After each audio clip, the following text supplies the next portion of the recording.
Chapter 350, You're Lying. Chapter 350, You're Lying. All of the disciples in the area had stopped walking, and were now looking at Xiaochun. The envelope he was holding in his hand was most certainly a love letter. Of course, Xiaochun didn't have much experience getting love letters. As for the surrounding disciples, from the looks in their eyes, they all seemed to be wishing him well over the matter, and some of the male disciples even seemed a bit jealous. Xiaochun's hands were trembling as he held the envelope, and his heart surged with emotions. Then, his eyes widened, filling with excitement. This is the first time in my entire life that I'd been given a love letter. The only letters I got in the past were fighting notices. He was so moved that tears began to seep out of the corners of his eyes. Taking a deep breath, he looked up at the young woman who'd given him the letter, who was fleeing as quickly as a frightened bunny. "Although I don't even know your name," he murmured, "I will definitely cherish this love letter, the first one that has ever been given to me in my entire life. Years from now, I'll show it to my descendants so they can appreciate how charming their patriarch was in his youth." Even as he sighed deeply in his heart, he realized that all of the surrounding river-defying sect disciples were looking at him, and he felt even more wonderful than before. "I love the river-defying sect," he thought, "and I love all of my fellow disciples." It was with some difficulty that he collected himself and then also carefully placed the love letter into his bag of holding. With that, he stuck his chin up, flicked his sleeve, and prepared to make a little speech.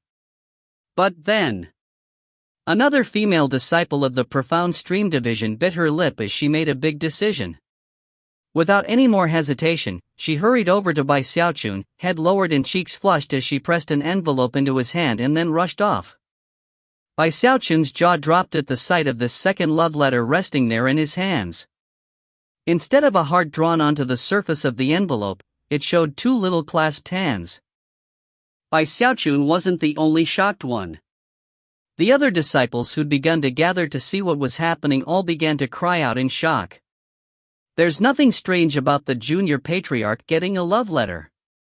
But I can't believe he actually got two of them. Agug.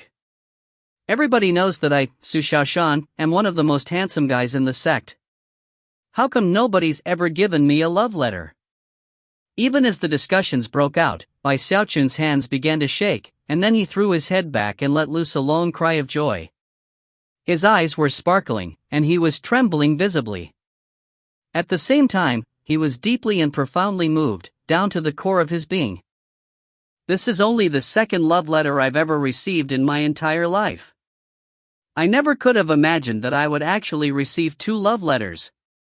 Xiaochun couldn't be more excited, and he was virtually panting as he looked at the retreating form of the young woman who'd just given him the letter. After carefully putting the love letter away, his eyes began to gleam with unprecedented determination. "I shouldn't be so selfish as to just worry about my own affairs. Ever since I became the junior patriarch, I'd become the complete center of attention. All of the disciples are watching me, and that includes the female disciples." Brimming with righteousness, and eyes glittering, he decided that now wasn't the best time to go visit Song Junwan. Instead, he began to stroll through the mountains of the Profound Stream Division. Before he'd gone very far, a third female disciple hurried over to him and shyly handed him an envelope. Then there was a fourth, a fifth, and a sixth.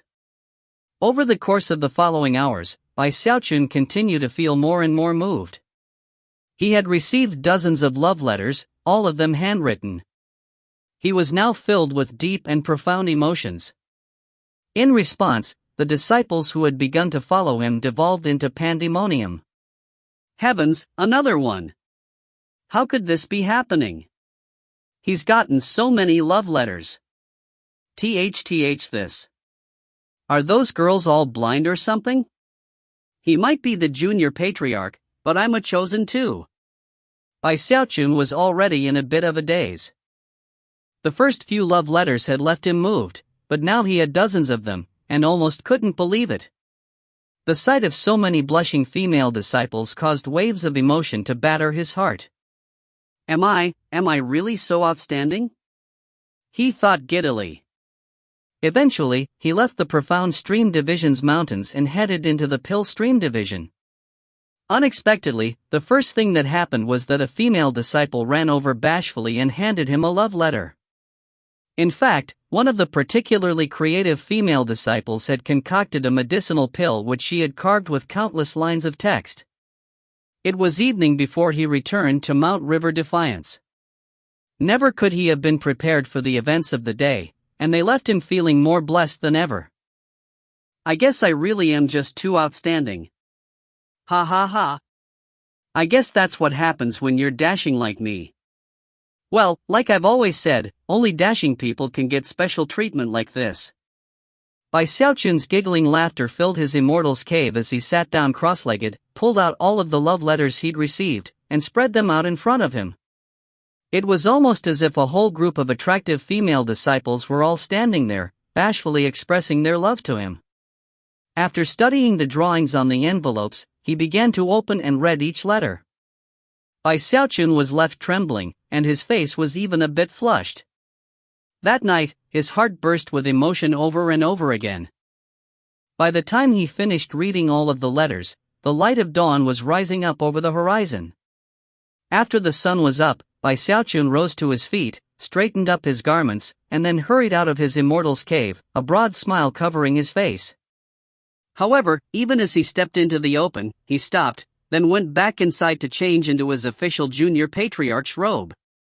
It was a very ornate Taoist robe, ocean blue and seemingly filled with rippling waves. It had 5 golden dragons embroidered on it, all of them very vivid and lifelike. Every move he made in the robe caused mysterious light to ripple around him, making him look even more heroic and impressive than before. This particular Taoist robe had been prepared for him specifically for the grand ceremony earlier, and he'd only worn it for those 7 days. Back then, he'd believed it to be a bit too uncomfortable. But now, he quickly donned the robe, and then examined himself in the mirror. Pleased with how incredibly handsome he looked, he threw his head back and laughed uproariously, then finally opened the door and stepped outside. As the day went on, he strolled through the 4 divisions of the sect, his chin stuck up as high as ever. Of course, his attire instantly attracted the attention of the river-defying sect disciples. During the night, the news about the love letters had spread, and was now the subject of much discussion. As of now, many people were looking over at Bai Xiaochun with odd expressions on their faces. Of course, most of those odd expressions could be seen on the faces of the male disciples. On the other hand, the female disciples' eyes shone brighter than ever when they saw Bai Xiaochun in his junior patriarch's robe. In one short hour, Bai Xiaochun was delighted to find that more girls were giving him love letters. They came from the Profound Stream Division, the Pill Stream Division, and even from the Blood Stream Division. Yet again, the onlookers were completely taken aback, and the male disciples began to cry out in distress. What exactly is going on here? Heavens, the junior patriarch must have received over 100 love letters between today and yesterday. Crazy. This is just completely crazy. Bai Xiaochun struggled to keep himself under control. Maintaining his soft and warm expression, he accepted the love letters, and then gave slight smiles to the female disciples who delivered them. When he heard the cries of shock and the exclamations of envy, his heart burst with joy. That was how he spent the following days. During the night, he would spend his time reading the love letters. The matter quickly became the talk of the entire sect. Everyone had different perspectives on what it meant for Bai Xiaochun to have garnered the affections of almost all the female disciples. The gossip in the sect was almost all about Bai Xiaochun. Everyone was talking about him. People like Su Baokai and Big Fatty Zhang were fairly jealous. As for Ho Xiaomei and Song Junwan, when they heard the news, grim expressions appeared on their faces, and their anger began to burn. 371 letters. Ha ha ha. That's only in the past couple of days. I can't believe I actually got 371 love letters. Even as the sect was in an uproar, Bai Xiaochun was sitting in his immortal's cave, looking at his piled-up collection of love letters. Am I really so outstanding? Bai Xiaochun was nearly drunk with pride. Waving his right hand, he produced his little copper mirror and began to examine himself. Sighing emotionally, he realized that he needed someone to share this moment with. Copper mirror, what do you think? Who is the most outstanding person in the entire river-defying sect? Of course, Imposter Nightcrypt was inside the copper mirror. As soon as he heard Bai Xiaochun talking, he promptly continued to pretend to be unconscious. He had heard such words uttered by Bai Xiaochun numerous times in the past few days.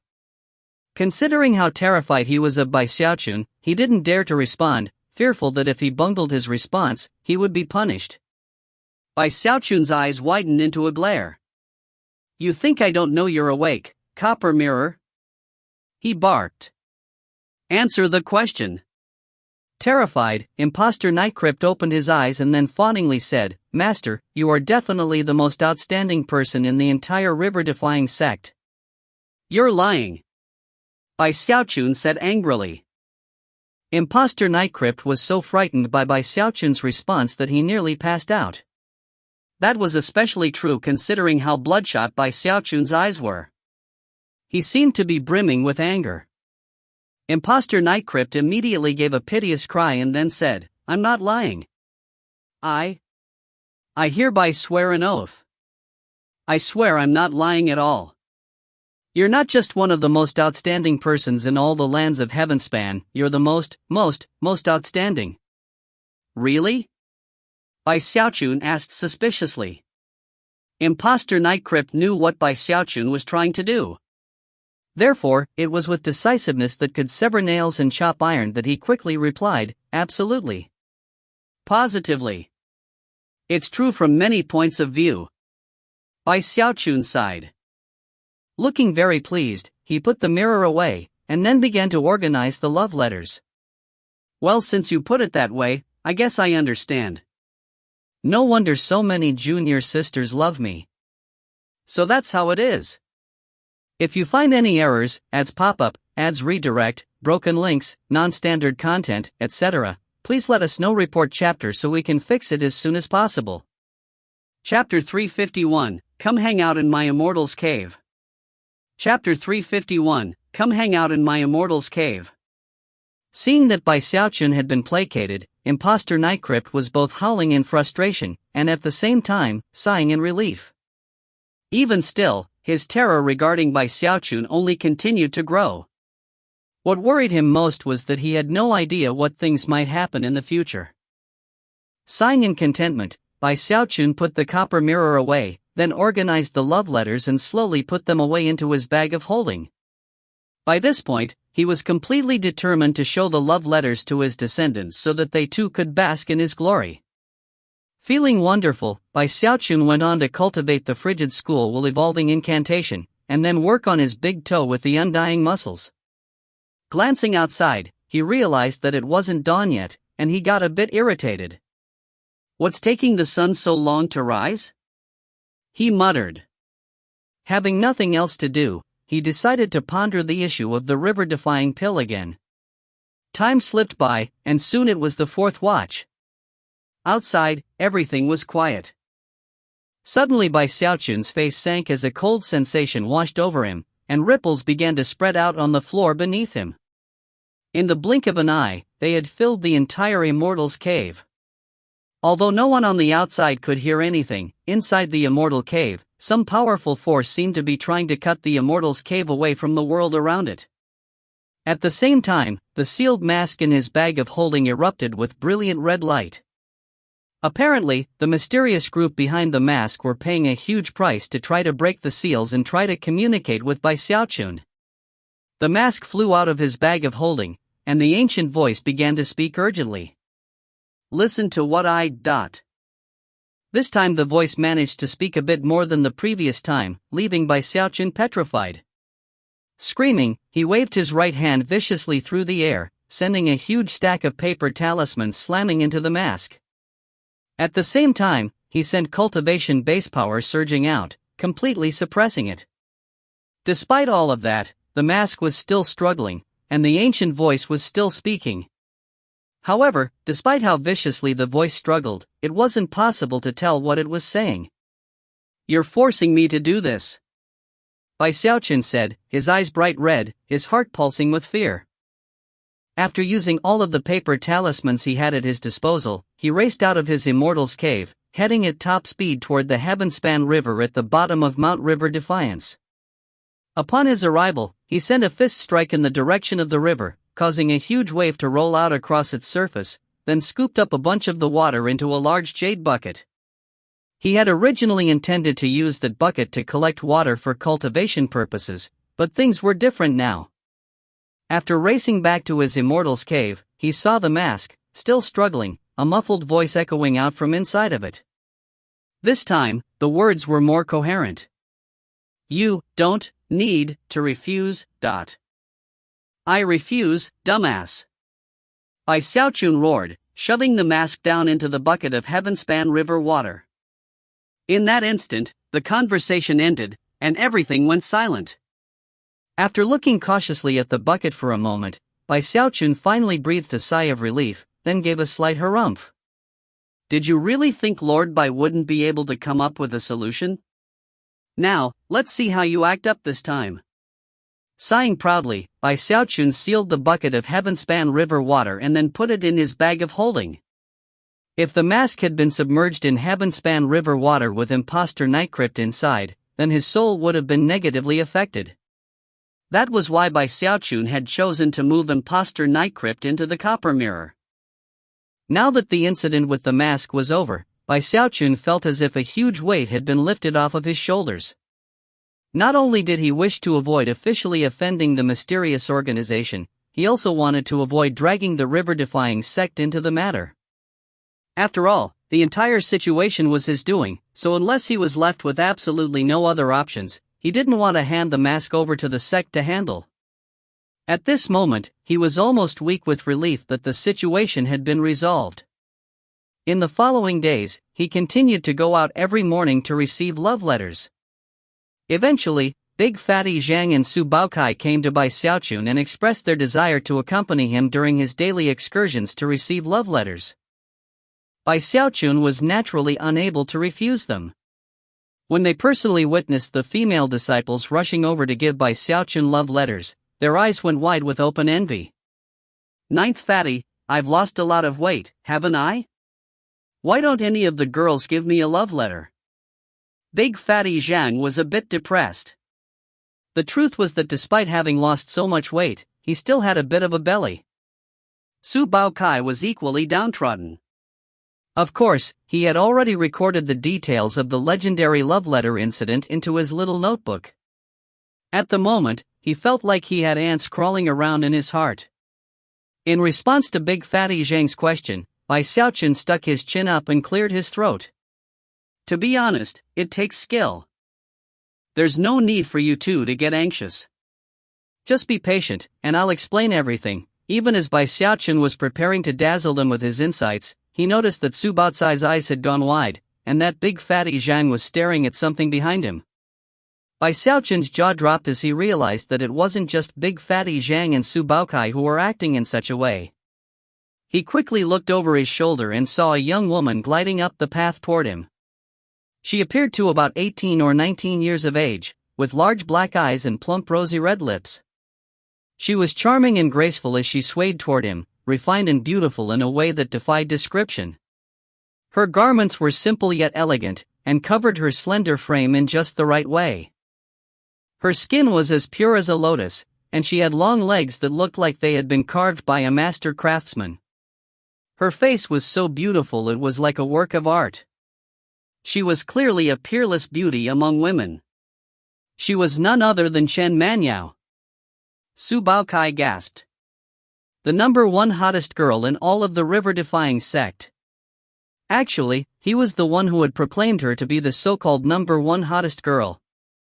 Not only had he officially recorded it in his notebook, he had also spread word about the matter personally. He had even dreamed about her on more than one occasion. As soon as he laid eyes on her, he subconsciously puffed his chest out and stood straighter. In the past, he had often come off a bit awkward in front of pretty girls, but as of this moment, he actually seemed a bit heroic. Big Fatty Zhang subconsciously sucked in his stomach, and his eyes began to sparkle. Bai Xiaochun heard all of the gasps around him, and noted the reactions of Su Baokai and Big Fatty Zhang. "You must be exaggerating," he said. With that, he proceeded to look Chen Manyao up and down. Although he had to admit that she was pretty, he didn't think that she was so shockingly good-looking as to leave one dumbstruck. "Oof," he thought. "She's definitely not received as many love letters as I have." Sticking his chin up, he couldn't help but muse to himself that this Chen Manyao was far too pretentious. Just when he was about to stalk off impatiently, Chen Manyao suddenly spoke in a voice that sounded like 100 spirit creatures singing in a choir. "Elder brother Bai, please wait a moment." Bai Xiaochun's jaw dropped. This was the first time Chen Manyao had ever greeted him. Turning his head, he watched her approach. When his gaze fell upon her, she blushed slightly. Looking somewhat embarrassed, she bowed her head, and then pulled a pink handkerchief out of her sleeve, which she quickly placed into his hand. Seemingly mustering her courage, she said, "If you have time, elder brother Bai, why don't you come to my immortal's cave tonight at the third watch? We can hang out a bit." As the words left her mouth, the flush on her spectacularly beautiful face deepened. Giving him a dazzlingly bewitching look, she turned to leave. As she did, the turn of her head revealed that her fair neck was just as red as her face. Ducking her head, she hurried off into the distance. Bai Xiaochun was completely taken aback as he looked down at the handkerchief. Considering how many love letters he had received, he was no stranger to receiving them in the form of a handkerchief. However, this was the first time that any girl had been so bold as to actually set a time and place for a date with him. Bai Xiaochun looked back at Big Fatty Zhang and Su Baokai and said, "What exactly does she mean by hang out in her immortal's cave?" Big Fatty Zhang simply stood there with his mouth hanging open.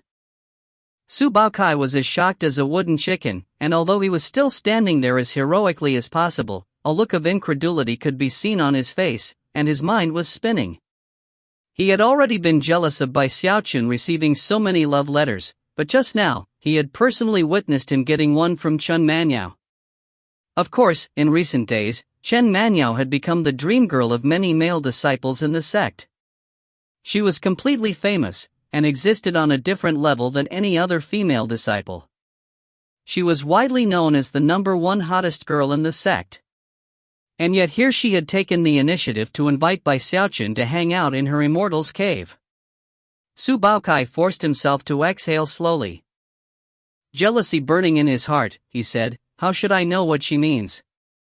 If you find any errors, ads pop up, ads redirect, broken links, non-standard content, etc., please let us know. Report chapter so we can fix it as soon as possible."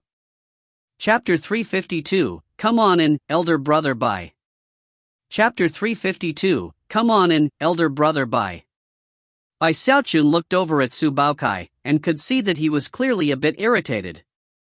Bai Xiaochun blinked a few times, then glanced at Big Fatty Zhang, whose eyes were glowing with admiration. Big Fatty Zhang even reached out and clasped Bai Xiaochun's shoulder. "Go on, Xiaochun. Afterward, you'll truly have grown up." Coughing dryly, Bai Xiaochun tossed the handkerchief into his bag of holding, then swished his sleeve and grandly announced, "You think I'll go just because she wants me to? Hell no." That only seemed to make all the surrounding onlookers admire him even more. However, what no one noticed was that, even as he threw the handkerchief into his bag of holding, a profound light flickered deep in his eyes. Su Baokai was in a bad mood for the rest of the day. Sometime in the afternoon, after Bai Xiaochun returned to his immortal's cave, Su Baokai finally started to spread the news about Chen Manyao's amorous date proposal to Bai Xiaochun. The gossip spread even faster than before, like a tempest that swept through all 4 divisions. The matter with the love letters was like a mere ticking time bomb, whereas Chen Manyao was the spark that caused it to explode. The 4 divisions were thrown into a complete uproar. Cries of shock and astonishment filled the air everywhere. "What? I can't believe Chen Manyao is wooing Bai Xiaochun. This is just crazy. Who cares if all those other girls gave him love letters? Why did my beloved junior sister Chen have to go and do the same thing? This can't be true. What? They're going to hang out in her immortal's cave tonight during the third watch? What exactly are they planning to do together? Word spread through the entire river-defying sect, until even the sect leader and the core formation elders heard. There were also a few patriarchs who weren't in secluded meditation at the moment who also caught wind of the matter. However, whether it was the old news about the love letters, or this new development, none of them took the matter too seriously. In fact, some of them even joked about it a bit. As for Li Qingho, he had a serious discussion with Su Meixiang about what type of person Chen Manya was. Two of the patriarchs who happened to be out of their secluded meditation were nascent soul patriarchs from the Pill Stream division, and they were actually very pleased with this development. The Profound Stream division nascent soul experts were also fairly excited. They knew how important Bai Xiaochun was to the sect. If one of the disciples from their division became Bai Xiaochun's Taoist partner, it would be of incredible benefit to them. However, the patriarchs of the Spirit Stream division, as well as sect leader Zhang Yuandong, all felt headaches coming on. That was especially true of Zhang Yuandong, who knew Bai Xiaochun better than most. This new development, coupled with the way Bai Xiaochun had been strolling around the sect every day recently, accepting love letters, caused him to let out a long sigh. When is Xiaochun going to grow up a little bit more? He thought. He's already reached gold core. Maybe by the time he reaches nascent soul he'll be a bit better? In the end, he simply shook his head. By this point, he had actually given up on the hope that Bai Xiaochun's personality would change much. Considering the entire sect was talking about the matter, it didn't take long before Song Junwan and Ho Xiaomei heard about what was happening. Both of them immediately started to get anxious. Although they had been angered by the love letter situation, they hadn't viewed it as a serious threat. This was different. This latest deadly intrusion by Chen Manyao left both young women filled with sensations of intense crisis. Slut. Completely shameless. Both of them sat in their immortal's cave, stewing in rage. Song Junwan had an explosive temper, and Ho Xiaomei was as fiery as a hot pepper sometimes. Both of them seemed on the verge of erupting. For the first time ever, they dropped their differences and met together to discuss the situation. After hashing things out, they made an agreement that very day when evening fell, they would strike. Bai Xiaochun was currently sitting in his immortal's cave, looking at Chen Manyao's handkerchief, a strange light flickering in his eyes as he thought about the situation. Suddenly, his face fell as he detected a killing aura just outside of his immortal's cave. Looking over his shoulder, he realized that Song Junwan and Ho Xiaomei were standing outside. Shivering with fear, he quickly put the handkerchief away, then opened the door, a warm smile on his face. Big sis Song, Xiaomei, what are you two doing here? The two of you have completely occupied my thoughts lately. I've missed you so much. Song Junwan's eyes went wide, and she snorted coldly. Completely ignoring Bai Xiaochun, she stalked into the immortal's cave and inspected every inch of it. Then she gave Bai Xiaochun another glare before leaving. Even as Bai Xiaochun's jaw dropped in surprise, Ho Xiaomei stepped forward and grabbed him by the arm. I've missed you too, big bro Xiaochun. I'm going to stay here with you tonight. Huh? Bai Xiaochun said, stunned. What's wrong, big bro Xiaochun? She said, tears welling up in her eyes as she looked up at him. You don't want to spend time with me? Bai Xiaochun shook his head. Slapping his chest, he said, of course I want to spend time with you. How about? Before he could finish speaking, Ho Xiaomei smiled and dragged him into the immortal's cave. Once inside, she sat down and started talking, and didn't stop for the entire night. Bai Xiaochun could only watch as time passed by. When the third watch came, he let out a long sigh. Ho Xiaomei's eyes narrowed. What's wrong, big bro Xiaochun? Are you thinking about your date with elder sister Chen Manyao that I heard about? Bai Xiaochun's heart trembled. Making himself the picture of righteousness, he said, who cares if she asked me on a date? I'm not going to go just because she wants me to. I'm by Xiaochun, the junior patriarch of the sect. No way would I go. The following morning at dawn, Ho Xiaomei left, and Bai Xiaochun finally breathed a sigh of relief. But then, Song Junwan arrived. And that was how the next day and night went. For the following month, Song Junwan and Ho Xiaomei took turns standing guard over Bai Xiaochun, giving him no chance to accept any love letters and no chance to go on any dates. Thankfully for Bai Xiaochun, the sect had just been established, and there were many tasks at hand. Eventually, both Ho Xiaomei and Song Junwan were called away on various assignments. At long last, he was able to breathe a sigh of relief.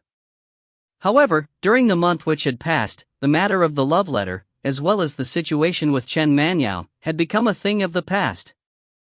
Furthermore, the actions of Song Junwan and Ho Xiaomei had put an end to the aspirations of the other female disciples.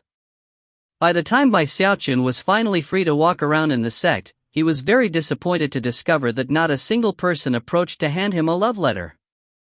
I should have known this would happen, he thought, crestfallen.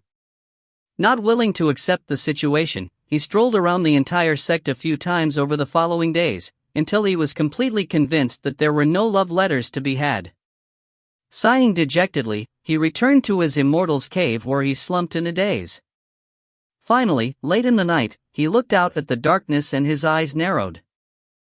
As the junior patriarch of the sect, it wouldn't be very appropriate to simply ignore Chen Manyao's request for a date. I think I should go over and see exactly what she has planned.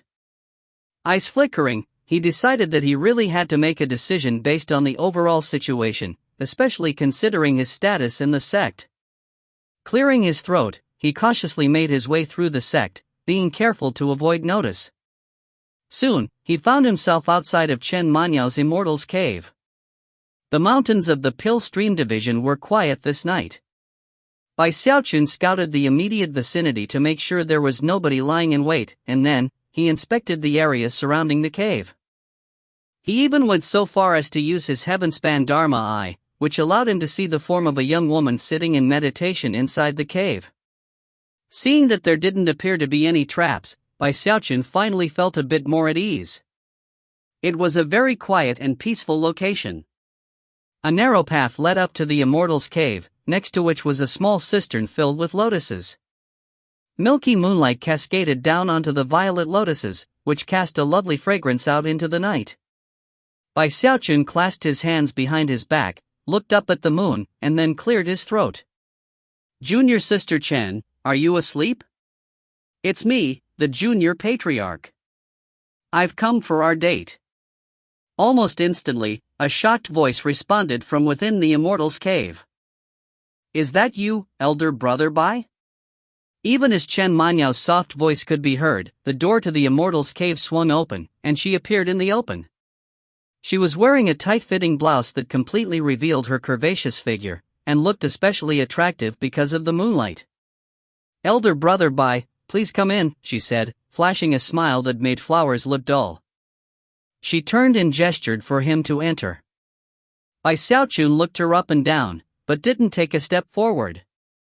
An enigmatic smile appeared on his face, as well as something fierce and a bit domineering. If you find any errors, ads pop up, ads redirect, broken links, non-standard content, etc., please let us know. Report chapter so we can fix it as soon as possible. Chapter 353, The So-Called Wildlands. Chapter 353, The So-Called Wildlands. The flush on Chen Manyao's face deepened. At the moment, she almost felt like she was standing there naked in front of Bai Xiaochun. Stepping back, she angrily said, Elder brother Bai. Bai Xiaochun shook his head, his eyes shining intimidatingly. Very amusing. Unfortunately, your acting skills aren't up to par, Chen Manyao. You gave me a handkerchief for absolutely no reason. You asked me to come at the third watch, without any explanation. I sat around for an entire month, and you never sent me a message. Chen Manyao, do you really think that the junior patriarch of the sect has the intelligence of a 3-year-old child? Or did you take me for one of those idiots who nearly passes out as soon as he sees a pretty woman? Did you secretly arrange for that whole love letter situation, all to give yourself a chance to launch a sneak attack during the chaos? Every word Bai Xiaochun spoke was as cold as ice, and in the end, he unleashed the power of his Heavendao Gold Core cultivation base, causing intense pressure to weigh down. A powerful wind even swept through the area, causing Chen Manyao's face to fall, and her knees to tremble. After all, she was only in the foundation establishment stage. Bai Xiaochun clasped his hands behind his back and stuck his chin up. He looked more somber than ever, with a powerfully murderous aura and a gaze as sharp as a blade. I didn't really need to come here, but as the junior patriarch, how could I not notice all the clues? Naturally, I had no other choice than to come and see what your true purpose in all of this is. Chen Manyao started backing up. Elder brother Bai, Before she could continue, Bai Xiaochun's eyes flashed with cold light, and he waved his hand, sending a dagger-shaped horn flying out to hover above him, which instantly began to radiate the pressure of a precious treasure. In combination with the Heavendao Gold Core cultivation base fluctuations, it caused an intensely murderous air to begin to crush down onto Chen Manyao. That dagger-shaped horn was none other than Bai Xiaochun's renegade dragon horn. Don't move even a muscle, he said casually. You have 3 chances to explain yourself properly, and what you just said counts as one of those chances.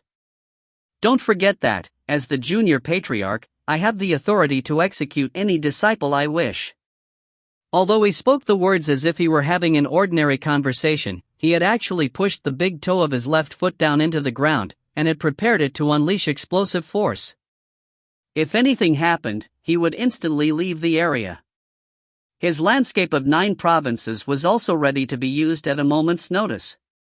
Chen Manyao stopped moving, and gave Bai Xiaochun a deep look.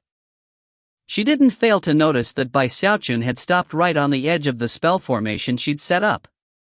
Clearly, he had come well prepared. For the first time, fear of Bai Xiaochun was beginning to take hold in her heart. Finally, she chuckled, and dropped the bashful act she had put on from before. Now, a mysterious light gleamed in her eyes. Smiling, she said, no wonder those old fogies care so much about you. Bai Xiaochun, I bear you no ill will. Of that I can swear an oath. The reason I wanted you to come here was so that you could meet a certain person. You still have 1 chance left. Bai Xiaochun said coolly. The renegade dragon horn hovering above him began to emit a cold light. Chen Manyao's face twitched. After a moment of silence, she gritted her teeth and said, Night Crypt. Mask. Bai Xiaochun. Mysterious Group. Spy. Relic of Eternal Indestructibility. A grim expression overtook Bai Xiaochun's face, and his eyes widened.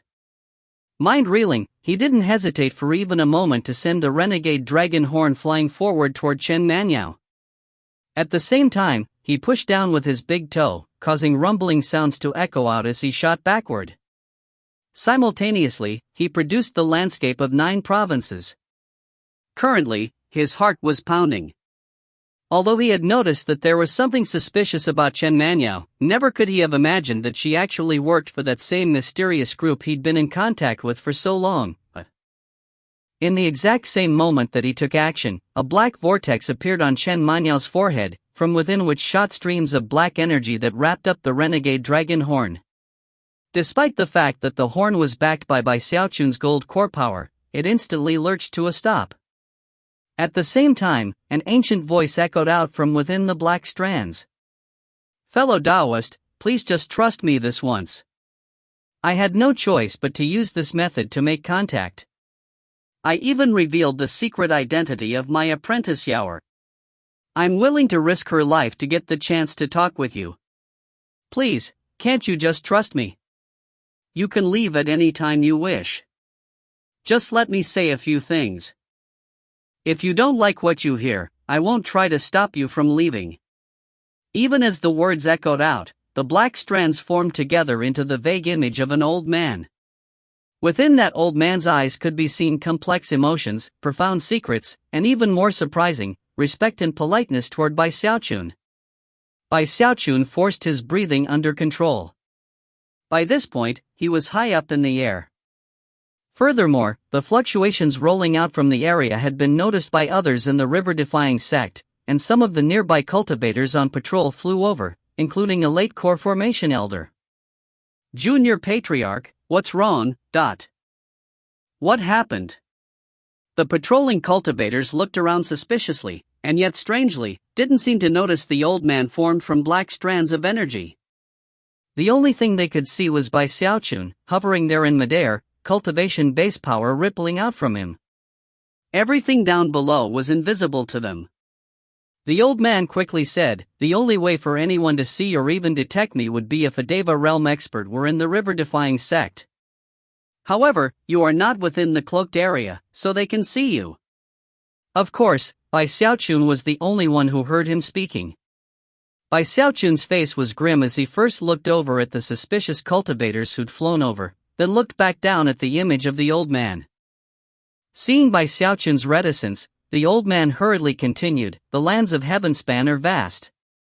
The Heavenspan Sea is in the middle, and 4 great rivers spread out in the 4 directions from that sea. Those are the eastern, western, southern and northern cultivation worlds. Each of the 4 major rivers splits up into 4 smaller rivers, which in turn become 4 streams.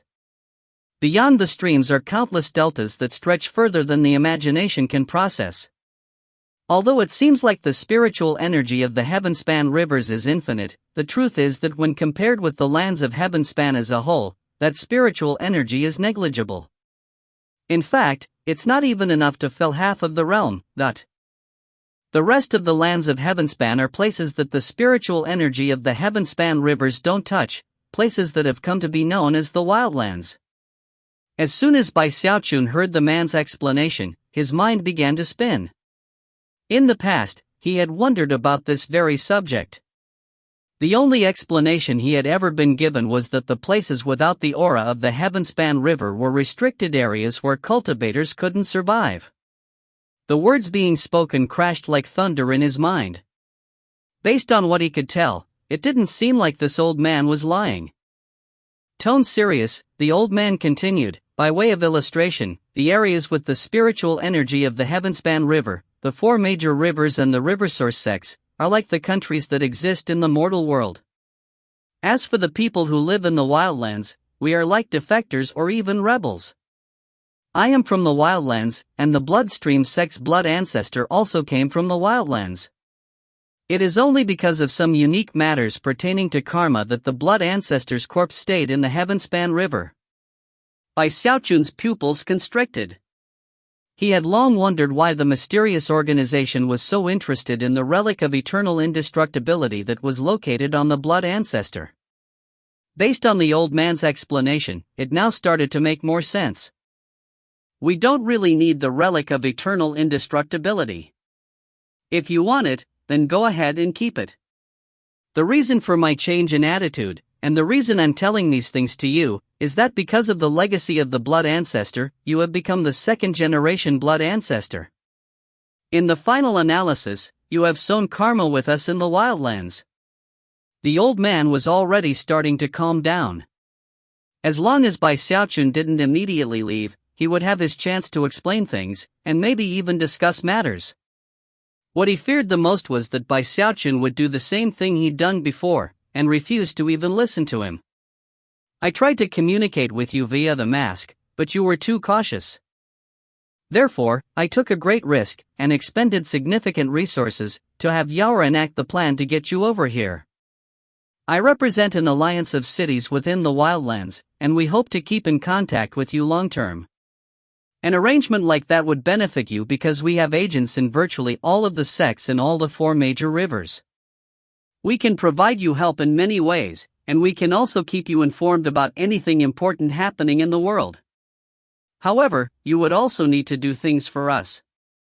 With that, the old man clasped hands and bowed deeply to Bai Xiaochun. Bai Xiaochun was completely shaken, and was almost on the verge of leaving. However, he couldn't find fault with anything the old man had said, and in fact, many of his own questions had been answered. It was also true that revealing Chen Manyao's secret identity was in fact a show of good faith. That was especially true considering that the old man had even admitted to setting up the situation with the love letters. It seemed that the old man was willing to explain the answer to any question he had. Having reached this point in his train of thought, Bai Xiaochun turned his attention to the patrolling cultivators, who, having checked the area and found nothing amiss, were looking at him hesitantly. "You may take your leave," he said, "all of you. I just had a bad feeling a few moments ago. Sorry for the trouble." With that, he clasped hands and bowed to them. The Gold Core elder looked deeply at Bai Xiaochun for a moment, but didn't ask any further questions. Nodding, he led his men off. Soon, everything was quiet again. "So," Bai Xiaochun suddenly said, "you can answer any question that I have? If you find any errors, ads pop up, ads redirect, broken links, non-standard content, etc., please let us know. Report chapter so we can fix it as soon as possible." Chapter 354, Starry Sky Polarity Sect. Chapter 354, Starry Sky Polarity Sect. Seeing that Bai Xiaochun had sent away the patrolling cultivators, the old man finally breathed a deep sigh of relief. He knew that he had struck a chord, and now the two of them could truly interact. "I can't guarantee that I'll be able to tell you anything. But there are very few things the wildlands don't know about. We have agents all over the lands of Heavenspan. And by that, I mean the lower reaches, the middle reaches, and even at the sources of the rivers. We have people everywhere."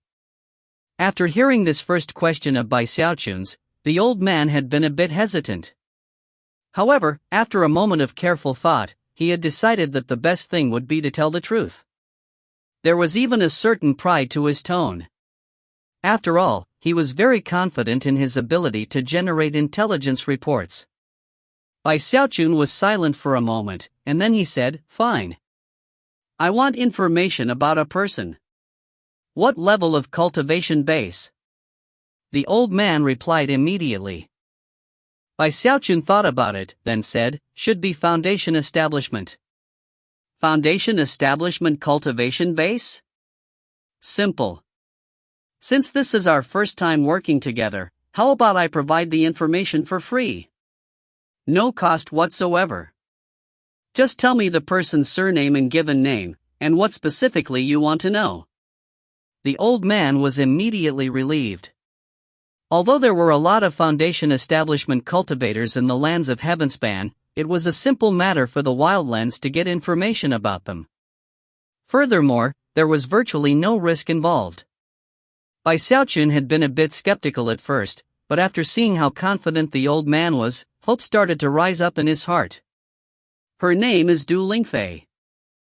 At least, she started out at the Spirit Stream sect with that name. Then I ran into her again in the Bloodstream sect's trial by fire for the Blood Master position. I want to know who she really is. Find out her true identity? Even if those are the only things you know about her, that's enough for us to uncover her identity. Please wait a moment." Smiling confidently, the old man faded away, having returned to the wildlands to carry out the search. Chen Manyao was sitting off to the side cross-legged, her eyes closed. Apparently, the old man had sent her into a trance and sealed her, in order to prevent damage to her soul while he used her as a medium. Bai Xiaochun took a deep breath and waited silently. Time passed. An hour flew by. The old man had not returned, and Bai Xiaochun was starting to get nervous. More time went by, enough for half an incense stick to burn. Suddenly, a tremor passed through Chen Manyao, and black strands flew out of her forehead again, which then took shape into the image of the old man. However, this time, he seemed a bit ashen-faced. A strange light could be seen in his eyes as he looked at Bai Xiaochun, and even confusion. "Well?" Bai Xiaochun quickly asked. "What information do you have?" The old man hesitated, then said, "Why don't you ask about someone else?" "Huh?" Bai Xiaochun said, both shocked and angry. "Didn't you say it would be a simple task? It's just information about a person. What happened? You couldn't find her?" The old man smiled wryly. Along with the confusion in his eyes was a gleam of terror. After a moment passed, he shook his head. We really couldn't find any information.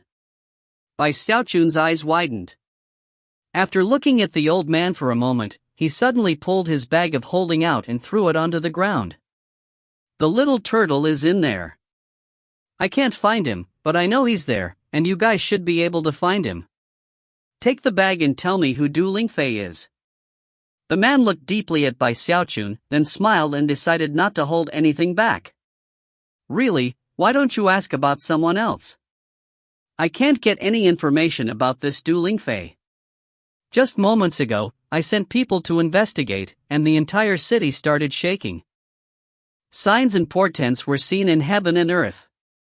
Most terrifying of all was that in the briefest of moments, a large portion of my agents out in the world suddenly died. Does it sound to you like I can keep investigating? Whoever this person is, she's either profoundly mysterious or backed by a power too incredible to imagine.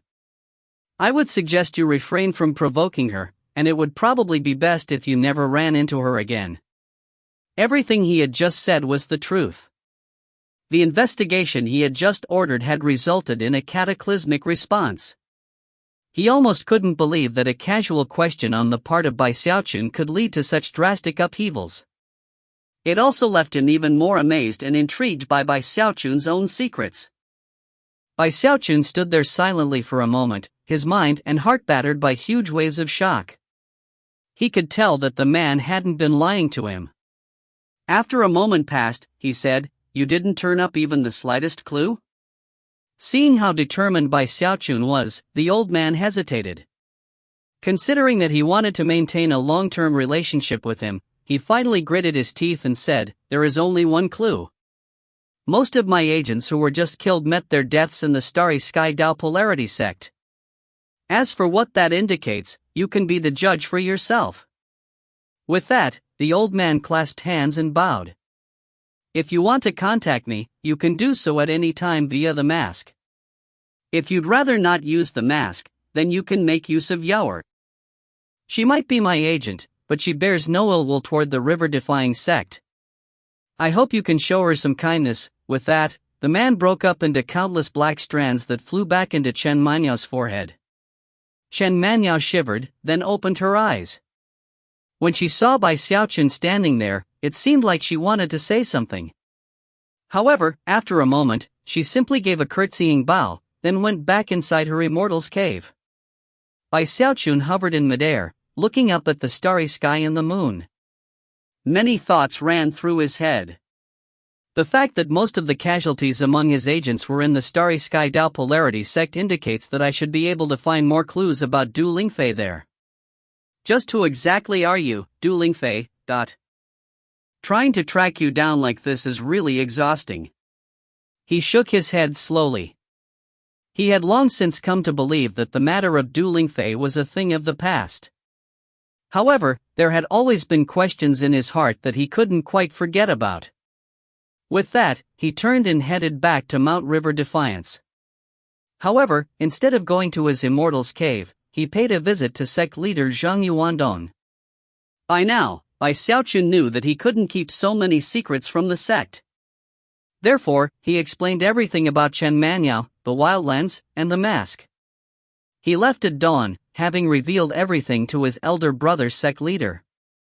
As for what would happen next, he didn't even want to think about it. However the sect chose to deal with the situation, he would support the decision. Of course, Zhang Yuandong couldn't make a decision about something so weighty by himself, so he consulted with the patriarchs of the 4 divisions. The patriarchs summoned Chen Manyo, and in the end, nothing much happened. Everything soon went back to normal. Chen Manyo remained in the river-defying sect, the celestial goddess to many of the male disciples.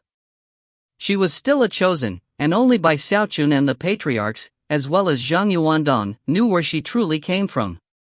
Apparently, some sort of agreement had been reached.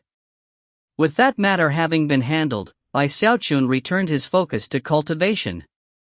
Whether it was the frigid school will-evolving incantation or the undying muscles, he made progress with all of them. He was in the middle reaches now, in one of the 4 great sections. The spiritual power of heaven and earth was strong here, much stronger than in the lower reaches. Therefore, his speed of progress improved. Of course, he wasn't the only one to benefit. Zhou Xinqi and the other chosen like her were all in secluded meditation, gradually making their way toward the great circle of foundation establishment. After that came core formation, although none of them would dare to do what Bai Xiaochun had done, and reach for core formation in the heat of the moment. Most of them would take at least half a 60-year cycle to prepare before attempting the critical breakthrough. As was to be expected, many of them were competing to see who could reach core formation first. Furthermore, not all of them got along, and thus were waiting until core formation to try to settle their differences. Only people like Song Junwan, who had long since reached the Great Circle, could attempt to step into core formation with only a few years of preparation. As for people like Big Fatty Zhang, Su Baokai, Ho Xiaomei, Third Fatty He, and others, the improved spiritual energy in the middle reaches also helped them in their cultivation. That was especially true of Big Fatty Zhang, who made the most startling progress of all. He was already in mid-foundation establishment. Everyone in the river-defying sect was making progress. In fact, the first wave of qi condensation cultivators had already been sent to locations set aside by the river-defying sect for the Earthstring Foundation establishment trials by fire. Middle reaches sects had trials by fire that were beyond compare with those in the lower reaches. As the sect seethed with activity, Bruiser finally returned. He appeared out of the blue, and as soon as he stopped in front of the Immortal's cave, Bai Xiaochun rushed out to meet him. Bruiser was covered with wounds and scars, many of which seemed to run very deep. However, he seemed to be in a very good mood, and his eyes were shining brightly. Unexpectedly, the aura of an imminent breakthrough was strong upon him. Bruiser had gone missing almost as soon as the construction work on the new sect headquarters had begun. Bai Xiaochun had been able to sense that he was alive, and had assumed that he'd gone off to look for some female beasts to spend time with. It was only now that he realized his assumption had been incorrect. As Bai Xiaochun's eyes met Bruiser's, he realized that the reason Bruiser had gone missing was that he'd left for deadly training. Bruiser had come to view himself as a bit useless. On numerous occasions in which Bai Xiaochun had faced deadly crises, he had been completely unable to help. If you find any errors, ads pop up, ads redirect, broken links, non-standard content, etc., please let us know. Report chapter so we can fix it as soon as possible. Chapter 355, Bruiser's Tribulation. Chapter 355, Bruiser's Tribulation. Bai Xiaochun felt a lump forming in his throat. "Don't do this kind of thing again, okay?" he said loudly. "I'm your father. Are kids supposed to protect their dad?" "No. I'm supposed to protect you. Wait until I'm old and feeble, then you can protect me. Also, don't just disappear next time. If you want to go do something, say something to me first." Eyes glittering, Bruiser nudged Bai Xiaochun with his head, then dropped down, rolled over onto his back, and stuck his tongue out. He looked very charming, causing the warm feelings inside of Bai Xiaochun to grow even stronger. Reaching out, he sent some of his Heavendao gold core aura into Bruiser, straightening out his qi passageways. Bruiser hummed contentedly, and even reached his head up and licked Bai Xiaochun's face. After healing Bruiser's internal injuries, Bai Xiaochun looked at the wounds on his body, then produced a large quantity of medicinal pill for him to consume. Each and every one of those pills could be sold for quite a few spirit stones, but when it came to Bruiser, Bai Xiaochun wasn't stingy at all. The main thing he was worried about was making sure that Bruiser's injuries didn't worsen. After consuming the medicinal pills, Bruiser bared his teeth in a fond smile. As of this moment, Bruiser and Bai Xiaochun looked very much like family. Bai Xiaochun went on to scold Bruiser a bit more, and Bruiser wagged his tail and continued to rub up against Bai Xiaochun. Eventually, Bai Xiaochun didn't have the heart to reprimand him anymore. After they went back into the Immortal's cave, Bruiser's wounds continued to fade away, and the breakthrough aura on him grew even stronger. Bai Xiaochun could tell that Bruiser was definitely on the verge of breaking through to core formation. Core formation was of great significance to battle beasts. Although battle beasts' tribulations weren't like cultivators, they were still dangerous. Furthermore, Bruiser was a beast king, so his tribulation would be different from that of ordinary battle beasts. Worried, Bai Xiaochun went to seek the counsel of Zheng Yuandong. After all, Bruiser was very important to the river-defying sect as a whole, and especially the Spirit Stream Division. Zheng Yuandong immediately issued a dermic decree, identifying the peak of Mount River Defiance as the location where Bruiser would attempt to step into core formation.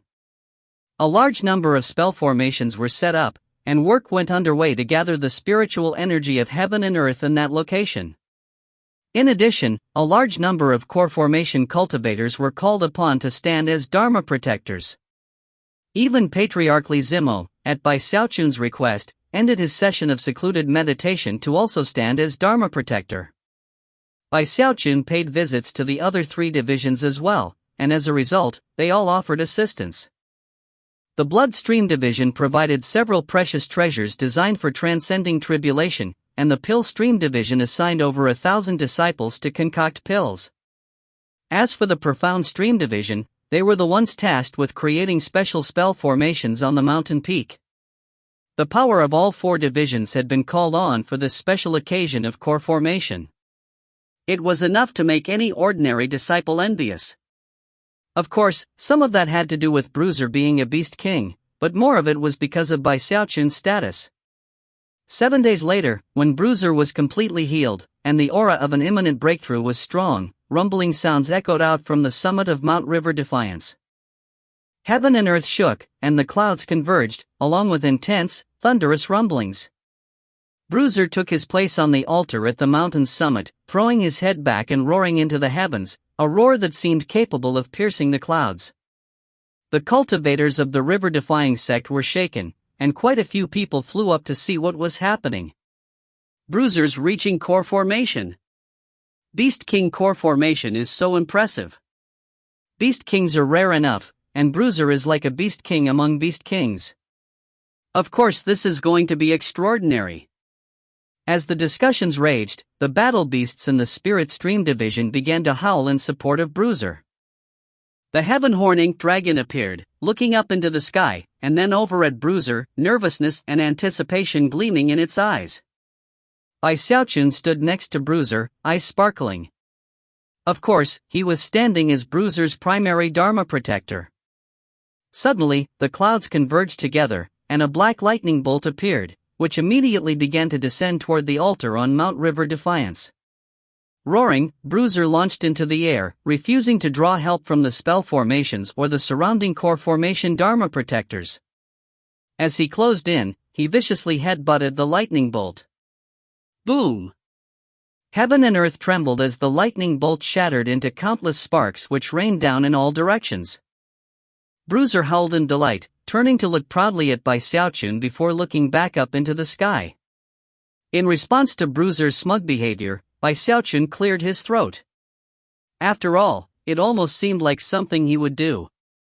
Inside, his anxiety was mounting. Stay focused, he called out. If things get out of hand, get back down here. Don't worry, it won't be a loss of face. In almost the exact same instant that the words left his mouth, a second lightning bolt began to fall. Even as Bruiser bashed into it, destroying it, a third lightning bolt appeared, then a fourth and a fifth. Each of the lightning bolts was larger than the one before it, and they descended toward Bruiser with incredible speed. Trembling, Bruiser roared and continued to face them head-on. The third lightning bolt sent Bruiser tumbling back down to the ground, where he landed inside the spell formation. Just when Bai Xiaochun was about to hurry forward to help, Bruiser gobbled up some of the medicinal pills that had been placed nearby. Eyes blazing red, he threw his head back and let out an enraged roar, then shot back up into the air, rocketing up with incredible speed, a beam of light surrounded by shocking violet flames. Then, astonishingly, he actually slammed into the tribulation clouds up above.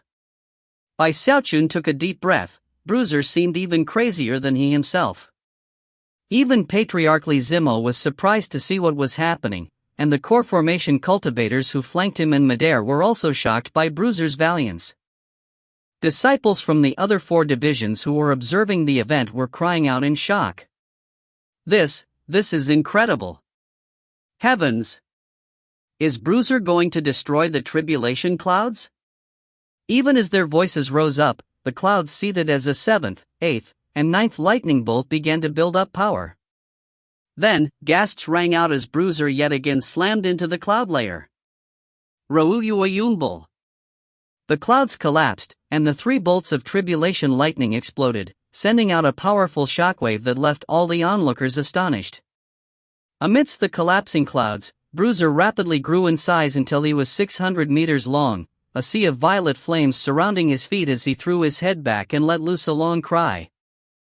As his cry echoed out, he continued to grow larger, his body radiating intense energy of heaven and earth.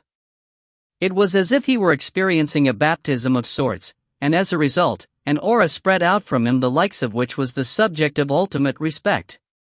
It was the aura of a beast king.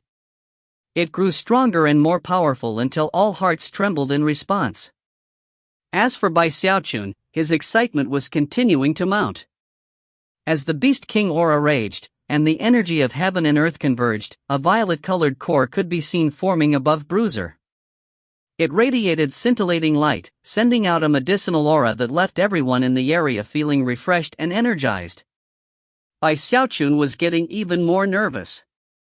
7 days earlier, he had consulted the ancient records, as well as Patriarch Li Zimo, and had come to find that battle beast core formation usually didn't involve tribulation lightning. That only came with Beast King tribulation. After the tribulation lightning was when heaven and earth formed the core, which Bruiser would then consume. That was actually the most dangerous part of the process. Because the Beast King aura formed a natural core of heaven and earth, it could be used by other cultivators or beasts for numerous purposes. Whether it was for cultivators to concoct spirit medicines, or for other beasts for use as a second core, it was something intrinsically attractive to many. In fact, if another beast managed to wrest it away, they could refine their own blood and gain a chance to rise up to the level of a beast king. Even as Xiaochun looked on nervously, and the violet core was moments away from condensing completely, a cry echoed out that could shake heaven and earth. It seemed capable of piercing metal, of stabbing directly into the heart and mind. Off in the distance, a flying snake could be seen, fully 3,000 meters long. It shot through the air toward Bruiser's violet core, eyes radiating sinister light. Shockingly, this snake had an aura similar to Bruiser's. This flying snake was another beast king.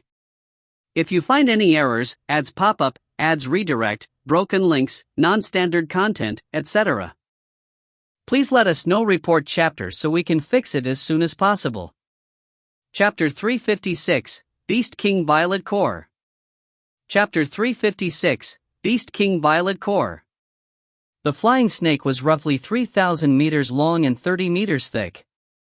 It almost looked like a flood dragon as opposed to a serpent, especially considering that it had 2 long, curved horns, and 3 clawed talons. Its scales reflected dazzling sunlight, and if one examined it closely, they would detect a holy air to it. The Beast King aura which roiled out from it made it seem like the monarch of all beasts, and caused all of the river-defying sex battle beasts to tremble. The pressure weighing down on their blood made it such that none of them dared to even think about fighting back against the huge snake. The only exception was the heaven-horning dragon, whose scales stood on end as it howled in defiance. Heaven and earth went dim, and a huge wind kicked up. Down below, the cultivators of the river-defying sect were completely astonished, and began to cry out in surprise. That's another Beast King. In the cultivation world of the lower reaches, Beast Kings were rare, and few people even had a chance to see a single one in their entire lives. Bruiser's birth had been unexpected and quite coincidental. In the middle reaches, Beast Kings were also rare. However, considering how vast of a territory the middle reaches covered, they were not impossible to find. In fact, quite a few roamed the depths of the mountains and jungles. In the moment that the flying snake Beast King appeared, Li Zimo's face flickered, and he rose to his feet, brilliant light shining in his eyes. His nascent soul aura erupted out, and he flicked his sleeve, sending a powerful gale force wind shooting toward the flying snake. Behind him, Bruiser threw his head back and howled, causing his own Beast King aura to surge, almost as if he wished to outshine the flying snake. However, it was obvious that whether it was in terms of aura or cultivation base, the flying snake far surpassed Bruiser. Bruiser was like a baby, and the flying snake was like an adult. Behind Li Zimo and Bruiser, there was another aura that rumbled out, which transformed into a beam of blood-colored chi that shot up into the clouds. It was by Xiaochun. That pillar was formed from the power of Bai Xiaochun's chi and blood, and because of his Heavendao gold core cultivation base, it was even tinged with golden light. "How dare you!" Bai Xiaochun shouted, his eyes crimson. Flying up into the air, he performed an incantation gesture with his right hand, sending a black light flying out of his bag of holding. It was none other than the renegade dragon horn, which shot toward the flying snake, fueled by the full power of Bai Xiaochun's cultivation base. At the same time, he opened his third eye, causing violet light to spill out onto the creature. Rumbling sounds filled heaven and earth as Li Zimo's tempest bore down on the flying snake. A moment later, Bai Xiaochun's renegade dragon horn also closed in, bursting with a Heavendao aura. The flying snake's eyes widened, and it quickly coiled up, apparently relying only on its fleshly body power to defend itself. Incredible rumbling echoed out as the tempest collapsed, and the renegade dragon horn was sent spinning off to the side. At the same time, the flying snake was shoved backward by a full 300 meters. Bruiser let out another roar of rage, turning to glare at the flying snake with a look of utter ferocity. However, he also had his misgivings. He was currently at a critical juncture as his violet core continued to form. The flying snake was a big threat, and made Bruiser very, very uneasy. In that moment, a tiny figure suddenly appeared next to him, reached out, and placed a hand on his side. Bruiser was currently 300 meters tall, so that figure was minuscule in comparison. However, the hand which reached out to him seemed powerful enough to shake mountains, and as soon as it touched him, all of his anxiety and nervousness vanished. That figure was none other than Bai Xiaochun. "Focus on your core formation," he said. "I'll take care of everything else." As he spoke, his gaze fell upon the greedy flying snake some distance away. Moments later, Li Zimo appeared next to Bai Xiaochun, and the core formation Dharma protectors flew up into the air as well. At the same time, the profound stream division spell formation erupted with power, materializing 9 greatswords which immediately locked onto the flying snake. The flying snake's cold eyes widened. It was a beast king, and in the nascent soul level at that. However, this was the river-defying sect, one of the 4 great sects of the middle reaches, and the flying snake wouldn't intentionally provoke them unless it was absolutely necessary. Bruiser's core formation had been so enticing that it simply followed its feelings and tried to grab the violet core. With Bruiser's Beast King core, a breakthrough from nascent soul into the Deva realm would have been much more possible. The cultivators of the river-defying sect were equally leery of the snake. Even Li Zimo didn't wish to tangle with a fully developed Beast King unless absolutely necessary. Beast Kings were capable of summoning countless lesser beasts to fight for them, and if that happened, it would put the river-defying sect in a very unfavorable situation. The two sides were in somewhat of a deadlock as they stared at each other. However, that was when even more streams of nascent soul divine sense flew out and locked onto the flying snake. Although the river-defying sect didn't want to tangle with a Beast King, if it truly attempted to attack the sect, then they wouldn't hold back in the fighting. They would kill the beast no matter the cost. Li Zimo's eyes narrowed, and he began to speak in a voice as cold as ice. "Considering you've practiced cultivation all the way to your current level, Your Excellency, it's only appropriate to address you as a fellow Taoist. Today, the river-defying sect's champion battle beast is stepping into core formation. In order to prevent any misunderstandings, fellow Taoist, would you kindly take your leave?" The snake's eyes glittered defiantly, and it looked over at Bruiser. By that time, the violet core above Bruiser was shining with dazzling light. The strange aroma continued to billow out in all directions as the violet core formed. In that moment, Bruiser's eyes shone with intense excitement as he watched the violet core shoot toward his open mouth. Just when he was about to swallow it up, the air next to him distorted and a hand reached out to grab the violet core. Everyone was shocked by this sudden development. As for Xiaochun, his eyes were completely bloodshot, and a cry of rage escaped his lips as he unhesitatingly unleashed a fist strike onto the outstretched hand. At the same time, 3 cold snorts echoed out from Mount River Defiance, and Master Godwind, Frigid Sect, and Patriarch Crimson Soul instantly teleported out. Surprisingly, none of them showed any signs of having recently been in secluded meditation. Apparently, they had actually been watching over the proceedings the entire time. As soon as they appeared, they surrounded the hand and unleashed powerful divine abilities. Master Godwind spoke, his voice hoarse and echoing with killing intent. "You've been surveilling the river-defying sect for some time now, haven't you, Your Excellency? Did you really think we wouldn't be able to deal with you?" The attacks of the 3 patriarchs caused deafening roars to fill the air. The hand shattered to pieces, and the violet core continued downward toward Bruiser. However, at the same time, laughter rang out in the clouds as 3 beams of light suddenly shot down. Within those beams of light were indistinct figures, all of whom were moving with lightning speed toward the violet core. "I originally thought some unique treasure had appeared. I can't believe it's actually the violet core of a beast king." Bizarre laughter echoed out from within all of the beams of light. However, it was in that moment that the spell formation rumbled, and a huge greatsword appeared that slashed toward the incoming beams of light. Next, even more patriarchs of the river-defying sect appeared. Everyone had assumed that they were in secluded meditation, and yet, just like Master Godwind and the others who had just appeared, that was clearly not the case. The flying snake's eyes glittered as it once again shot toward Bruiser. As of this moment, Xiaochun understood what was happening. Over the last months, everything in the sect had seemed peaceful, but the truth was that numerous hidden entities had been infiltrating and spying on them. Bruiser's attempt at core formation was a unique situation that was drawing all of them out of hiding.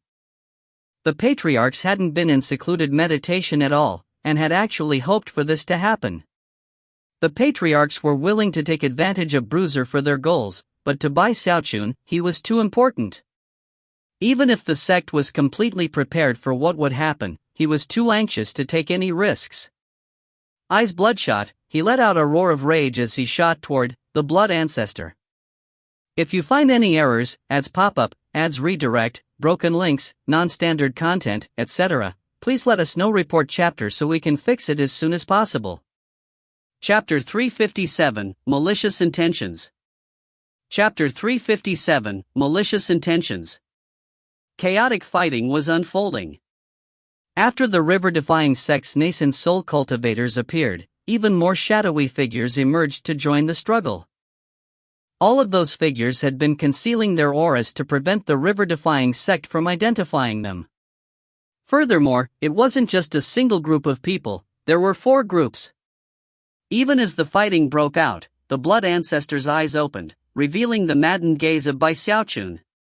Bruiser was his son, and as a father, it enraged him to see people bullying him.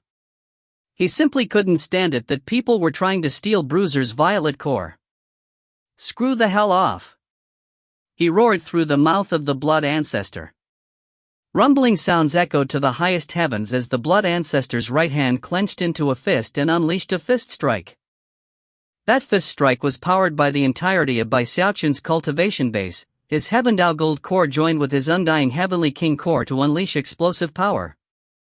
The enormous fist of the Blood Ancestor was like an entire continent rumbling through the air, causing the sky to shatter and sending an enormous shockwave blasting out. The faces of the infiltrators fell, and they scrambled to get out of the way. Those who were too slow immediately began to cough up blood. As for the flying snake, the fist hit it directly, and it screamed as it flew backward. Suddenly, everything went quiet. Everyone was looking at the enormous Blood Ancestor, shock written across their faces as they tried to determine if it even had any weaknesses. Master Godwind and Frigid Sect exchanged a glance. Originally, they had intended to let the fighting go on a bit longer in the hopes of luring out more infiltrators. However, now that Bai Xiaochun had taken control of the Blood Ancestor, they knew that delaying things could further enrage him. After a moment, they nodded to each other. "Time to end things," Frigid Sect murmured. "Even those who haven't showed their faces will be too frightened to make a move after what they've seen already." He waved his hand, and a black sun appeared up in the sky, to be joined moments later by a white sun. The two suns overlapped, as did the two ravens inside the sun. The newly formed raven then opened its eyes and emitted a deafening cry. Then, the raven flew out. At the same time, cackling laughter could be heard as a scarecrow stepped out of thin air. The heaven-horn sword also appeared, flying toward Frigid Sect in a beam of golden light. Things weren't over yet. Although the spell formations which had been set up looked like they were tapped out, they suddenly glittered with brilliant light, and began to shine 3 times as brightly as before. 3 enormous glowing swords appeared, which began to destroy everything in their path. Heaven and earth shook violently as all of the intruders fled for their lives. Unfortunately, few could get very far. The heaven-horn sword slashed one of them in half, and the cackling scarecrow appeared in front of another and began to skin him alive. Moments later, the victim was revealed to be a projection, but the sight of the attacking scarecrow was still bone-chilling. The light from the black and white suns made it impossible for any of the infiltrators to hide, and the black and white raven proceeded to slaughter them. However, none of that was very impressive when compared to the 3 glowing swords created by the spell formations. They quickly broke down into 3 nets, each one made up of 100,000 swords, which proceeded to slash their enemies to pieces. The flying snake appeared to be on the verge of escaping, but Li Zimo snorted coldly and chased after it. From a distance, the river-defying sect made for a spectacular sight. It was almost like flowers of swords were blooming above it. Strangely, many of the people who died didn't shed blood, and as their corpses fell to the ground, they simply vanished. Only a small group of actual bodies remained. Clearly, those who didn't leave corpses behind weren't there as their true selves, but had come in clone form. To them, the loss of a clone like that would be somewhat of a waste, but wouldn't truly injure them. As the clones vanished and the flower of swords began to fade, the violet core safely entered Bruiser's mouth. He swallowed it, and almost instantly, his aura began to rise. Inside the Blood Ancestor, Bai Xiaochun's face was ashen, and he looked completely exhausted. Even with his double cores, it was a draining thing to take control of the Blood Ancestor. As he looked over at the patriarchs, the animosity in his gaze was apparent. The patriarchs exchanged awkward glances. The truth was that Bruiser's core formation hadn't been part of their long-term plan. They had originally intended to use other methods to draw out the infiltrators. Even still, they were worried that Bai Xiaochun would take things the wrong way, so Frigid Sect appeared to offer a complete explanation. In the end, Bai Xiaochun snorted coldly and made a lot of demands on Bruiser's behalf before agreeing to let the matter drop. "Those old fogies," he grumbled to himself. "They're all wily old foxes." Then when he saw how Bruiser's energy was continuing to rise higher and higher, he got wrapped up in excitement and decided to forgive them for the time being. Beast Kings needed to rest and recuperate after reaching core formation, and the patriarchs themselves offered to stand as Dharma protectors for Bruiser during that time. Bai Xiaochun joined them, sitting there cross-legged as he waited for Bruiser to recover completely. However, waiting around was very boring. Soon he started to think about the baby girl that was the true spirit, and the river-defying pill. As the time passed, he became wrapped up in pondering the issue of how to concoct the pill. "I'm not going to be able to concoct the pill inside of me. That would only work if I had plenty of life force, which I don't. Although concocting it outside of the body is possible, it would be too difficult." He frowned in consternation. "Having a drop of blood from the true spirit should make it a bit easier, but I still don't think I have enough skill in the Tao of medicine to succeed." Bai Xiaochun felt quite dejected. It was a depressing thing to know what to do, but be unable to do it. The simplest thing would be to concoct in within myself. But I lack life force. Life force, hey, wait a second. Suddenly, his eyes sparkled, and he looked down at his bag of holding. The little turtle is the relic of eternal indestructibility. His life force should be sufficient, shouldn't it? As Bai Xiaochun considered all these matters, his excitement grew. However, he didn't dare to give voice to his ideas, lest the little turtle catch on. The little turtle is too treacherous. I have to think of a way to get him to willingly give me some life force. He couldn't help but feel a bit of a headache whenever he reminisced about the good old days when the little turtle had been unconscious. Suddenly, his heart thumped. Unconscious. A crafty gleam appeared in his eyes as he suddenly realized that the best thing to do would be to concoct some sort of powerful knockout medicine. Early in the morning 7 days later, Bruiser suddenly opened his eyes and let out a long cry. As he did, violet light exploded out around him, and the fluctuations of core formation roiled out. At the same time, all of the other battle beasts in the river-defying sect began to howl. Having accomplished their task of standing as Dharma protectors, the patriarchs left with smiles on their faces. Bruiser was in high spirits. Although he spent the next few days with Bai Xiaochun, he eventually got bored and ran out to have fun. This time, though, he didn't leave the river-defying sect. Instead, he spent his time with the other battle beasts, as well as the female disciples he liked. Bai Xiaochun let him do as he wished. At the moment, he was almost completely focused on concocting his knockout medicine. Therefore, he remained in his immortal's cave, mentally reviewing the countless medicine formulas which existed in his mind. Time passed. 2 months flew by. Bai Xiaochun had come up with a plan, and was making constant improvements to the new medicine formula. On a few occasions, the little turtle popped his head out of the bag of holding to look at Bai Xiaochun. He wasn't a mind reader, so he had no way to determine what exactly Bai Xiaochun was thinking. However, the crazed look in his eye left the little turtle with a bad feeling. Of course, Bai Xiaochun didn't give up on cultivation. In addition to mentally pondering the medicine formula, he continued to work with the undying muscles and the frigid school will-evolving incantation. One morning at dawn, he finally finished his mental work with the medicine formula. At the same time, he suddenly realized that a jade slip in his bag of holding was vibrating. Upon producing it, he heard Frigid Sect's voice speaking in his mind. Xiaochun, come to the Grand Hall on Mount River Defiance. The other 3 great sects of the Middle Reaches have come for a visit. Bai Xiaochun was a bit taken aback. In recent discussions with the patriarchs, he'd been told that according to the speculations, some of the people who had infiltrated the sect had been rogue cultivators, but others had come from the 3 sections. After all, the river-defying sect was a newcomer, and the other 3 sects were definitely certain to feel them out. Considering how things had played out, Bai Xiaochun couldn't help but snort coldly as he rose to his feet. After donning his junior patriarch robes, he put an icy expression on his face and headed toward the Grand Hall.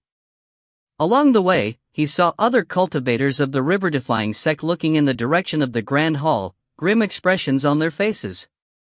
Eyes flickering, Bai Xiaochun hurried along until he caught sight of 3 groups of cultivators, all of whom wore expressions of disdain as they tried to shove away the river-defying sect disciples guarding the entrance of the Grand Hall. If you find any errors, ads pop up, ads redirect, broken links, non-standard content, etc., please let us know. Report chapter so we can fix it as soon as possible. Chapter 358, Arrogant and Despotic. Chapter 358, Arrogant and Despotic. Each group had roughly a dozen people in it, including core formation and foundation establishment cultivators, and they all wore different Taoist robes. The first group had black robes decorated with images of blood moons, and radiated particularly murderous auras. They had sneers on their faces, and icy gazes filled with killing intent. Another group wore garments decorated with a starry sky. They were all exceedingly attractive, and the disdain in their sparkling eyes couldn't have been clearer. The final group dressed in Taoist robes that were black and white. That group contained both male and female cultivators, and radiated a feeling that made them seem as if they had transcended the mortal world. Despite that lofty air, they also looked completely disdainful. Bai Xiaochun had read introductions regarding the other three sects, and could immediately tell where they were from. The group wearing the starry sky designs were from the Starry River Court. The people with murderous auras were from the Devilish Polarity River Court. As for those in the black and white Taoist robes, they were from the most powerful of the sects, the Tao River Court. The disciples of these three sects were standing directly in front of the Grand Hall, preventing anyone from entering. They were the guests, but they were acting like the hosts. They were even driving away the river-defying sect disciples who had been assigned to guard duty. Directly up above in the sky, an enormous, pitch-black lizard could be seen, and when it deigned to look down, its gaze was as cold as ice. It even seemed like it wished to eat the river-defying sect disciples. Some distance away from the lizard was an enormous battleship, fully 3,000 meters long, and completely silver in color. It reflected the sunlight in dazzling fashion, and pulsed with terrifying power. In another direction was a gigantic meteor, fully 3,000 meters across and surrounded by a scorching sea of flames. The heat radiating from the meteor was such that many plants and trees down below began to wither up. Even as Bai Xiaochun approached, a middle-aged cultivator from the Starry River Court shoved one of the Foundation establishment disciples of the river-defying sect, causing him to stagger backward 30 meters. "Back off," said the Starry River Court cultivator. "Nobody is allowed in here." Sneering, he turned and started chatting with his fellow sect disciples. "This really is a puny sect. I can't believe they have trash like this guarding the Grand Hall." His comrades sneered, and the disciples of the other two sects looked even more disdainful than before. The river-defying sect disciples were furious, but managed to hold their tempers. They well knew that the river-defying sect had only just entered the middle reaches, and didn't have a very stable position. Considering that the other three sects had only just arrived for their formal visit, and the patriarchs were all in the Grand Hall having a meeting, any conflicts which broke out could have very negative ramifications. On the other hand, it was obvious that the disciples from the other sects were trying to provoke a conflict. However, when they realized that the river-defying sect disciples weren't taking the bait, their faces turned even more grim. Despite that, none of them made any openly aggressive moves. As the disciples of the three sects exchanged hesitant glances, the leaders among each group began to talk loudly. "I heard there are a lot of self-proclaimed chosen in the river-defying sect. Where's Bai Xiaochun? How about Song Ke, Ghost Fong, Nine Owls, Shangwan Tianyu, and Chen Manyao? Where are they?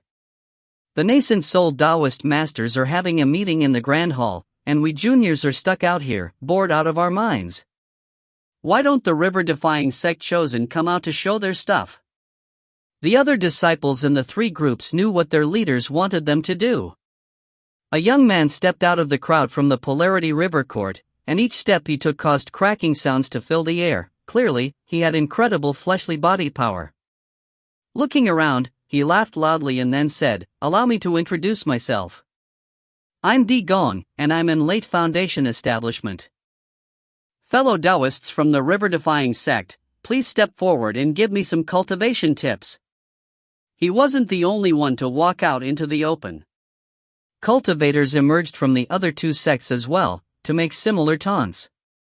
"Seriously?" one of them said. "Nobody from the majestic river-defying sect will dare to swap pointers with me? What kind of a sect is this?" The river-defying sect disciples were panting in anger. A moment later, one of the late Foundation establishment disciples from the Profound Stream Division charged toward Di Gong. Two more disciples began to charge toward the cultivators from the other two sections. "Get your ass back in line," Di Gong said, laughing. Planting his right foot down onto the ground, he kicked off, spinning his leg through the air. Unexpectedly, though, this wasn't a kick powered by his fleshly body. A vast quantity of wind blades appeared, which shot forward in a dangerous magical attack. The Profound Stream Division disciple unleashed a flying sword, but to his surprise, the sword passed directly through Di Gong. By the time he realized that what he was looking at was an afterimage, it was too late, and Di Gong was right in front of him. Before he could react, Di Gong unleashed a fist strike which smashed right into him. Di Gong wasn't done yet, though. Laughing with vicious killing intent, he prepared to unleash another attack on the same disciple. The surrounding disciples of the river-defying sect were enraged, and a few of them flew over to try to save their fellow disciple. Meanwhile, the other two disciples who had flown out to challenge the visiting sects were being beaten back. Furthermore, their opponents seemed to be in the same killing mood as Di Gong. When Xiaochun saw these events playing out, rage flickered in his eyes. In a flash, he appeared in front of the profound stream division disciple, where he stood in place. When Di Gong's fist slammed into him, it didn't even move a hair on his head. The force of Di Gong's blow was redirected back at him, causing blood to spray out of his mouth as he tumbled backward, a look of shock on his face. A core formation cultivator? Di Gong bellowed. How shameless, river-defying sect.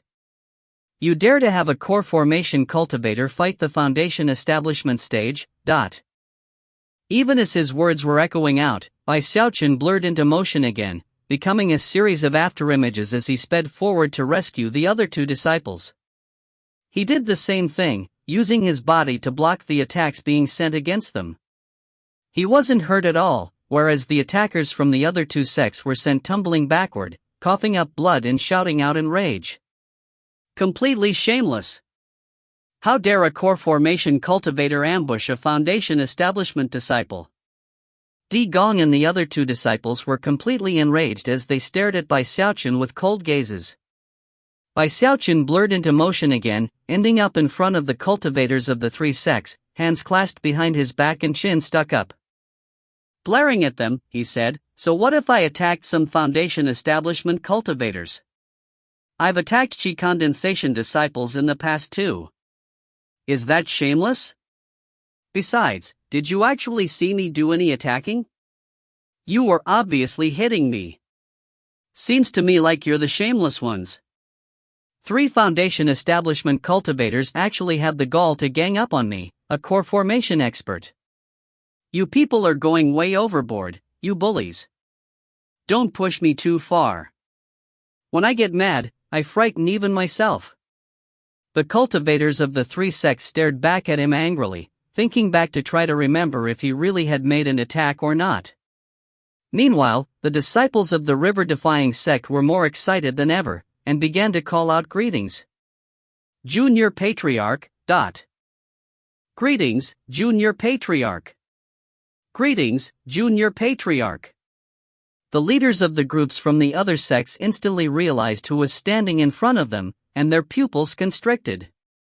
At this point, a young man strode out from the starry river court, his eyes flickering with cold light. Hidden in his hand was a black spike. In his estimation, if he could cripple Xiaochun here, there might be some negative consequences, but overall, it would be a big win. "How amusing," he said. "So, you're Xiaochun, huh? Allow me to introduce myself. I'm Chen Yunshan. Why don't we swap pointers about?" Even as he began to speak, core formation cultivators stepped out from among the disciples from the Polarity River Court and the Dao River Court, their eyes shining with cold light. However, before Chen Yunshan could finish speaking, Xiaochun yelled, "You're forcing me to do this." With that, he threw a medicinal pill toward Chen Yunshan. "Ha!" Chen Yunshan said, jaw-dropping. He waved his sleeve, but it didn't prevent the medicinal pill from exploding, causing black smoke to swirl out. His fellow disciples were also shocked, and waved their sleeves to disperse the smoke. However, there was some strange property to the smoke that made it impossible to dispel, and it even began to seep into them through their skin.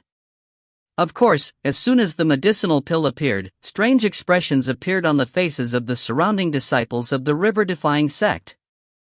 That was especially true of the disciples from the spirit and bloodstream divisions. They immediately began to back up, dragging the disciples of the other 2 divisions with them. Within moments, they were more than 300 meters away. The cultivators of the Dao River Court and Polarity River Court were shocked, and couldn't figure out why Xiaochun had just thrown out a medicinal pill.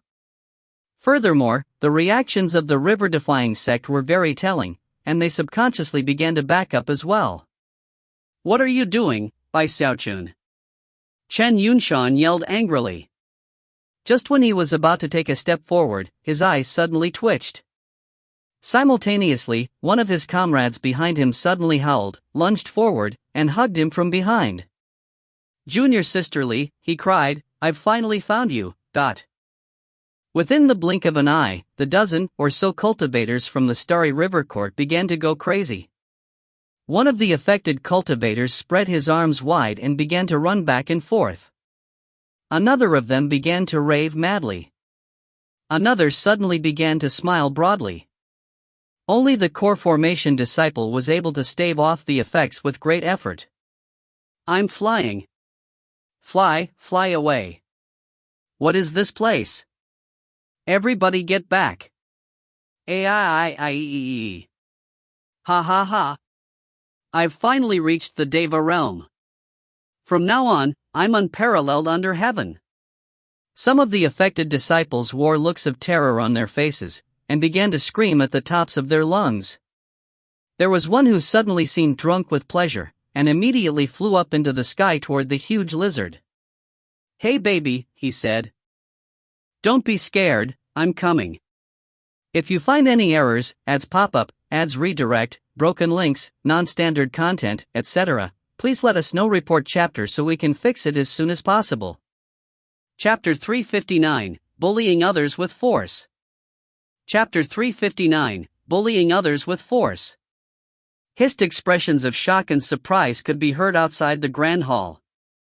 As for the disciples of the river-defying sect, they were looking at Bai Xiaochun as if he were some sort of god. That was especially true of the disciples from the bloodstream division, many of whom literally shed tears as they thought back to situations they had encountered in the past. The disciples from the spirit stream division felt similarly sympathetic. As for the profound stream division, many of them had faced Bai Xiaochun and his team on the battlefield, and had been similarly tormented. Then there was the pill stream division disciples, whose eyes shone with bright light. They had heard many stories of Bai Xiaochun's pill concocting, which by this point were virtually legends. To see such things occurring with their own eyes filled their hearts with passion. Off to the side, the disciples of the Polarity River Court and the Dao River Court looked profoundly alarmed. Not only were they crying out in shock, they were rushing backward at top speed, doing anything they could to avoid contact with the black strands of smoke. Watts, what's going on? Heavens! What kind of pill is that? It's absolutely terrifying. I can't believe a medicinal pill like that exists in the world. Look, even the core formation cultivator can't hold out any longer. That medicinal pill is horrifying. The disciples of the two sects looked over at Bai Xiaochun with expressions of unprecedented fear, especially the female disciples. The more they thought about the ramifications of what they were seeing, the more frightening it was. Regardless of the levels of their cultivation bases, all of them felt profound terror of Bai Xiaochun rising up inside of them. Bai Xiaochun coughed dryly and then shrugged his shoulders at the cultivators of the Polarity River Court and Dao River Court. "You see?" he said, sounding very wronged. "They forced my hand. Like I said, when I get angry, I frighten even myself. But they didn't listen, did they? They insisted on bullying me." Suddenly, he cocked his head to the side, as if he'd just remembered something. Looking at the core formation cultivators from the other two sects, he said, "All right, you two were about to say something, weren't you?" The cultivators of both sects were trembling, and the Foundation Establishment disciples edged backward again, trying to put some distance between themselves and the core formation elders. As for those elders, their hearts were starting to pound. Glancing over at the tragic scene playing out, they quickly offered explanations. "Oh no, I wasn't going to say much. Just that you really live up to your reputation, fellow Taoist Bai. You're like a dragon among men. Yeah, exactly. Your sect is definitely going to be very popular in the middle reaches." Bai Xiaochun laughed heartily in response. Looking very pleased with himself, he was just about to boast a little bit more when suddenly, a cold snort echoed out thunderously from inside the grand hall.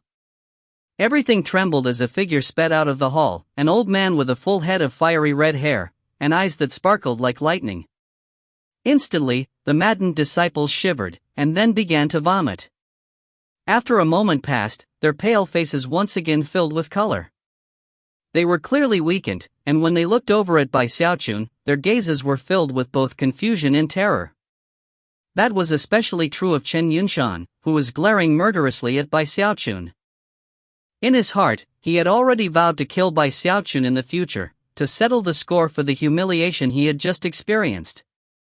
After rescuing the maddened disciples, the red-haired old man turned his gaze upon Bai Xiaochun. Of course, considering that the man was vastly above Bai Xiaochun in both terms of cultivation base and status, it wasn't appropriate to meet his gaze. Therefore, Bai Xiaochun simply looked down innocently and kicked at a nearby pebble. The red-haired old man gave a cold harumph, then stalked grim-faced back into the grand hall.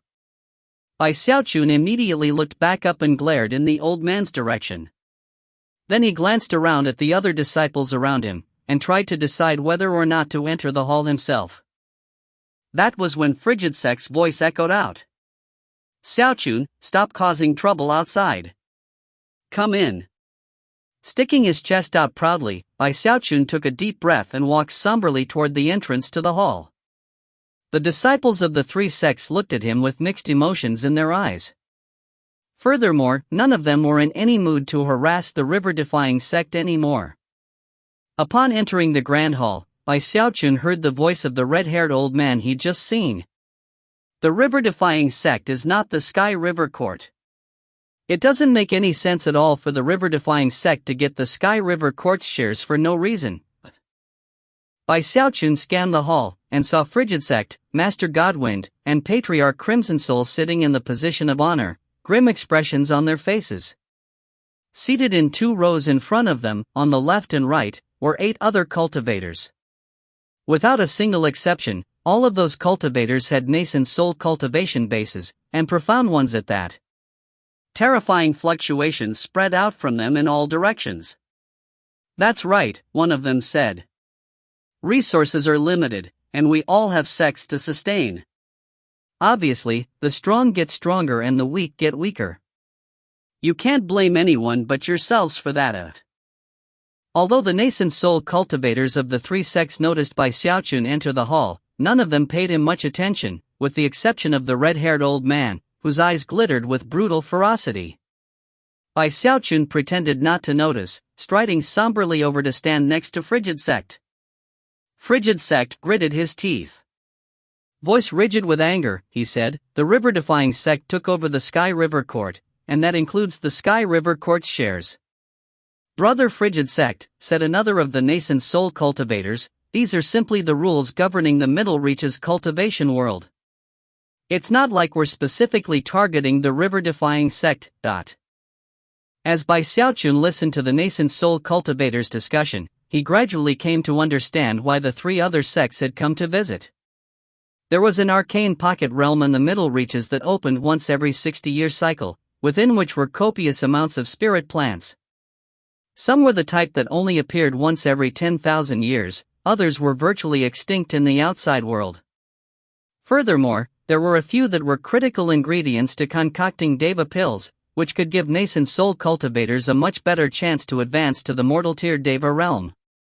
The value of such pills to virtually any sect couldn't be put into words. Every time the spirit plants in the arcane pocket realm were harvested, the Starry Sky Tao Polarity sect would take roughly half of the crop, and divide the rest among the 4 great sections. The entrance to that arcane pocket realm was located in a sealed legacy zone, an area that had been constructed ages ago by the Starry Sky Tao Polarity sect itself. By sealing the entrance to the pocket realm within a legacy zone, it not only kept the spirit plants safe, it also provided a chance for disciples of the 4 sects to earn magical techniques and divine abilities from the Starry Sky Tao Polarity sect. That was also a way for the Starry Sky Tao Polarity sect to scout for possible new disciples. The Starry Sky Tao Polarity sect had long since established rules governing how to split up the harvest from the pocket realm. Before the opening of the realm, the four sects would send disciples into the legacy zone to acquire legacy seals. Only 100 such seals were available, and the number acquired by the disciples would determine how many resources their sect got when the shares were divided. It was now only a few dozen years before the arcane pocket realm was to be opened again. Last time, the Sky River Court had taken second place in terms of shares, earning 30% of the resources, all of which still remained in the treasure storehouses, untouched. Those resources were extremely important to the nascent soul patriarchs of the river-defying sect, who could make use of them in their attempts to reach the Deva realm. But now, the three sects had come to redistribute the shares from the previous harvest, and wanted the river-defying sect to hand over the resources, and even make up for any that were missing. The red-haired old man from the Starry River Court looked at Frigid Sect and then spoke in a harsh tone. Those resources belong to the Sky River Court, not the river-defying sect. If you want resources like that, you're going to have to work for them yourself. Xiaochun frowned as his train of thought was interrupted, and his attention was drawn to the nascent soul cultivators from the three sections. Based on what he understood, the Dao River Court was the strongest of the sects, and had taken first place last time. To them, this wasn't a very big issue, and as such, they weren't saying much in the discussion. The Polarity River Court had come in third, and also had little to say. From what Xiaochun could tell, the Starry River Court had come in last, and had the greatest motivation to push the issue. They weren't willing to back down, and it was primarily them who were trying to intimidate the river-defying sect. In fact, it was entirely likely that they had made offers of compensation to the other two sects to make this meeting happen. Essentially, they wanted to take advantage of the river-defying sect's weakness to steal their resources. Frigid Sect and the other patriarchs were doing their best to suppress their fury. Just when the red-haired old man was about to say something more, a white-robed old man from the Dao River Court, who had been dozing the entire time, suddenly opened his eyes and said, "Enough. The matter is settled. We've already been in contact with the Starry Sky Dao Polarity Sect, who have come up with a method to resolve the issue. Although the legacy zone is usually only opened once every 60-year cycle, this time, we are being allowed to open it outside of the normal schedule. We'll send our disciples in to take the trial by fire, and use the results to determine how the shares are redistributed. What do you think, fellow Daoist Frigid Sect? Frigid Sect maintained his silence for a moment, then took a deep breath. He well knew that he wasn't in a position to disagree. If he did, it could have serious negative ramifications in the future. Furthermore, considering the Starry Sky Dao Polarity Sect had already given their stamp of approval, the river-defying sect had no qualifications to disagree. Deva realm, he thought. If only the river-defying sect had someone in the Deva realm, then things wouldn't play out like this. Finally, he gritted his teeth and nodded. Smiling, the white-robed old man rose to his feet. Excellent. In that case, I won't disturb you any further. See you in a month at the Arcane Pocket Realm. With that, he walked out of the hall. The nascent soul Taoist masters from the Polarity River Court had icy smiles on their faces as they also left. Last was the red-haired old man from the Starry River Court. Just before walking out of the hall, he looked back at Frigid Sect and said, "Oh, one more thing. I forgot to mention the requirement to enter the Legacy Zone. The only people who qualify are core formation cultivators who reach the stage within one 60-year cycle." In response, the faces of Frigid Sect and the other patriarchs turned even more grim. If you find any errors, ads pop up, ads redirect, broken links, non-standard content, etc., please let us know. Report chapter so we can fix it as soon as possible. Chapter 360, Fine. Fine. Fine. I'll go. Chapter 360, Fine. Fine. Fine. I'll go. When he saw the reactions of Frigid Sect, Master Godwind, and Patriarch Crimson Soul, the red-haired old man chuckled disdainfully, then flicked his sleeve and walked out. Rumbling could be heard outside of the Grand Hall as the cultivators of the three sects boarded their magical flight devices and then shot off into the distance, leaving behind nothing more than billowing winds and swirling dust. "Damn it!" Crimson Soul said through gritted teeth. Master Godwind frowned. "I guess this is our fault for not understanding the rules of the Middle Reaches cultivation world." Frigid Sect smiled wryly and said, "With the plentiful resources here in the Middle Reaches, it's not as difficult for cultivators to reach core formation within a 60-year cycle. In the lower reaches, such an accomplishment is very, very difficult." At that point, he suddenly seemed to remember something, and looked over at Xiaochun.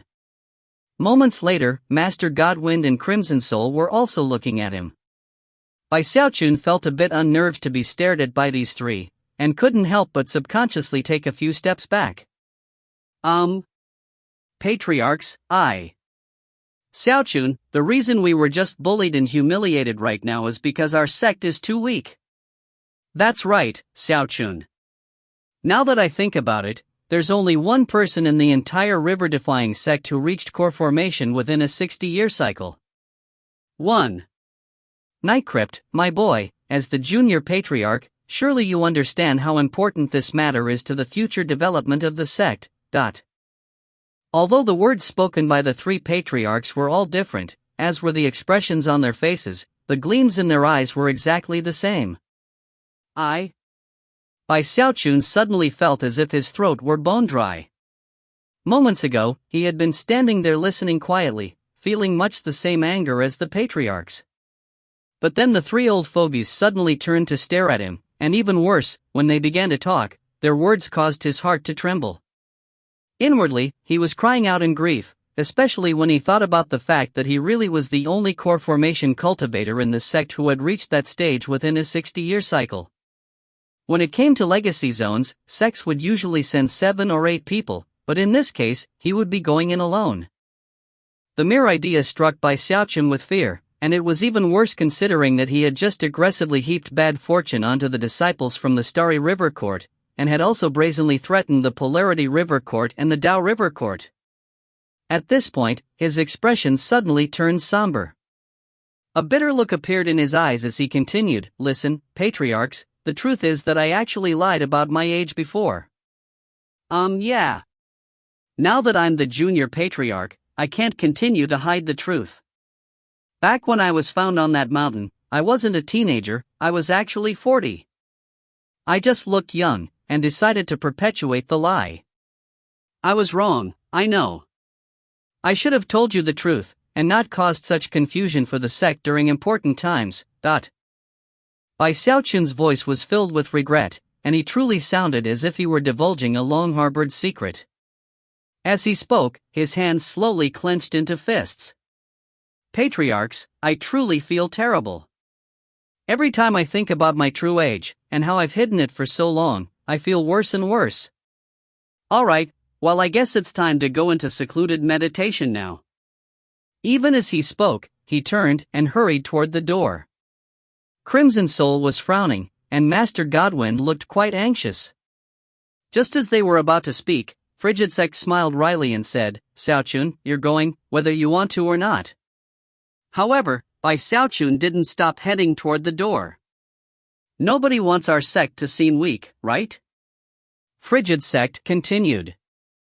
"If we can't produce a single core formation cultivator who succeeded within one 60-year cycle, it will only mean further humiliation at the hands of the 3 other sections. I'm afraid if that happens, we won't have a very strong foundation in the Middle Reaches." When Xiaochun heard that, he slowed down a bit, his heart twisting with indecision.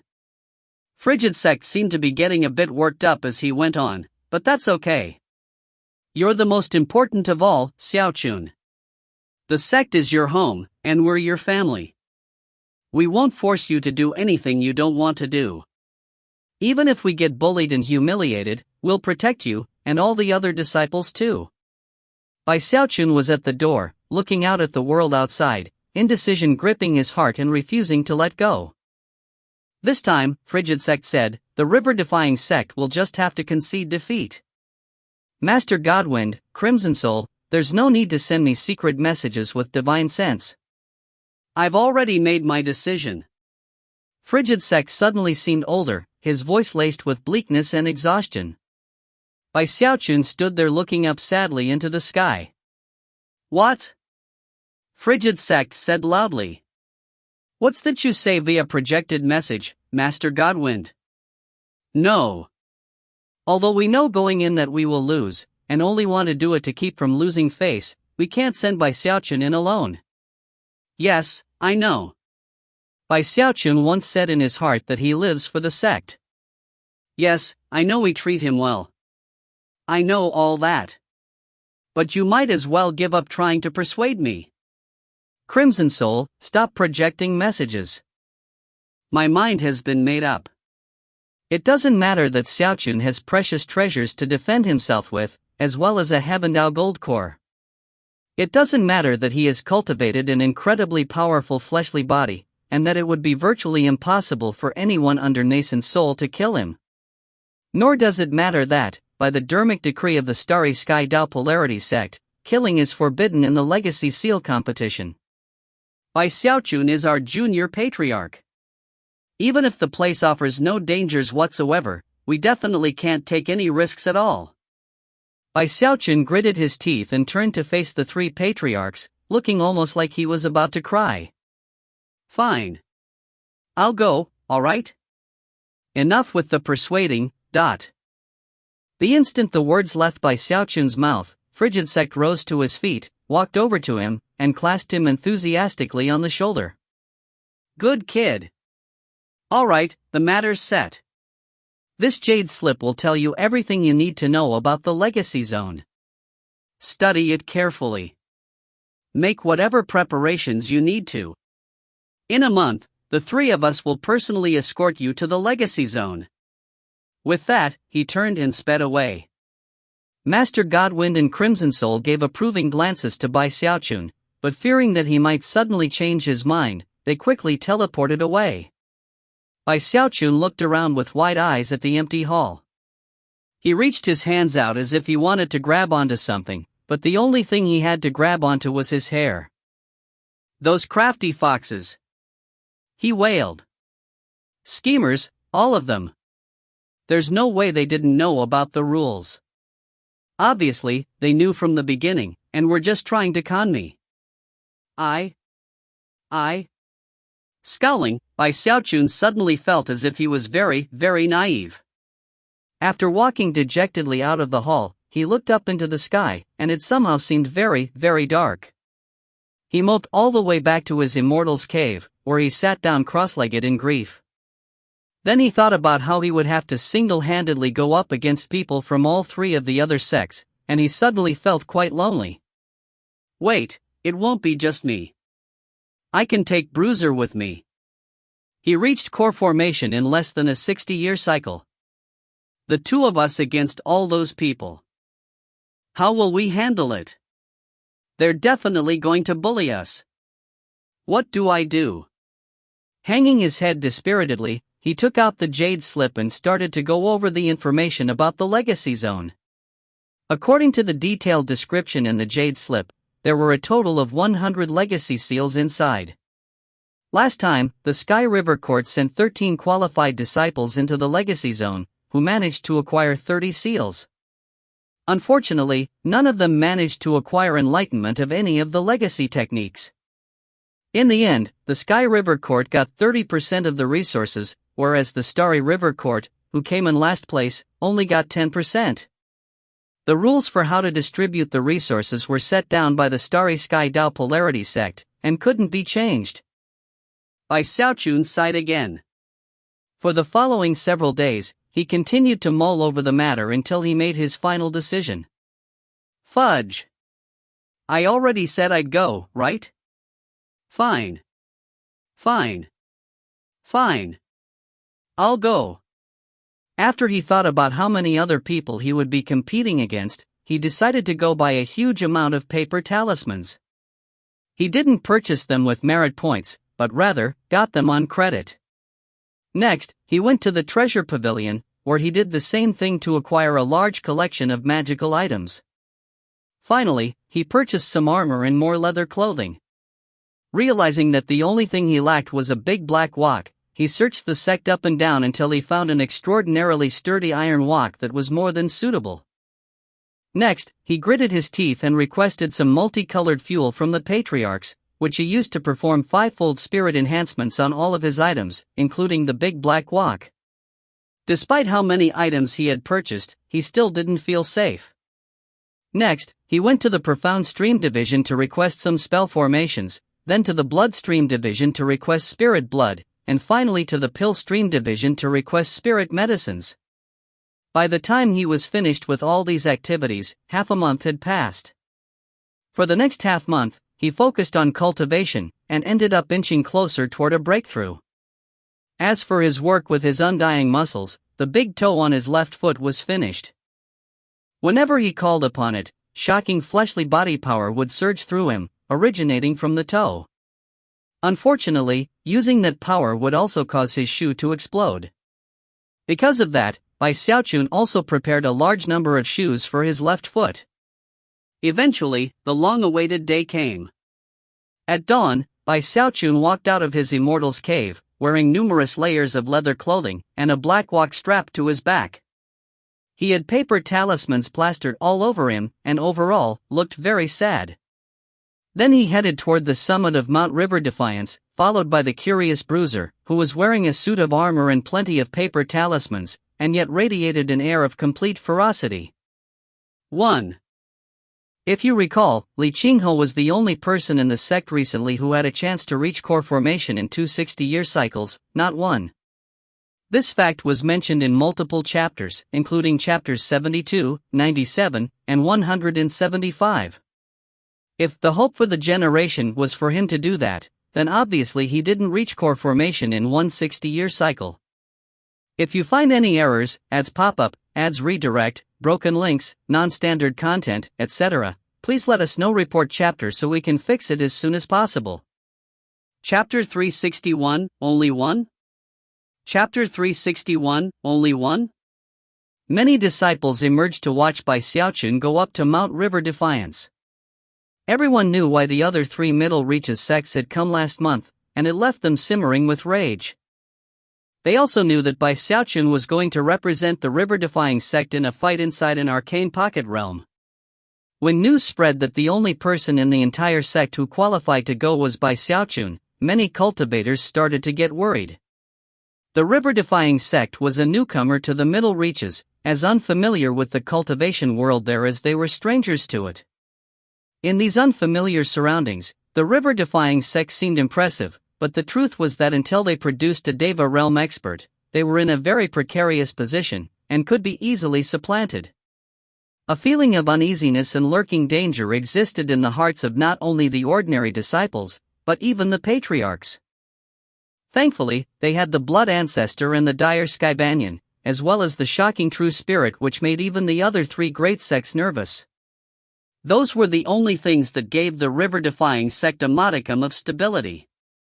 Xiaochun was aware of all of that. Therefore, despite the fact that he didn't really want to go to the arcane pocket realm, and despite the ferocity he had witnessed among the disciples of the three sects, he had chosen to go along with the arrangement. Gritting his teeth and trembling with fear, he led Bruiser slowly up to the top of the mountain. Waiting there for him were Master Godwind, Frigid Sect, and Crimson Soul. Three late nascent soul Taoist masters would be escorting him to the arcane pocket realm. Everyone watched silently as Xiaochun made his way to the top of the mountain. Ghostfang emerged from his immortal's cave, an absent-minded look in his eyes as he thought back to the time he had fought Xiaochun back in the Spirit Stream sect. That was the first time he had ever lost to someone in the same generation as him, and although he hadn't appeared to have been affected in any way, it had awoken in him a strong desire to surpass Xiaochun. At a certain point, though, he had come to realize that Xiaochun's progress was almost unbelievable. He was already so far ahead that it almost seemed impossible to catch up. Then there was Song Ke, who stood atop one of the mountains in the Bloodstream Division, hands clenched tightly into fists. He was thinking about the fallen Sword World, Heavendal Foundation establishment, and everything which had occurred after that. Within his eyes burned flames of defiance. "I'm definitely going to surpass you one day." As for the Blood Masters and other top chosen in the Bloodstream division, all of them were equally unsettled. While they were concerned about their sect, they also couldn't help but compare themselves to Bai Xiaochun. The fact that none of them even qualified to go into the arcane pocket realm was profoundly chafing to all of them. Zhou Xinqi was having a hard time controlling her breathing, and Nine Owl's eyes were completely bloodshot. Master God Diviner and Jiao Lai were both unsettled. In the past, there had been one dazzling chosen who was currently stuck at a cultivation-based bottleneck. That was Lu Tianlei, who spent most of his time alone, refusing to go out. However, as of this moment, he chose to emerge from his immortal's cave and stare off at the figure ascending Mount River Defiance. Shen Manyao appeared, as did Gong Sun Waner. Gong Sun Waner's expression was the same as ever, her lips perpetually upturned into a faint smile. However, compared to all the people just mentioned, the person with the most complicated emotions of all was teetering on the verge of madness, Shengguan Tianyu. He stood tall and straight, his features as stunningly handsome as ever. He had no desire to even look at Bai Xiaochun, and therefore refused to emerge from his immortal's cave. Although he couldn't see Bai Xiaochun, his heart felt as if it had been bitten by the most poisonous of serpents, and the pain he felt was difficult to put into words. Eyes bloodshot and fists clenched, he said, "You're just a cheap bastard with no parents and no education. I'm Shangguan Tianyu. I'm definitely going to crush you beneath my feet."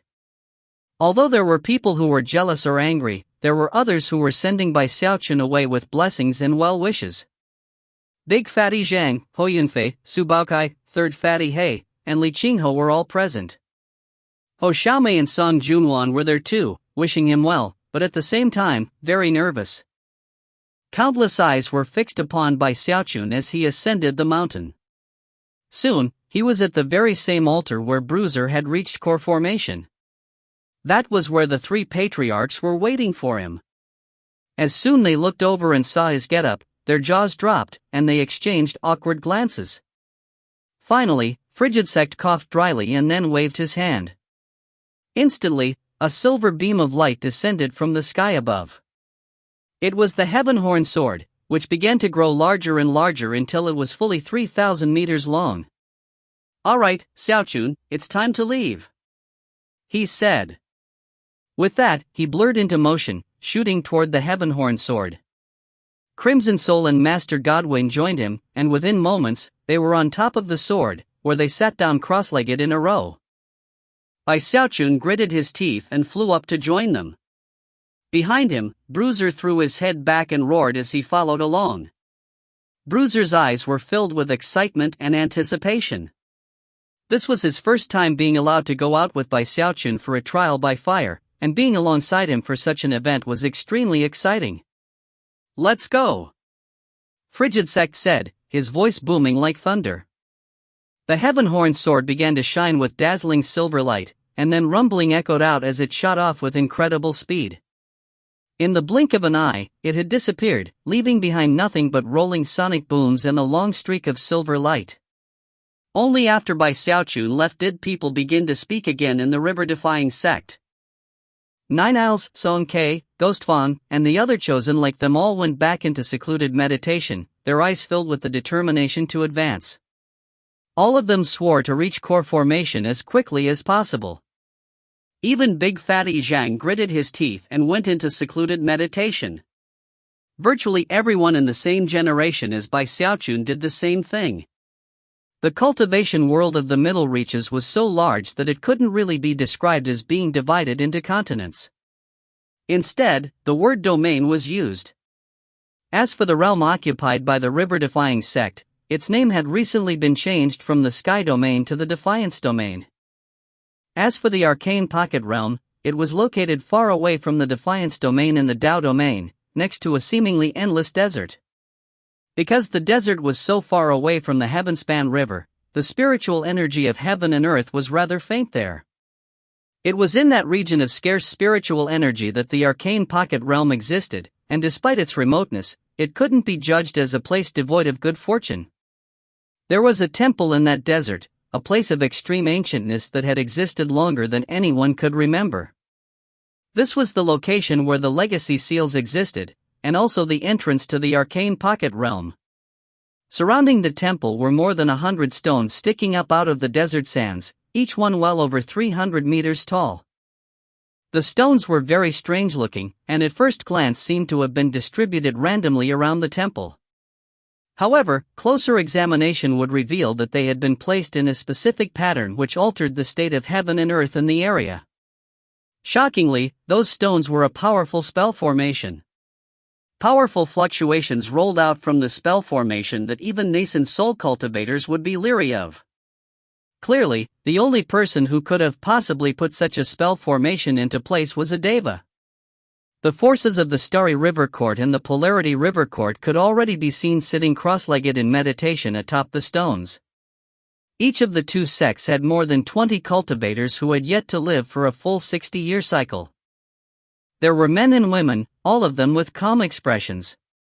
However, there was no hiding the aloof pride in their eyes. They were all top chosen in their sections. The truth was that they had a right to be proud. A mere glance at any one of them would reveal how different they were from ordinary cultivators. The two sects had spent vast amounts of resources to raise these chosen, who were seeds that would grow to be pillars of their respective organizations. One of them was Xiaochun. The two sects were seated apart from each other, and their auras were clearly different. As for the Starry River Court, their cultivators were surrounded by a murky radiance that almost seemed like countless stars, pulsing with a profound aura. In sharp contrast to them were the chosen of the Polarity River Court. They had fiendish, murderous auras, and gazes which seemed capable of penetrating into their opponents' hearts and minds. They seemed like people who killed at the drop of a hat, and were surrounded by a seething black mist. It was just barely possible to see the outlines of devilish spirits within that mist, roving to and fro. The energy on display here was something the likes of which no sect in the lower reaches cultivation world could ever have. Only the great sects of the middle reaches could put on a display like this. As the forces of the two sects sat there waiting, the cultivators began to look up into the sky as they sensed certain fluctuations off in the distance. A moment later, a streak of silver light appeared off in the distance, which was the Heavenhorn sword. As it pierced through the air, the power of a tenfold spirit enhancement rippled out in all directions. Clearly, the river-defying sect was trying to put on a good show. In the blink of an eye, the sword was closing in on the spell formation, allowing the cultivators of the Starry and Polarity River Courts to see the figures atop it. Ignoring the three patriarchs, their gazes came to rest on by Xiaochun. It was hard to say who among the two sects said it, but the surprise and derision in that person's voice couldn't have been more clear. Only one person? If you find any errors, ads pop up, ads redirect, broken links, non-standard content, etc., please let us know. Report chapter so we can fix it as soon as possible. Chapter 362, The Legacy Competition begins. Chapter 362, The Legacy Competition begins. Everyone in the two sects began to snicker. Then, they simply looked away from the Heavenhorn sword, their hearts filled with disdain. Everyone knew that they were gathered to fight for a share of soon-to-be redistributed resources. Because of that, the number of people who participated was crucial. If the river-defying sect could only produce one person who qualified, then there was no suspense in the matter. The river-defying sect would be lucky to get 1% of the resources in the end. The Starry River Court cultivators were especially aware of why this redistribution of resources was happening. Not only were they very complacent, they simply couldn't hide their disdain for the river-defying sect. Xiaochun was the only one present whose eyes flickered with killing intent. He already hated by Xiaochun down to his guts. Not only had the events of the previous month plagued his nightmares afterwards, he had been punished by the sect, and had become a laughingstock among his contemporaries. Because of that, his rancor continued to fester day by day. Glaring at Bai Xiaochun, he thought, "It's too bad we're not allowed to kill anyone in here, otherwise you'd be dead." As for the people from the Polarity River Court, they weren't interested at all in the river-defying sect. To them, this was merely a mission to accomplish for the sect. Everyone here was to be rewarded, and they couldn't help but feel some disdain for the river-defying sect, who had only brought one person. Rumbling sounds filled the air as the heaven-horn sword shot down from the sky. After coming to a stop some distance above the ground, the three patriarchs led by Xiaochun and Bruiser off of the sword and down to the ground. Xiaochun was panting, and his eyes were wide as he took in the crowd of cultivators from the two sections. He almost couldn't believe that all of them were in the core formation stage. Each and every one was clearly an outstanding individual, and Xiaochun's heart was already starting to fill with an intense sensation of danger because of it. How could there be so many of them? He thought, a miserable expression on his face. The mere idea of having to compete with more than 40 other top experts to get the legacy seal seemed almost too much for him to take. The three patriarchs were also frowning as they looked over the forces from the Starry and Polarity river courts. As for the nascent soul cultivators leading the two groups, they merely looked over and gave faint smiles. Clearly, they weren't interested in chatting. Compared to these two sects, the river-defying sect looked quite weak. So, Chen Yunshan said all of a sudden, it turns out the river-defying sect doesn't just have one person. They have a beast, too. I guess that brings their total to 1.5. He started laughing, and was soon joined by others from his sect. Another cultivator called out, I think it's a bit more than 1.5. Look at this guy. Just how many paper talismans does he have stuck on himself? And look at that huge black walk on his back. More laughter rose up as the Starry River Court cultivators began to mock Xiaochun's outfit. As for the cultivators from the Polarity River Court, when they saw Xiaochun and Bruiser, a few of them were unable to conceal the glitters of greed that rose up in their eyes. Clearly, they could see how amazing of a creature Bruiser was. Bruiser couldn't help but feel a bit uneasy having so many core formation cultivators staring at him. Almost instantly, the scales that covered his body began to stand on end, although the armor and paper talismans he was wearing made it impossible for anyone to see that. However, they could see the violet flames which sprang out beneath his feet, and the roar which echoed out from his mouth. Xiaochun had been feeling a bit anxious, but Chen Yunshan's words, and the gazes which caused Bruiser to feel so anxious, stirred up his anger. And yet, anger did little. Compared to the two other sects, the river-defying sect really was too weak. The three patriarchs were already starting to regret having brought Xiaochun to participate in this challenge. Earlier, they had assumed that his battle prowess and precious treasures would be enough to allow him to get at least a few of the legacy seals and come away unscathed, no matter how many of the other chosen wanted to harm him. Besides, the Starry Sky Dao Polarity sect had already laid down rules for how the fighting over the legacy seals would go. No one was allowed to kill any of the other chosen, an arrangement which was for the benefit of all four sections.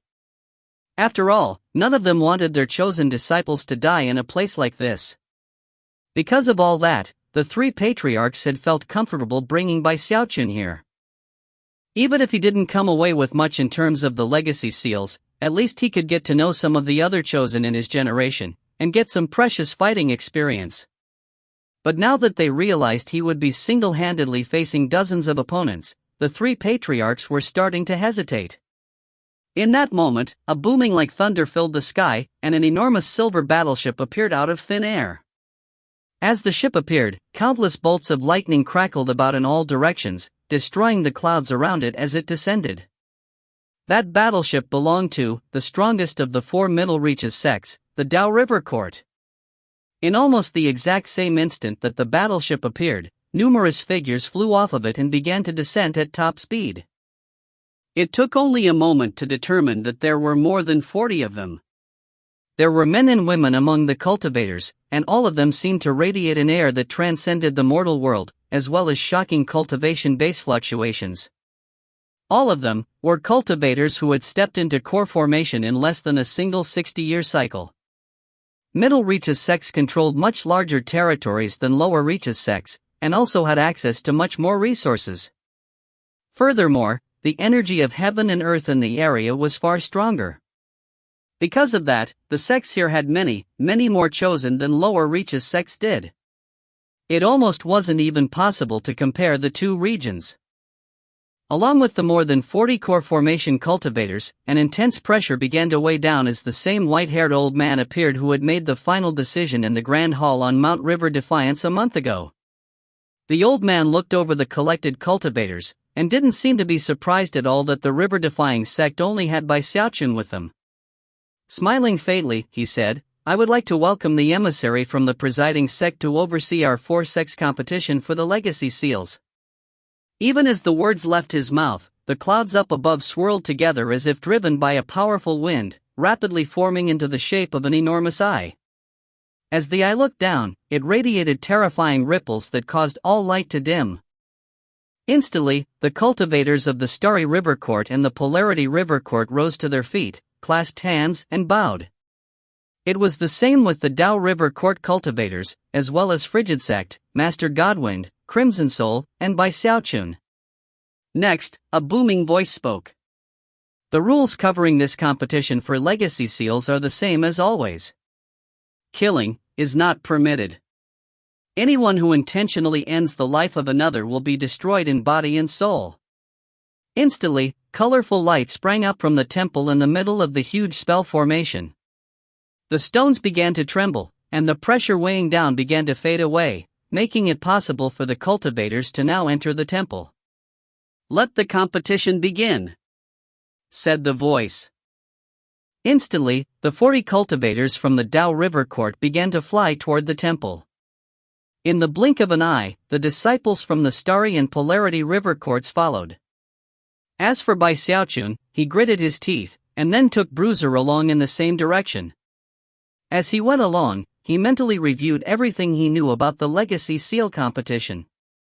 He knew that upon entering the temple itself, he would be teleported to a strange dimension.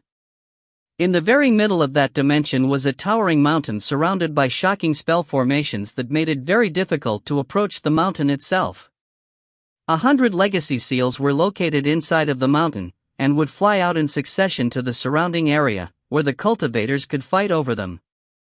Whoever acquired and absorbed the most would get some type of technique.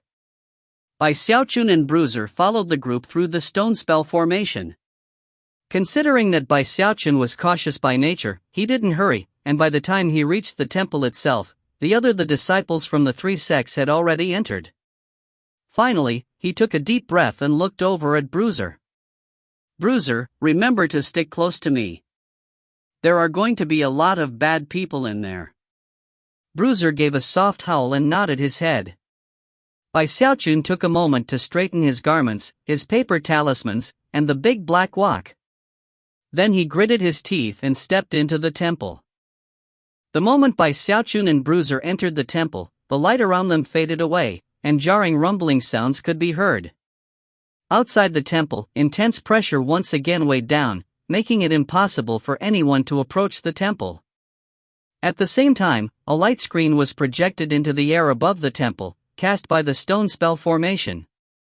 Clearly visible on the light screen were the names of all 4 sects, next to which were glowing circles, faint and barely visible. The 3 patriarchs from the river-defying sect all exchanged glances. Those glowing circles represented the number of legacy seals acquired by the various disciples in the legacy zone.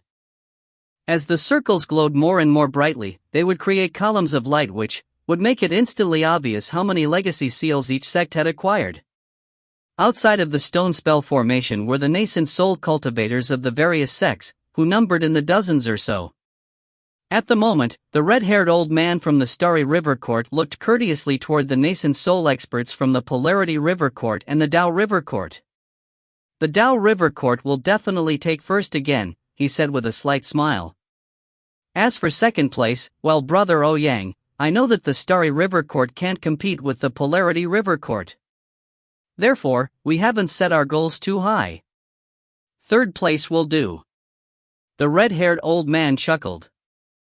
The cultivator whom the red-haired old man had referred to as Brother Ouyang was a middle-aged man wearing the robes of the Polarity River Court. Smiling, he said, "Brother Zhou, you're overthinking things. Let's just wait and see who takes second and third place." Despite his words, his expression was one of utmost confidence. As the cultivators of the 3 sects chatted, they completely ignored the river-defying sect. Master Godwind, Frigid Sect, and Crimson Soul all had unsightly expressions on their faces as they sat there silently. If you find any errors, ads pop up, ads redirect, broken links, non-standard content, etc., please let us know. Report chapter so we can fix it as soon as possible. Chapter 363, One should be enough. Chapter 363, One should be enough. In this legacy zone, heaven and earth were currently cloaked in darkness. The sky was leaden, a perfect complement to the pitch-black lands that stretched out below it. However, serving as a perfect foil to the darkness were the brilliant beams of light that were breaking out in multiple locations within the dimension. Those beams of light all contained cultivators, and the brilliance they cast instantly illuminated the murky world around them.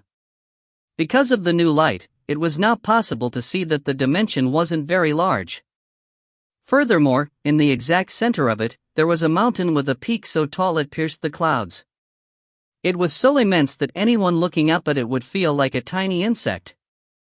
The surface of the mountain was covered with numerous sealing marks, which moments ago had been the same color as the surface of the mountain itself.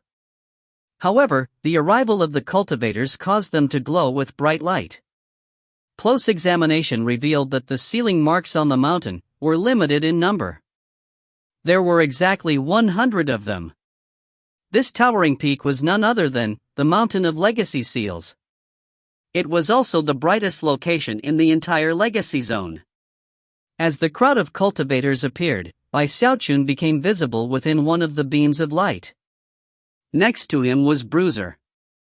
As soon as they both appeared, Xiaochun activated his paper talismans, causing dazzling, colorful lights to appear all around him.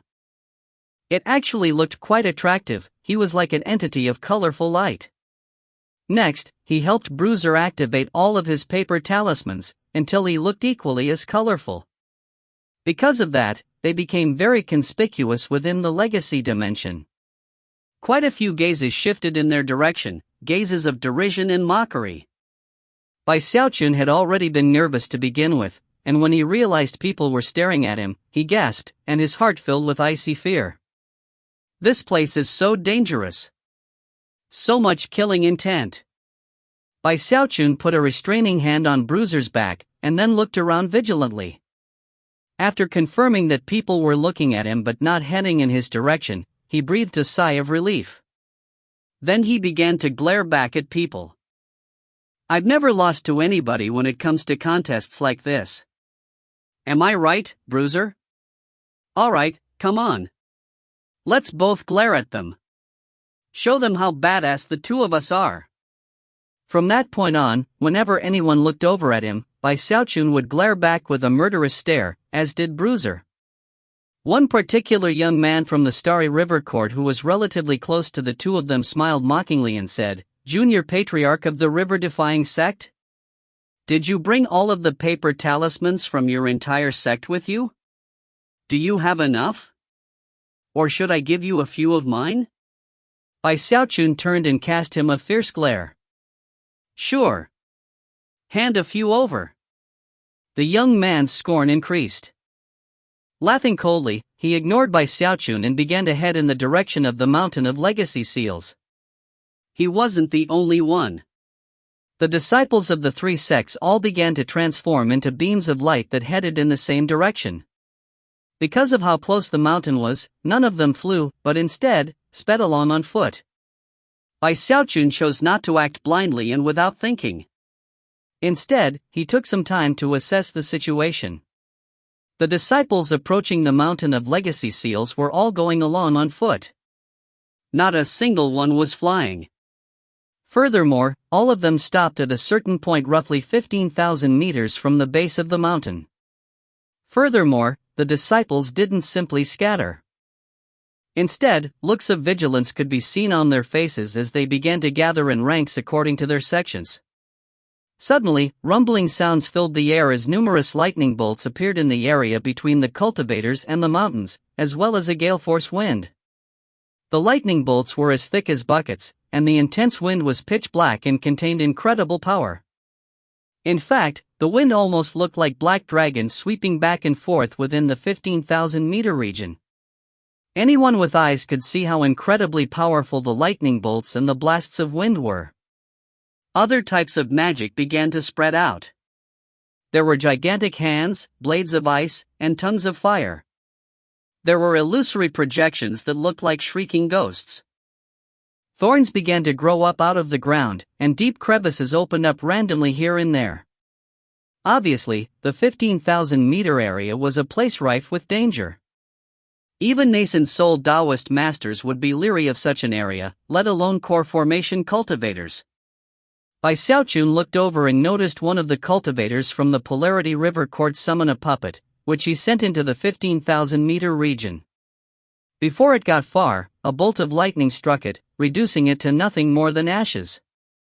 Bai Xiaochun gasped, and his face drained of blood. The jade slip said this mountain of legacy seals was dangerous, but it didn't say it was this dangerous. That puppet was at the same level as core formation, and it got destroyed by a single lightning bolt. Bai Xiaochun stood in place hesitantly, trembling the entire time. Bai Xiaochun wasn't the only one to react with such shock. Several disciples of the three sects used various magical means to try to enter the 15,000-meter area on their own, but in the end, were left sighing in frustration. It must be because this isn't the usual time to enter the legacy zone. The defensive spells around the mountain of legacy seals must be much more powerful than usual. Usually the Starry Sky Dao Polarity Sect's emissary limits the power, but not this time. After discussing the matter, the three groups tightened their formations and then began to slowly make their way into the 15,000-meter area in groups. Whenever dangerous situations arose, they would pool their power to defend themselves. Before long, booms filled the air, and the lands began to quake. Bai Xiaochun stood there in hesitation for the time it takes an incense stick to burn. At that point, one of the 100 sealing marks on the mountain of legacy seals suddenly began to shine brightly, then flew up into the air and spiraled out into the 15,000-meter region. Almost instantly, all of the disciples of the three sects looked over nervously at the sealing mark as it circled out further and further away from the mountain. When it reached the 13,500-meter mark, the disciples started making attempts to acquire it. The cultivators from the Starry River Court unleashed all of their cultivation base power, creating a stream of brilliant starlight fully 3,000 meters long. It only took a moment for the stream of starlight to bear down on the sealing mark as if to wrap it up and drag it away. At that point, the people from the Polarity River Court let out a bellow as they erupted with devil chi, summoning a huge flying head that shot toward the sealing mark and began to contend with the Starry River Court. The Dao River Court had the most people in the legacy zone. When they looked over at what was happening, many of them took deep breaths and then began to emanate a strange power that seemed almost like natural law. Instantly, the air surrounding their group began to twist and distort. Then, rumbling could be heard as a towering giant took form. Without any hesitation, the giant strode forward and reached out to grab the legacy seal. As soon as the giant's hand closed around the sealing mark, it vanished and reappeared in the hand of one of the Dao River Court cultivators. "It's mine!" he cried excitedly, throwing his head back and laughing as he absorbed the mark into his body. The other Dao River Court disciples were a bit jealous, and the Starry and Polarity River Courts were disappointed, but didn't let it show on their faces. In fact, some of them even smiled in congratulation. Bai Xiaochun was left gasping at the scene which had just played out. He also understood the rules in this place a bit better now. Once the sealing marks flew out from Mountain of Legacy seals, the people who were closer to the mountain would have an advantage in trying to acquire them. "One should be enough for me," he thought, gritting his teeth. He didn't set his expectations too high. As long as he could get one, then at least he could call the mission a success. Trying to get more than that would surely be too dangerous. With that, he headed toward the mountain. By the time he reached the border and prepared to step in, the cultivators of the three sects were already about 200 or 300 meters in. Almost as soon as he entered, a black blast of wind shot toward him, filling his head with a sense of explosive crisis. Letting out a shriek, he backed up. Then a lightning bolt shot toward him, and he fell back again, scowling on the verge of tears. Within moments, he was back outside the 15,000-meter area. Only then did the various defensive magics ignore him. What do I do now? He thought. Not daring to enter the area again, he looked over at Bruiser, who stared back at him blankly. If you find any errors, ads pop up, ads redirect, broken links, non-standard content, etc., please let us know. Report chapter so we can fix it as soon as possible. Chapter 364, You Bullies. Chapter 364, You Bullies. This won't work. Bai Xiaochun thought sullenly. He considered approaching the mountain of legacy seals from a different direction, but after a quick survey, was convinced that the other areas were actually more dangerous than this one. Viewed with the naked eye, all areas surrounding the mountain of legacy seals were possible avenues of approach. However, with his heaven-span Dharma eye, Bai Xiaochun could tell that the general area where he and the members of the other three sects were was the only viable option for success. Other areas were vastly more dangerous, and in fact, the three sects were all staying in roughly the same area, relatively close to each other. Only by pooling their strength were they gradually making progress. The Dao River Court was strongest, and they were already about 1,500 meters in. On either side of them, and a bit further back, were the Polarity River Court and the Starry River Court, the former being over 1,200 meters in, and the latter roughly 900 meters. Bai Xiaochun was the only person standing alone on the outside. Since I'm on my own, there's no way I can stay inside for long. I'm only going to have a couple chances. Eyes bloodshot, he produced some more paper talismans and slapped them down on himself and Bruiser.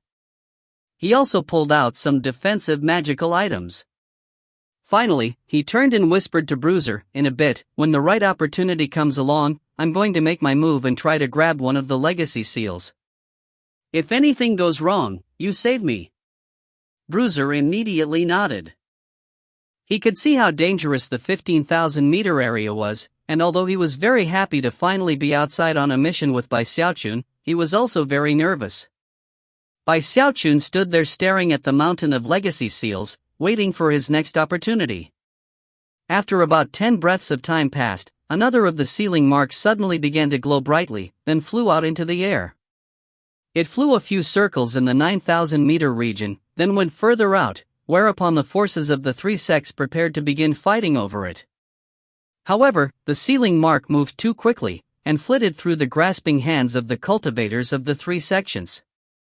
Bai Xiaochun's eyes went wide, and then he howled at the top of his lungs as he activated all of his paper talismans, unleashing the explosive power of his undying heavenly king body, and used the mountain-shaking bash. Worried that all that might not give him enough speed, he pushed off using the big toe of his left foot. In the blink of an eye, he was nothing but a series of afterimages that shot into the danger zone. He was moving so fast that he was little more than a blur as he arrived in front of the sealing mark, and then reached out to grab it. However, in almost the exact same instant, the people from the Starry River Court shouted in rage and pulled their power to block his path. Rumbling sounds echoed out as he was shoved backward, and the Starry River Court stream of stars snatched the sealing mark away. Bai Xiaochun didn't want to accept it, but was out of options, and had to flee back to safety. Along the way, he was struck by a bolt of lightning, which destroyed most of his activated paper talismans. "You big bullies!" he fumed, glaring back. However, before his anger had much of a chance to flare up, two sealing marks suddenly flickered and flew into the air off of the mountain of legacy seals. The Polarity River Court went all out in their attempt to grab the first, but the second managed to slip past the three sections. Bai Xiaochun's eyes widened, and then he burst into motion to make another attempt. More lightning crashed around him, and he had to dodge seas of flames. All of his paper talismans were destroyed, and even his black walk was shattered. However, all of that brought him right up to the sealing mark. "Beat it!" A cold snort ripped through the air, sending crushing pressure into Bai Xiaochun's mind. At the same time, rumbling sounds filled the air as the Dao River Court's illusory giant stormed toward him. The giant waved its hand, unleashing a terrifying burst of power, a magical technique that was no weaker than the magics of the world itself. Before Bai Xiaochun could do anything, the giant was upon him. At that point, he drew upon all of his fleshly body power, as well as his Hebendao gold core, to fight back. He continued to reach out his hand toward the ceiling mark, which was now only 9 meters away. However, that was when the giant's fist struck out, sending a violent tempest of wind into Bai Xiaochun that carried him away, head over heels. Blood oozed out of the corners of his mouth as another set of paper talismans was completely destroyed, along with quite a few of his defensive magical items. At the same time, the force of the blow left him temporarily immobilized. After all, the giant was backed by the power of a whole group of people, whereas Bai Xiaochun was acting alone. After grinding to a halt, he looked up as the giant casually grabbed the ceiling mark which he had been just on the verge of taking. At the same time, numerous magics were unleashed by the world around him. The giant looked over its shoulder at him, expression that of scorn. "You think a bit too much of yourself." Then it shot back toward the group from the Dao River Court. In the moment of crisis in which the magical techniques bore down on Bai Xiaochun, Bruiser let out an angry roar, grabbed Bai Xiaochun's robe, and started dragging him backward. However, that was when the stream of stars from the starry river court appeared and blocked their path, making it impossible for them to escape. The lightning slammed into Bruiser, causing blood to spray out of his mouth. Thankfully, Bai Xiaochun had recovered by that point, so he grabbed Bruiser and rushed back out toward the safe area. The people from the Polarity River Court watched Bai Xiaochun and Bruiser flee with contempt. A cold snort rang out and someone said, "The river-defying sect isn't strong enough to get even one ceiling mark. Be a good boy and stay outside. Don't look for trouble in here." The Starry River Court people were equally derisive. Chen Yunshan even said, "If you try to mess with us, we might not be able to kill you because of the rules, but the defensive spells here could destroy you." Nobody would care if that happened. The evil intentions hidden within those words couldn't have been more clear. Even as Bai Xiaochun continued to retreat, a black wind hit him from behind, causing blood to spray from his mouth. When he finally made it to safety, he looked back to see that the cultivators from the other sects were all about 1,500 meters into the zone of defensive spells. Complete and utter bullies, he thought, anger burning. Then he looked down and saw how hurt Bruiser was, and his rage simmered even hotter. Glaring over at the cultivators of the three sects, he growled, "I don't care if you snatch the ceiling marks away from me, or even if you hurt me. But you hurt Bruiser. You people are forcing my hand." Eyes more bloodshot than ever, he gritted his teeth and gave Bruiser some medicinal pills. Looking back at the situation, he saw that the Dao River Court was now about 3,000 meters in. With that, he blurred into motion, taking Bruiser toward one of the areas he had observed earlier with this heavenspan Dharma eye, a place that seemed impossible to pass through. Meanwhile, outside of the Legacy Zone, at the border of the Stone Spell Formation, the nascent soul cultivators from the four sects were looking at the glowing screen, and the four circles of light which represented the achievements of the disciples. The Dao River Court's circle was the brightest, with the Starry and Polarity River Courts also lit up, but not as bright. Only the river-defying sect's circle had remained dark the entire time. The level of brightness indicated how many ceiling marks had been obtained, and therefore, the nascent soul cultivators from the Dao River Court were all smiles. Of course, none of this was unexpected. As far as they were concerned, the Dao River Court should be the one to take first place. The red-haired old man from the Starry River Court laughed heartily and said, "Congratulations, fellow Taoists.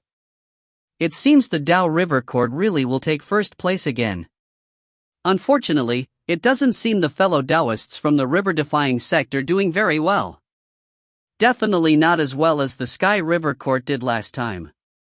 They took second place back then, and almost tied with the Dao River Court." The faces of Crimson Soul, Frigid Sect, and Master Godwind were all very grim. Eventually, they had no choice but to sigh. They had been prepared for defeat from the beginning, but had still hoped that Bai Xiaochun would be able to get at least one ceiling mark. "Fellow Daoist Frigid Sect," the red-haired cultivator said, "what do you say we make a little bet? I'm guessing your river-defying sect won't be able to get more than 2 sealing marks. Frigid Sect's expression darkened even further, and it was the same with the other 2 patriarchs. As for the Dao River Court and the Polarity River Court, they looked very amused at what was happening. Suddenly, Master Godwin looked over at the red-haired old man and slowly said, "A bet? What are the stakes?" The red-haired old man smiled coldly and said, "I happen to have a starry meteor from the Starry River Court, which can unleash an attack with powers similar to the Deva realm. I'll put that up against one of your river-defying sect's heaven-span battleships." Frigid Sect's expression flickered, and Master Godwin's eyes glinted with incisive light. Starry meteors were in fact spirit treasures from the Starry River Court, and were of similar value to heaven-span battleships. However, the heaven-span battleships were much more precious to the river-defying sect than starry meteors were to the Starry River Court. Clearly, this red-haired old man had planned this all along. If you find any errors, ads pop up, ads redirect, broken links, non-standard content, etc., please let us know. Report chapter so we can fix it as soon as possible. Chapter 365, What's that? Chapter 365, What's that? We're only talking about 2 sealing marks, he said in a cold voice. Is the river-defying sect really not even confident in getting 2 little sealing marks? The red-haired old man narrowed his eyes. Master Godwind maintained his silence, as did Patriarch Crimson Soul. The 2 of them looked over at Frigid Sect. If the river-defying sect won a bet like this, it would be a big gain for their sect. Getting a starry meteor would make up for some of the losses that were going to occur within the legacy competition. However, if they lost, and had to hand over a heaven-span battleship, the overall battle prowess of the river-defying sect would be significantly reduced. In the end, the heaven-span battleship belonged to the Spirit Stream Division, and furthermore, Frigid Sect knew by Xiaochun better than the other 2. Therefore, he was the one who would make the final decision. Frigid Sect looked up at the dark circle which represented the river-defying sect, and took a moment to think back to all the miraculous things Bai Xiaochun had accomplished. If they won the bet, it would be a big boost in confidence and morale for the sect. If they lost, well, even refusing to take the bet would mean that they had lost to the other 3 sections. The stakes were high, but the truth was that the river-defying sect didn't actually have much to lose. "You're on," Frigid Sect said through gritted teeth. In response, the red-haired old man laughed heartily. The truth was that earlier, he had already given orders to the disciples who had gone into the legacy zone. Not only was their mission to get as many legacy seals as possible, they were also to stop the river-defying sect from getting even a single one. Considering that, he thought, it's theoretically possible he could get a single seal by accident. But he definitely won't be able to get 2. Inwardly, he was chuckling coldly.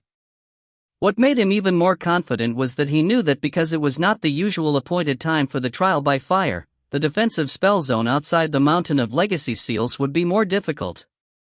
Therefore, it would be virtually impossible for Bai Xiaochun to get close to the mountain on his own. The Dao and Polarity River Courts were paying close attention to what was happening. It was obvious to them what the Starry River Court was trying to. Not only were they trying to secure the resources which had once belonged to the Sky River Court, they were trying to weaken the river-defying sect. In the future, it was easy to imagine how they, in their greed, would begin to swallow up the river-defying sect to strengthen themselves. After all, the Starry River Court bordered the river-defying sect. In the past, the Sky River Court had completely dominated the Starry River Court, and on many situations, the Starry River Court had been forced to wait to see what the Sky River Court did before they themselves took action. But now, the Sky River Court was no more, and the Starry River Court had a new neighbor, Ut. As the matter with the bet played out on the outside, the Dao River Court forces inside the Legacy Zone reached the 3,600-meter mark. Apparently, that was their limit. Not even their powerful giant could progress much further without being destroyed. The Polarity River Court was about 2,700 meters in, not quite as far as the Dao River Court. However, the Dao River Court wouldn't be capable of snatching every single one of the legacy seals, ensuring that the Polarity River Court would still be able to get a good share. The Starry River Court was the weakest of all, and was only about 1,500 meters in. Despite being behind the Polarity and Dao River Courts, they would still be able to get some of the seals, and simultaneously deprive the river-defying sect of any. By this point, about 10 sealing marks had flown out from the mountain of legacy seals. Bai Xiaochun had led Bruiser to a point some distance away from the three sects, although they were still within eyeshot. With his heaven-span Dharma eye, he had located the perfect spot. The pressure weighing down in the area was vastly greater than the safe spot where the three sects had entered. "Bruiser, I need you to shrink down," he said, his voice cold. "Dad's gonna take you to have some fun." Bruiser looked surprised, but a moment later, he shivered and began to shrink down in size. Soon, he was small enough that Bai Xiaochun was able to place him in the folds of his robe. Then, Bai Xiaochun took a deep breath, causing a tremor to run through him. Cracking sounds rang out as he used the power of the Undying Live Forever technique and his Heaven Dao Gold Core to shrink down. Bones and flesh alike became smaller, until Bai Xiaochun was the size of a small child. His clothing was too large, so he simply ripped it off. Then he waved his finger toward the ground, and a flash of black light could be seen as the turtle walk appeared. "You people are forcing my hand," he said through gritted teeth. "I didn't want to cheat." Bai Xiaochun didn't like using the Watt publicly, but right now, he was out of options. Taking a deep breath, he lay down on the ground and dragged the turtle walk over him. Now that he had shrunk down, it was easy for him to fit underneath it, making it look very much like an actual turtle as it lay there on the ground. Almost in the same moment, a delighted exclamation could be heard from within his bag of holding. "Ha ha ha! You definitely deserve to be my pet. Good job, little Bai. Master approves." It was none other than the little turtle, who flew out with a pop and landed on the ground just behind Bai Xiaochun. "You shut up!" Bai Xiaochun yelled. Ignoring the little turtle, he tilted the edge of the turtle walk up and looked at the 15,000 meters of dangerous territory up ahead, then began to crawl forward. The little turtle followed along, laughing. From a distance, it looked like two turtles, one big and one small, crawling slowly into the zone of restrictive spells. Almost as soon as they entered, a bolt of lightning many times bigger than any of the previous bolts fell from above and slammed into the turtle walk. However, the walk was virtually indestructible, and no amount of lightning could do anything to it. Bai Xiaochun felt some vibrations, but that was it. With the added protection of the walk, his Undying Live Forever technique and Heaven Dao Gold Core ensured that he was completely unharmed.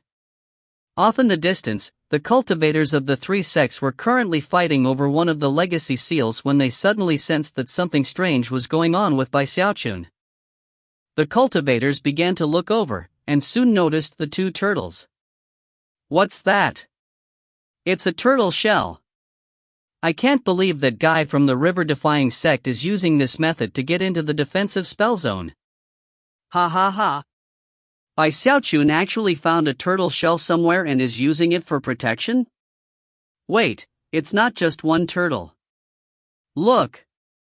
There's an even smaller turtle behind the first one. Hilarious." Roars of laughter could soon be heard from the three sections. Even the group from the Dao River Court couldn't contain their scorn. The people from the Starry River Court were laughing the loudest, especially Chen Yunshan. "Bai Xiaochun," he yelled through his laughter, "aren't you the junior patriarch of the river-defying sect? I can't believe you're willing to become a turtle just to get some legacy seals. Come. Just kowtow to me a few times and I'll give you a few for free. What do you say?" Bai Xiaochun could hear the mocking of the three sects, and couldn't help but let out an angry harumph. "You just wait and see what happens," he thought. As he crawled forward, black winds screamed, and seas of flame battered him. Blades of ice shot toward him, along with countless other magics. However, none of them could stop him. With the turtle walk on his back, he crawled relentlessly forward until he was 300 meters in. The mocking cries coming from the three sects began to die down. In fact, many people's eyes began to widen, and gasps could be heard. What kind of turtle shell is that? How is this even possible? The area by Xiaochun is far more dangerous than where we are. The lightning, the fire, the wind, none of it has any effect on that turtle shell. Whoa! Look, he's picking up speed. Jaws dropped as the turtle shell, apparently having become used to the area, began to go faster and faster. 600 meters. 900 meters. 1,200 meters. Rumbling sounds echoed out as the magic slammed into the turtle shell, and yet nothing could stop it from accelerating.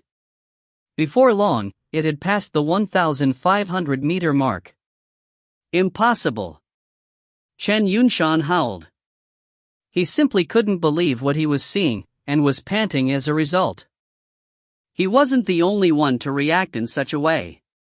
Everyone from the Polarity River Court had similar looks of disbelief on their faces. By this point, more than 100 bolts of lightning had struck the turtle shell, and yet, it only continued to move faster and faster. Of course, despite the fact that Bai Xiaochun was hidden under the turtle shell, all of them knew exactly what kind of expression was on his face. One of utmost pride. HMMMPH. When Lord Bai takes action, he frightens even himself. I can't believe you people dared to bully me. Feeling very pleased with himself, he continued to crawl along on his hands and knees. Soon, he was 1,800 meters in. Then 2,100 meters. Then 3,000 meters. Not even the cultivators from the Dao River Court dared to lightly enter such a region, but Bai Xiaochun didn't seem worried at all. In fact, soon the cultivators of the three sects could hear Bai Xiaochun humming a little tune. Not a single one of the dangerous magics in the area had even the slightest effect on the turtle shell. This. Everyone was completely and utterly stunned. Important info: in the note attached to this chapter during its initial release, Ergen complained about some pain he was feeling while sitting and typing. Over the course of the following several chapters, he included more and more such notes. He tried various folk remedies but nothing helped, and the pain started to reach excruciating levels.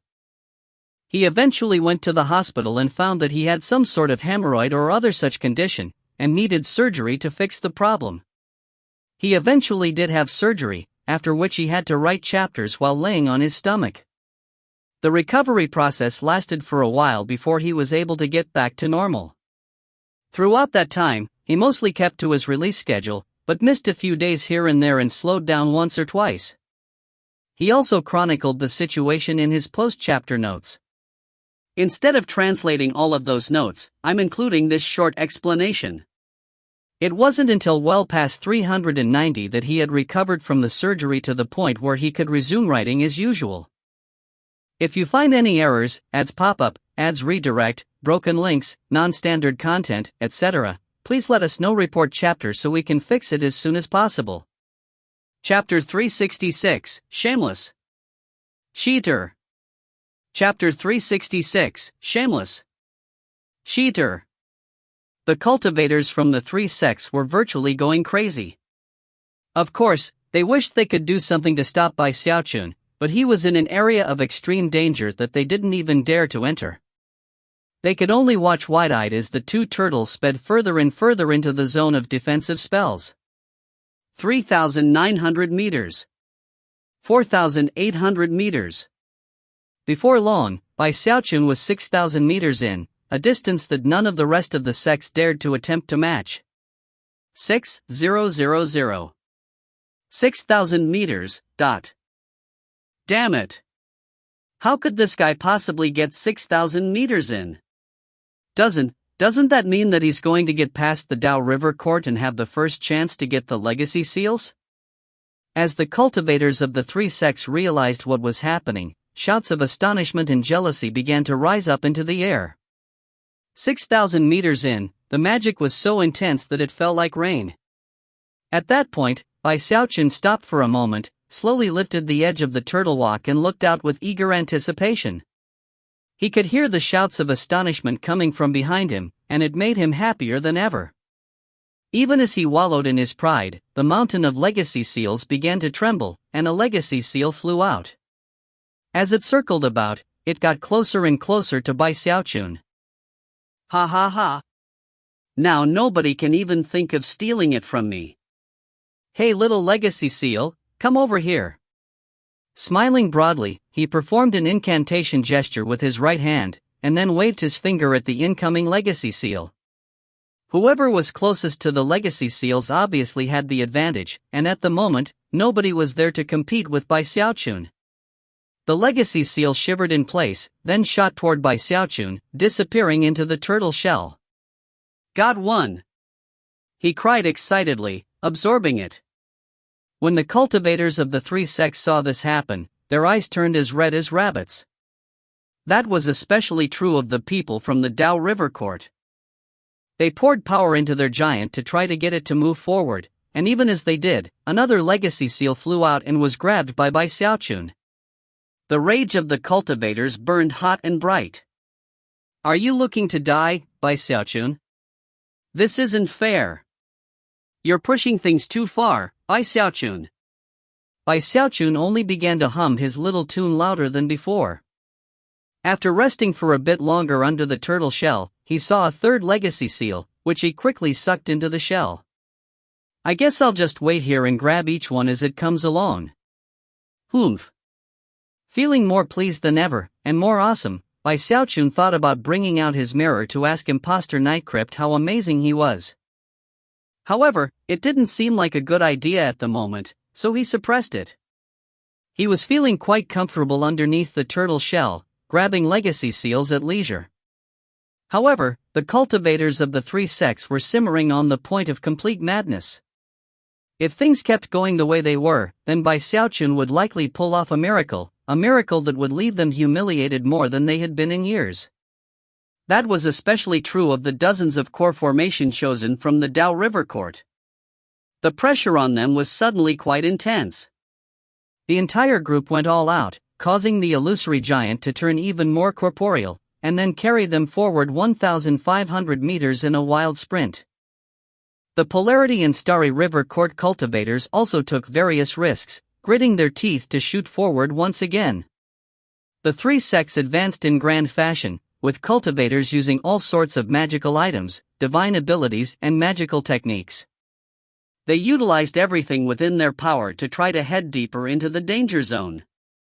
When Bai Xiaochun sensed the surge of energy behind him, and realized that the three sects were trying to catch up, his anger flared. This is my spot. I can't believe you people are going to try to steal from me again. Complete bullies. Gritting his teeth, he hunkered down in the turtle shell and started crawling forward again. The little turtle followed along, laughing in amusement. Time passed. As Bai Xiaochun crawled forward, he continued to grab the legacy seals as they flew out. Eventually, the Dao River Court reached the 6,000-meter mark. The Polarity River Court was right behind them, and even the Starry River Court had reached the 3,600-meter mark. All three sects had truly reached their limit. And yet, to their complete despair, Bai Xiaochun had already crawled up to the 9,000-meter mark. And he kept going. Soon, he reached 10,500 meters. Then 12,000. The distances involved left the Dao River Court in a state of complete hopelessness. The Polarity River Court was filled with bitterness, and the Starry River Court was going mad. One legacy seal after another flew out and was taken by Bai Xiaochun. All the cultivators were filled with a sense of indescribable powerlessness. 12,000. 12,000 meters. This can't really be happening. As of this moment, the Starry River Court had 2 legacy seals, the Polarity River Court had 1 more than them, and the Dao River Court had the most with 5. All of the other legacy seals were going to Bai Xiaochun. To make matters even worse, Bai Xiaochun was loudly announcing how many he'd acquired. 31. 37. 43. The mountain of legacy seals was shaking violently. From ancient times until now, nothing like this had ever happened. No one had ever gotten so close to the mountain, or acquired so many legacy seals. Xiaochun was completely elated. He even took a moment to look back at the cultivators from the other three sects, and felt more wonderful than ever. After that, he decided he might as well keep crawling forward. 47. 53. 57. Xiaochun's voice continued to ring out as he got closer and closer to the mountain of legacy seals. The cultivators of the three sects felt as if wild beasts were trampling their hearts. As they watched Xiaochun, their eyes burned with madness and killing intent. From the look of things, if they could, they would ignore the rules and simply kill him. Shut up! Damn it! You're completely shameless! Cheater! I'm gonna kill you! Xiaochun turned around and disdainfully lifted the back edge of the turtle walk to peer out at the three sections. Then he cried out as loudly as possible, "Do you people dare to come over here? We can have an epic fight. I dare you! Come on! I'm waiting for you right here." Saying such words was like pouring fuel onto the fire. The three sects exploded with rage, especially Chen Yunshan, whose face was distorted from fury. A moment passed, and then Xiaochun sighed and said, "Why aren't any of you coming over? How about you all come together? I'll take you all on at once. What do you say? Lord Bai is getting tired of waiting.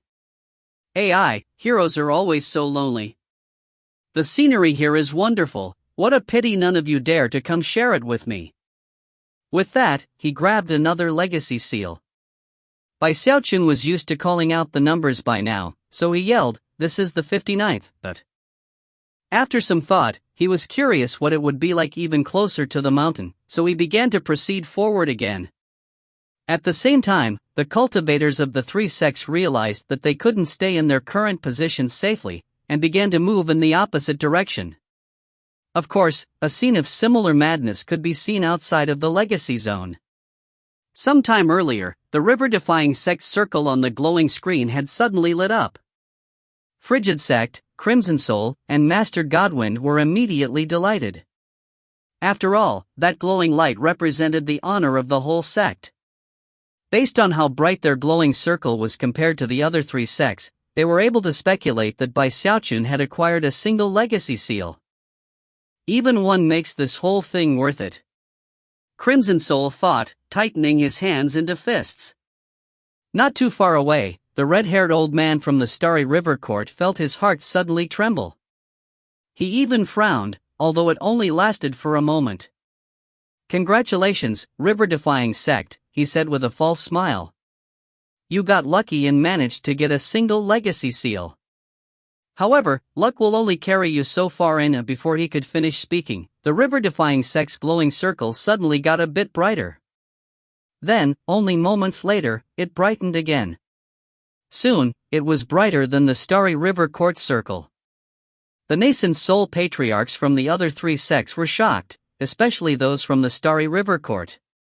How is this possible? The three patriarchs from the river-defying sect were also astonished, and exchanged incredulous glances. The red-haired old man's expression was extremely unsightly, and rage could be seen flickering in his eyes.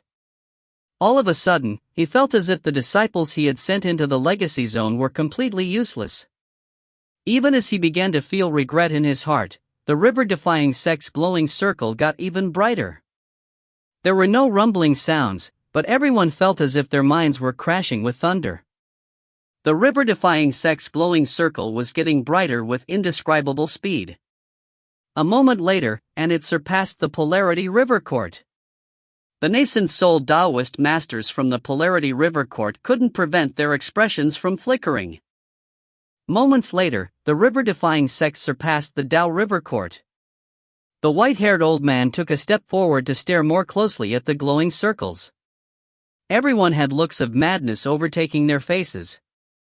The brightness of the river-defying sect's glowing circle was increasing so dramatically that it completely exceeded the imaginations of all present. If you find any errors, ads pop up, ads redirect, broken links, non-standard content, etc., please let us know. Report chapter so we can fix it as soon as possible. Chapter 367, Living Mountain Incantation. Chapter 367, Living Mountain Incantation. It was so bright that it was almost painful to look at, as if it were the only light which existed. Even the light from the other three sects combined was completely and utterly crushed by it. Watts, what's going on? Don't tell me that all of the legacy seals are being taken by only one person from the river-defying sect? Impossible. Heavens, even when the Dao River Court took first place last time, the light wasn't this bright. How many legacy seals does that represent? The nascent soul experts from the three sects were all shocked. The red-haired old man from the Starry River Court was physically shaking, and his face was covered with an expression of utter incredulity. Maybe the circle got broken somehow, he murmured. The nascent soul Taoist master from the Polarity River Court was panting, and a look of unprecedented anxiety could be seen in his eyes.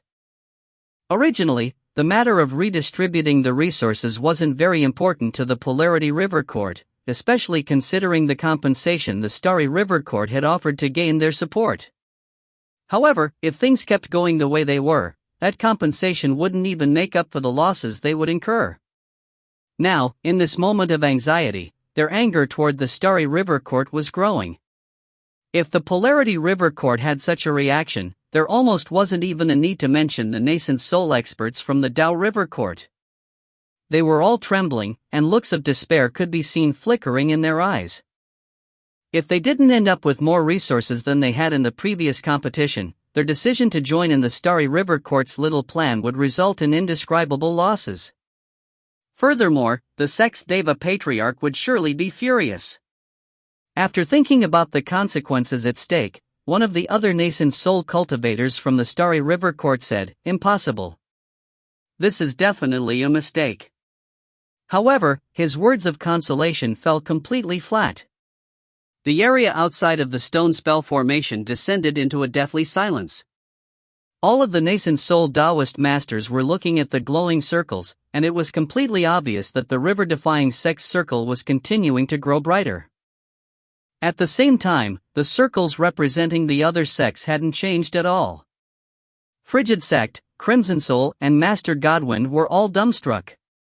Even they had no idea what could be going on inside the legacy zone. What is Xiaochun doing in there? Crimson Soul murmured, looking over in confusion at Master Godwind and Frigid Sect. Meanwhile, back in the legacy zone, the disciples of the three sects were howling in fury. Xiaochun was currently 12,000 meters in, and continuing forward toward the mountain of legacy seals itself. By this point, deep despair had taken root in the hearts of everyone present. From the first moment this legacy zone had been open in ancient times until now, not a single core formation cultivator had ever reached the actual foot of the mountain. In fact, no one knew what dangers existed there, nor what would happen if someone reached that point. But now, everyone watched helplessly as the damnable and shameless Xiaochun used his cheating methods to pull off a miracle. It's not fair. I can't believe you can actually cheat the system here. Oh heavens, have you no eyes?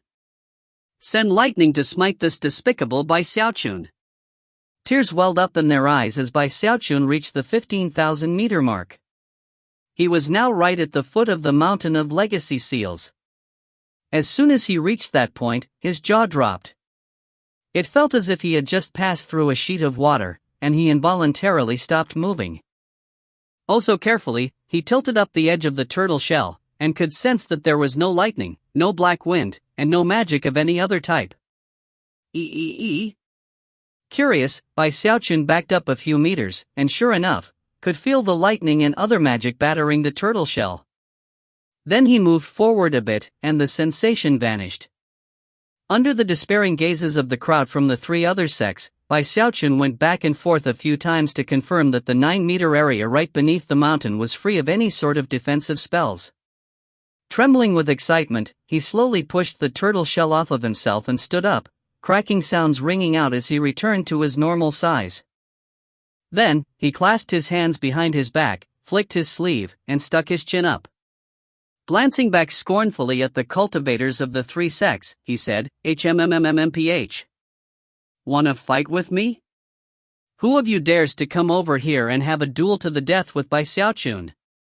No one responded, but if looks could kill, then the gazes falling onto Bai Xiaochun would have chopped him into mincemeat. Seeing that nobody was going to say anything, Bai Xiaochun couldn't help but sigh like a lonely hero. Then he turned and looked up at the mountain of legacy seals, which was so toweringly tall that he couldn't even see the top. "I wonder what it would feel like to touch it," he thought. After pondering the matter for a moment, he decided that it most likely wouldn't be very dangerous. Therefore, he cautiously reached out and tapped the surface of the mountain with the tip of his finger. Nothing happened, and he breathed a sigh of relief. At the same time, the cultivators of the three sects simply stared with wide eyes. "I guess I have nothing to worry about." Flicking his sleeve, he planted his hand firmly down onto the mountain and prepared to boast a bit. However, in the moment that his hand landed on the mountain, rumbling sounds began to echo out. The ground began to shake, and the sky vibrated as the dozens of remaining legacy seals on the mountain suddenly began to blaze with light, and then fly into the air. They made a spectacular sight as they swirled about, each one radiating dazzling, multicolored light. The cultivators of the three sects were completely shocked to see so many legacy seals flying out at the same time, and many of them unleashed magics to try to grab them. Shocked, Bai Xiaochun was just about to pull his hand away from the mountain when suddenly, all of the dozens of legacy seals began to speed in his direction. He couldn't have evaded them even if he wanted to. He was like a black hole, and all of the seals were flying toward him, fusing into his body and merging with the seals he'd already acquired. As they combined, a mnemonic appeared inside of Bai Xiaochun's mind, a fragmented divine ability. Because it was incomplete, he couldn't quite make it out clearly. However, it was in that moment that the cultivators from the other sects who had acquired legacy seals earlier all began to scream. At the same time, their bodies began to twist and distort as the seals that they had absorbed earlier flew out from inside of them. How could this be happening? No! That's my legacy seal! Amidst the cries of shock and alarm, the legacy seal sped toward Bai Xiaochun and merged into him. As of this moment, Bai Xiaochun had 100 legacy seals. Each and every one of those 100 seals was inside of him, merging together. The fragmented divine ability was now complete and easy to see. Living Mountain Incantation. Bai Xiaochun's mind spun as the divine ability was imprinted into his mind. Even before the process was complete, he could tell that this divine ability was something completely shocking. Suddenly, an ancient voice began to speak inside of Bai Xiaochun's mind. Merge with the mountain, become a living mountain. Stand in front of the mountain and be called an immortal. The voice started out as a mere whisper, but by the end, its words echoed like thunder. That was especially true of the final word spoken, immortal, which was spoken with heaven-rending, earth-crushing volume. Meanwhile, outside of the legacy zone, the river-defying sect's glowing circle was exploding with intense light. In fact, the light was so bright that it formed a pillar which shot up into the air, heaven-shaking, earth-shattering rumbling sounds echoed out as the beam of light ascended into parts unknown. The nascent soul cultivators from the three sects looked on with minds reeling. If that were all there were to it, it might not be a big deal. However, as the river-defying sect's light grew stronger, the lights representing the Tao, polarity, and starry river courts grew dimmer, until they reverted to their original appearance. The river-defying sect's beam of light had consumed the light from the three other sects. This is impossible. Something definitely went wrong. Majorly wrong. From ancient times until now, no one has ever lost a legacy seal that they had already absorbed. Looks of unprecedented shock appeared on the faces of the nascent soul cultivators, and it was with completely bloodshot eyes that they looked over at the river-defying sect's patriarchs. Frigid Sect, Crimson Soul and Master Godwind were looking on with wide eyes. They didn't have any idea what was going on inside the Legacy Zone either, but one thing was for sure, they couldn't help but feel strong reverence for Xiaochun. If you find any errors, ads pop up, ads redirect, broken links, non-standard content, etc., please let us know. Report chapter so we can fix it as soon as possible. Chapter 368, Let me explain. Chapter 368, Let me explain. What is your river-defying sect doing in there? This is wrong. The red-haired old man from the Starry River Court was trembling from the enormity of the situation. After all, the Starry River Court would be hard-pressed to deal with a furious Dao River Court and Polarity River Court. In fact, it was now possible to tell that only about a third of the anger of those two sects was directed at the river-defying sect, with the rest being reserved for the Starry River Court. Therefore, the only option left for them was to try to drag the river-defying sect down too. However, even as the words left his mouth, the sky above began to shake, and a gigantic, blinding figure of light appeared out of thin air. Instantly, intense pressure weighed down, and the lands began to quake. All of the nascent soul cultivators immediately clasped hands and bowed formally. Greetings, emissary. The figure of light looked at the temple in the middle of the stone spell formation, but despite the level of his cultivation base, he wasn't able to see exactly what was happening inside. Of course, he didn't really care about that. Although a divine ability was being secretly imparted to a legacy successor, that in itself wasn't a major incident. The Starry Sky Dao Polarity sect had a total of 300 secret legacies, and all of them were shocking in power. With the exception of a few dozen that were particularly powerful, it was hard to determine which ones were stronger than the others. If I remember, the Living Mountain incantation is rated in the top 10 among the secret legacies. Unfortunately, it's far too difficult to cultivate, which is why it's virtually unheard of to see anyone use it. Now that I think about it, it's been tens of thousands of years since this arcane pocket realm was tamed and this secret legacy was left behind in it. The gigantic figure of light waved his hand, and ripples spread out across the sky like waves rolling across the sea. Today, he said, his voice rumbling like thunder, someone has mastered the Living Mountain incantation. Listen ye of the four great sects, within a month, inscribe this person's information onto a jade slip and deliver it to the Starry Sky Dao Polarity sect to be kept on file. With that, the figure began to fade away. The only reason he had come was because he had sensed the Living Mountain incantation taking form. Having accomplished his task, he immediately returned to the Starry Sky Dao Polarity sect. As the enormous glowing giant disappeared, the nascent soul cultivators of the Starry River Court sat there with faces as pale as death. No longer did they try to accuse the river-defying sect of cheating. No matter what had occurred within the Legacy Zone, the emissary's words had to be accepted as fact. Xiaochun of the river-defying sect had obtained a complete legacy, and had gained enlightenment of the Living Mountain incantation. Crimson Soul, Frigid Sect and Master Godwind exchanged glances, and could immediately see the excitement in each other's eyes.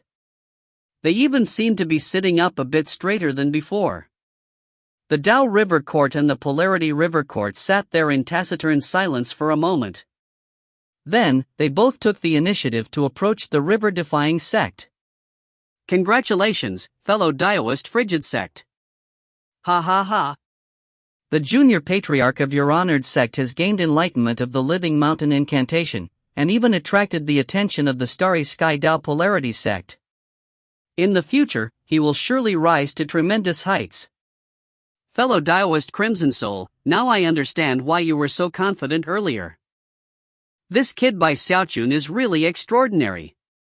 Now that I think about it, he really stuck out to me back when we came to visit you before. He's like a dragon amongst men. These nascent soul Taoist masters weren't currying favor. Rather, they were worried about how to explain the matter when they got back to the sect, and were hoping that the river-defying sect would bend the rules and not take all of their resources. Frigid Sect, Crimson Soul and Master Godwind were adept schemers, and knew exactly how to handle the situation. Suppressing their excitement, they decided not to mention anything about the resources. Xiaochun is a naughty and mischievous kid, Frigid Sect said. We're just as worried as you are about what's going on inside the Legacy Zone. The Dao and Polarity River courts knew exactly what was being implied when the first thing Frigid Sect mentioned was by Xiaochun's safety. It's impossible to send messages into and out of the Legacy Zone, so it's hard to say what's going on. But don't worry, fellow Daoist Frigid Sect. The matter of the Legacy Seals is over. Everyone will be teleported out within the time it takes an incense stick to burn. Having heard this, Frigid Sect, Crimson Soul and Master Godwind were much relieved, and even began to chat randomly with the other patriarchs. As for the group from the Starry River Court, they sat off to the side, their faces ashen as they ignored the other sections. Meanwhile, back in the Legacy Zone, now that Bai Xiaochun had absorbed all of the sealing marks, the defensive magics faded away. There was no crushing pressure, no lightning, no black winds or seas of flame. In the blink of an eye, they were all gone. Bai Xiaochun was completely absorbed in the living mountain incantation, when suddenly Bruiser bumped him.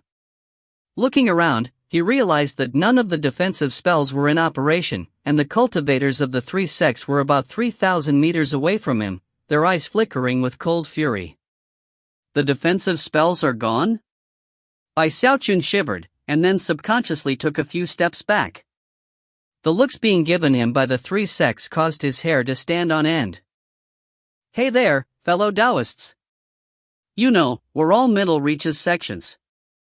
We're on the same team.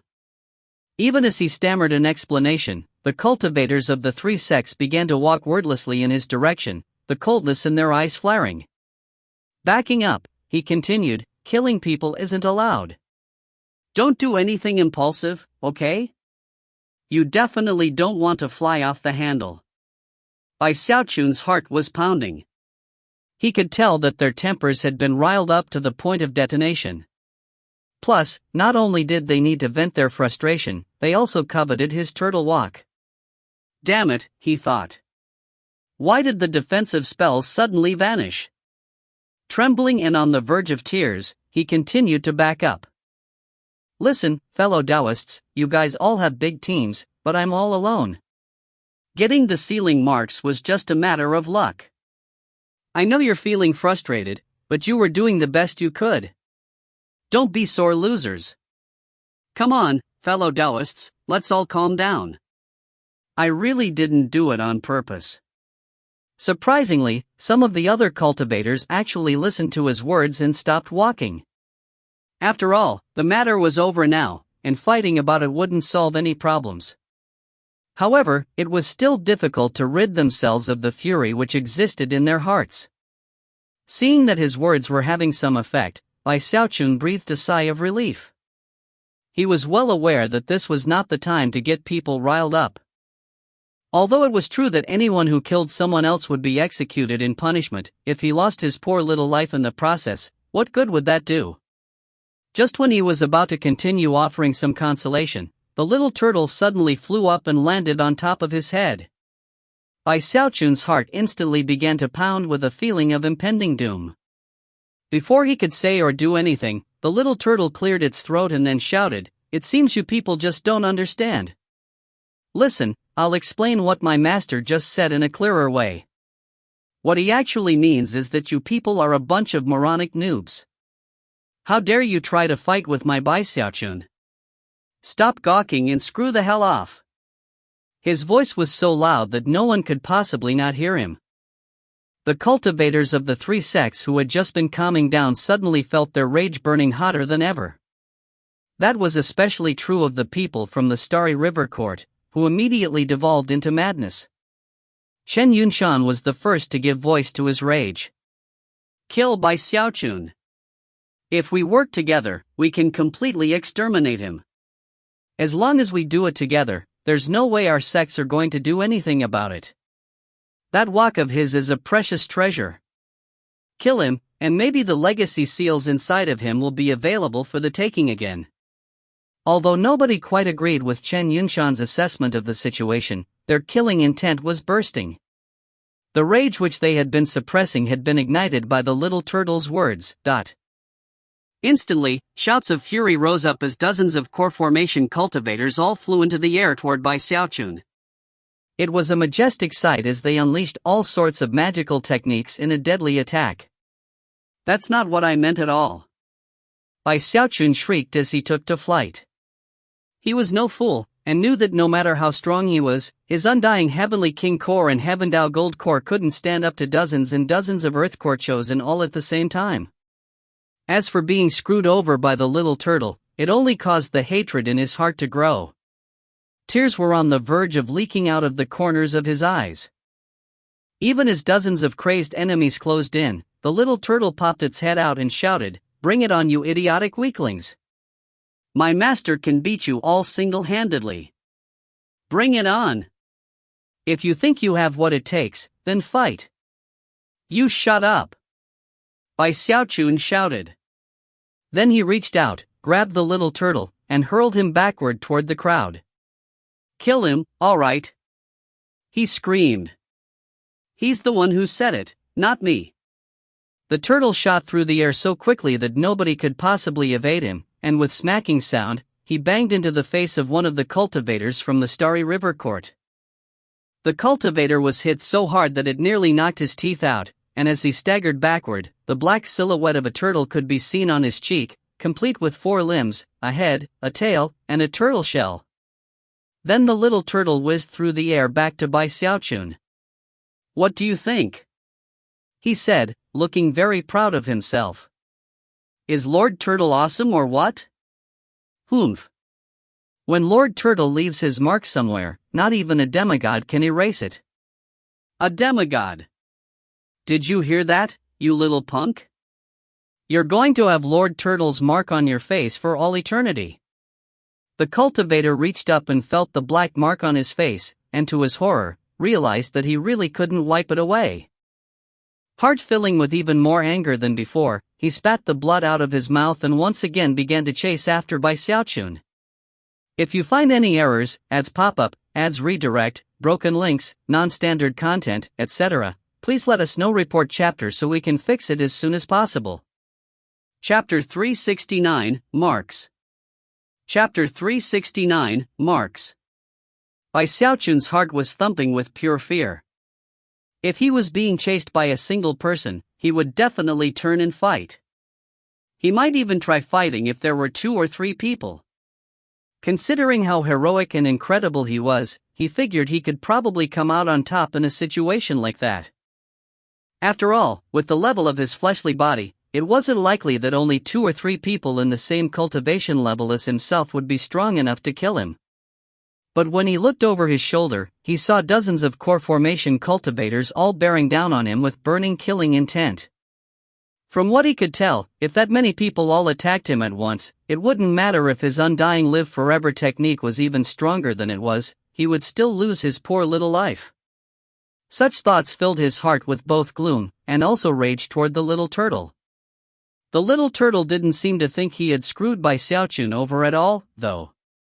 He flew along off to the side, eyes gleaming with excitement, letting loose a stream of shouting. "Ha ha ha! Bring it on, bring it on! You bunch of wimps! Let's see if you have what it takes to kill my master." Then he lowered his voice to talk to Bai Xiaochun. "Don't be afraid, little Bai. They're just a bunch of wimps, right? Come, come. Throw me back toward them again, I'll crush them to death." "Shut up. This is all your fault." Bai Xiaochun didn't dare to throw the little turtle back toward the crowd of cultivators from the 3 sections. When he thought about the enraged look on the face of the man who had been marked with the turtle, his heart trembled. As he pushed forward with greater speed, all sorts of dazzling magical techniques shot toward him. Ice mountains, lightning, seas of flame, twisting vines, hundreds of flying swords, and even a gigantic vortex-like wave of water. Although the pressure weighing down from this tide of magical techniques couldn't compare to the defensive spells from earlier, the sheer number involved created a shockingly deadly force. Unfortunately, the turtle walk wouldn't be of much help in this situation. After all, the restrictive spells from before had only blasted into the turtle walk, and hadn't attempted to lift it up. These people wouldn't just let him hide underneath and pretend to be dead. I'm finished. Kaput. The mountain of legacy seals is gone. Why hasn't the teleportation begun? If it doesn't start soon, then I'm dead. He continued to speed along rapidly, the enraged roars of his pursuers echoing out constantly behind him. Don't you run, by Xiaochun. You were just blowing your horn a few seconds ago, why are you running like a scared rabbit now? Humph.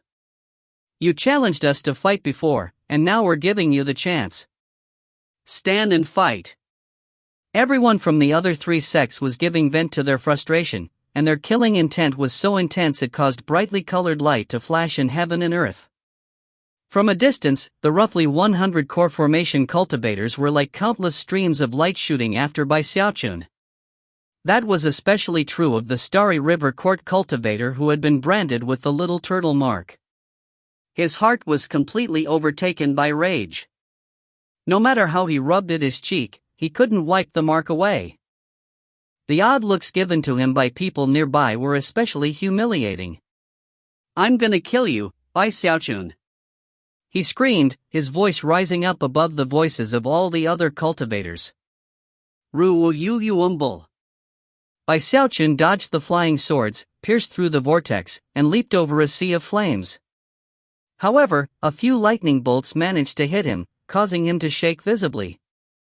Bruiser, who was still nestled in the folds of his robe, struggled to get free, but Bai Xiaochun pushed him back. Stay put, there are some bad people out here. Unfortunately, the legacy zone wasn't very big, and core formation cultivators could move very quickly. As a result, they were already starting to run in circles. To Bai Xiaochun's despair, he found that the core formation cultivators were slowly getting closer and closer. Furthermore, the teleportation effect had not yet activated. Worse, the core formation cultivators were splitting up into 3 groups to try to surround him. He was really on the verge of going crazy. Eyes completely bloodshot, he shouted, you people are forcing me to do this. Get over here, little turtle. When the little turtle heard this, his eyes immediately lit up, and he shot toward Bai Xiaochun's outstretched hand. Then, he let out a whoop as Bai Xiaochun tossed him violently into the air. A whizzing sound could be heard as the little turtle turned into nothing but a blur of afterimages. This was a type of speed that core formation cultivators couldn't match. In the blink of an eye, he had landed smack dab onto the right cheek of a burly man from the Polarity River Court. Rumbling sounds echoed out as the burly man screamed and staggered backward, blood spraying out of his mouth along with quite a few chunks of teeth. When he looked up, a black turtle mark could be seen on his face. It had a head, a tail, 4 limbs, and seemed very lifelike. The burly man's jaw dropped, and he reached up to rub the side of his face. When he realized that the mark wouldn't rub off, he looked over at the cultivator from the Starry River Court who had a similar mark, and then his eyes turned completely bloodshot. Roaring with rage, he shot directly toward Bai Xiaochun. In fact, he even unleashed some unique divine ability that caused him to suddenly accelerate past everyone else. Shockingly, it took him only a moment to be right in front of Bai Xiaochun. Time to die, Bai Xiaochun. The burly man extended his right hand, and a powerful core formation aura erupted, creating a huge vortex. At the same time, the indistinct image of a huge devil hand appeared behind him. Devil chi swirled out, pouring into the devil hand as it shot toward Bai Xiaochun to grab him. As it closed in, it grew larger, until it was fully 300 meters tall. Bai Xiaochun let out a shout as he waved his right hand, summoning a violet cauldron which instantly smashed into the devil hand. Intense rumbling sounds echoed out. This violet chi cauldron was formed by the power of a Heavendao gold core, causing the devil hand to collapse as soon as it was hit. The resulting shockwave caused the burly man from the Polarity River Court to cough up a huge mouthful of blood. Bai Xiaochun wasn't harmed in the least, and yet his anger continued to burn. Reaching his right hand up into the air, he shouted, "Little turtle!" The little turtle immediately flew back into his hand, after which he strode over to the burly man and reached his hand back. "Now I'll give you another," he howled, then smashed the little turtle down onto the burly man's other cheek. Then he hit his chest, and before the man could react, had hit him in nearly a dozen other places. Blood sprayed out of the man's mouth, and his eyes burned with madness. Finally, he drew upon his own life force to shove by Xiaochun and then speed away, the madness in his eyes replaced by terror. As he fled, it was possible to see more than a dozen little turtle marks all over him. "Bring it on!" Bai Xiaochun yelled confidently. Just when he was about to give voice to some taunts, more than a dozen magical techniques descended toward him like rainwater. The sight of so many lightning bolts, seas of flame, vortexes, wild winds, and vines caused Bai Xiaochun's heart to seize with fear. Immediately, he fell back. A moment later, countless magical techniques slammed into the spot he had just been occupying. "You people are too brutal. Stop ganging up. If you have what it takes, come fight me one at a time." Drawing upon the undying live forever technique, and his powerful fleshly body, he continued to flee at top speed. Chen Yunshan from the Starry River Court immediately yelled out, "We have to team up to deal with a shameless villain like you. If we kill you together, it won't matter that we broke the rules." His words instantly bolstered the killing resolve of many in the group. "Chen Yunshan!" Bai Xiaochun yelled, glaring over at him. He had been targeting Bai Xiaochun from the beginning, and that left Bai Xiaochun feeling very angry. Seeing how he continued to try to incite the crowd, Bai Xiaochun angrily threw out the little turtle. "Hit him in the mouth. Shut him up, dot." The little turtle sailed excitedly through the air. When he appeared directly in front of Chen Yunshan's face fell, and he tried to dodge. But he simply wasn't capable of evading the little turtle. A boom rang out as the little turtle slammed into his face, sending all of his teeth flying out of his mouth as he staggered backward. "Bai Xiaochun!" he screamed. Eyes completely bloodshot, Chen Yunshan ignored the mark which had just been left on his face and performed a double-handed incantation gesture. Instantly, streams of starlight power descended onto him, giving him blinding speed as he chased after Bai Xiaochun. If you find any errors, ads pop up, ads redirect, broken links, non-standard content, etc., please let us know. Report chapter so we can fix it as soon as possible. Chapter 370, I'm gonna kill you, Bai Xiaochun. Chapter 370, I'm gonna kill you, Bai Xiaochun. Screw the hell off. Bai Xiaochun roared, unleashing the mountain-shaking bash, sending him barreling toward Chen Yunshan with explosive speed. They were both moving incredibly quickly, but Bai Xiaochun had the advantage. As he closed in, he stretched out his left leg and tapped his big toe on Chen Yunshan. A deafening boom echoed out, as well as a miserable shriek from Chen Yunshan as he was sent flying. At the same time, golden strands appeared on the surface of his body, apparently some sort of restrictive spell that was boring into Chen Yunshan and sealing his flesh and blood. "You think a bit too much of yourself. One of my toes can send you flying." Bai Xiaochun's left shoe had exploded, revealing the fact that his big toe was flickering with golden light. Brushing off his robe, he produced a new shoe, put it on, then continued to flee. Behind him, the enraged cultivators of the Starry River Court helped the trembling Chen Yunshan to his feet. Even as he coughed up a mouthful of blood, he realized that his cultivation base had been sealed, making it completely impossible for him to use it at all.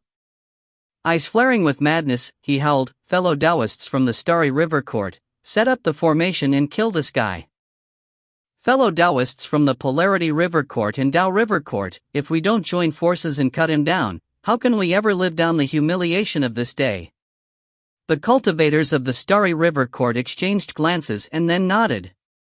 Unleashing the power of their cultivation bases, they called upon the same stream of starlight they had used to deal with the defensive spells earlier, sending it shooting toward Bai Xiaochun with incredible speed.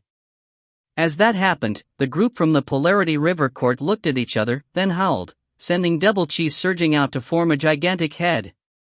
The vicious-looking head let out a fierce howl, causing intense pressure to weigh down all around it as it shot after Bai Xiaochun. The cultivators from the Dao River Court weren't any more willing to let the situation drop. If they did, they could only imagine what would happen upon returning to their sect. They wouldn't even be able to look anyone else in the eye. Moments later, intense rumbling sounds echoed out as the illusory giant appeared again. Howling, the giant began to charge toward Bai Xiaochun. From a distance, it was possible to see a stream of starlight, a gigantic head, and an enormous giant, all three of them deadly divine abilities, closing in on Bai Xiaochun. Bai Xiaochun's scalp was tingling so hard it felt like it might explode. "You guys are really serious, aren't you? I can't believe you're actually using spell formations against me." By this point, his Undying Live Forever technique was in full operation, and he was flying along as fast as his Hebendao Gold Core could push him. Unfortunately, the combined divine abilities of the three sects were even faster than that. Moments later, intense rumbling sounds could be heard as the stream of starlight appeared in front of him. Bai Xiaochun trembled, and blood oozed out of the corners of his mouth. Before he could do anything else, though, the huge head closed in, spitting out a blast of frigid devil chi that surrounded him, making it almost impossible to move, and freezing the blood that spilled out of his mouth. Before he could recover, the giant unleashed a fist strike onto him. Boom! Frozen blood shot out of Bai Xiaochun's mouth as he was flung backward, his hair in wild disarray and his eyes completely bloodshot. As he flew through the air, he slapped his bag of holding, producing a fistful of medicinal pills which he hurled into the air behind him. Those medicinal pills contained all sorts of strange properties, and as soon as they exploded, they immediately caused problems for all the pursuing cultivators. Bai Xiaochun continued to flee, so nervous that he was bordering on madness. Damn it! Why hasn't the teleportation started? Patriarchs, I'm about to lose my poor little life. Tears welled up in his eyes as he watched the cultivators of the three sects building up another volley of divine abilities. What are you scared of? The little turtle said disdainfully. I'm still here. Just throw me at them. They're just using some lame Dharma idols and magical projections, that's all. Lord Turtle has destroyed so many of those kinds of things that he can't even remember how many. Bai Xiaochun threw his head back and roared, "You people push things too far." A murderous aura erupted out from him as he reached his hand back and then hurled the little turtle out as hard as he could. Boom, dot. The little turtle instantly appeared in front of the Dao River Quartz giant, which could do nothing to stop him. In the blink of an eye, he had pierced through the giant and was heading toward the Dao River Court cultivators who were operating it. This time, the little turtle struck a female disciple. She was the type of person who radiated an extraordinary air, and despite her killing aura, she was quite beautiful. But then, an enormous smacking sound rang out as the little turtle hit her right in the middle of the face. Tears leaked out of her eyes from the pain, and she let out an agonized shriek. Then, she realized that everyone was looking over at her with odd looks on their faces. Heart-pounding, she pulled a mirror out of her bag of holding, and when she looked at herself, she screamed in blood-curdling fashion. "I'm gonna kill you, Bai Xiaochun." She raved, her hair flying about in disarray. Without any hesitation, she shot after Bai Xiaochun as fast as she could. Unfortunately, he was far too quick and agile. The young woman's impulsive action instantly affected the other cultivators who were operating the giant. As for Bai Xiaochun, considering how effective this tactic was, he quickly grabbed the little turtle and threw him out again. Ru-yu-yu-umbul. Then, Bai Xiaochun went crazy, constantly tossing out the little turtle to fight back against the magical techniques and divine abilities. Before long, more than half of his pursuers had little turtle marks on their faces, chests, waists, stomachs, and even some on their rear ends. The mark of the little turtle was actually a very terrifying thing. Even if he hit their clothing, the mark would pass through and end up on their skin. The marks even glowed, as if they were worried that people might not notice them. Not even thick clothes or powerful magical defenses were capable of stopping the little turtle marks from glowing brightly. There was one young female disciple who got hit on the chest, and nearly collapsed when everyone looked over to see her and the glowing turtle mark there. People used all sorts of defensive magical items when the little turtle closed in, but they were all useless. The terrifying little turtle was causing everyone in the battle to go crazy. The divine abilities and magical techniques they were unleashing were influenced by their surging emotions, or perhaps by the turtle marks. In any case, they eventually just faded away. There's too many of you for me to beat in a fight, but I can sure embarrass you guys to death. Xiaochun was shocked, and initially felt that the little turtle was being too vicious. However, as soon as he thought about how these people were trying to kill him, he angrily yelled, "Little turtle, are you sure those marks of yours can't be erased?" "Don't worry," the little turtle said proudly, "not even a demigod could erase them." With that, Xiaochun glanced back at the cultivators who had no marks on them, seemingly itching to get at them. Great! They were the ones who pushed things too far, so they can't blame me for this. Gritting his teeth, he hurled the little turtle out again, sending him flying toward one of the unstruck cultivators. Those unmarked cultivators were currently hesitating a bit. However, they had convinced themselves that the marks couldn't possibly be indelible. In their minds, they would certainly be able to find a way to deal with them after returning to the sect. Even if they couldn't, surely someone from the elder generation would be able to help them. Therefore, it was with burning rage that they continued to chase after Xiaochun. Booms rang out continuously as all of them were branded with the mark of the little turtle. Furthermore, all of their powerful divine abilities and magical techniques were faltering. The stream of starlight collapsed, followed by the huge head.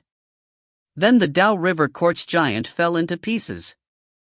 The only thing chasing Xiaochun now was a mob of enraged cultivators, all of whom had turtle marks on them.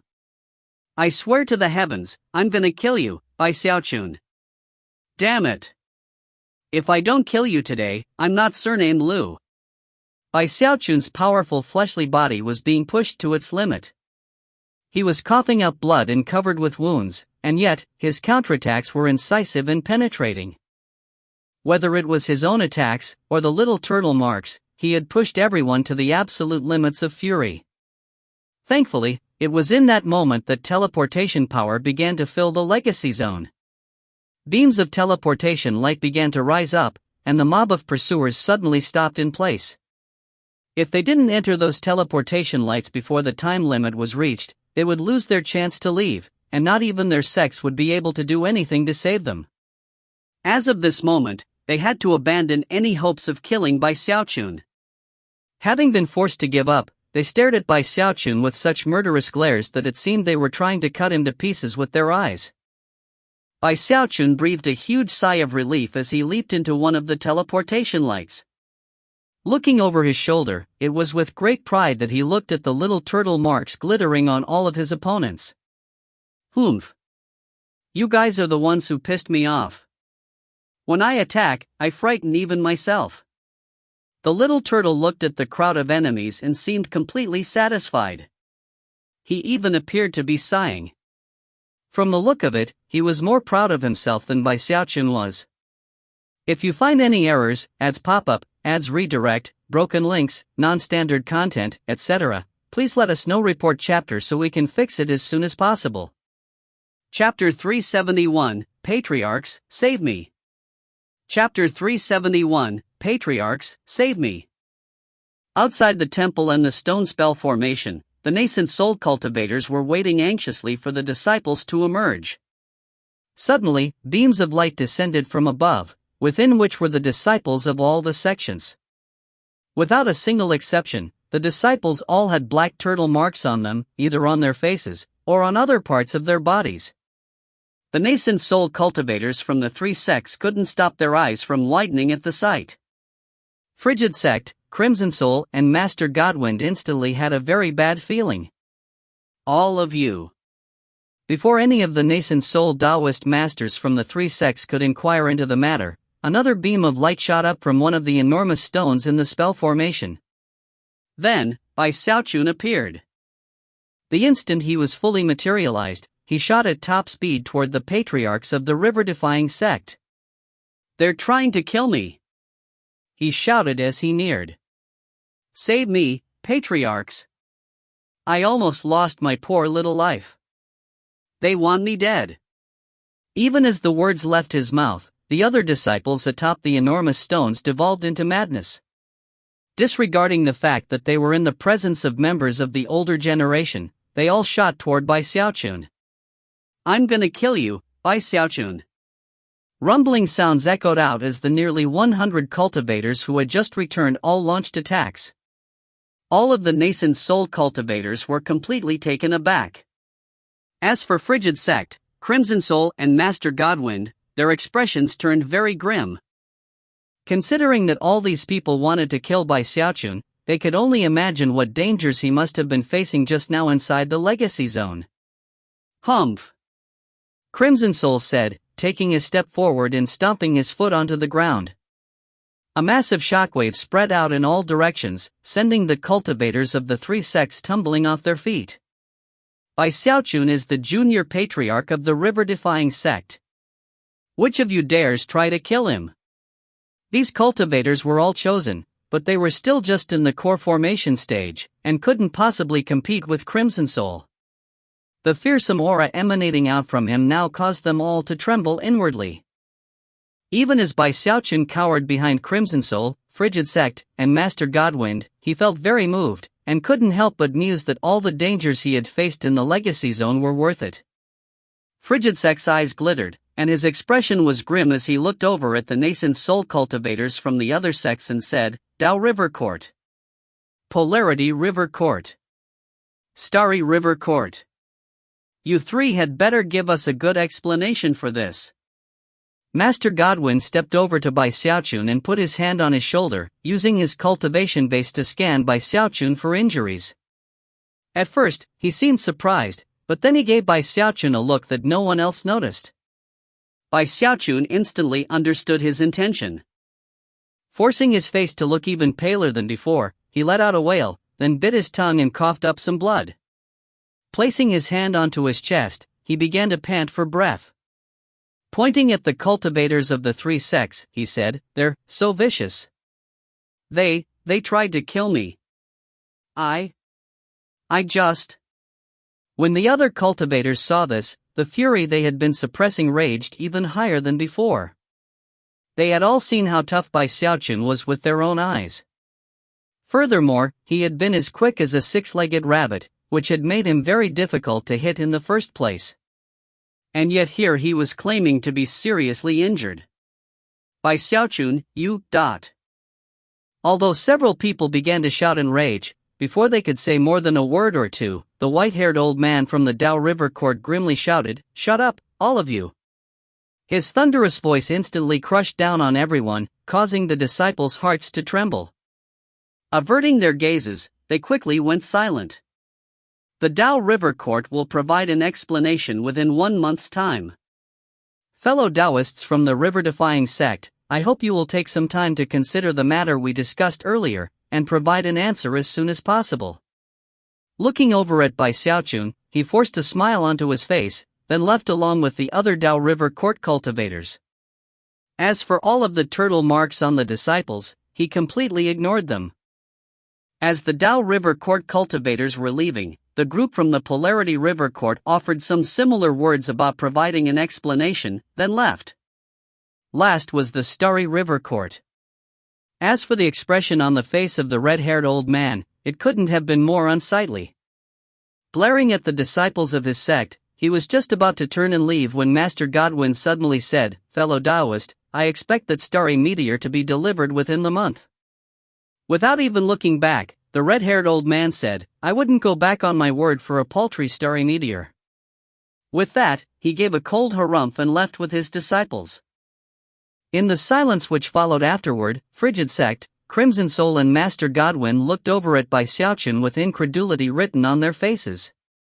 Bai Xiaochun continued to clutch at his chest. Complexion ashen, he looked piteously over at the three patriarchs.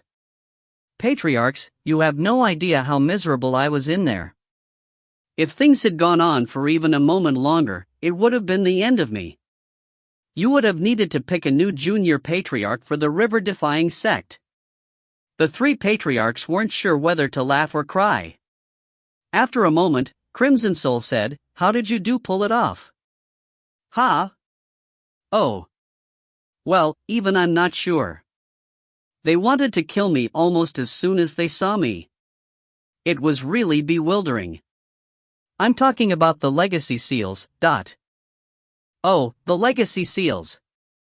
Look, I don't want to brag, but as soon as I went inside, the legacy seals acted as if I were their master or something. They just kept rushing toward me.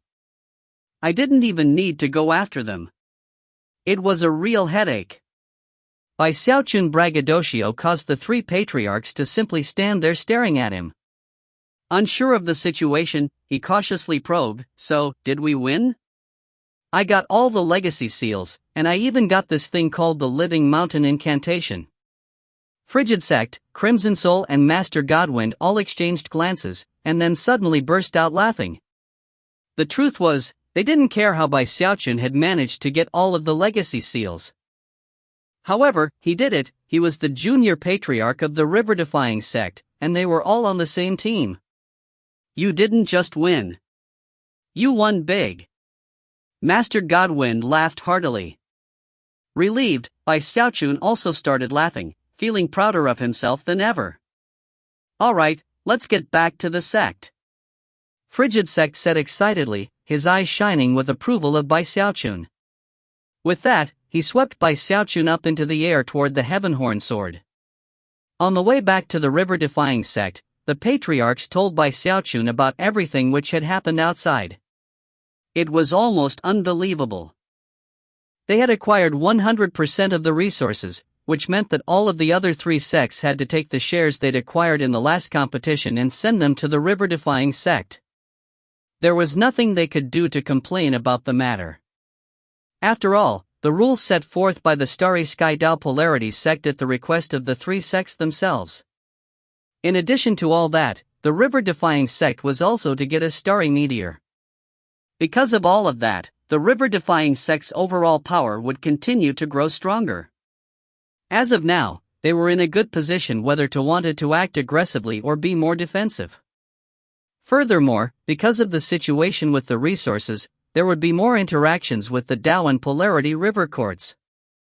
In the negotiations which would eventually come regarding the redistribution of resources, they could not only make the other two sects happy, but probably get better benefits for themselves. Most importantly of all, because of the heaven-shaking, earth-toppling events which had just occurred, the river-defying sect was now much closer to having a Deva realm patriarch. They had enough resources, and enough information. It wouldn't be long before Crimson Soul, Frigid Sect, and Master Godwind all had their chance to become Devas. With the solid foundation they were establishing, the river-defying sect was finally in a position to have a true position of power in the middle reaches. Bai Xiaochun wasn't interested or skilled in politics or scheming, so as far as he was concerned, the dealings with the other three sects were best left in the hands of the wily foxes Frigid Sect, Crimson Soul, and Master Godwind. In terms of what the patriarchs wanted him to focus on, they made it clear right away. Matters between all the sects aren't really important. What you need to do now is work on understanding the Living Mountain Incantation. It's one of the 300 secret legacy magics in the Starry Sky Tao Polarity sect. If you can master the Living Mountain Incantation, your battle prowess will increase to a shocking level. Bai Xiaochun immediately began to meditate upon the Living Mountain Incantation. However, as he contemplated the technique, he realized that it came with some very harsh requirements in terms of cultivation. Furthermore, it needed to be cultivated in a special environment. Based on the description that came along with the technique, that environment could only be found in a land of mountains within the Starry Sky Tao Polarity sect itself. Bai Xiaochun was a little depressed about that, but knew that there was nothing he could do about it now. Even as he let the matter drop, he realized that they were nearing the sect headquarters. There, the Blood Ancestor towered over the lands, and the aura of the dire Sky Banyan suppressed everything in the area. The four mountain ranges stretched out like dragons. That was the river-defying sect. If you find any errors, ads pop-up, ads redirect, broken links, non-standard content, etc., please let us know. Report chapter so we can fix it as soon as possible. Chapter 372, They're Talking About Me. Chapter 372, They're Talking About Me. Bai Xiaochun hadn't been gone very long, and furthermore, everyone had been aware of the purpose behind his departure. As such, the entire sect had been quietly awaiting his return, and wondering what had occurred. Although everyone had been prepared for the worst, no one had been able to keep from wondering what it would be like if Bai Xiaochun managed to pull off a miracle. Actually, the patriarchs had already sent word back to the sect about the result. Everyone knew that the river-defying sect had acquired 100% of the resources, that the other three sects had been crushed, and that Bai Xiaochun had single-handedly driven countless chosen crazy. Therefore, as soon as Bai Xiaochun returned, the entire sect erupted into wild cheering that shook the heavens. "Elder brother Bai, you're incredible!" The junior patriarch smashed the Starry River Court and trampled the Polarity River Court. "He's unparalleled under heaven." Bai Xiaochun had just stepped off of the Heaven Horn Sword, and when he heard all of the cheering, he was instantly enlivened. Reaching over excitedly to tug at Frigid Sect's sleeve, he said, "They're talking about me." Frigid Sect cleared his throat, but didn't say anything. Pulling his sleeve out of Bai Xiaochun's grasp, he headed back toward Mount River Defiance with Master Godwind and Crimson Soul. Bai Xiaochun flew out into the air, filled with excitement at the sight of all the disciples in the sect cheering at him. After only a moment of thought, he realized that now was not the time to look icy and cold. Trying to appear as affable as possible, he cleared his throat and headed to the most crowded area he could find. Over the course of the following days, Bai Xiaochun spared no effort in spreading different versions of the stories of his accomplishments in the Legacy Zone. However, in each version, he was always incredibly heroic and mighty, and single-handedly crushed his opponents. Bai Xiaochun could clearly tell how much the disciples in the sect adored him. In fact, there was one occasion when he merely smiled at one of the female disciples, and she literally fainted from excitement. As of this moment, Bai Xiaochun felt as if the whole world were beaming at him with approval. Even the sun seemed to be grinning. Bruiser was also the subject of much acclaim, and immediately went to show off to some of the female beasts he spent time with. Half a month went by before things finally started to calm down. After thinking about everything that had happened in the Legacy Zone, Bai Xiaochun was more concerned than ever about his cultivation base. "I need to get stronger," he thought. With that, he somberly went into secluded meditation to cultivate the Frigid School Will-Evolving Incantation and his undying muscles. The Frigid School Will-Evolving Incantation was a very profound technique indeed. Before, his cultivation of it had mostly consisted of him fumbling around in the dark. He had even been forced to ask some questions of Frigid Sect before being able to wrap his mind around it. Use the technique to form the Frigid, then use the Frigid to evolve the will. Closing his eyes, he did as the mnemonic described, taking a drop of the Heavenspan River water that he had absorbed and transforming it into a power of frigid coldness. Gradually, frigid chi began to build up around him, until frost appeared on the walls of his immortal's cave. At the same time, his body began to get colder and colder. A few more days went by, and finally, he opened his eyes. Deep within, a profound gleam could be seen. As of this moment, Bai Xiaochun was convinced that he had grasped the quintessence of the Frigid School Will-Evolving Incantation. First form the Frigid, then evolve the will. Frigid. He slowly lifted his right hand and looked at his fingers, the tips of which were covered with white frost. "I don't have enough frigid chi." According to the description in the Frigid School Will-Evolving Incantation, people who manipulate frigid chi are divided into 4 levels. Frigid Acolytes, Frigid Adepts, Frigid Masters, and Frigid Paragons. Frigid Acolytes can summon frigid chi and use it to freeze objects within a small area. Frigid Adepts can freeze everything in a 3,000-meter area, and Frigid Masters can create a frigid land 30,000 meters across. Furthermore, those frigid domains can also be used to create clone projections. As for Frigid Paragons, they can even freeze portions of the Heavenspan River. Bai Xiaochun's eyes shone with a strange light as he contemplated what it would be like to freeze part of the Heavenspan River. Even freezing just a small portion would be an act of power that would leave everyone in awe. Right now, I don't even count as a frigid acolyte. Bai Xiaochun took a deep breath. He knew that this wasn't a matter that could be rushed. The only thing he could do was slowly absorb heavenspan river water and accumulate frigid qi. The frigid qi would build up inside of his Heavendao gold core, and once the 9 spiritual seas that made up the core were completely transformed into frigid qi, it would indicate that he was at the peak of the gold core stage. I wonder how many years that will take, he thought, shaking his head. However, he didn't feel anxious. After all, he currently had more than 1,000 years of longevity to work with. Therefore, he focused on his undying muscles.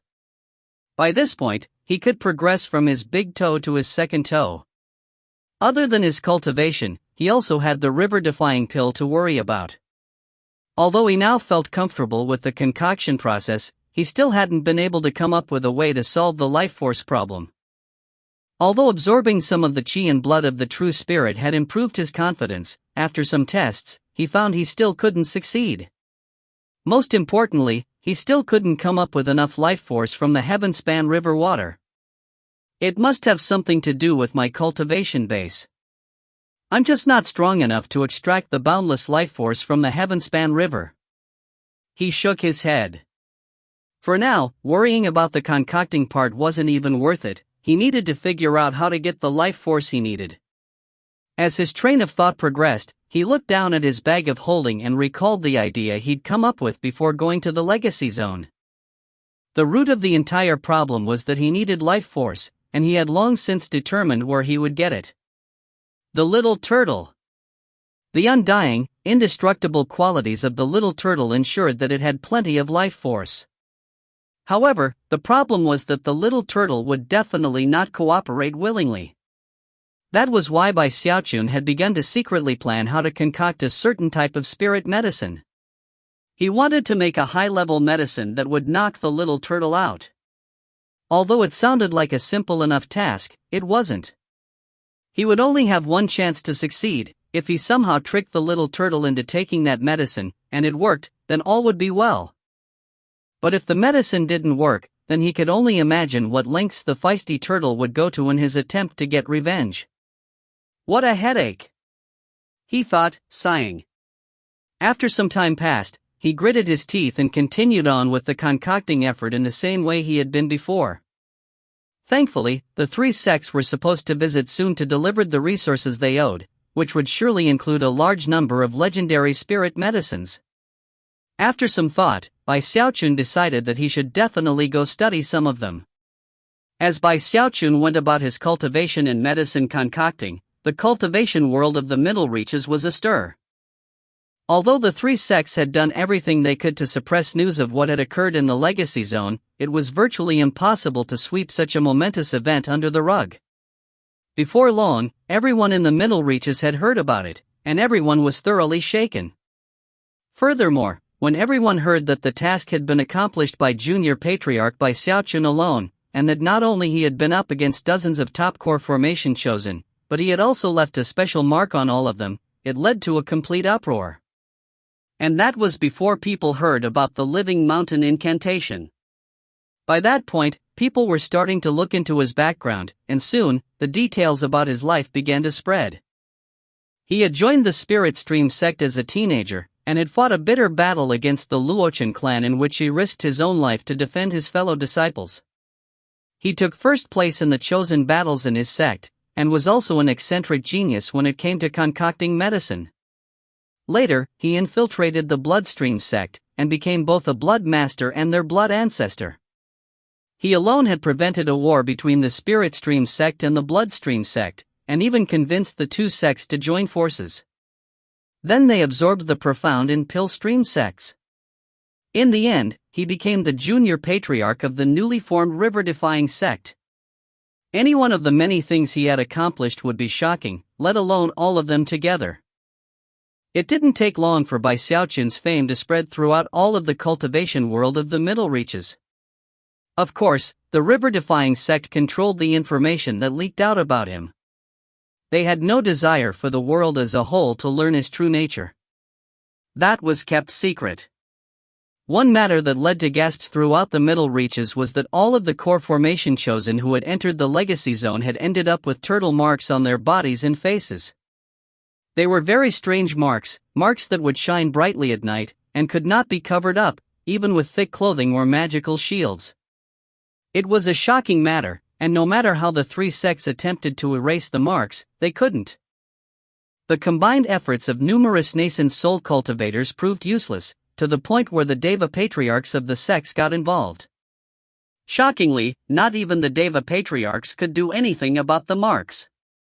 In the end, the entire cultivation world was stunned by the matter. As for the core formation cultivators who had been affected, the matter left them filled with sorrow but unable to weep. Furthermore, they now hated by Xiaochun more than ever. Most of them went into secluded meditation and refused to come out into the open. To them, being branded with that turtle mark was like a fate worse than death. Because of the terrifying nature of Bai Xiaochun's turtle mark, countless people were terrified, and resolved to never, ever provoke him. If you find any errors, ads pop up, ads redirect, broken links, non-standard content, etc., please let us know. Report chapter so we can fix it as soon as possible. Chapter 373, 3 Breaths River Defying Pill. Chapter 373, 3 Breaths River Defying Pill. As the entire cultivation world was talking about Bai Xiaochun, something else happened. The Tao, Polarity, and Starry River courts all took time to come visit the river-defying sect. During the negotiations, the river-defying sect didn't refuse to compromise with the Tao River Court and the Polarity River Court. In the end, they reached an agreement whereby which those two courts only handed over some of their resources. Because of that, not only did those courts come to understand the river-defying sect a bit better, they also developed their relationship in a good direction. After all, there had never been any hate between them, only an instinctual aversion to newcomers. After everything that had happened, such aversion was much reduced. However, when it came to the Starry River Court, the river-defying sect didn't back down at all. They knew that they had to put on a good show for everyone paying attention to the situation. If they let the Starry River Court off the hook, then it would be entirely possible for more situations like that which had occurred with the resource redistribution to arise in the future. The river-defying sect had the upper hand, and the Starry Sky Tao Polarity sect had set forth rules governing the situation. The Starry River Court had no other choice than to comply, and hand over all of their resources, plus the Starry Meteorite. Of course, because of that, the two sects came to view each other as enemies. The Tao and Polarity River Courts were more than happy to see such a development.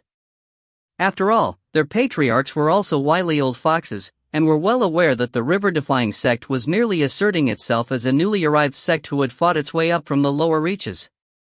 Not only did they not fear conflict, they were also willing to work peacefully with the Tao and Polarity River Courts. Naturally, those two courts were fine with such an arrangement. There were many schemes and plots involved with the overall situation, and none of that was of much interest to Bai Xiaochun. Almost as soon as the sect received all of the resources, he went over to look through the medicinal plants. Generally speaking, not a single request by Bai Xiaochun would ever be denied in the river-defying sect, so before long, Bai Xiaochun had a whole collection of spirit plants in hand.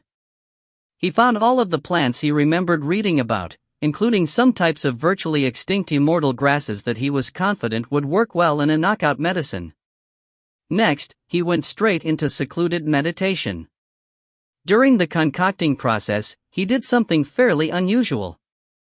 He intentionally gave voice to words which were completely different than what he was actually thinking. It was all for the goal of knocking out the little turtle. The concocting process lasted for a month. Afterward, rumbling sounds filled the immortal's cave, and to Bai Xiaochun's excitement, 2 fingernail-sized white medicinal pills appeared. It was impossible to tell the quality of the pills, but a mere whiff of their aroma would cause all of the pores on a person's body to suddenly open up as if they were about to receive an incredible replenishment of energy. Anyone would think that it was an uncharacteristically high-level medicine. That was because Bai Xiaochun had created a surface layer for the pill made from a very expensive medicinal plant. Based on the luster and sheen of the pill, it was clearly the type of amazing pill that would cause anyone to drool with desire. Of course, it was only by Xiaochun's meticulous selection of various spirit plants that led to the color of the pill. What was impossible to tell by looking at the pill was that on the inside, it contained the knockout medicine that Bai Xiaochun had conceptualized only after intense and prolonged effort. After looking at the resulting spirit medicine, Bai Xiaochun couldn't help but take a deep breath. Expression flickering with excitement, he pondered how to get the little turtle to consume it. Just asking him to consume it wouldn't work. Furthermore, he needed to prevent potential retaliation on the part of the little turtle. After some thought, his eyes sparkled and he murmured, "This spirit medicine is incredibly valuable. Very, very rare in the world. Based on the aroma, it's obviously a spectacular delicacy. I don't think I can bring myself to consume it now. I can only eat it in a critical moment, a moment when all of the extinct immortal grasses I used could be considered worth it.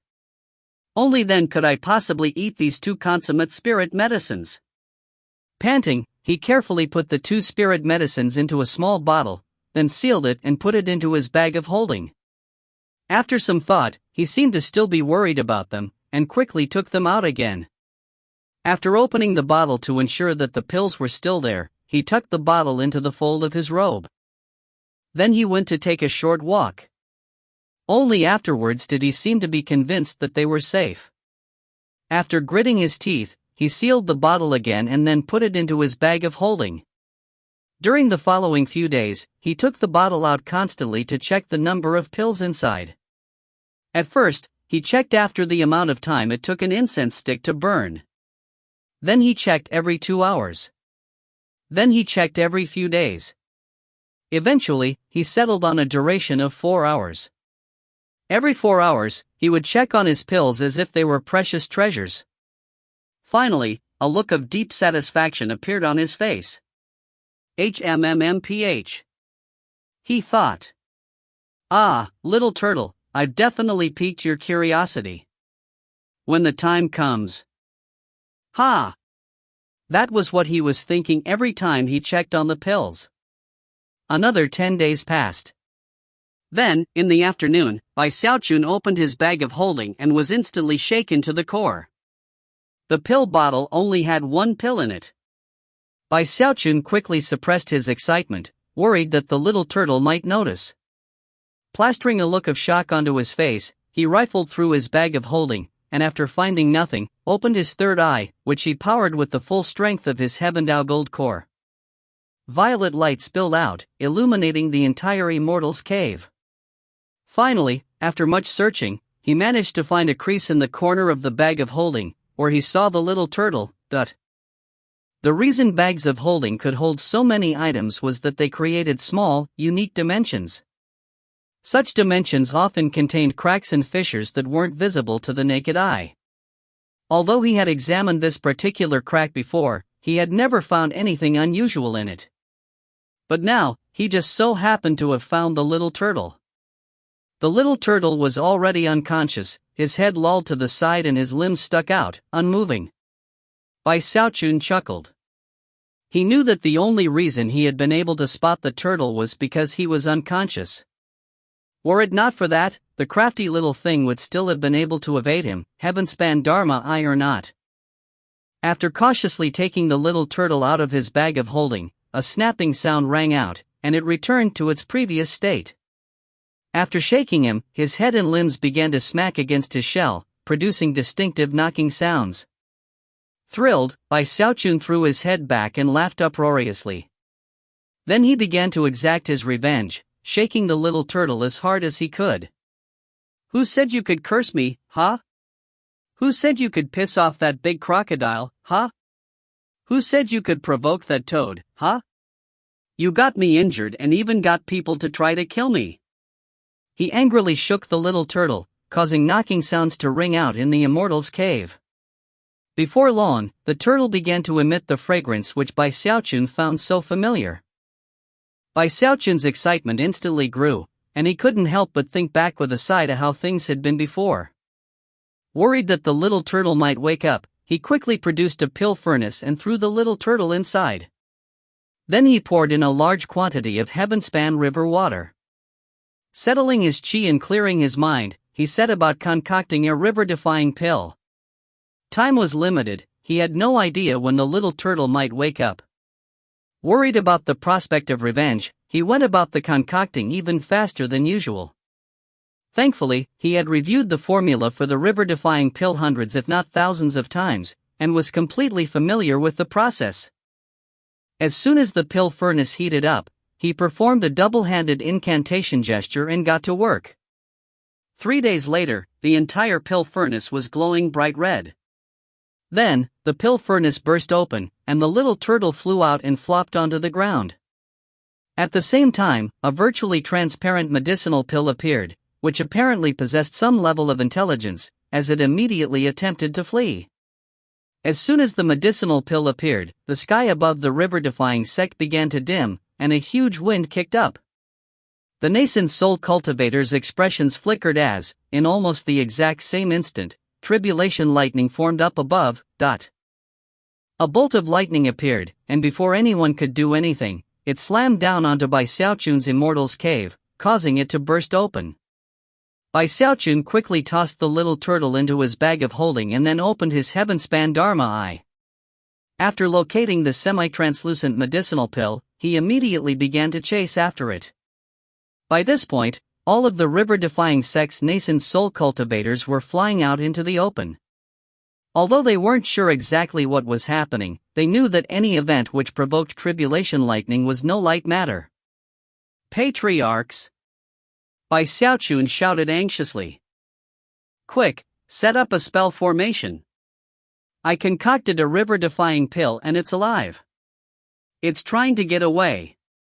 In response, Frigid Sect shivered, and his eyes went wide. With a roar, he unleashed his cultivation base, causing intense pressure to fill the entire area. Even the old monkey appeared, shooting toward the pill with speed that far surpassed Xiaochun. Thanks to the cooperation of several of the patriarchs, the fleeing medicinal pill was eventually apprehended by the old monkey. As for the tribulation lightning, the nascent soul cultivators handled it easily. The old monkey excitedly held the pill up toward his nose and inhaled. A 3 breaths version. He said. That's fine too. Even a 3 breaths version will be useful. The old monkey gave Xiaochun a deep look that contained both approval and gratitude. Then he flashed into motion, disappearing with the medicinal pill. Xiaochun was a bit disappointed. He had concocted that medicinal pill, only to have it taken away by someone else. Just when he was about to go look for Patriarch Frigid Sect to complain, suddenly, an incredible pressure weighed down from above. This wasn't pressure from tribulation lightning, and it caused everything in the entire area to tremble.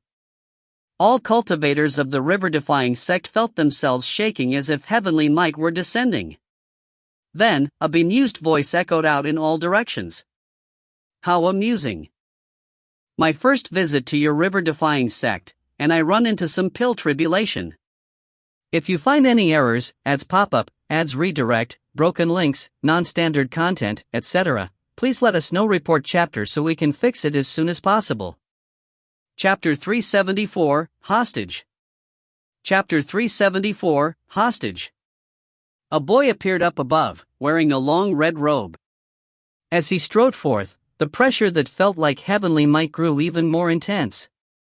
Ripples even appeared on the surface of the heavenspan river, and the plants and vegetation in all 4 mountain ranges of the river-defying sect bent over as if they were bowing in obeisance.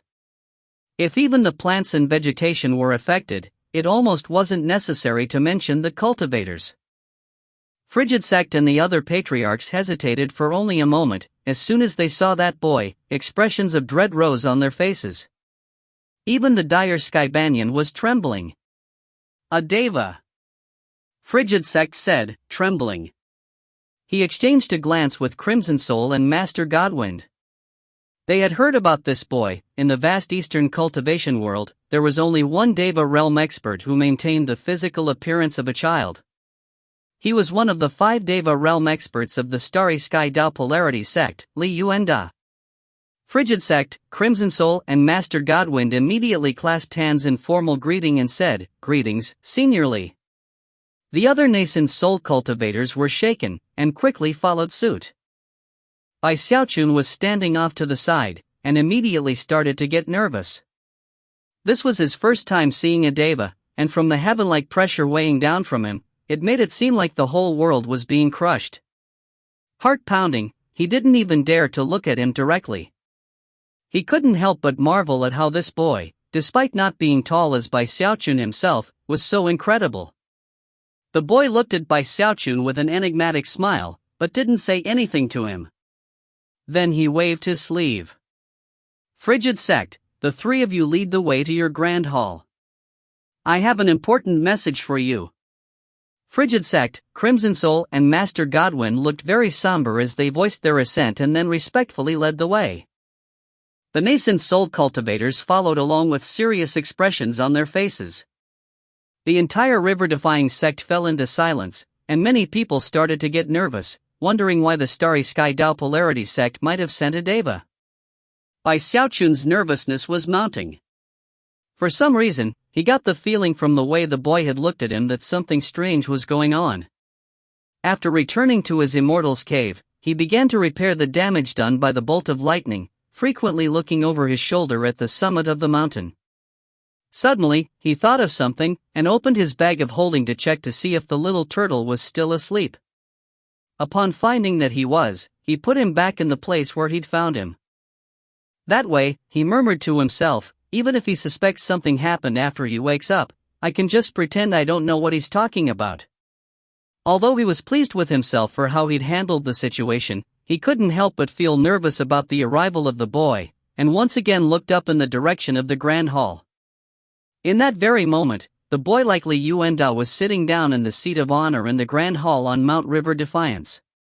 Frigid Sect, Crimson Soul and Master Godwin stood respectfully off to the side, while the other nascent soul cultivators waited outside.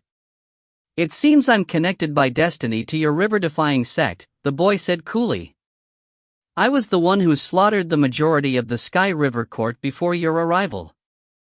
Frigid Sect, Crimson Soul and Master Godwin were shaken by those words. "That's why I was the one selected to come here today, to tell you about another of the rules in the Middle Reaches cultivation world. Every so often, all of the four great sects that exist downriver of the Starry Sky Tao Polarity sect must send an important disciple or two upriver to be political hostages. 1. I'm here to take your hostages back with me to the Starry Sky Tao Polarity sect." The boy looked at Frigid Sect, Crimson Soul and Master Godwind, whose expressions flickered with surprise as they looked up at him. Hostages? Although this was Frigid Sect's first time hearing of the arrangement, it wasn't anything out of the ordinary. After all, the four great sects of the Middle Reaches were important parts of the Starry Sky Tao Polarity sect, and were essentially like feudal vassals. Master Godwin took a deep breath and said, "We'll definitely pick our hostage candidates as quickly as possible." He was well aware that when a deva came with a request, it wasn't something they could refuse. "You don't need to do anything," the boy said calmly. "I've already made the decision for you. The main hostage will be Bai Xiaochun." The hearts of the three patriarchs began to pound. With that, the boy sent some divine sense sweeping out into the rest of the river-defying sect. With the exception of the location where the true spirit was resting, which was a place he didn't wish to disturb, the rest of the sect was like an open book to him, although apparently, he didn't notice the monkey. There's something special about that girl." A strange light flickered in the boy's eyes, and he waved his hand, causing the image of a young woman to appear, seated cross-legged in meditation.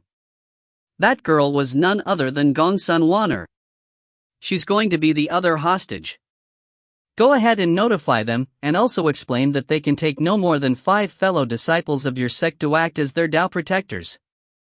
The entire group will come with me to the Starry Sky Tao Polarity sect to continue their cultivation."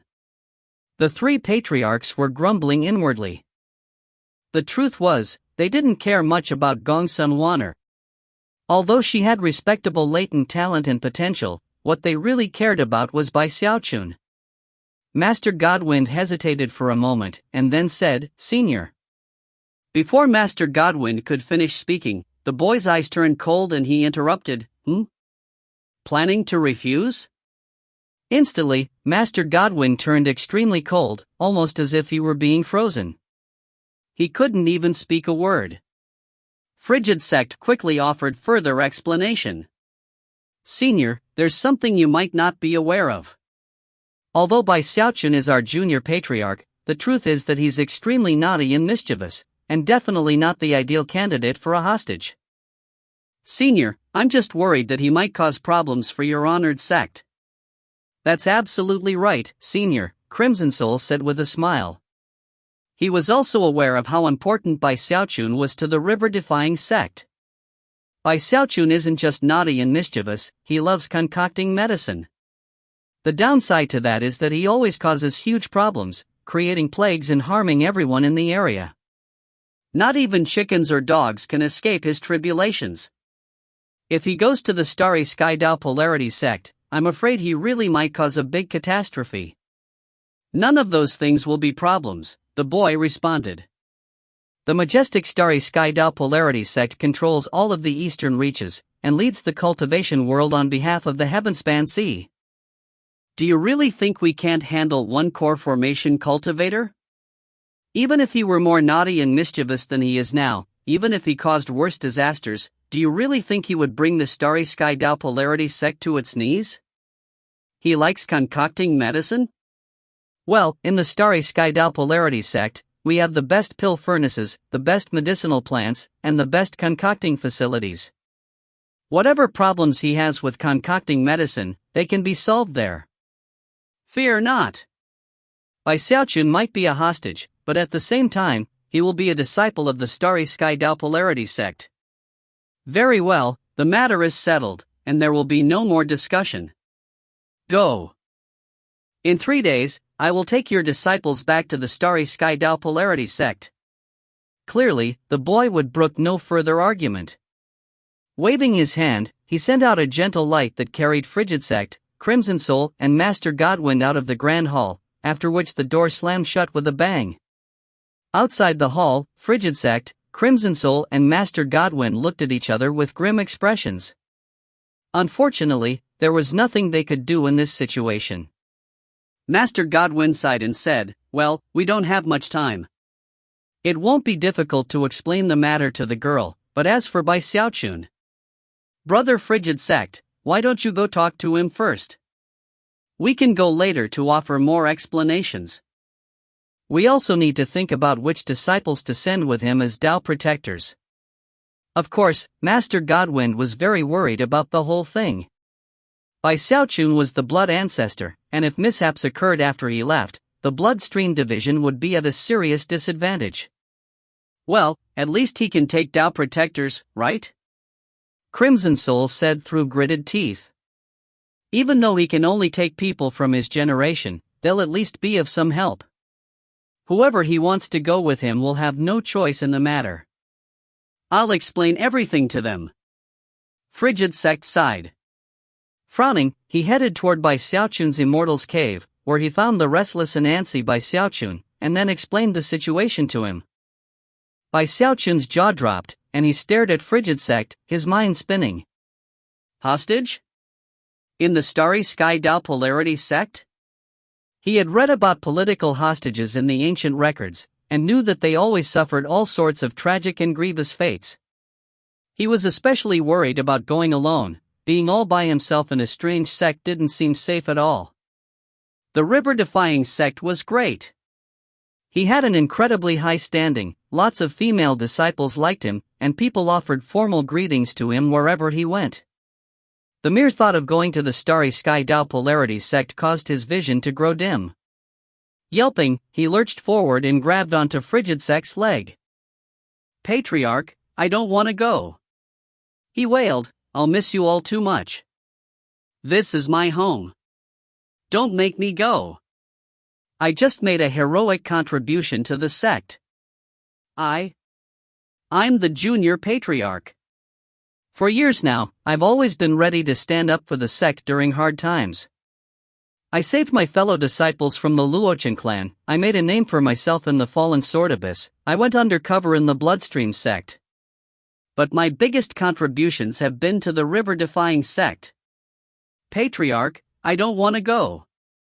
I can't stand to part with all of you. I'll miss my fellow disciples. Don't make me go, please. Have Shengwan Tianyu go instead. He'd be a great choice. He's heroic and confident and super handsome. Heaven and earth would weep if he doesn't become the hostage. Or how about Song Ke?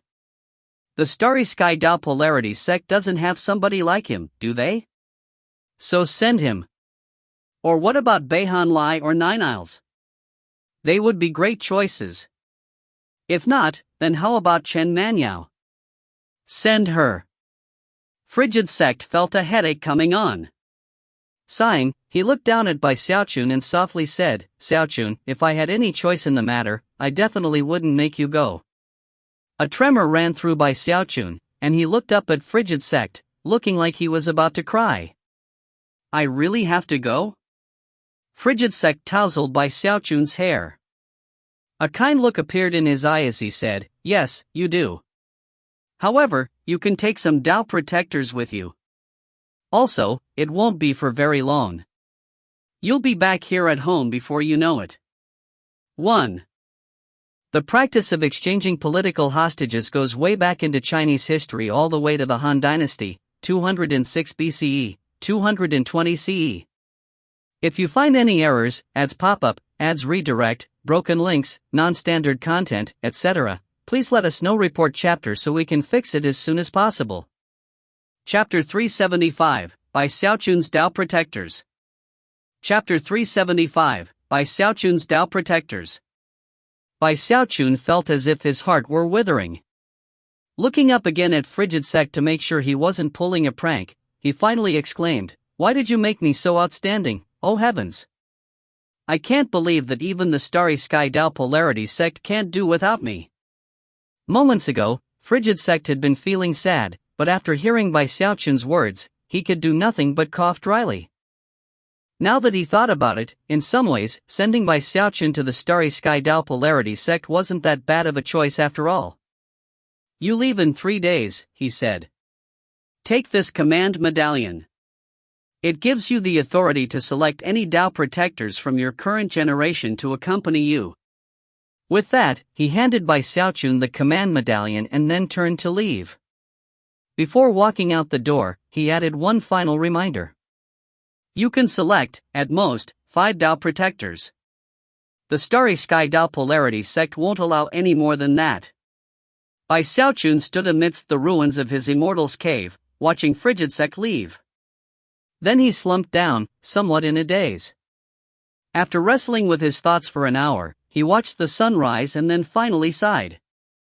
Ah, whatever. Since the Starry Sky Dao Polarity sect wishes for me to come, then I guess I'll go check things out. Although he was still a bit depressed, the idea of being able to select his own Dao protectors was an exciting thought. I'm not going to take Bruiser with me, he murmured. The Starry Sky Dao Polarity sect is too much of a strange and dangerous place. So, Dao protectors, HM? Who should I pick? I'm going to be in a strange place, so I'll definitely need someone good at digging up information. With that, he began to think about everyone he knew. They'll need to be quick-witted, and good at making discreet inquiries. I need someone who'll be able to find out about everything in the Starry Sky Dao Polarity sect, and quickly at that. I'll need to know all the rumors. It will definitely require a pure genius. Suddenly, he slapped his thigh, and his eyes began to shine. Su Baokai. Back in the Spirit Stream sect, Su Baokai had always been adept at rooting out information. He knew who all the top beauties in the sect were, and how they were ranked. Bai Xiaochun also remembered how, whenever Su Baokai got some new information, he would make a record of it in his little notebook. He prefers to handwrite things instead of using jade slips. Only a person completely dedicated to his work would do that. Yeah, nobody would be fit for this position other than Su Baokai. Chuckling, Bai Xiaochun thought about how quickly Su Baokai had fit into the river-defying sect as a whole, and how he knew about all the gossip and news.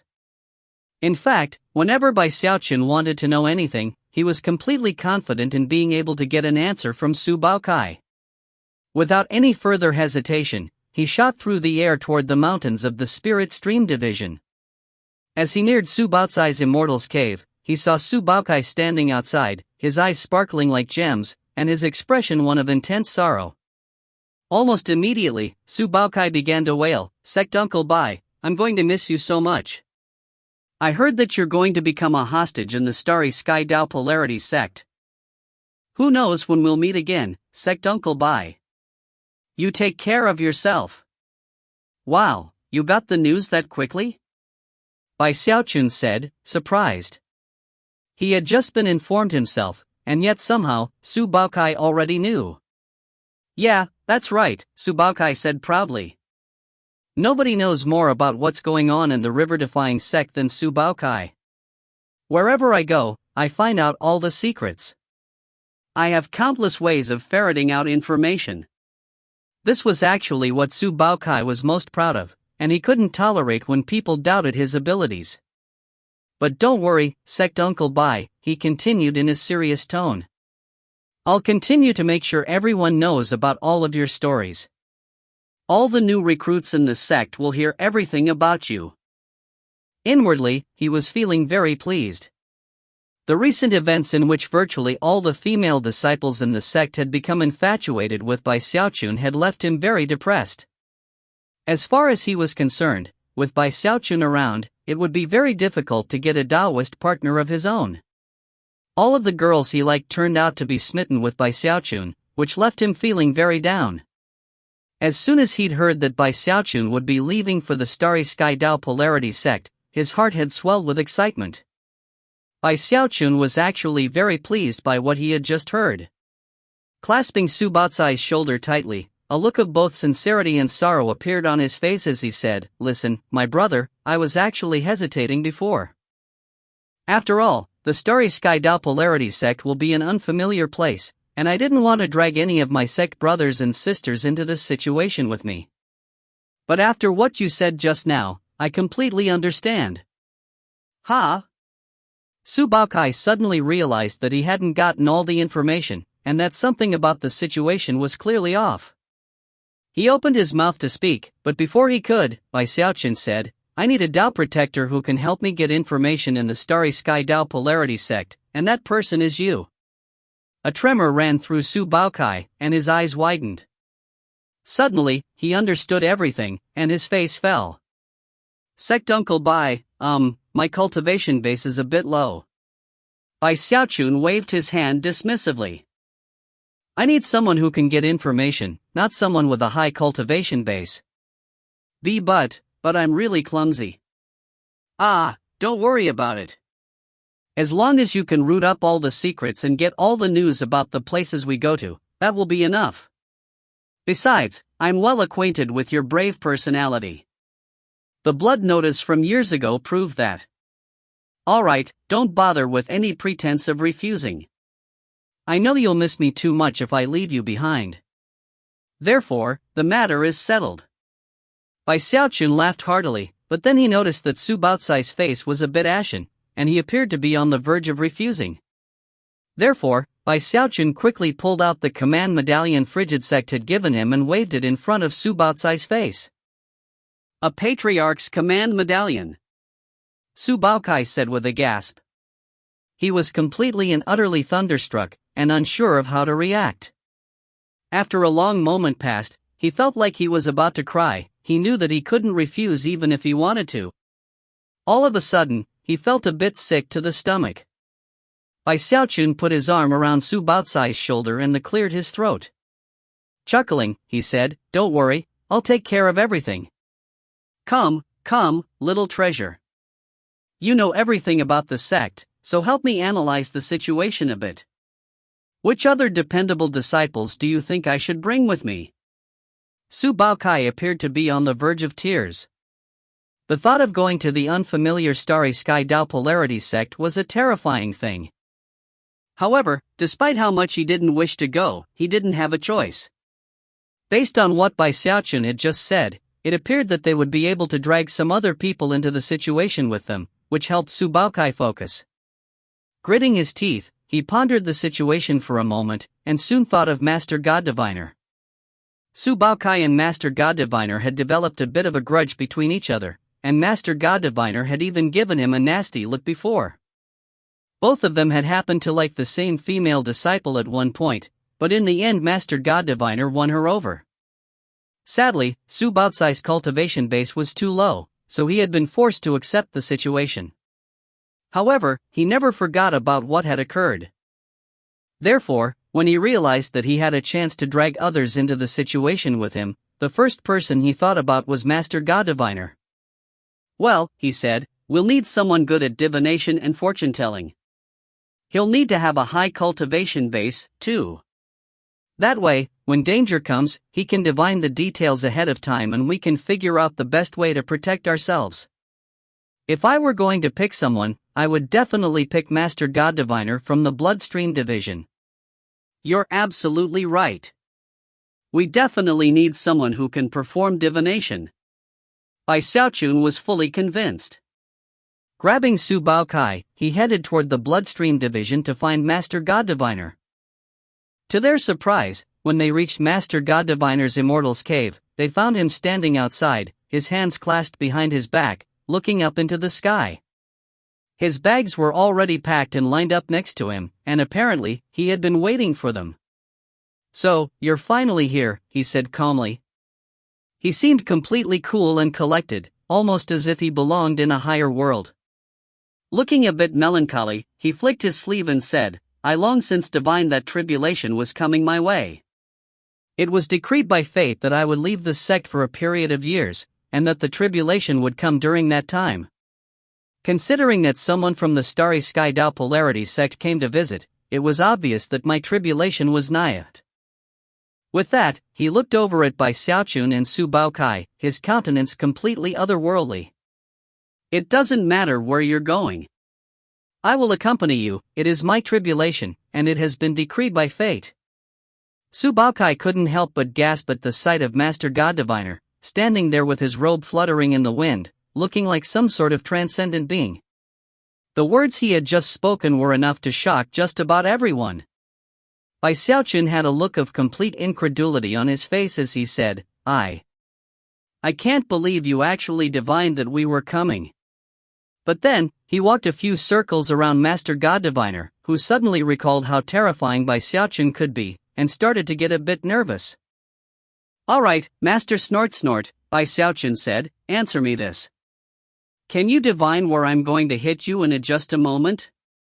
Master God Diviner's face turned pale, and he instantly began to curse in his heart. He had complete and utter confidence that Bai Xiaochun would do just as he had said and launch a blow. Master God Diviner suddenly shrank down, and instead of looking like a transcendent being, he reverted to his normal appearance. In fact, he even looked a bit devious. Smiling, he said, I was just kidding around with you, Junior Patriarch. Actually, sir, Master Godwin came last night and told me to get ready for you to come, and that I had to do whatever you told me. I was so excited at the prospect of accompanying you, Junior Patriarch, that I couldn't sleep the whole night. Therefore, I decided to just pack my bags and wait for you. Bai Xiaochun laughed heartily and clapped Master God Diviner on the shoulder. From the expression on his face, he clearly seemed very pleased with himself, and also was reveling in how much more intelligent he was than Master God Diviner. As for Master God Diviner, he appeared to be on the verge of crying. Worried that Bai Xiaochun would press the matter, he quickly offered a reminder. Junior Patriarch, Su Baokai, and I won't be enough.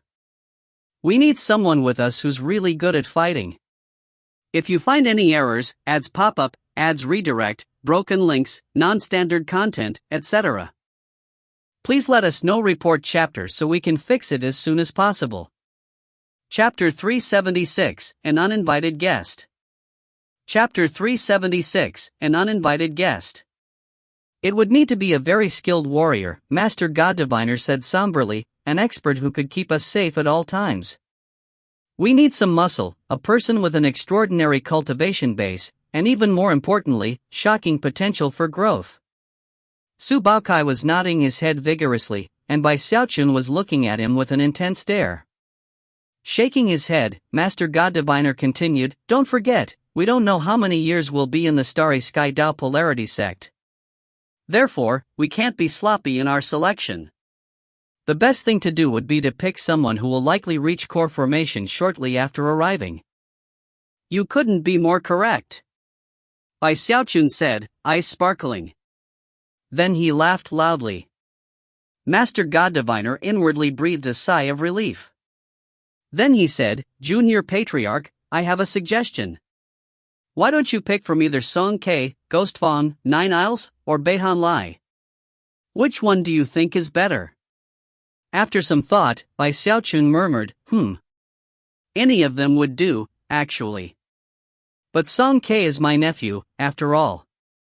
Going to the Starry Sky Tao Polarity sect will actually be an incredible opportunity, so the most appropriate thing would be to give that chance to him." Master God Diviner and Su Baokai exchanged a look of surprise, but didn't dare to say any further. Instead, they merely praised Bai Xiaochun for how much he took care of his juniors. And that was how Song Ke became their muscle. Of course, none of the three of them actually went to Song Ke to tell him. Bai Xiaochun called over a disciple from the Bloodstream Division and sent him to deliver the news. "I can take 5 people, and now I have 3. Next I need to pick someone to be my confidant." It didn't take much consideration for him to think of Big Fatty Zhang. Eldest brother is definitely the best choice to be my confidant. Plus, even though the Starry Sky Tao Polarity sect will be new to us all, it is a river source sect, which means that eldest brother will probably be able to get some good fortune of his own. With that, gave orders to Su Baokai and Master God Diviner to prepare for departure in 3 days. Then he flickered into motion, becoming a bright beam of light that shot off into the distance. After he left, Su Baokai and Master God Diviner exchanged bitter smiles as they pondered what the future held for them. When Bai Xiaochun arrived at Big Fatty Zhang's Immortal's Cave, he was in the middle of performing some spirit enhancements.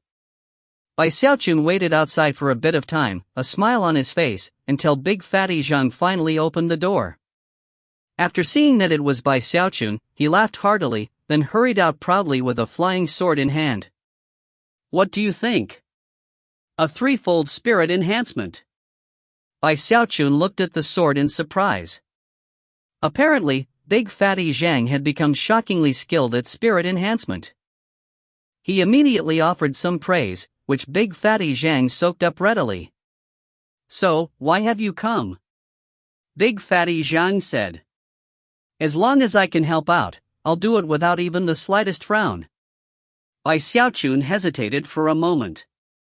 Although it was true that Big Fatty Zhang might be able to get some good fortune in the Starry Sky Tao Polarity sect, he would probably be a lot safer if he stayed behind in the river-defying sect. After pondering the matter briefly, he described the situation and then left Big Fatty Zhang make the choice for himself. Almost as soon as he heard what was happening, Big Fatty Zhang's eyes began to shine. Reaching out, he grabbed Bai Xiaochun's arm. "I'll go. No questions asked. The Starry Sky Tao Polarity sect. That's a river source sect, right? My master said that the Starry Sky Tao Polarity sect is the only place in the Eastern cultivation world where they perform 15-fold spirit enhancements. They even have a legacy technique for spirit enhancement. Ninth Fatty, you definitely have to take me." Bai Xiaochun breathed a sigh of relief. Then he chatted a bit with Big Fatty Zhang to make sure he was truly determined to come along, before finally nodding in agreement. "All right, eldest brother. Meet me in 3 days at the Grand Hall on Mount River Defiance." After leaving Big Fatty Zhang, Bai Xiaochun returned to his ruined Immortal's Cave on Mount River Defiance.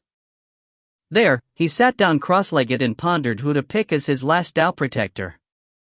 Xiaomei and Song Junwan, what a headache. I only have 1 spot left, and there are 2 of them. What am I supposed to do? Who should I take? Actually, the truth was that even if he could take both of them along, he would do everything possible to prevent that from happening. It really didn't have anything to do with the number of spots left. After much thought, he couldn't come up with any good ideas. Therefore, he decided to stop thinking about it for a while. Closing his eyes, he slipped into meditation to calm himself and ponder what gains he might achieve in the Starry Sky Tao Polarity sect. Deep in the night, he opened his eyes, looked around, and sighed. I'm gonna miss this place too much, he thought, shaking his head. He still hadn't decided who to pick to fill the last Tao Protector slot. It was at that point that his expression flickered, and he looked up, a somber and even intimidating look on his face. Moments later, the air in the direction in which he looked began to ripple and distort, and a slender, graceful woman emerged. Completely ignoring his intimidating expression, she stepped forward to stand right in front of him. A fragrant aroma accompanied this young woman, who was none other than Chen Manyao. She wore a close-fitting black garment that only served to accentuate her natural beauty. As she stood there beneath the shimmering moonlight, she looked completely and utterly enticing. That was especially true when her long, luxurious hair rippled in the breeze. Furthermore, there was something charming and soul-stirring in her eyes that made her dangerously attractive. What are you looking at me so viciously for? She asked in a voice so soft and weak that it would cause anyone who heard it to be even more attracted to her, and would leave most men hard-pressed to resist the urge to throw her to the ground and ravage her. Xiaochun looked up at her with a frown. He knew that the sect leadership had come to an agreement with whatever group backed her, which was the only reason why she had been allowed to stay in the river-defying sect. However, he still felt completely on guard against her. What do you want? He asked calmly. Oh, nothing. What, I can't just come to see you. Somewhere in her eyes could be seen a trace of bitterness, like a grudge. As she looked at Xiaochun, she realized that he was looking her up and down, causing a spark of aloof pride to rise in her heart. Just when she was about to continue speaking though, she suddenly realized she couldn't move a muscle, and that a third eye had appeared on Xiaochun's forehead. The violet eye seemed to possess a strange power, a power that left Chen Manyao completely immobile. A moment later, her right hand began to move, completely beyond her own control. It slowly rose to one of the buttons on her garment, and undid it, revealing some of her curvaceous body that had previously been concealed under the tight fabric. After that first button was removed, Xiaochun's third eye closed, and Chen Manyao's body returned to her own control. She was panting, and her forehead was beaded with cold sweat. Without even thinking about it, she backed up a few steps, her face flickering between the red of anger and the green of humiliation. You came here for a reason, Xiaochun said grimly, and I'm not the kind of person who would pretend you haven't. I'll ask you again, what do you want? He was actually trying to imitate the way Song Ke would talk to people, and he pulled it off more than perfectly. Chen Manyao took a breath to still her heart. Not daring to do anything rash, she backed up again, and then clasped hands and bowed deeply. Junior Patriarch, I very much hope you'll agree to let me take the final spot. No way, Xiaochun said immediately. Now get out of here. Junior Patriarch, please hear me out. With me at your side, you'll be able to communicate with the Wildlands anytime you wish, and plus, I can find out all sorts of information for you. In addition to that, the Starry Sky Tao Polarity sect has a battleship that can take you to the Wildlands. My home. If you agree, I'd be willing to share some of the secrets of the Wildlands with you. Another thing you can't forget is that I know a lot about the Starry Sky Tao Polarity sect, and I can even, at this point, before she could even finish speaking, Xiaochun waved his sleeve, causing a wind to wrap around her in preparation to throw her out. Xiaochun, she gushed, there are clues about Du Lingfei in the Starry Sky Tao Polarity sect. Take me with you and I can help you find them. Only I can do that, because I'm a Wildlander. The agents in the Starry Sky Tao Polarity sect know me, but they don't know you. I'll even swear an oath to help track down those clues.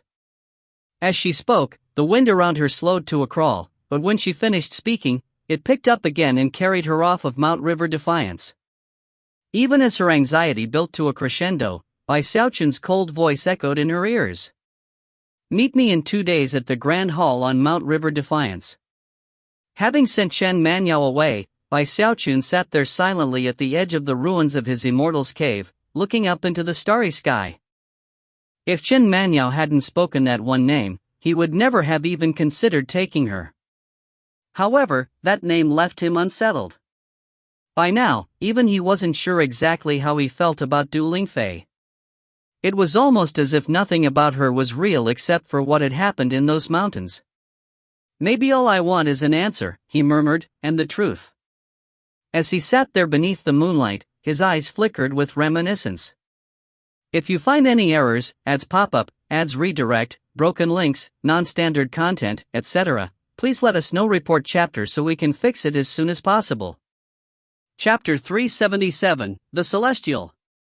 Chapter 377, The Celestial. Time passed. Soon, the moon rose again, and now, there was only 1 day left. Bai Xiaochun had filled all 5 spots for his Dao protectors, and couldn't stop thinking about the benefits and drawbacks of going to the unfamiliar Starry Sky Dao Polarity sect. On the final day, he went to visit Song Junwan and Ho Xiaomei to bid them farewell, which left him feeling very down. Finally, he sat down cross-legged to pass the final night. It was around the 3rd watch when Frigid Sect appeared next to him, without word or sound to herald his coming. He looked down at Bai Xiaochun, saw the sadness on his face, and sighed. Bai Xiaochun opened his eyes, looked at him, then looked away without saying a word. Xiaochun, Frigid Sect said in his ancient voice, you're going to be leaving tomorrow. There are some things I need to explain to you. Master Godwind, Crimson Soul, and I have come to an important decision. Overlooking the fact that Bai Xiaochun was ignoring him, he smiled and sat down next to him. I know that your goal in practicing cultivation is to live forever. The thing is, all of us want to live forever. That's one of the reasons why we all work hard at cultivation. Unfortunately, on the road that leads to living forever, there are other things that pop up, things that are sometimes even more important than our final goal. Right now, you probably don't understand what I'm talking about, but by the time you reach my age, I think you will. The reason we cultivators can increase our longevity has to do with our cultivation bases. With foundation establishment, you get an additional 100 years of life. With core formation, 500. And did you know that nascent soul cultivators receive an increase, at minimum, of 1,000 years? Do the math yourself. If you reach nascent soul, how long can you live? Frigid Sect looked expectantly at Bai Xiaochun. Bai Xiaochun had been planning to ignore Frigid Sect no matter what he said. Regardless of how much he understood the decisions made by the sect, that didn't stop him from feeling depressed about the situation. However, to hear Frigid Sect bring up this topic, the topic upon which he was most focused in life, and in which all his hopes lay, ensured that he couldn't hold himself back from doing the calculations. It really was simple. Upon realizing that after reaching nascent soul, he would be able to live for 2,000 years, Bai Xiaochun's eyes shone, and his heart began to beat. 2,000 years, he murmured, licking his lips. He might have been able to refuse to think about the nascent soul stage if he hadn't calculated the exact numbers involved. But now, he could hardly refrain from panting, and his desire to reach nascent soul was even more intense than ever. And again, that's the minimum. If you use special techniques and methods, or certain spirit medicines, you can increase your longevity by multiple times over. Of course, people who do that have to pay a heavy price. Although their cultivation bases are not limited in any way, they are doomed to die eventually, no matter what happens. Such people live a long time, but not forever. I'm in that very situation. Frigid Sect sighed and looked at Bai Xiaochun. Bai Xiaochun looked back at him. Do a lot of people do that? Yes. But don't forget that the path cultivators travel is a long and winding one. From chi condensation to foundation establishment, from foundation establishment to core formation, from core formation to nascent soul. Many people are ejected off of the path before they can get very far. Out of 100 qi condensation cultivators, one will be lucky to reach foundation establishment. Of course, that still leaves us with a lot of foundation establishment cultivators, but out of every 100, one might reach core formation if they are lucky. When it comes to nascent soul, well, even if you count all the people who have died, the spirit stream division hasn't even produced 10 of them, even going back years and years. Given that, do you think reaching nascent soul is difficult? Frigid Sect sighed again before continuing. It most definitely is difficult. The process is a challenging one, to say the least. Either you succeed and become a nascent soul Taoist master, or you fail and die. Of course, sects in the middle reaches have much higher rates of success among cultivators who attempt to step into the nascent soul stage. However, that doesn't change the difficulty level for the people involved. Xiaochun didn't say anything. He knew that nascent soul was a difficult stage to reach, and that even with his Heaven Dao Gold core, he would only have a slightly higher chance of success. Xiaochun, although becoming a hostage in the Starry Sky Dao Polarity sect means losing a bit of freedom and independence, the truth is that you have an extremely rare opportunity. The Starry Sky Dao Polarity sect is a river source sect, responsible for watching over all of the eastern Heavenspan River. The spiritual energy there is very strong, far beyond that of the middle reaches. They have all sorts of unique techniques and divine abilities, plus many types of fantastic spirit medicines. After you get there, you can take advantage of all the power available in the Starry Sky Dao Polarity sect to increase your chances of reaching the nascent soul stage. Frigid Sect was slowly raising his voice, causing it to pound into Xiaochun's ears. Xiaochun could hear the sincerity in Frigid Sect's voice, and could tell that he wasn't being dishonest in any way. It really was true that he would have a better chance of reaching nascent soul in the Starry Sky Dao Polarity sect. That, along with his Heaven Dao Gold core, wouldn't give him a 100% chance of success. However, he would have an astonishing 70% chance. Thinking of the matter that way, going to the Starry Sky Dao Polarity sect wasn't a bad thing at all. In fact, it was actually incredible good fortune when it came to his cultivation. Much of Xiaochun's negative feelings were already draining away, and his eyes were beginning to shine brightly. If you become a nascent soul cultivator in the Starry Sky Dao Polarity sect, you can even join their Parliament of Elders, and would gain a relatively high level of power and influence. At that point, even being a hostage wouldn't matter, and wouldn't be an obstacle to you in any way. In fact, your hostage status would be a shield of sorts to you as a member of the Parliament of Elders. Furthermore, if you become a nascent soul cultivator there, it would be of incredible benefit to the river-defying sect. After all of the analysis provided by Frigid Sect, Xiaochun couldn't help but let out a long sigh. Patriarch, he said quietly, I think it's a big waste for you to be a cultivator. You should go off and become a diplomat. Frigid Sect roared with laughter before tousling Xiaochun's hair. I'm not finished yet. Stop interrupting.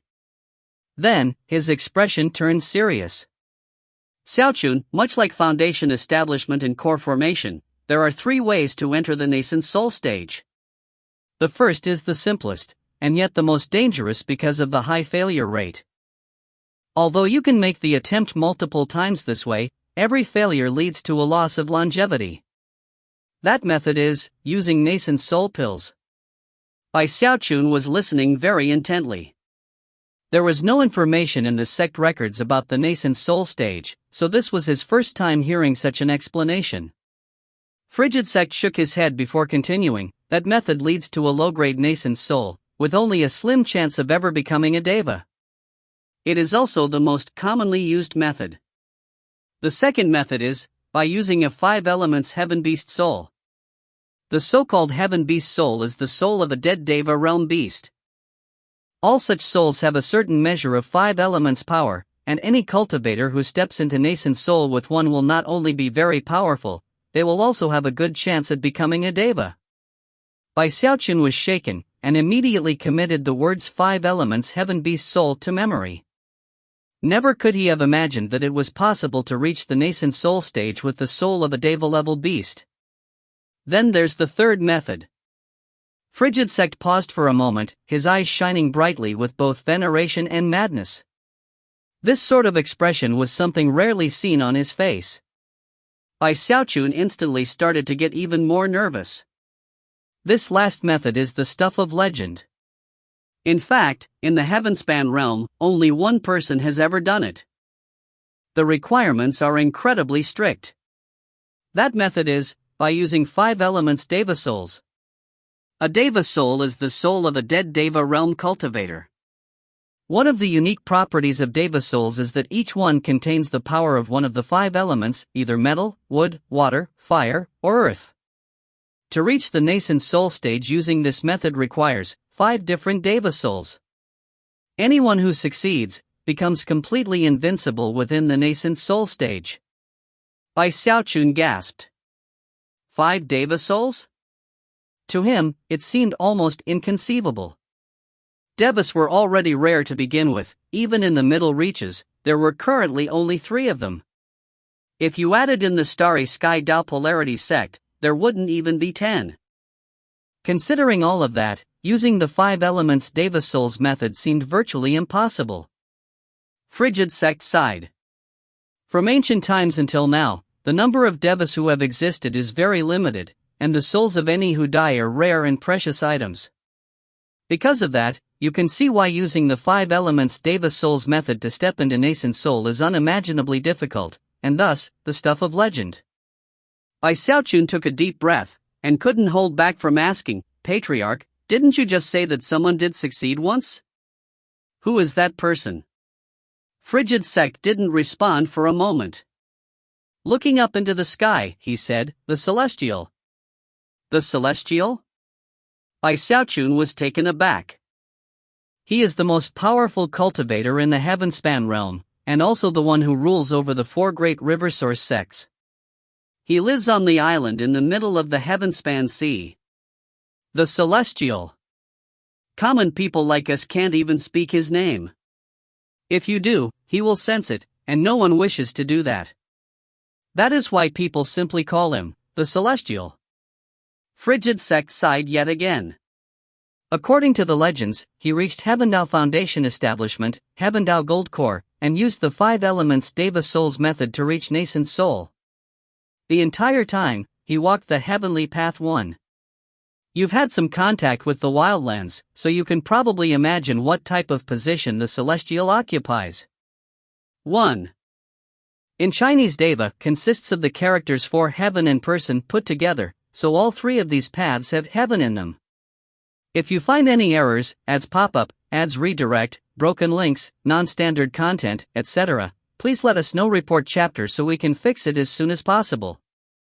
Chapter 378, I'll be back. Chapter 378, I'll be back. Xiaochun reeled as he thought back to the old wildlander he had spoken to by means of Chen Manyao.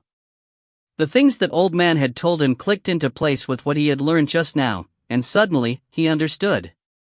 If the 4 main branches of the Heavenspan River and the sects that grew near them were the feudal governments, then this Celestial was the emperor.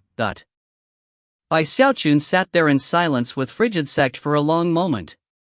Finally, Frigid Sect rose to his feet and extended his right hand, within which was a blue-green walnut. Apparently, the walnut had been crafted from jade, and inside of it was a sleeping soul. It didn't emanate any soul fluctuations at all, and in fact, even examining it with divine sense didn't reveal the slightest fluctuation. Xiaochun stared at it blankly for a moment. Is that? Frigid Sect looked at the walnut, then at Xiaochun, his expression alive with anticipation. Xiaochun, your service to the river-defying sect has gone above and beyond the call of duty. The fact that you are a member of the river-defying sect is a true blessing. Unfortunately, we are too small and weak now, and are unable to provide you much in the way of help. However, after discussing matters with the fellow Taoists from the other divisions, we all agreed that it was appropriate to take this, a Deva soul, and give it to you. Frigid Sect's voice echoed like thunder in Xiaochun's ears, causing his mind and heart to tremble. A Deva soul. Xiaochun's eyes widened. If he hadn't just heard Frigid Sect's explanation of the rarity of 5 elements Deva souls, he wouldn't have thought this item to be of much value. But now that he understood everything, his heart was filled with waves of shock. It wouldn't be a wild guess to assume that this Deva soul was the only one in the entire river-defying sect. In fact, there might not even be a second one in all of the eastern cultivation world of the Middle Reaches. After all, Deva souls were items that Middle Reaches sects usually wouldn't possess. It was only because the Spirit Stream division had once been the frigid school that it had one. For the first time ever, Xiaochun didn't reach out to take the treasure being offered him. It was so valuable that he didn't dare to even touch it. "We were going to give this to you eventually anyway," Frigid Sect said with a smile. "We're just handing it over a bit early. Don't feel any pressure." After all, reaching the nascent soul stage by means of a 5 elements Deva soul is something legendary, to say the least. Think of this wood-type Deva soul as a direction to follow. If you can't collect any other Deva souls, then perhaps you can find someone in the Starry Sky Tao Polarity sect who will trade you a 5 elements Heaven Beast soul for it. Either way, we have long since begun to think about how to make your path to the nascent soul stage as clear as possible. Xiaochun was trembling, and was even having trouble breathing. He looked up at Frigid Sect for a long moment, then clasped hands and bowed deeply. "Many thanks, Patriarch." "Very well. I've said everything I needed to say, and it's nearly dawn. I'll wait for you at the Grand Hall on Mount River Defiance with the rest of the Patriarchs." Patting Xiaochun on the shoulder encouragingly, he turned to leave. For some reason, he seemed especially old underneath the pale moonlight. Xiaochun carefully placed the Deva soul into his bag of holding. His mind was currently in chaos. Not only was he feeling really hesitant about leaving the sect, he was deeply and profoundly moved. Soon, dawn arrived, and as the first rays of light pierced through the clouds and illuminated the river-defying sect, they revealed a scene of lush mountains and flowing rivers. Everything was peaceful and quiet, with pulses of spiritual energy filling the entire area. The river-defying sect truly looked like a celestial paradise. A look of determination could be seen in Xiaochun's eyes as he straightened his clothing and headed toward the summit of the mountain. At the same time, Su Baokai and Master God Diviner gathered their belongings, mustered their courage, and headed in the same direction. Big Fatty Zhang was very excited as he flew into the air, and as for Chen Manyao, she shot through the dawn air in a beam of colorful light. Somewhere in the Bloodstream division, an immortal's cave opened, and Song Ke walked out. His face was ashen, his fists clenched, his teeth gritted. Unfortunately for him, he had no choice in the matter, so he flew up into the air and headed toward Mount River Defiance. In addition to them, other cultivators of the river-defying sect began to step out of their immortals' caves. News had spread over the past few days, and many people knew about the matter of the hostages. In fact, if the sect hadn't specifically forbidden people from visiting Xiaochun to express condolences and bid him farewell, he would have gotten almost no rest. As of this moment, all of the cultivators in the entire sect had emerged. During the past 3 days, they had been prohibited from disturbing Xiaochun, but now, they simply had to see him off. Song Junwan and Ho Xiaomei were in the crowd, both of them looking very sad as they flew toward Mount River Defiance. When Xiaochun arrived at the Grand Hall, he saw Frigid Sect and the other nascent soul cultivators there waiting for him. He also saw that he wasn't the first disciple to arrive. Gongsun Wanner had come a bit earlier, and when she caught sight of Xiaochun, she smiled slightly. Xiaochun had been informed earlier that Gongsun Wanner was also to be a hostage. For some reason, he'd always found there to be something strange about her, although he wasn't sure what. When she looked at him, he forced a smile onto his face and walked over to stand next to her. Strangely, she had no Tao protectors. Surprised by that, he asked, "Where are your Tao protectors?" "I don't need any," she replied with a smile. Xiaochun blinked a few times, and was about to inquire further when Master God Diviner and Su Baokai arrived, followed by Big Fatty Zhang and Chen Manyao. Last of all was the ashen-faced Song Ke, who was wearing a very grim expression. Upon arriving, he snorted slightly and then stood next to Master God Diviner, looking somewhat sulky. cultivators were gathering outside of the mountain to say their farewells to Bai Xiaochun. Bai Xiaochun could see Song Junwan and Ho Xiaomei in the crowd, as well as Ho Yunfei, Third Fatty He, and many other familiar faces. None of them could cover up the gloomy expressions on their faces. All of a sudden, Bai Xiaochun realized that his life truly was bitter sometimes. He always seemed to be saying goodbye to people. It had been like this back when he had left the village, and back when he had left the Spirit Stream sect. Now here he was in the river-defying sect, and it was the same thing. Just when he was pondering whether or not to make a short speech like he usually did, an intense pressure suddenly exploded out from the grand hall. At the same time, the door to the hall slowly opened. The boy appeared, clad in a red robe, his hands clasped behind his back. Although he was not very tall, he seemed grander than heaven and earth, which was, of course, because of the heaven-shaking, earth-shattering energy which roiled off of him. As the pressure of the Deva realm filled the entire river-defying sect with solemn silence, the boy looked at Bai Xiaochun and Gongsun Wan'er, then nodded slightly. "Since everyone's here, let's be off." He waved his hand up into the sky, causing intense rumbling sounds to echo out, as if the sky itself were being crushed. Then, two illusory hands appeared, ripping a huge hole into the air itself. Then, a 30,000-meter tall giant emerged to hover above in the air. The giant had a powerful fleshly body, and a savage aura. Although it wasn't quite as impressive as the blood ancestor, it was still a completely shocking sight. As it hovered there, the mountains below almost seemed like toys that it could crush at will. Gasps could be heard among the river-defying sect cultivators, and even Bai Xiaochun's eyes went wide.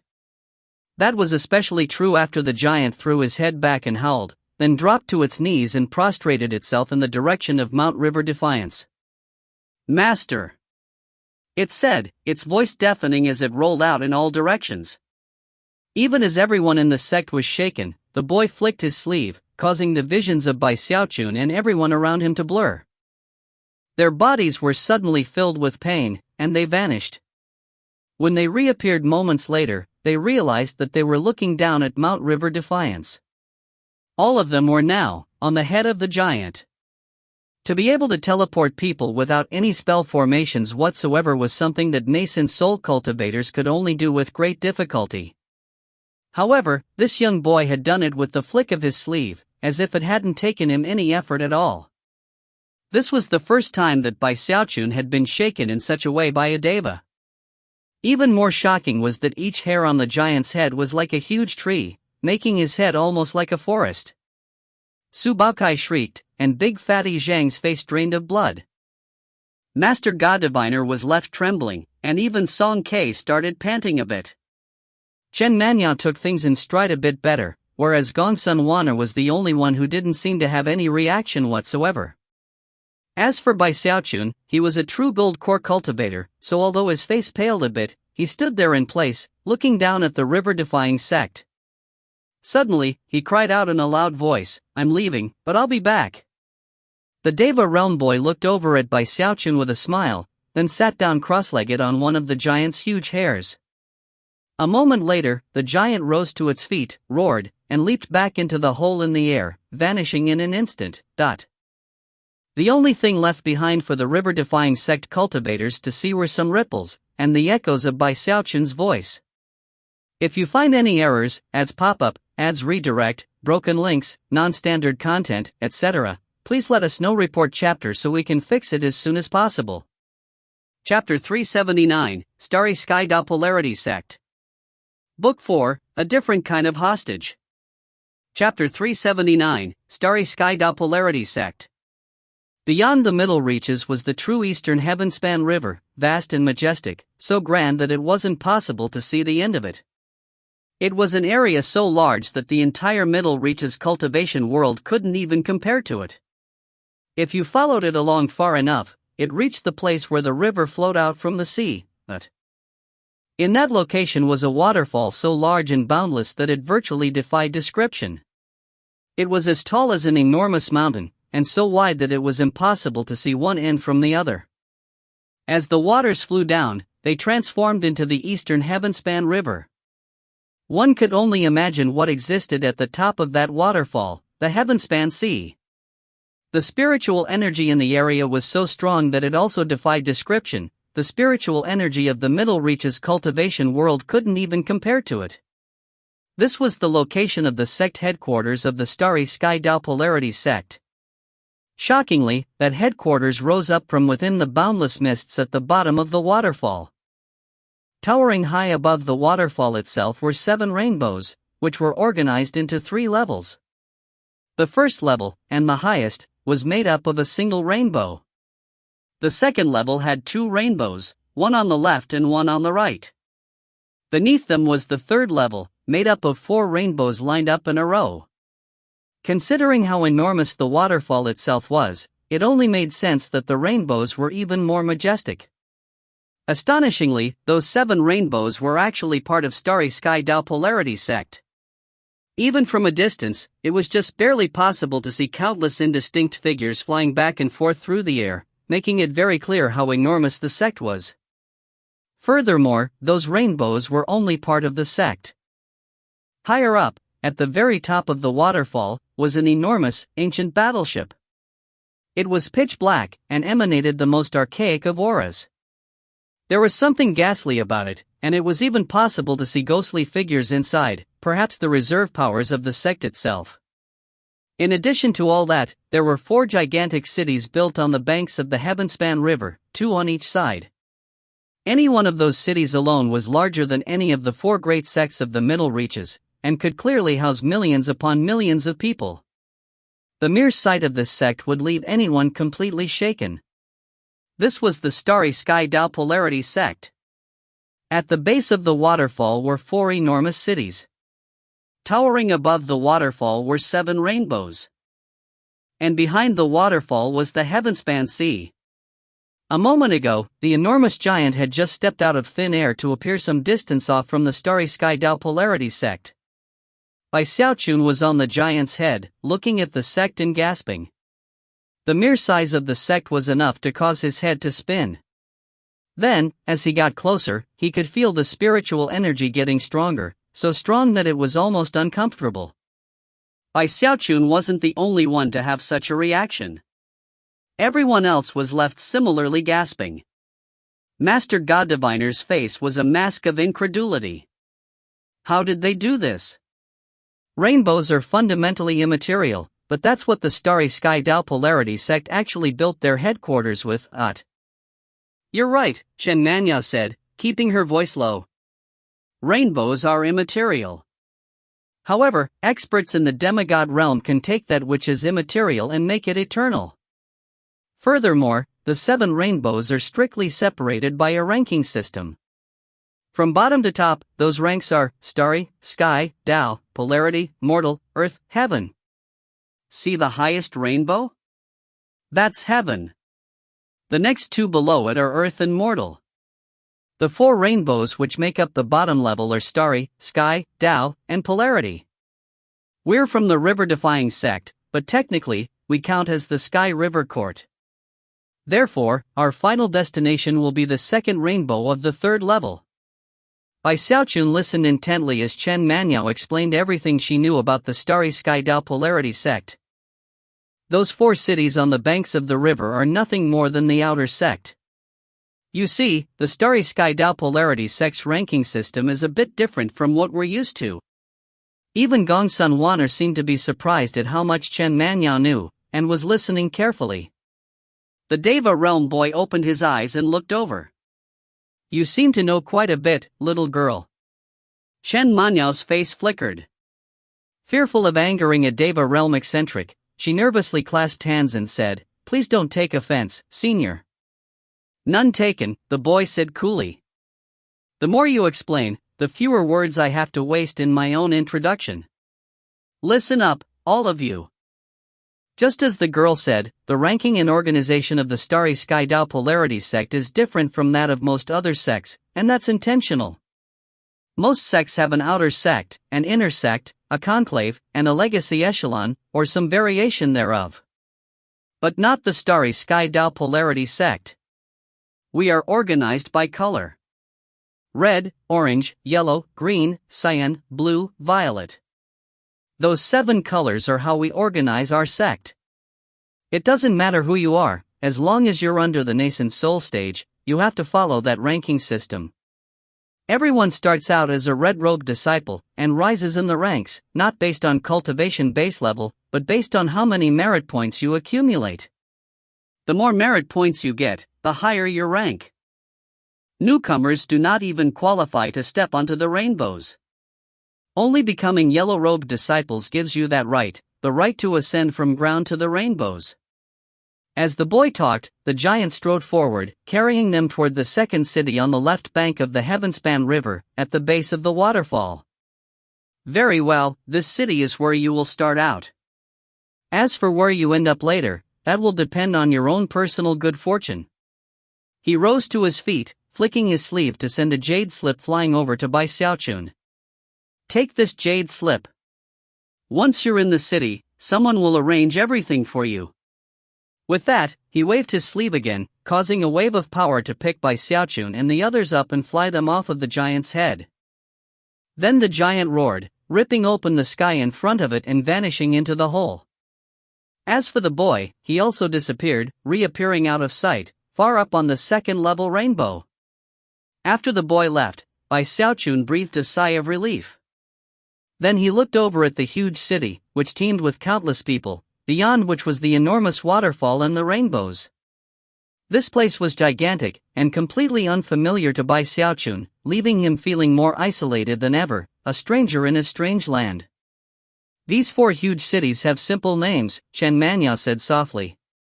Starry City, Sky City, Dao City, and Polarity City. Once in the cities, don't make the mistake of underestimating anyone. There could be people with powerful cultivation bases who simply don't have enough merit points to rise beyond the level of being an orange-robed disciple. Remember, in the Starry Sky Dao Polarity sect, everyone under the nascent soul stage is a disciple, and their ranking is based on the color of their robes, not their cultivation base. That is why Starry Sky Dao Polarity sect cultivators are often called 7-colored disciples. With Chen Manyao there to explain things, Xiaochun and the others weren't at such a loss even though they were newcomers to the Starry Sky Dao Polarity sect. Things were already starting to become clear. What are the requirements to reach the first and second level rainbows? Gongsun Wan'er suddenly asked. Chen Manyao had long since been very leery of Gongsun Wan'er, and thus, did absolutely nothing to conceal her knowledge. The first rainbow is also called the Heaven Rainbow, and is occupied by the Starry Sky Dao Polarity sect's one and only demigod patriarch. Beneath it is the Earth Rainbow on the left and the Mortal Rainbow on the right. The Earth Rainbow is for the Devas, and the Mortal Rainbow is for the sect leader. It is also the location of many trials by fire in special cultivation zones. Most terrifying of all is that ancient battleship at the very top of the waterfall, which actually rests on the Heavenspan Sea itself. All of the 4 river source sects have a battleship like that, and they are boundlessly mysterious and infinitely powerful. With that, she glanced over at Xiaochun, clearly done with her explanation, and also obviously not planning to divulge any information about the wildlands. Only she and Xiaochun were aware of her involvement with the wildlands, and he didn't plan to say anything either. As for Gongsun Wan'er, she merely smiled, and didn't ask any further questions. Well, let's go, Xiaochun said with a sigh. Now that we're here, we might as well find a place to settle down. With that, he headed toward the city, and everyone followed along. As they neared the city itself, they sensed invisible fluctuations spreading over all of them. Xiaochun took out the jade slip he'd been given, which began to glow with a bright light that was none other than teleportation power. Before anyone in the group of 7 could react, they had vanished. When they reappeared, they were in a grand hall somewhere in the middle of the city. As soon as they appeared, and before they could even see their surroundings clearly, an icy voice spoke out. Hostage Xiaochun. Hostage Gongsun Wan'er. Within these bags of holding you will find identity medallions and red Taoist robes for both you and your Tao protectors. From this day on, all of you are cultivators of the Starry Sky Dao Polarity sect. 2 bags of holding appeared out of thin air and flew toward Bai Xiaochun and Gongsun Wan'er. Before they had a chance to even open them, streams of power wrapped them up and threw them out of the hall. Moments later, they were out on the street. No one even spared them a second glance. Apparently, they were used to people appearing like this. Bai Xiaochun looked around blankly. Su Baokai and Big Fatty Zhang were a bit pale-faced from the teleportation. Song Ke and Master God Diviner seemed to have handled it a bit better, and Shen Manyao didn't appear to be affected at all. However, the cold reception from the Starry Sky Dao Polarity sect was something none of them were used to. Feeling less than pleased with the treatment, Bai Xiaochun took a deep breath, looked back at the Grand Hall, and shouted, "Hey, I'm an important political hostage, but if you find any errors, ads pop-up, ads redirect, broken links, non-standard content, etc., please let us know. Report chapter so we can fix it as soon as possible." Chapter 380, I'm hungry. Chapter 380, I'm hungry. Bai Xiaochun's shout provoked no response from within the hall. Master God Diviner and the others exchanged awkward glances. As for Bai Xiaochun, he was extremely displeased. After all, he was an important political hostage, a status that he felt should come with at least some level of respect. "Right, guys?" he said, looking over angrily at Big Fatty Zhang and the others. "Come on, I'm an important political hostage." Big Fatty Zhang cleared his throat and looked left and right, but didn't say anything. Well, whatever. I guess this hostage will just have to rough it out. Alright guys, what should we do now? Sighing, he looked over at Master God Diviner. Master God Diviner began cautiously, "Well, maybe we should check things out first before making any decisions." Su Baokai and Big Fatty Zhang seemed to agree with him. Shen Manyao didn't say anything, and Gongsun Wan'er simply stood there with a slight smile on her face. As for Song Ke, he looked just as grim as always, and didn't seem interested at all in even looking at Bai Xiaochun. Bai Xiaochun looked around at everyone, and felt a headache coming on. He was already starting to regret bringing all these people with him. However, he couldn't change the situation now. Therefore, he decided to do just as Master God Diviner had suggested, and began walking down the street in the city. As he went along, he slowly forgot about his mistreatment from before. Soon, he began to gasp and let out exclamations of shock. He wasn't the only one to react in such a way. The others were similarly astonished by the things they saw. After all, they were at the source of the entire eastern Heavenspan River, and this city had an enormous population. Most of the people in the city were disciples of the Starry Sky Dao Polarity sect, but others were from various families and clans that had lived in the city for generations. One of the strangest things that Bai Xiaochun realized was that he hadn't seen a single overweight person in the city so far. Everyone was skinny to the point of being gaunt. Some of them even looked like little more than skin and bones. Furthermore, everyone always seemed to be rushing about, as if they didn't want to waste even a bit of time. Another strange thing was that none of them revealed even the tiniest sliver of their cultivation base. Bai Xiaochun was a gold core cultivator, so he was able to pick up some clues here and there. However, most other cultivators would look around and see people who looked like nothing more than mortals. Suppressing his curiosity about that, Bai Xiaochun focused on all the things that were for sale in the city. Just about anything could be bought, from spirit treasures to magical items to ancient books. There were all sorts of medicinal pills as well. There was spirit food available, some of which was made from precious materials of heaven and earth. Other spirit foods were the meats of different types of wild beasts. The prices for the spirit foods were astronomical, and yet to the surprise of Bai Xiaochun and his companions, people still would buy them, although it always seemed to be with some level of reluctance. Bai Xiaochun had never seen such a bustling city before, nor had any of his companions. Thus, they took their time strolling through the city, slowly taking in all the sights and sounds. As time passed, they were convinced of one thing: prices in the city were simply beyond belief. Thankfully, Bai Xiaochun had been given a sizable sum of spirit stones back in the river-defying sect, but even with what he had, it only took a quick calculation on his part to come to the conclusion that he didn't have enough to buy any of the things he really wanted. After a few hours of wandering the city, the entire group came to another shocking realization: for some reason, all of them were very hungry. This development caused their eyes to grow wide. After all, once cultivators reached foundation establishment, they didn't need to consume physical food. Instead, they subsided on spiritual energy alone. But as of this moment, a sensation of profound hunger had risen up within all of them. What's going on? I'm hungry. Bai Xiaochun rubbed his belly and then looked over at Chen Manyao with a confused expression on his face. Chen Manyao was also clearly taken aback. After a moment of thought, she pulled out a jade slip which she used to send a message to someone. After a moment, an odd expression appeared on her face. Looking around at her companions, she hesitated, then said, "Did any of you notice that your cultivation bases have progressed already?"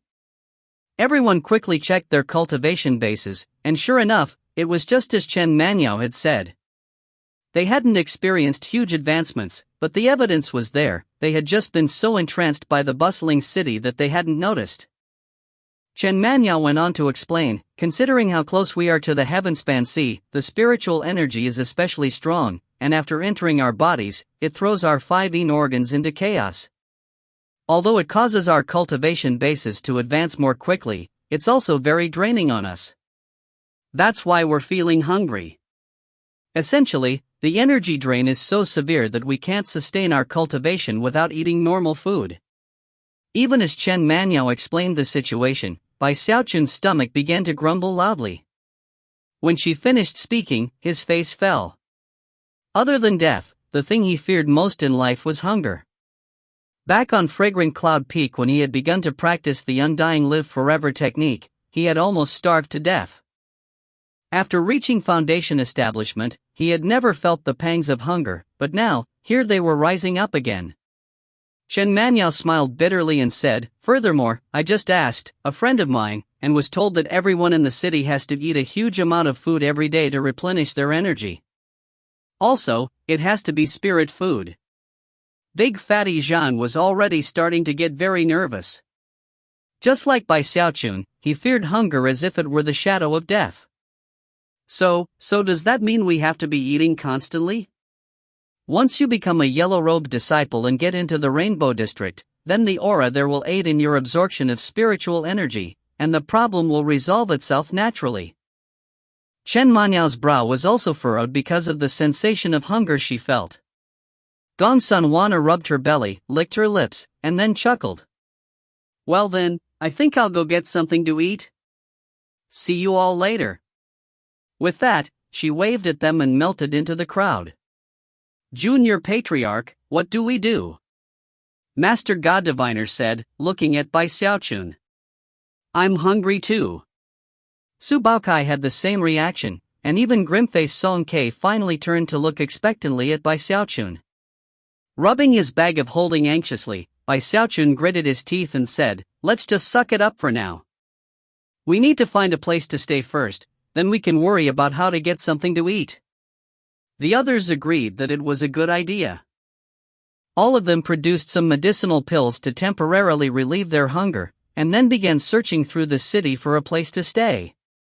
Soon, they found a location where Starry Sky Dao Polarity Sect disciples could get Immortals Caves, which was when Bai Xiaochun learned that all the Immortals Caves were rented out, not sold. After looking over the rent prices, Bai Xiaochun couldn't help but gasp. This is way too expensive." The cultivator in charge was an orange-robed disciple, and all he did was look at Bai Xiaochun coldly, refusing to even say a word. It was soon apparent from the incredible prices that only very wealthy people could afford Immortals Caves here. Ordinary people had to settle for spirit abodes. Of course, the prices for spirit abodes were also very high. Since they had few options available, Bai Xiaochun and his companions agreed to rent the cheapest spirit abode they could find. By the time they acquired the jade slip key and found the spirit abode in the city, it was starting to get dark outside. It was located in the city's east district, and was very simple and crude. It actually reminded Bai Xiaochun of his residence back in the village when he was young. Furthermore, to his agony, renting it for half a year cost him half of the spirit stones he'd been given by the sect. A whole day had been wasted already, and all of them were getting increasingly hungry. By this point, all of their stomachs were grumbling loudly. Sighing, Bai Xiaochun tossed the bag of spirit stones over to Master God Diviner and told him to go find some food. Master God Diviner excitedly caught the bag of holding and then rushed out, to return shortly with a large collection of spirit food which he divided out equally. Now that they had food, everyone sat around silently eating, wrapped up in their own thoughts. As for Bai Xiaochun, he couldn't stop thinking about how much he missed the river-defying sect. The night passed silently.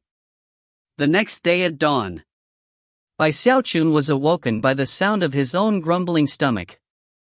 Looking around at everyone else, he could tell that they already looked a bit skinnier than they had the day before. Damn it! What wickedness is this? How are we supposed to deal with this? It was a terrifying situation. He was so hungry he could hardly see straight. Producing more spirit stones, he asked Master God Diviner to go out again to buy spirit food. And that was how the first day passed. Then a second day went by, and a third, and a fourth. During that time, everyone from the group went out to explore the city at some point, but would return frowning and settle down cross-legged and unmoving, not willing to waste any energy. Despite trying to save energy, all of them, Bai Xiaochun included, were started to get much thinner. That was especially true of Su Baokai, who was already at the point of looking like skin and bones. However, none of that was truly frightening. What scared them the most was that the bag of holding was on the verge of running out of spirit stones, most likely within 2 days. Even Bai Xiaochun's personal bag of holding was almost 90% devoid of spirit stones. We have to think of a plan, he said passionately, looking around at everyone with a serious look on his face. Going on like this won't work. You guys are my Dao protectors. Go out and make some money. Almost as soon as the words left his mouth, Song Ke rose to his feet, a look of determination flickering in his eyes, as well as a bit of madness. Bai Xiaochun looked at him curiously, and was just about to ask what he was going to do when Song Ke blurted, "I've had enough of this, Enough, do you hear me, Bai Xiaochun? Dao Protector? Forget it, I quit. Song Ke can solve his own problems for himself. From now on, you're on your own. It all comes down to the merit points, right? Maybe I wasn't a match for you in the Bloodstream sect, or in the River-defying sect, but here in the Starry Sky Dao Polarity sect, I'm going to become a yellow-robed disciple on my own merit, and get promoted to the Rainbow District." Bai Xiaochun's eyes widened angrily, and he was just about to offer a retort, when suddenly Master God Diviner rose to his feet. If you find any errors, ads pop up, ads redirect, broken links, non-standard content, etc., please let us know. Report chapter so we can fix it as soon as possible. Chapter 381, Out of Options. Chapter 381, Out of Options. Master God Diviner gritted his teeth in hesitation for a moment before continuing, Junior Patriarch. Junior Patriarch, I'm leaving too. If we all stick around here, we'll never solve the problem of being hungry. Look, why don't you? At the sudden realization that everyone was apparently planning to go their own way, Bai Xiaochun shot to his feet. Don't go, guys. You're my Dao protectors. I brought you here with me. What am I supposed to do if you all leave? What was especially terrifying was the realization that the spirit stones the sect had given him were almost all gone. The fact that everyone was leaving at that point was what hurt the most. I brought you here with me. You're supposed to take care of me. Despite his protestations, Song Ke simply snorted coldly, then turned and left. His plan was to go on some missions to earn the resources he needed to take care of himself. Care. Bai Xiaochun called after him. However, Song Ke didn't even look over his shoulder. As for Master God Diviner, he was getting ready to leave too, but Bai Xiaochun reached out and grabbed his arm. Master God Diviner, he said piteously, I won't call you Master Snort Snort anymore, okay? Don't go. Junior Patriarch, I don't have any other choice. Before coming here, none of us had any idea that merely staying alive in the starry sky Tao polarity sect would be so difficult. I think I'll go start performing some divinations to get some food to eat.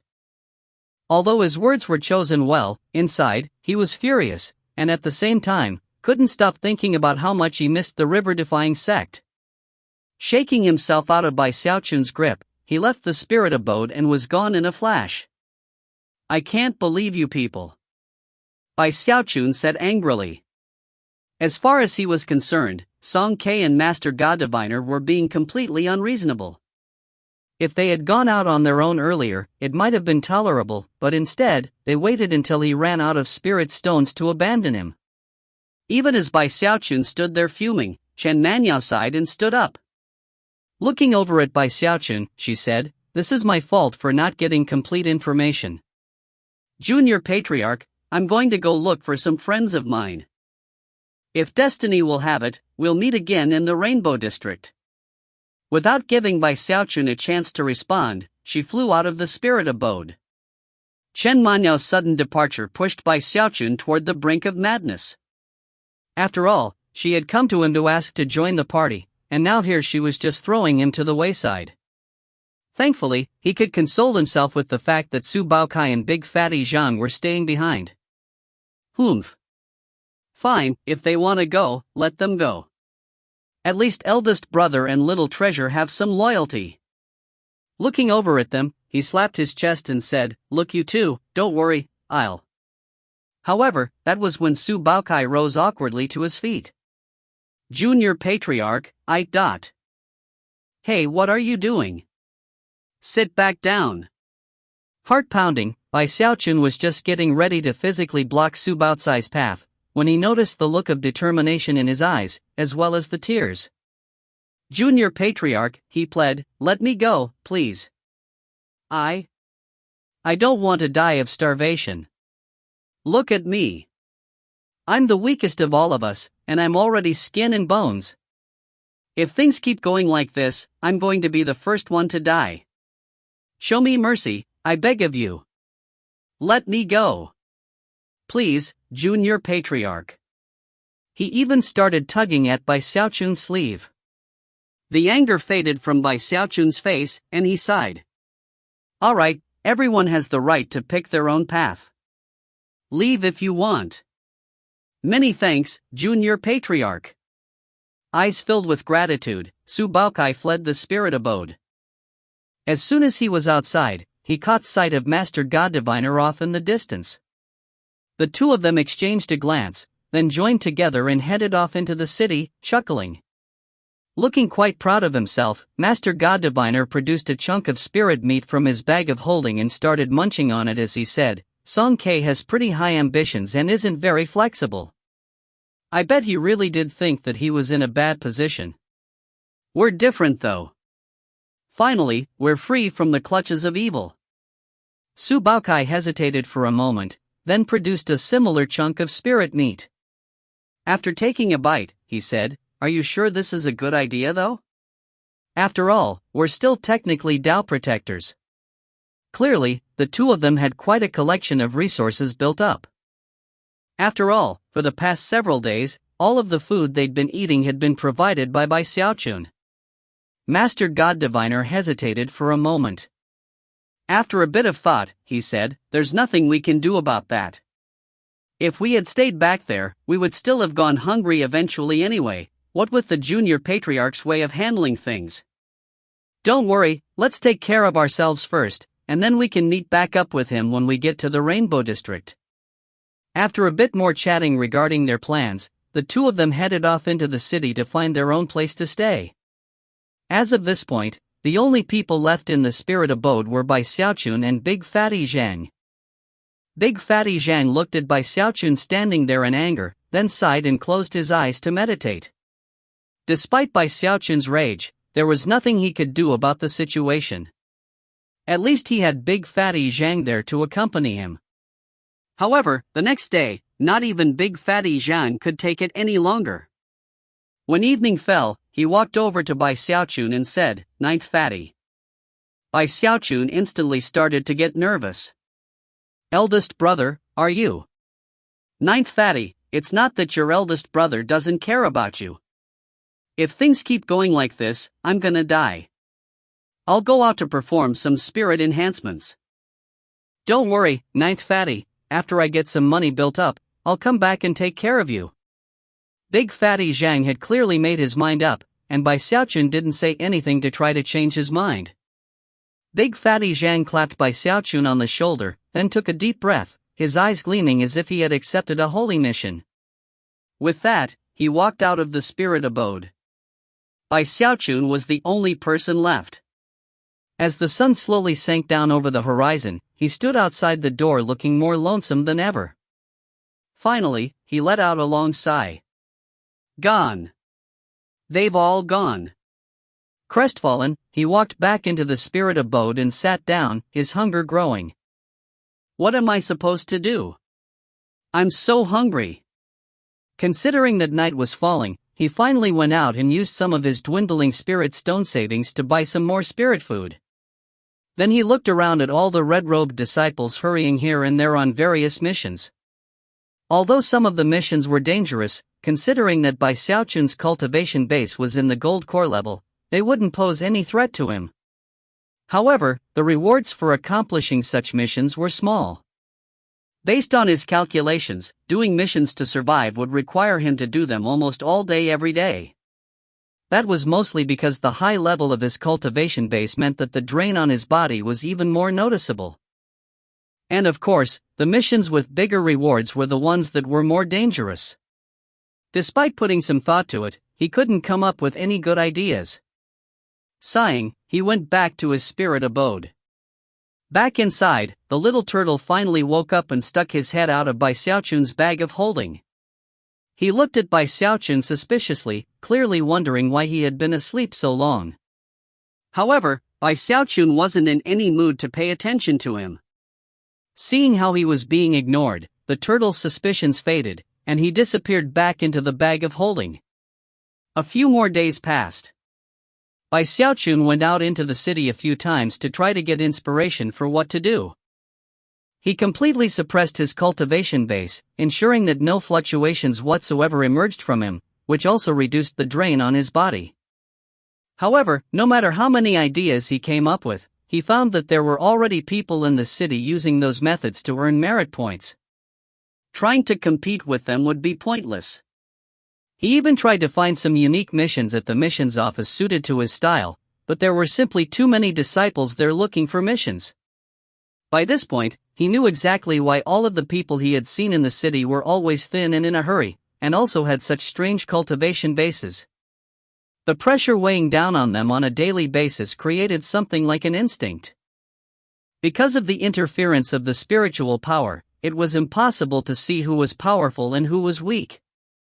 Don't tell me that a majestic gold core cultivator like me is actually going to starve to death. He lamented. He was getting to the point that he was so hungry he couldn't take it.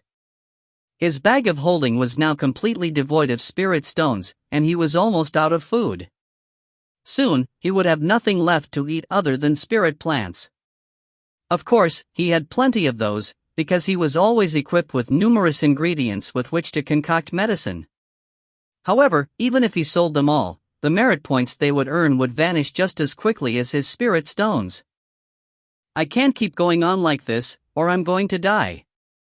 This Starry Sky Tao Polarity sect is just too wicked. I can't believe they treat their disciples so harshly. I'm a gold core expert. I'm an important political hostage.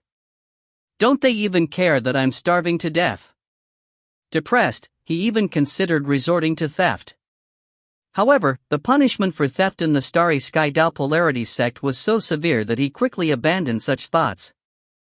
Alright, I'm out of options. I guess I'm going to have to use my best skill to solve this problem. I'm going to concoct medicine. If you find any errors, ads pop up, ads redirect, broken links, non-standard content, etc., please let us know. Report chapter so we can fix it as soon as possible.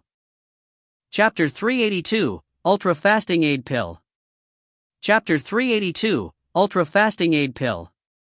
Even if some disastrous things happen as a result, I don't care. Things are already bad enough as it is. What do I have to be scared of? I'm gonna concoct some sort of medicine that prevents hunger long term. In fact, I already came up with a name for it. Ultra Fasting Aid Pill. Eyes bloodshot, he slapped his bag of holding, producing a pill furnace, as well as some flamestones. Taking a deep breath to calm himself, he devoted all of his thoughts to the Ultra Fasting Aid Pill he wanted to concoct. Some people in the world perform better under more pressure, and Xiaochun was just that type of person. In fact, he was extraordinary even among people like that. The truth was that surviving in this city wasn't as hard as Xiaochun imagined it to be, especially for gold core cultivators. In fact, it was relatively simple. All he had to do was take on a few relatively dangerous missions every once in a while, or do smaller, easier missions on a daily basis. Using either of those methods, it would only take a year or two to save up enough merit points to become a yellow-robed disciple and be promoted to the Rainbow District. Of course, it would require a bit of frugality, but it was nothing undoable. But Xiaochun didn't like danger, and didn't want to do any missions. Only when he was so hungry that he could hardly see straight did the pressure build to the point where he finally exploded with creativity and innovation. For the following 4 days, he didn't rest or sleep. He ate what little food he had left, and even nibbled on some spirit plants, until finally, the pill formula for his Ultra Fasting Aid Pill came to be complete in his mind. My Ultra Fasting Aid Pill will be a concentration of the quintessence of heaven and earth. Upon consuming it, one will receive temporary replenishment, will be relieved from the pressure caused by the draining of ordinary energy, and will even find that the spiritual power inside of their body has become gentler and easier to work with. Xiaochun was trembling with excitement, and although he was now quite gaunt, his eyes were shining brightly. Having completed the Ultra Fasting Aid Pill formula, he immediately began to concoct. 6 hours later, his first batch appeared, and although it only contained 3 pills, the mere odor emanating from them caused Xiaochun's hunger to lessen. Ha ha ha! I really am a genius. It worked! My Ultra Fasting Aid Pill worked! Surging with excitement, he took the 3 pills out of the furnace, and was just about to consume them when he hesitated, and thought back to all the bizarre and strange things which had happened in the past when he had concocted medicine. Maybe it would be better to do some tests. Gritting his teeth, he left his spirit abode, sold a few medicinal plants to get some merit points, and then went and bought a spirit chicken.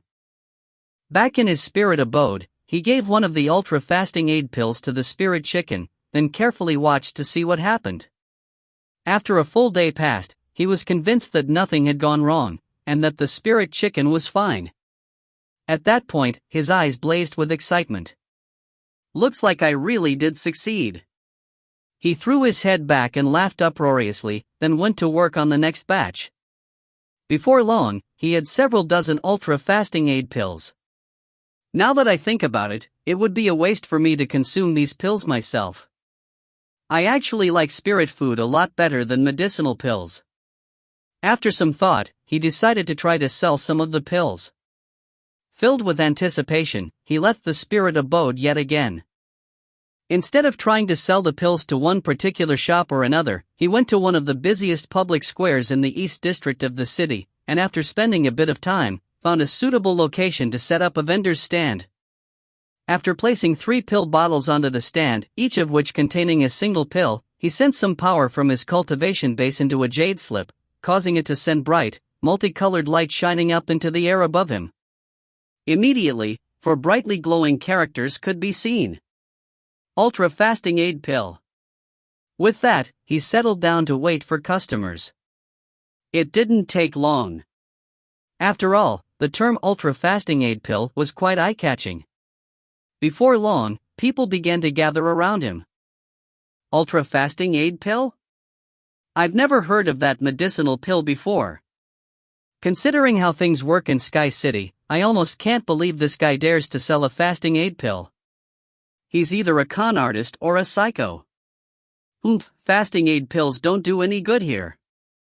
More and more people gathered and began to discuss the matter, but no one was willing to buy a pill. That was even more so considering that Bai Xiaochun's quoted price was 100 merit points. Bai Xiaochun soon got nervous, and was even starting to consider dropping the price. However, that was when a certain cultivator appeared in the crowd. He was currently gaunt, but considering his height, he had obviously once been very muscular. Furthermore, he had a cold gleam in his eyes, and a murderous aura that anyone could detect. He wasn't alone, either. Walking along next to him was a young boy with a waxen face and listless eyes. As soon as the big man appeared, the gathered crowd went silent, and many of them even backed up a bit. Apparently, they recognized him, and didn't dare to do anything to offend him. Ultra-fasting aid pill? 100 merit points, ha! The big man's eyes narrowed as he looked at one of the pill bottles, then back at Bai Xiaochun. Because of the way that everyone in the city suppressed their cultivation bases, it was impossible for the man to determine Bai Xiaochun's cultivation level. However, based on his judgment, he placed him at foundation establishment or higher. Eyes glittering coldly, he said, "If this thing really works, then it would definitely be worth 100 merit points. But, if it doesn't, then you'll either pay me back tenfold, or I'll teach you a lesson you won't forget for a long time." Before Bai Xiaochun could even react, he reached out, grabbed one of the pill bottles and crushed it, then tossed the medicinal pill to his child. The boy morosely opened his mouth and swallowed the pill. Of course, everyone was watching closely to see what would happen. As for Bai Xiaochun, his expression was the same as ever, but inside, his nervousness was mounting, although it wasn't because of the big man.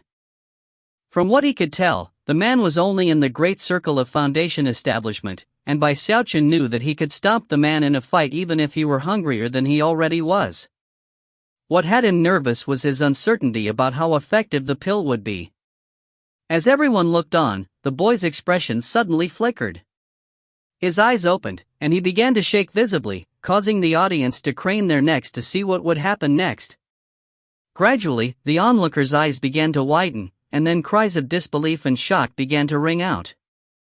Watts, what's going on? Heavens! I can't believe this ultra-fasting aid pill actually works. How is this possible? As such exclamations continued to fill the air, the young boy's gaunt frame suddenly began to fill in with flesh. Within only a few breaths of time, he was the picture of a healthy boy. He was even a bit chubby.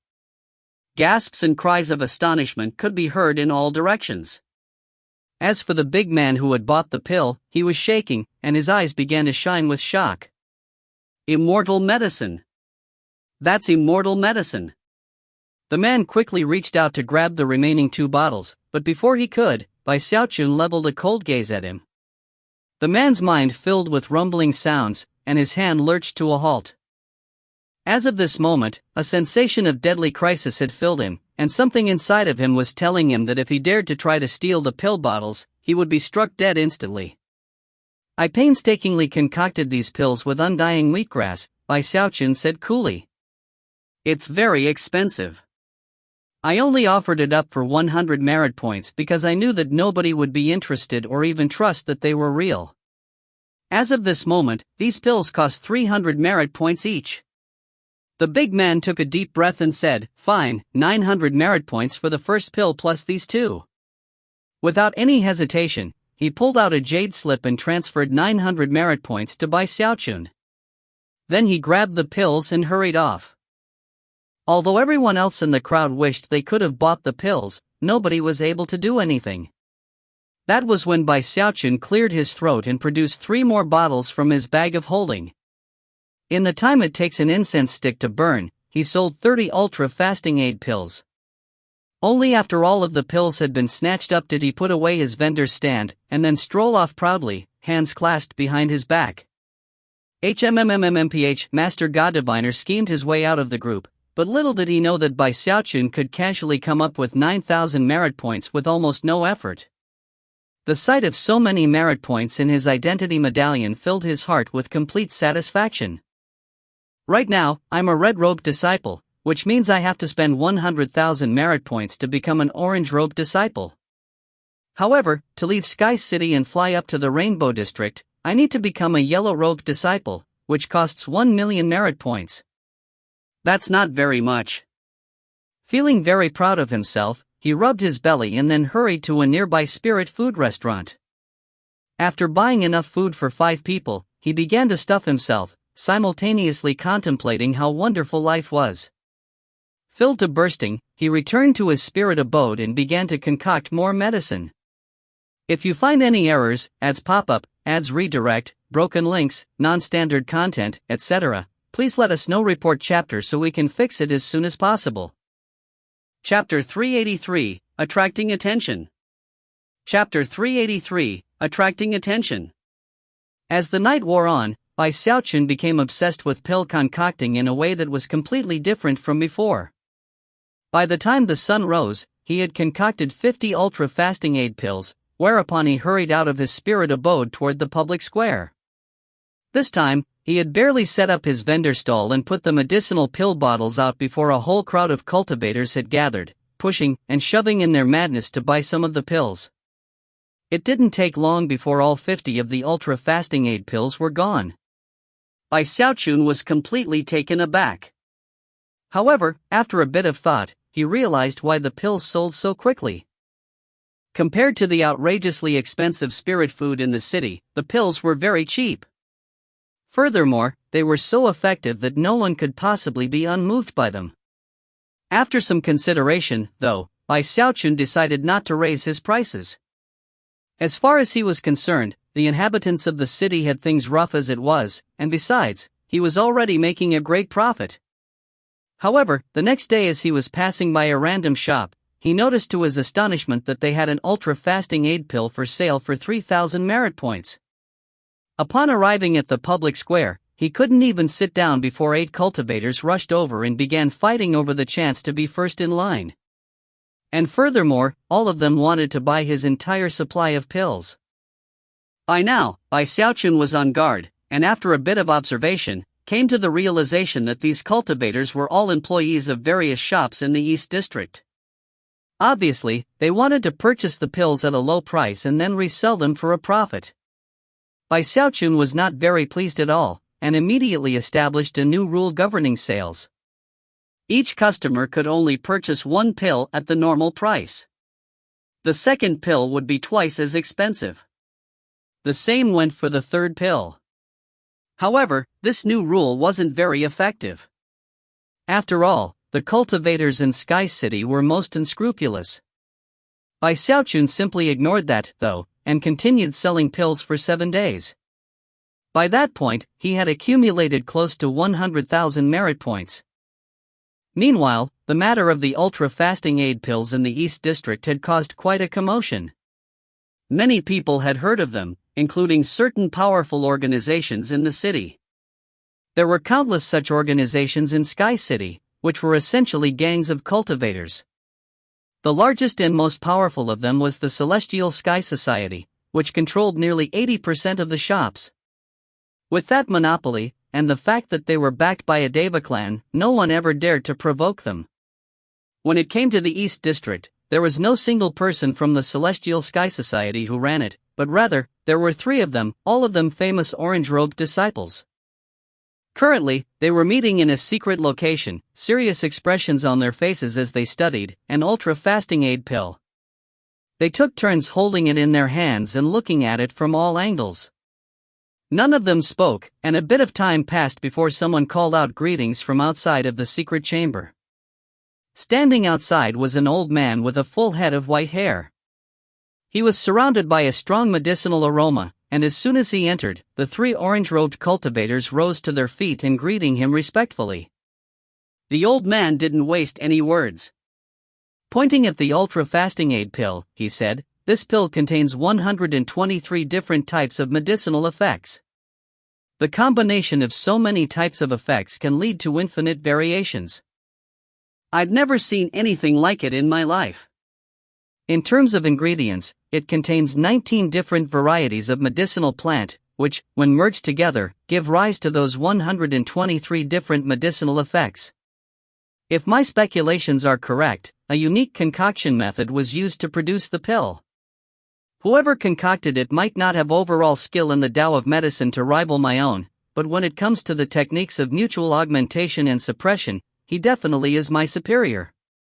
This old man had spent several days researching the pill, and had been left completely shaken by what he saw. One of the 3 orange-robed disciples couldn't help but ask, "Is there any way you can reproduce the formula and technique so that we can concoct it ourselves?" Apparently you didn't understand what I just said. Let me put it this way, not only have I never heard of an ultra-fasting aid pill before, even after researching it, I can assure you that the formula is not like anything I've ever seen before. There are some flaws to it, but consuming it won't cause any significant harm. At worst, it might cause some temporary damage to one's vital energy. However, any such damage will quickly be repaired. Furthermore, after consuming the pill, a cultivator will be able to stave off the draining of their energy for about half a month. In the final analysis, I'm convinced that someone recently invented this pill formula. Do you really think that I can simply analyze and reproduce such a powerful, recently invented pill formula? I don't have that level of skill. Eyes shining brightly, the old man continued, however, what I can do is take an existing pill and possibly split it up into more than one pill. Unfortunately, that would reduce the quality and make the side effects worse. The 3 orange-robed disciples didn't respond. All of them knew that if these pills continued to be concocted and sold to the inhabitants of Sky City, it would have a seriously detrimental effect on the sale of spirit food. In fact, it could even end the industry altogether. Obviously, the Celestial Sky Society had no desire for the status quo to change. If only they could acquire the pill formula, then they would be able to get a handle on the situation, and perhaps even prevent the pill from being concocted. The 3 orange-robed disciples exchanged glances, and then 2 of them turned to the third. "Killing people violates the rules set forth by the Starry Sky Tao Polarity sect," said one of the 2, "so we should avoid that if possible." Even the main headquarters agrees with that. Both of the men clasped hands respectfully. Therefore, fellow Daoist Joe, would it be possible for you to get in contact with the cultivator selling this pill, and somehow acquire the pill formula? If not, well, I guess we could use the cooperation method. Meanwhile, Bai Xiaochun had been enjoying life for the past 7 days. He was both pleased and shocked at his rapidly growing accumulation of merit points, and had been constantly splurging on the most expensive spirit foods. He had even gone to the magic pavilion to buy a large collection of magical items and defensive treasures. What excited him most was that in Sky City, there were certain shops that sold beast mounts. The most expensive could cost millions of merit points, and even the cheapest went for more than 100,000. Bai Xiaochun immediately fell in love with the idea of having a beast mount. After all, the cultivators he had seen in the city who went around on such mounts were all extraordinary figures. His desire itched in his heart, but unfortunately, he was worried that he couldn't actually afford one. Therefore, he waited a few days until he couldn't hold back anymore, and then spent over 100,000 merit points on a battle mount. To most cultivators in the city, a mount like this would be considered a luxury. It was fully 90 meters long, and looked like a fearsome crocodile. It had 3 eyes, was covered with armor-like scales, and had a cultivation base comparable to the early foundation establishment stage. When Bai Xiaochun sat on the back of the crocodile, he felt extremely grand and imposing. Its growling cry echoed like thunder, and ensured that he was the subject of much envy as he rode it back to his spirit abode. In a few days, I'll pick a new place to stay, he thought. This spirit abode doesn't fit me anymore. I need an immortal's cave. And the best one at that. Even as his eyes sparkled with pride, he realized that there was an orange-robed cultivator waiting for him outside of his spirit abode, hands clasped behind his back. He was flanked by 7 or 8 red-robed disciples, all of whom seemed energetic and ready to fight. In fact, they weren't suppressing their cultivation bases, which ensured that a weighty pressure filled the entire area surrounding the spirit abode. However, even the orange-robed disciple was only in the great circle of foundation establishment. As for the other Foundation establishment cultivators, Bai Xiaochun could tell that they wouldn't pose a threat to him at all, so he ignored them. They looked at him, and he looked back at them. As for the orange-robed disciple, as soon as he got a look at Bai Xiaochun's face, his expression turned very serious. Everyone in the city usually suppressed their cultivation bases to the limit. However, as for this orange-robed disciple, with careful scrutiny, he could determine if a person was weaker than him or not. The only people he would be unable to assess would be people who were already in the great circle of Foundation establishment, or higher. Currently, he couldn't assess Bai Xiaochun at all. However, it didn't occur to him that Bai Xiaochun might be in core formation.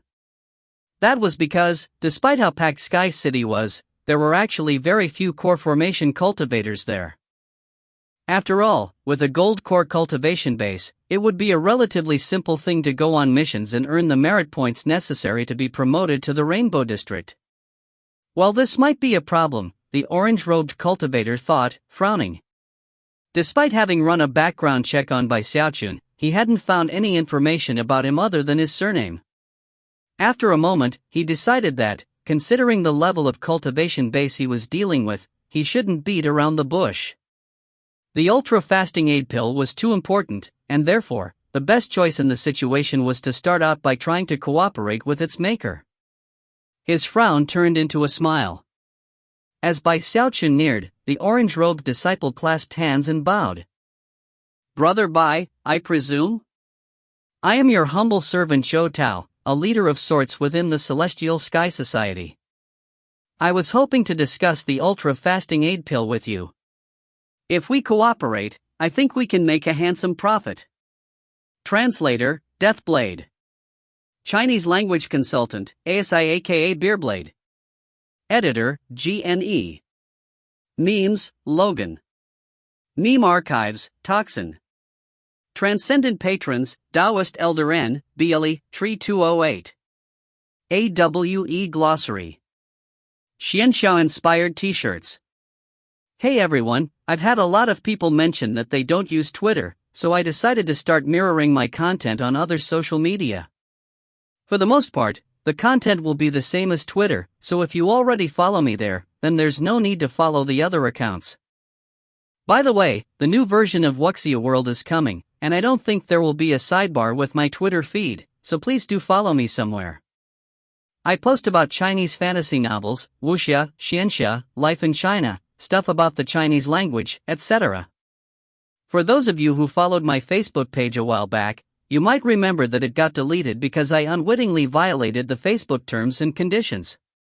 So this is a new page that won't be deleted. Soon I will update the credits I include with the chapters to have these links, but for now, you can follow me on. If you find any errors, ads pop up, ads redirect, broken links, non-standard content, etc., please let us know. Report chapter so we can fix it as soon as possible. Chapter 384, Schemes and Tricks. Chapter 384, Schemes and Tricks. What do you mean work together? Bai Xiaochun said, looking down at Zhou Tao from his position atop the crocodile. Zhou Tao was not very pleased that Bai Xiaochun hadn't dismounted from the crocodile, but his tone of voice didn't reveal that as he said, "Your humble servant wishes to purchase the precious pill formula for the ultra-fasting aid pill. Would you be willing to part with it for 100,000 merit points, brother Bai?" "It's not for sale," Bai Xiaochun said, rolling his eyes. With that, he flew off of the crocodile, then swished his sleeve, causing it to fly into his spirit beast bag. Just as he was about to step into his spirit abode, Zhou Tao moved to block his way. "Brother Bai, if you don't want to sell the formula, that's fine. But would you be willing to let the Celestial Sky Society be the exclusive dealer for your pill?" "Exclusive dealer?" Bai Xiaochun looked at Zhou Tao for a moment. The truth was that going out to sell the pills on his own over the past few days had been a bit troublesome. If this Zhou Tao could do that for him, it would definitely save some effort. "The Celestial Sky Society virtually runs Sky City," Zhou Tao said with a smile. "Therefore, I am very confident that within a few short months, we could get your ultra-fasting aid pill to every corner of the city.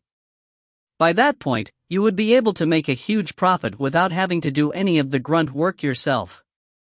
Bai Xiaochun thought about it for a moment, and then began to discuss the particulars with Zhou Tao. 2 hours passed, and they finally agreed that the Celestial Sky Society would buy the pills for 300 merit points, resell them at a higher price, and then split any subsequent profits 50-50. Bai Xiaochun almost felt like he was taking advantage of them, but Zhou Tao seemed quite pleased. Smiling, they swore a Dao oath and recorded it on a jade slip, which they then sent to the Justice Bureau of the Starry Sky Dao Polarities sect to make the deal official. Before leaving, Zhou Tao smiled and asked, "Brother Bai, might I know your illustrious given name? Since we're partners now, I'd like to know a bit more about you." Bai Xiaochun stuck his chin up, waved his sleeve and loftily said, "You can just call me Apothecary Bai." But after a brief moment of hesitation, Zhou Tao smiled again and then took his leave. In the following days, Bai Xiaochun went crazy concocting medicine. Furthermore, he increased his daily quota from 50 pills to 100. That was his limit. Every time Zhou Tao came to collect the pills, he would simply hand over 30,000 merit points. As for the extra money from the profits, that would come later, after all sales were finalized. Another 7 days went by in a flash. During that time, the Celestial Sky Society's hard work ensured that the ultra-fasting aid pill created a huge stir in the East District. The entire place was thrown into an uproar, and the cultivators there were going crazy. Although the prices were quite high, many cultivators bought them, and soon, the spirit food market began to drop. Before long, virtually all of the cultivators in the East District were talking about ultra-fasting aid pills. Furthermore, the Celestial Sky Society made a point of crediting Apothecary Bai. As a result, virtually everyone in East District knew that the ultra-fasting aid pills were concocted by Apothecary Bai, with the Celestial Sky Society cultivators being nothing more than dealers representing him. Bai Xiaochun found something odd about that, but didn't do anything to stop them from spreading his name. Eventually, Zhou Tao came to share the merit point profits, which was a sum of tens of thousands. When he said that such profits would only continue to increase, Bai Xiaochun got more excited than ever. Of course, what Bai Xiaochun didn't know was that after the Celestial Sky Society got the ultra-fasting aid pills, their apothecary spared absolutely no cost or effort to turn the 100 pills into 3,000. Because of that, the negative side effects grew even more extreme.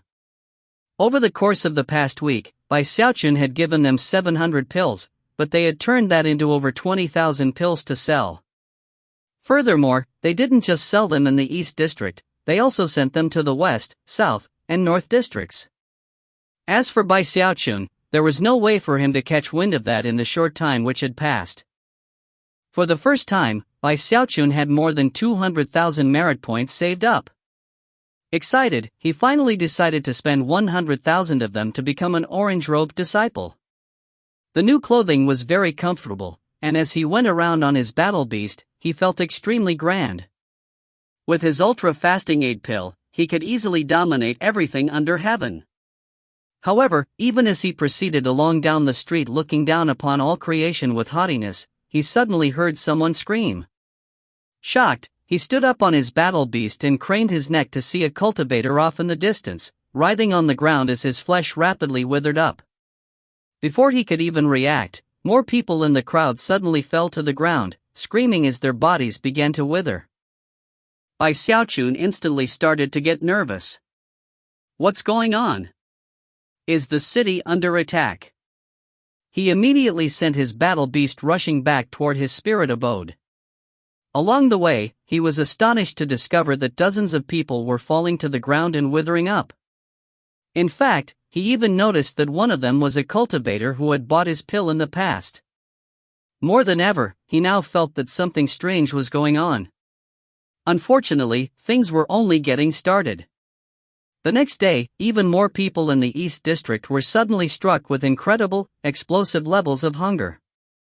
More than 100 people were affected, and already, the news was spreading like wildfire. Although no one had died yet, all of them ended up with damaged vital energy. Some could recover after a bit of rest, but for others, the injuries were more serious. Of course, the wrath of the cultivators was aroused, and as people began to look into the situation, it quickly became apparent that everyone who had been struck with sudden hunger and gauntness, without a single exception, had consumed an ultra-fasting aid pill. In terms of how serious the injuries to vital energy were, nobody paid much attention. As far as everyone was concerned, that didn't matter. Furthermore, thanks to the whisperings of certain individuals, people quickly began to lay the blame on by Xiaochun. These ultra-fasting aid pills are fake. Apothecary Bai is a swindler. Damn it. Things are already bad enough here, I can't believe someone would stoop to conning us.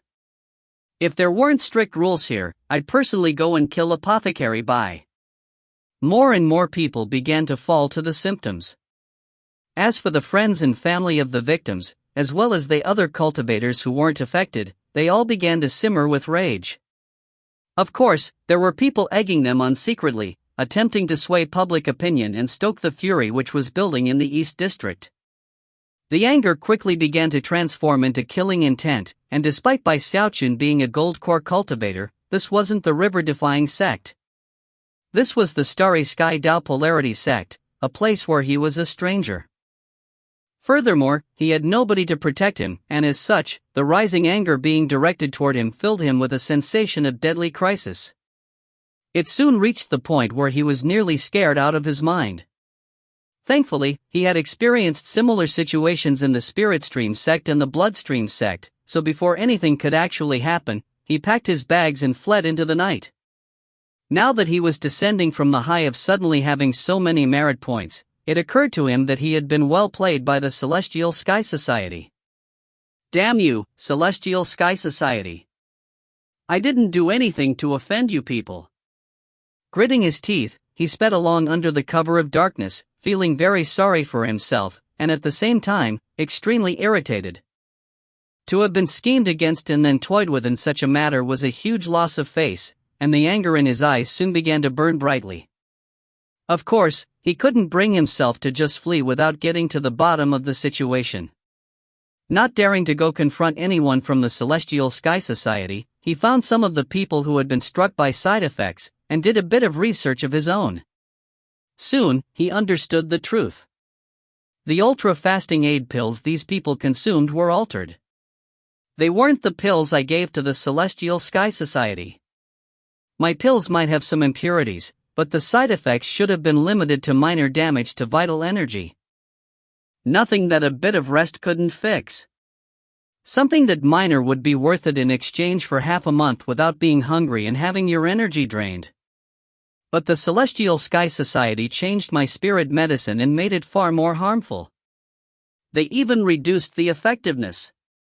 Why would they do something like that? Gritting his teeth, he drew upon the power of his cultivation base to flee the East District and go to the North District. However, after arriving, it was to his shock that he found that there were also people there who had been harmed by consuming ultra-fasting aid pills. By this point, a thought struck him like lightning. I get it. The Celestial Sky Society is the most powerful organization in Sky City, and they control most of the shops and stores. The biggest profits in the city come from spirit food, and the ultra-fasting aid pill struck a huge blow to the spirit food industry. They came to me, not to work together to sell pills, but to completely destroy the reputation of my ultra-fasting aid pill. The more he came to understand what had occurred, the angrier he got.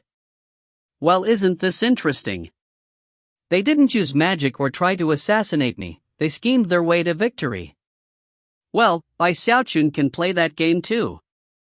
You just wait, Celestial Sky Society. You just wait. Gritting his teeth, he settled down in the North District. If you find any errors, ads pop up, ads redirect, broken links, non-standard content, etc., please let us know. Report chapter so we can fix it as soon as possible. Chapter 385, Running into Master God Diviner. Chapter 385, Running into Master God Diviner. After arriving in the North District, Bai Xiaochun rented another spirit abode. He also spent some merit points to get some food, and then sat down and focused on cultivation for a few days until the commotion in the city died down. Now that he was at the very source of the Heavenspan River, he could continuously work on his frigid school will evolving incantation, as long as he had enough food to make up for the energy drainage. The energy of heaven and earth in the area was majestic beyond description, and ensured that his cultivation was advancing by leaps and bounds. Although he hadn't quite broken past the frigid acolyte level, he was definitely far beyond his previous point. By now, he could emit shocking pulses of frigid chi out of his palm to form something like a projection of a person. That projection was one of the key signs of the frigid acolyte level, a frigid shadow. He also persisted in the cultivation of his undying muscles, making sure to spend time working on it every day. By now, he had completely finished his work on his second toe, and had moved on to his third toe. The patriarchs were right, he thought with a sigh. My cultivation is moving a lot faster here in the Starry Sky Tao Polarity sect. Time marched on. 3 months later, the waves caused by the ultra-fasting aid pill incident had mostly died down. Virtually everyone in Sky City had heard that the whole thing was a scam, and as such, were very leery of any type of fasting aids. Because of that, it was impossible to sell ultra-fasting aid pills, and even if someone created a new type, no one would trust that it was real, and even fewer people would dare to consume one. The Celestial Sky Society had achieved their goal with minimal effort. In fact, they had even made a bit of profit in the process. Not only had the ultra-fasting aid pill been done away with once and for all of the blame had been placed onto the head of the now missing apothecary Bai. Of course, the Celestial Sky Society also apologized to everyone who had been injured because of the pills, and used various means to provide compensation. In the end, there were almost no negative ramifications for them. The only thing they regretted was that they hadn't managed to incite the populace to rise up and put Bai Xiaochun to death. However, as far as they were concerned, he was nothing more than a talented apothecary, not someone worth worrying about. It was a war that had been fought without unleashing a single magical technique, and Bai Xiaochun had been thoroughly defeated. That fact left Bai Xiaochun profoundly irritated. Had he lost in magical combat, he wouldn't have cared. But to have been defeated this way left him filled with fury, almost to the point of madness. Never before had he been humiliated in such a fashion, and he had even considering relying on the power of his cultivation base to go stomp the Celestial Sky Society. But then he realized that considering how large of an organization they were, even with his gold core cultivation base, they probably wouldn't be that easy to deal with. Relying on one's cultivation base isn't a true display of skill, he said to himself through gritted teeth. Wherever Bai Xiaochun falls down, that's where he rises back up. I can scheme too, can't I? With that, he took a sip of 100 Flowers spirit alcohol, and then ate a mouthful of precious jade spirit rice. Those two particular brands of spirit food were relatively expensive, and had been his favorite back in the East District. Thankfully, after arriving at the North District, he still had some left over that he'd bought earlier. Unfortunately, over the past 3 months, he had been forced to watch as his food supply dwindled and the merit points in his identity medallion were slowly eaten away. He hardly had any left now. I guess I was just living too extravagantly before, he thought. He was even starting to regret having spent those 100,000 merit points to become an orange robe disciple, and also realized that it had been a bit impulsive to buy his crocodile mount. What am I supposed to do? He thought, scowling on the verge of tears. I can't sell ultra-fasting aid pills anymore. Don't tell me that I'm going to have to go back to living frugally and survive by consuming my own ultra-fasting aid pills. With that, he ate another mouthful of spirit rice, his anger toward the Celestial Sky Society continuing to grow.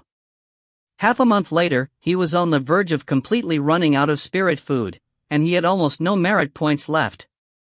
Sadly, he had yet to come up with an idea of how to earn more merit points. Finally, when he was sure that the ultra-fasting aid pill commotion had died down, he sighed, took a bath in spirit water, and then worked up a quick disguise so that people wouldn't recognize his face.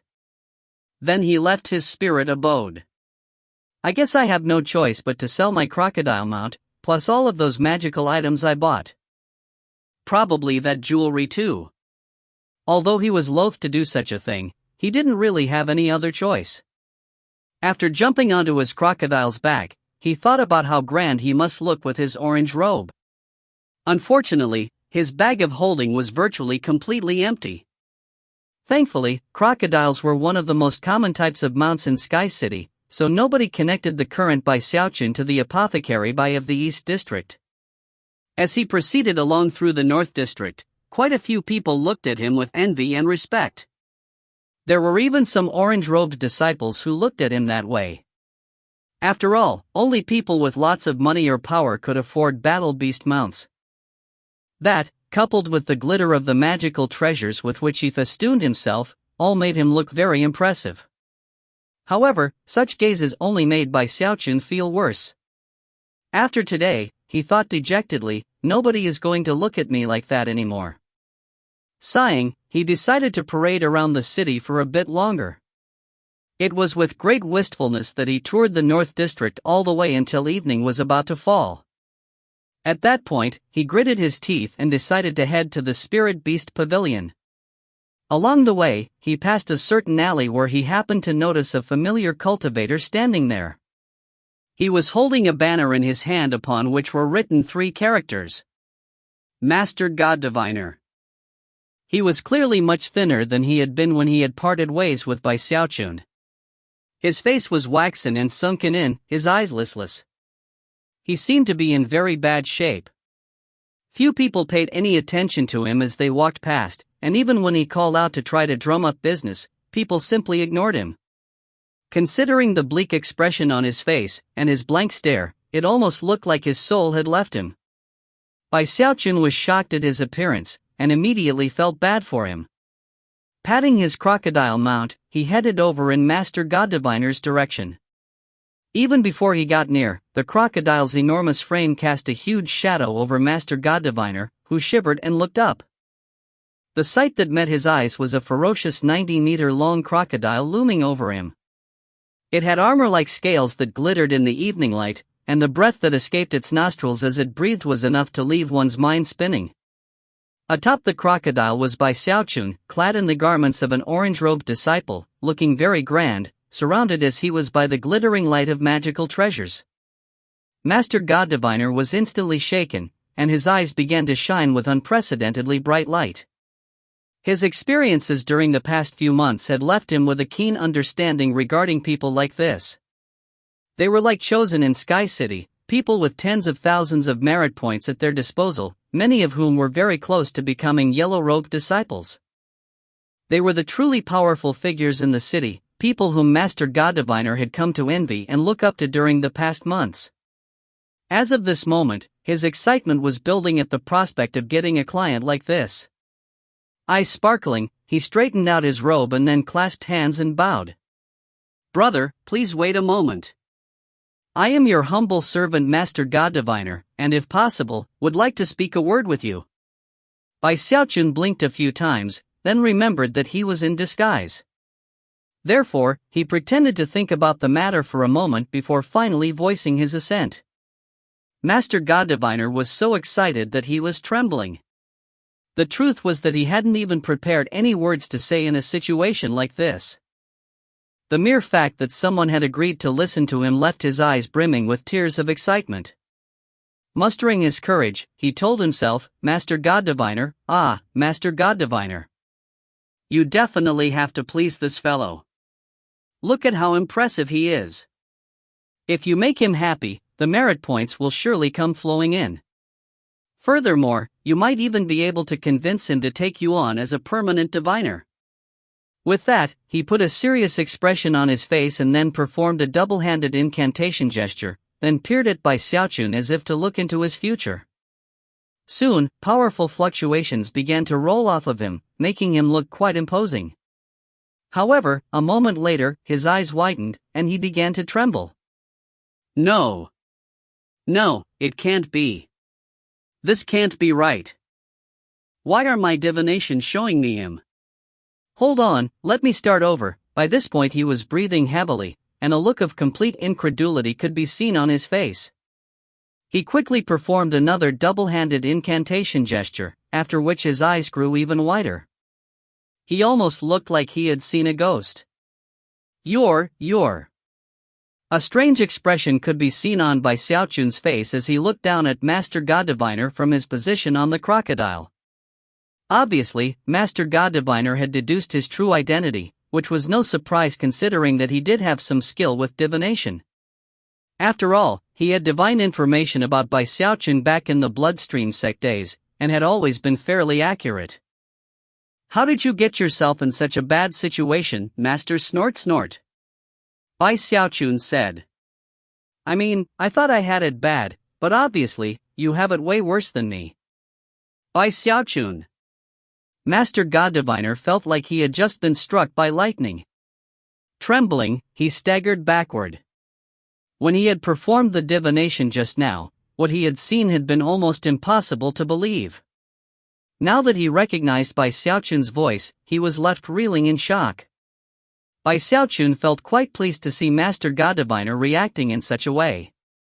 However, he cleared his throat and said, "Keep your voice down. If you find any errors, ads pop up, ads redirect, broken links, non-standard content, etc., please let us know. Report chapter so we can fix it as soon as possible." Chapter 386, Why Aren't You Kowtowing? Chapter 386, Why Aren't You Kowtowing? I. Master God Diviner stared at Bai Xiaochun, his mind reeling, almost unable to believe how events were unfolding. However, he could believe it, no matter how much he didn't want to. He was currently teetering on the verge of passing out, and all he could think about were the grand aspirations he had harbored upon leaving Bai Xiaochun's spirit abode all those months ago, and also Bai Xiaochun's voice calling out to him as he left. Back then, he had been absolutely certain that he had made the right decision. Now, though, it felt like the world was playing a cruel joke on him. That was especially the case when Bai Xiaochun said, "You have it way worse than me." That caused tears to instantly well up in Master God Diviner's eyes. There Bai Xiaochun was, glittering with the light of magical treasures, his face glowing with a healthy sheen, riding a huge crocodile. He didn't seem to have things bad at all, and it caused Master God Diviner's heart to fill with an intense sensation of injustice. The past few months had been very difficult. Few people believed the divinations he performed, and he had even gotten into some disputes with customers. At first, he hadn't worried about that, but as more and more people got angry with him, he had been forced to flee in terror from the East District. Eventually, he ended up in the North District, where he managed to get back on his feet to some extent. Unfortunately, his income was scanty, and he ended every day feeling hungry. Even worse, he had to pay a merit point protection fee to one of the local gangs to be allowed to have a spot to perform divinations. As he thought about all these things, Master God Diviner smiled bitterly. Realizing that he had to accept reality, he sighed and said, "You really think you have it bad? I think you've actually gained some weight since I saw you last." Bai Xiaochun hopped off of the crocodile, which he then sucked into his spirit beast bag. As he stood there with his orange robe and glittering magical treasures, Master God Diviner couldn't help but gasp inwardly. He well knew that to become an orange-robed disciple, one had to pay 100,000 merit points.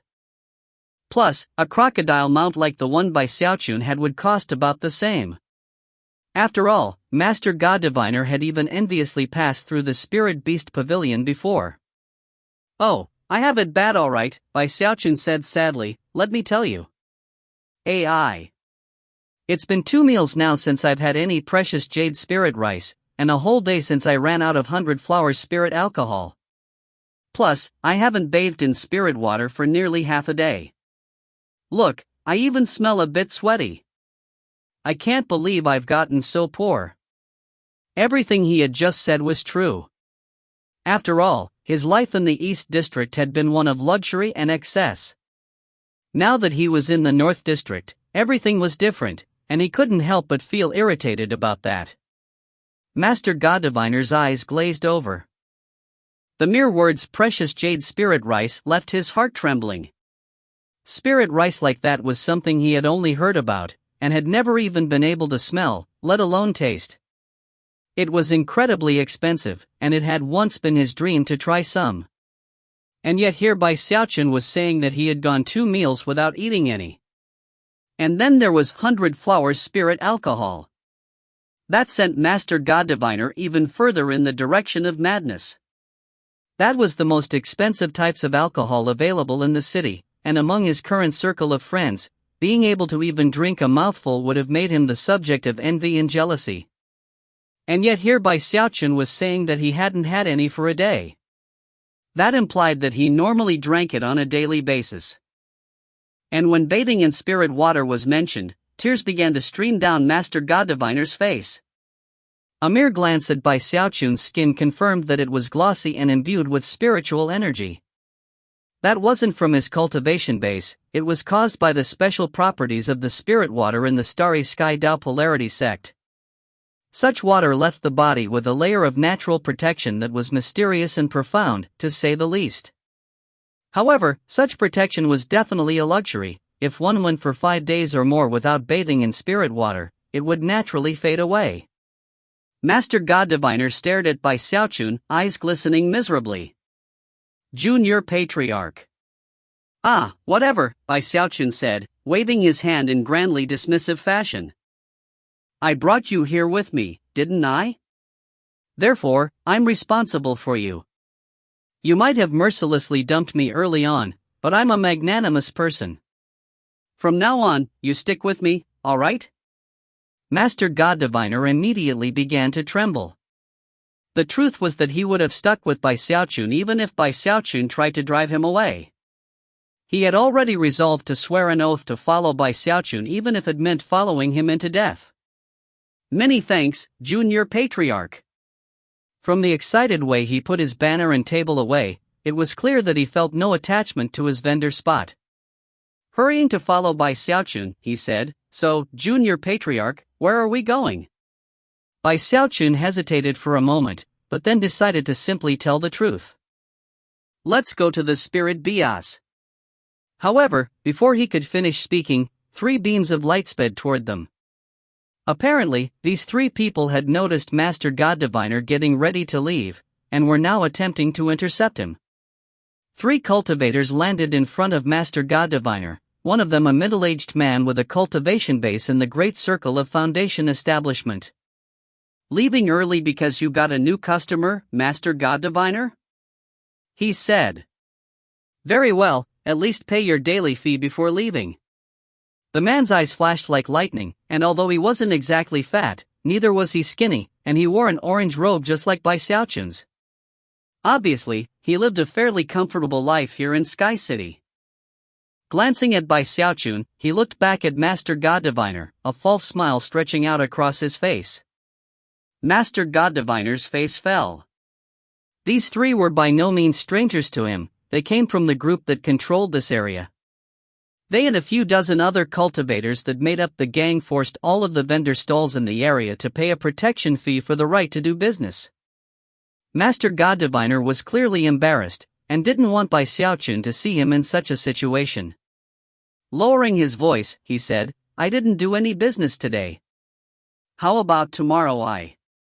One of the red-robed disciples among the 3 interrupted Master God Diviner and said, We don't care if you did business or not. The fee is 10 merit points a day. That's what we agreed to, so pay up. Master God Diviner's expression flickered with distress. He knew that Bai Xiaochun, with his gold core cultivation base, wouldn't even bother to spare these 3 a glance. But Master God Diviner still didn't want to lose face in front of Bai Xiaochun. After all, he had been the one to part ways, and if he needed Bai Xiaochun's help in this situation, it would be far too embarrassing. Gritting his teeth, forced a smile onto his face and prepared to pull out his identity medallion. But then, the man in the orange robe said, Now that you have such a high-class customer, Master God Diviner, I'm afraid the 10 merit point fee won't be enough. We need you to pay for next month in advance. Rage immediately began to flicker in Master God Diviner's eyes. You people Now, hold that temper of yours. If you don't have enough, I'm sure this new customer of yours wouldn't mind giving you an advance on your services. The orange-robed cultivator looked at Bai Xiaochun with a false smile, his eyes lingering on his numerous glowing magical treasures. Despite his greed, though, he didn't dare to push things too far. He could tell that Bai Xiaochun most likely had an impressive background. However, trying to get a few hundred merit points out of him wouldn't be too excessive. Junior Patriarch, Master God Diviner said hesitantly. However, Bai Xiaochun waved his hand to cut him off. Eyes shining brightly, he looked over at the orange-robed cultivator. Well, isn't this interesting? I can't believe I never thought of this myself. The look in Bai Xiaochun's eyes left the orange-robed disciple feeling very unsettled, and the two red-robed disciples suddenly had very serious expressions on their faces. You dare to try to take my money with a foundation establishment cultivation base? Bai Xiaochun said. I'm afraid things don't work like that. With that, he threw his head back and began to laugh loudly. The three cultivators instantly realized something was wrong, and were just getting ready to attack Bai Xiaochun when he suddenly waved his hand, causing a gale-force wind to spring up. Rumbling sounds filled the air, and blood sprayed out of the mouths of the three cultivators as they were sent tumbling backward 30 meters. Core formation. Before the three of them could stop hurtling through the air, Bai Xiaochun made a grasping motion, turning the wind into bonds that wrapped around them and pulled them toward him. I have the feeling you people are in need of a good leader. What do you think? Join me, and we can rule everything under heaven. Bai Xiaochun was being very sincere, and in his mind, the grandiose words he had just spoken should definitely cause the three men to drop to their knees and kowtow. The three of them were trembling, and appeared to be on the verge of weeping. Even Master God Diviner was a bit taken aback. Don't worry. With me around, nothing bad will happen to you. Come. Lead the way to your headquarters so I can meet all the other fellow Taoists in your group. As of this point, he had completely abandoned his plan to sell his crocodile mount. These three cultivators had unwittingly opened a door that Bai Xiaochun had never imagined even existed. All of a sudden, he could almost see all the merit points that were waiting for him. If you find any errors, ads pop up, ads redirect, broken links, non-standard content, etc., please let us know. Report chapter so we can fix it as soon as possible. Chapter 387, Fantasy Pills. Chapter 387, Fantasy Pills. In Sky City, the East District had the reputation of being luxurious and extravagant. The North District was more out of the way, and not as well off. Most of the cultivators there were just ordinary people without impressive backgrounds. The Azure Dragon Society had started out relatively unknown in the North District. Considering the impressive name they had picked for their organization, one could well imagine the heroic aspirations of its founders. But ideals don't always measure up to reality. In the 100 years since its founding, they had never grown beyond the small sphere of influence they had started out with on the very edge of the North District.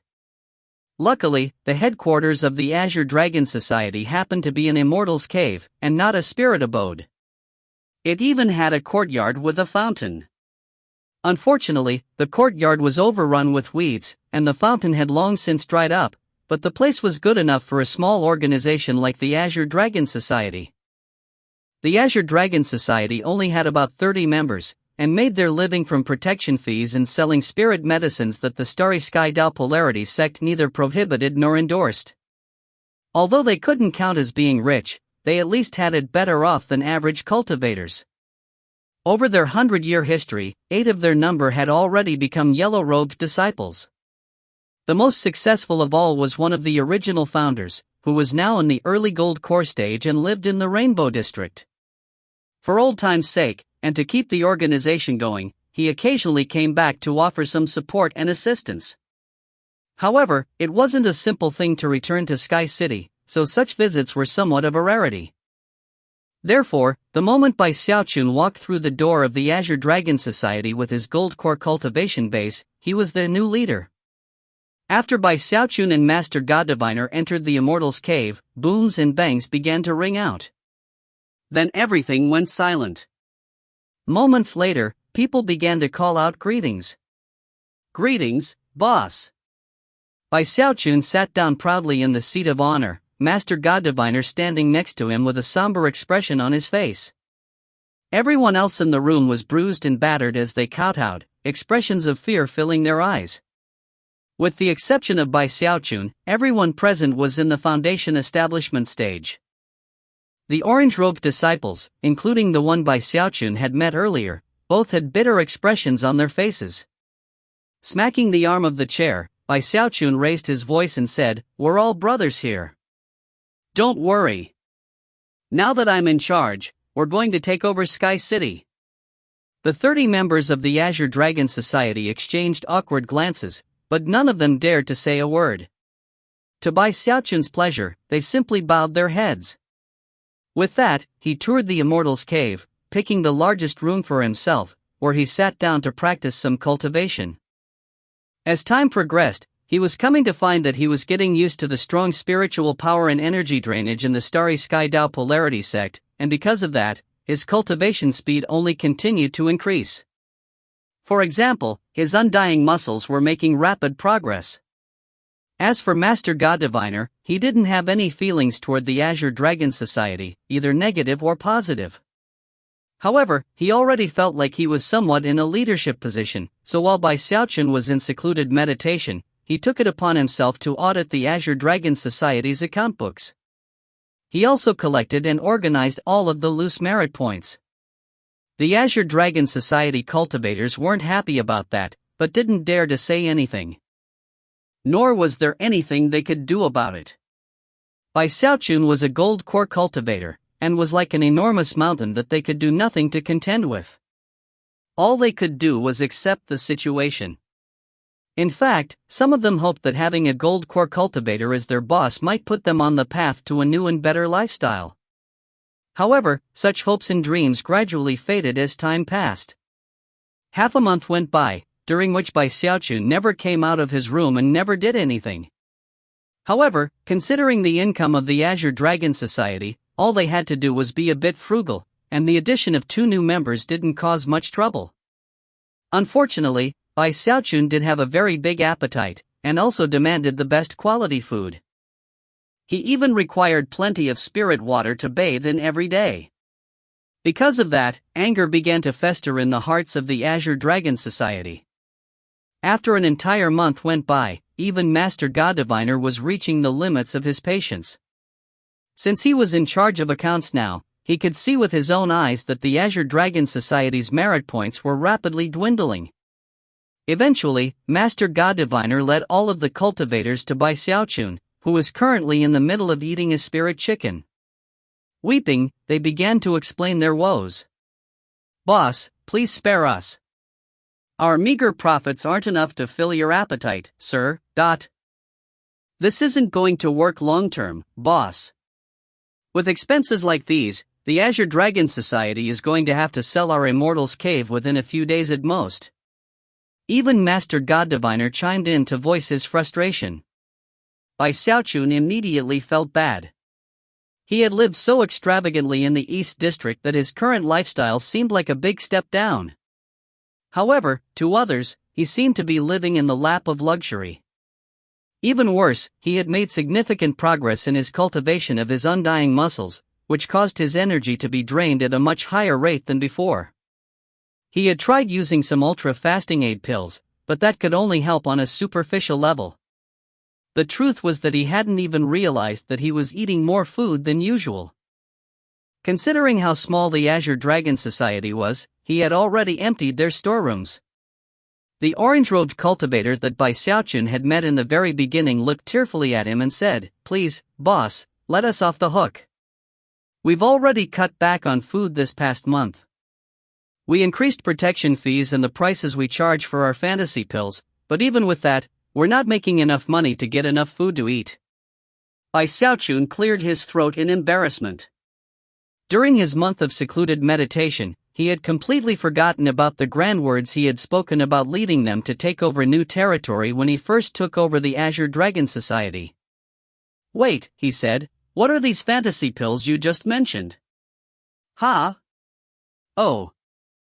Well, fantasy pills are a type of spirit medicine that have gotten popular in the past few years. They don't really do much of anything other than induce hallucinations. Of course, the cultivators who consume them can alter the hallucinations to a certain degree, and thus experience any type of fantasy they wish. The possibilities are endless. Xiaochun immediately demanded to see one of the pills, so the orange-robed cultivator pulled a small wooden box out of his bag of holding and handed it over. Xiaochun accepted the box and opened it. Placed inside was a fingernail-sized black medicinal pill that emanated no medicinal aroma whatsoever. Curious, Xiaochun picked it up to examine it more closely. Master God Diviner leaned over to have a look too. He had heard of the pills, of course, but this was his first time seeing one. Intrigued, Xiaochun used his fingernail to start scraping the black coating off of the pill to see what was inside. The sight of an entire fantasy pill being so casually destroyed caused pain to rise up in the hearts of the rest of the Azure Dragon Society. As Xiaochun scratched the coating off, his expression changed from one of curiosity into surprise. Then his eyes widened. After piercing through the black coating, a wisp of gray smoke began to swirl out from inside. Upon seeing the smoke, Xiaochun gasped, and Master God Diviner cried out, "Junior Patriarch, is that your hallucination smoke?" The Azure Dragon Society cultivators' jaws dropped, although they really had no idea what Master God Diviner was talking about. A grim expression appeared on Xiaochun's face as he reached out and grabbed the strand of gray smoke. After examining it closely, he was absolutely certain that this so-called fantasy pill was concocted from the very same hallucination smoke that he had accidentally created when concocting pills back in the Bloodstream sect. During the Great War of the Four Sects, he had altered the formula using the powers of gravity and repulsion, and then used it to create weapons for his compatriots to use. How could he ever have imagined that he would actually find that same medicine so far away in the Starry Sky Tao Polarity sect? Clearly, someone had acquired one of his hallucination spheres and then altered the formula, reducing the hallucinatory effects and also changing it so that whoever took the pill could control the hallucination to some extent and become lost in a wonderful world of their own making. Considering that Xiaochun was an expert in the Tao of medicine, it only took a moment for him to understand everything that had happened. However, the changes to the medicinal pill were crude at best, and Xiaochun could tell that they could lead to dangerous side effects. In the end, though, the fact that this pill had been created using his own hallucination smoke left Xiaochun feeling very angry. To take without asking is robbery, he said through gritted teeth. Eyes flashing with anger, he looked at the Azure Dragon Society. Where did this fantasy pill come from? The Azure Dragon Society's two orange-robed cultivators could tell that something was off. The expressions on the faces of Xiaochun and Master God Diviner were very telling, and they could only guess that some unimaginable turn of events had occurred. However, they didn't dare to keep any secrets. From the Celestial Sky Society. Yeah, the Celestial Sky Society is the biggest organization in Sky City. They have connections to all the businesses in the city, and they also control the city's underworld. They're the ones who distribute the fantasy pills. We smaller organizations just resell them for a small profit. If you find any errors, ads pop up, ads redirect, broken links, non-standard content, etc., please let us know. Report chapter so we can fix it as soon as possible. Chapter 388, The Rise of the Azure Dragon Society. Chapter 388, The Rise of the Azure Dragon Society. The Celestial Sky Society again. Xiaochun's eyes flickered with icy coldness. Clenching his hand into a fist around the black medicinal powder in his palm, he looked around at the Azure Dragon Society cultivators and said, "How well do the fantasy pills sell?" The two orange-robed cultivators were panting, and their eyes were shining brightly. One of them quickly responded, "They sell great. We usually distribute a few hundred pills per month, and that's just us. If you counted all of the North District, the sales would probably be tens of thousands per month. As for Sky City as a whole, probably 200,000 or more. One fantasy pill is worth 50 merit points, so that's the equivalent of at least 10 million merit points per month. When Bai Xiaochun heard that, his eyes almost turned green, and he began to pant. If the Celestial Sky Society can use my hallucination smoke to earn merit points, then so can I. All of you, wait here for me. I'll concoct some high-quality fantasy pills for you to sell. With that, he rushed into his room and slammed the door behind him. The Azure Dragon Society members looked over at Master God Diviner, hearts filled with curiosity over what was to come. Master God Diviner, is it true that our boss really invented the fantasy pill? Is our boss really an apothecary? Can he really concoct fantasy pills? Heavens! If that's true, then good times are definitely to come. Master God Diviner was more excited than anyone, but he didn't let it show on his face. Looking around, he smiled faintly, and then gave a confident nod. Don't you worry, he said. I can't speak for the boss when it comes to other matters, but I can tell you that my junior patriarch is the best there is at medicine concocting. When the Azure Dragon Society heard that, their anticipation grew, and it was almost possible to see them calculating their future profits. As soon as Bai Xiaochun entered his room, he waved his hand, summoning several dozen pill furnaces from his bag of holding. These were furnaces that he had collected back in the river-defying sect, and were all different sizes and shapes. Considering how familiar he was with the hallucination smoke, he didn't plan to produce just one batch of fantasy pills at a time. He was going to concoct multiple batches simultaneously. The main thing he was concerned about was maintaining a standard of quality. After all, these pills weren't designed to be used in war, so he needed to control the hallucinatory effects. And that meant he had to control the strength of the pills. Of course, Bai Xiaochun had invented the hallucination smoke to begin with, so his ability to do that vastly exceeded that of the Celestial Sky Society's apothecary. He was completely confident that he would be able to concoct fantasy pills that were on a whole different level than the trash produced by the Celestial Sky Society. In terms of how to actually contain the hallucination smoke, the black coating on the Celestial Sky Society's fantasy pills had given him a bit of inspiration. After studying it a bit, he improved it, and then managed to actually fuse the smoke itself with the coating. Time passed, and outside, the Azure Dragon Society waited in eager anticipation. 3 days later, Bai Xiaochun emerged, eyes bloodshot but shining with excitement. Waving his sleeve, he sent out countless violet medicinal pills from his bag of holding. As they piled up on the ground, they formed a small mountain of more than 1,000 pills. The Azure Dragon Society members were shaking with excitement. Then, one of the cultivators clasped hands and bowed to Bai Xiaochun, hurried forward and carefully picked up one of the pills. After placing it into his mouth, he closed his eyes, and within moments, a look of intoxicated pleasure appeared on his face. Throwing his head back, he howled with complete and utter madness. Clearly, he was experiencing no side effects. As for the other cultivators, they knew that an important test was being performed, so they watched closely. After the time it takes an incense stick to burn, the cultivator still hadn't woken up from his reverie, and everyone else started to get very excited. The Celestial Sky Society's fantasy pill lasts for the time it takes an incense stick to burn, but Boss's pill lasts for even longer than that. And from the look of it, there are no harmful side effects whatsoever. Even as the Azure Dragon Society devolved into a hubbub, another incense stick's worth of time passed. Only then did the cultivator's eyes open. Although he seemed to be in a bit of a daze, he was clearly satisfied in an unprecedented way.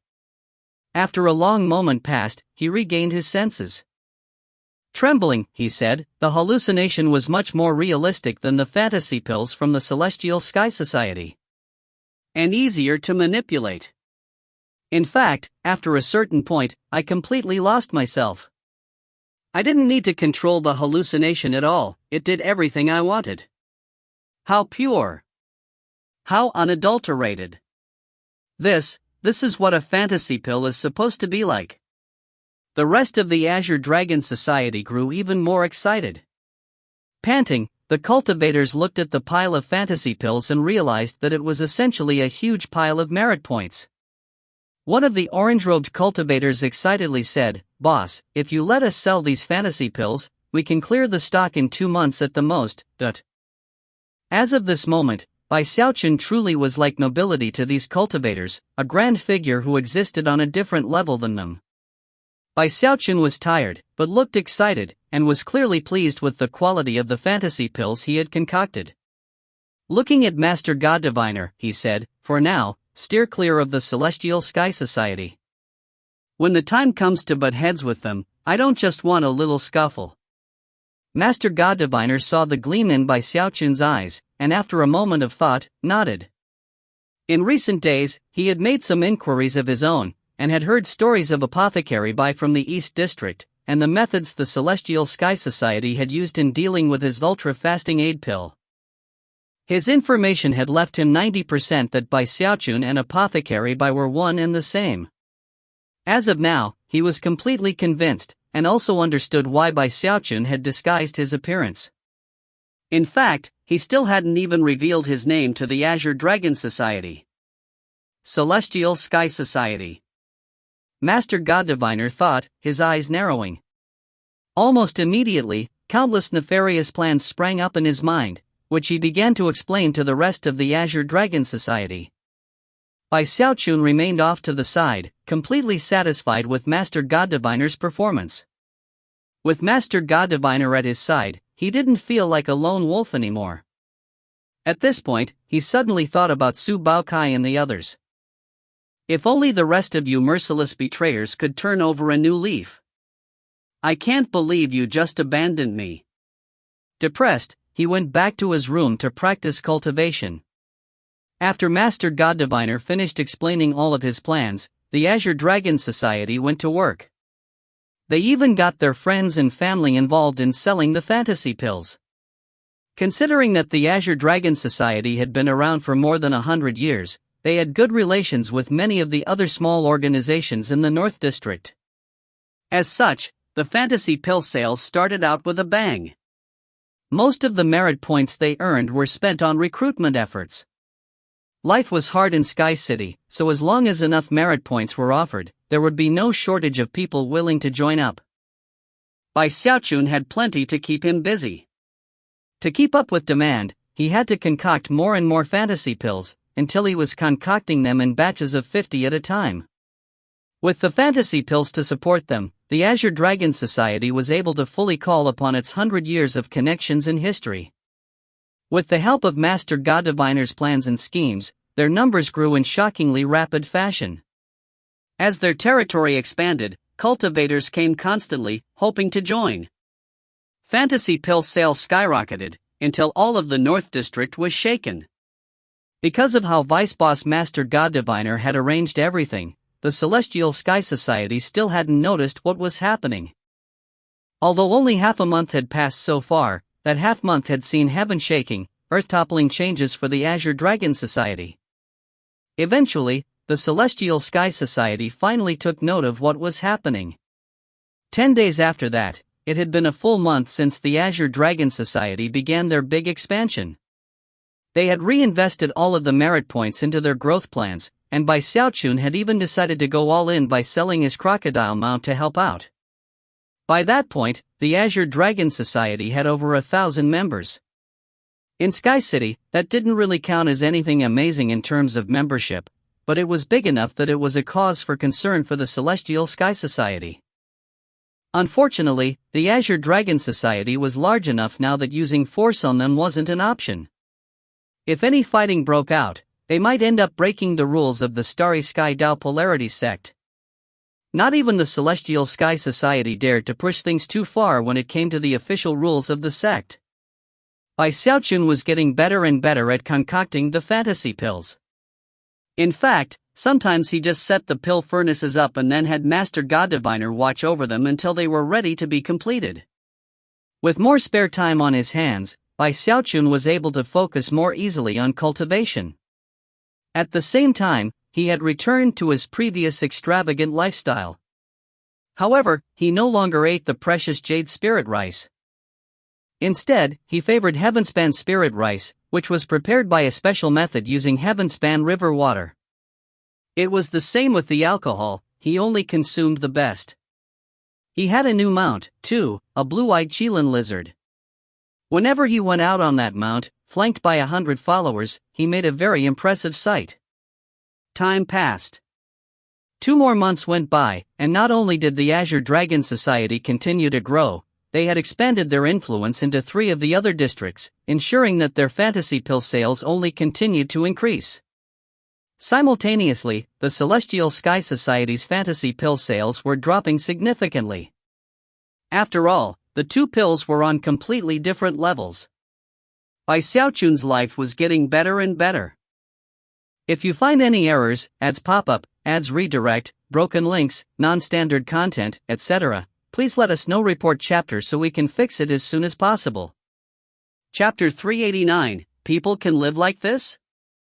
Chapter 389, People Can Live Like This? Things here are so expensive.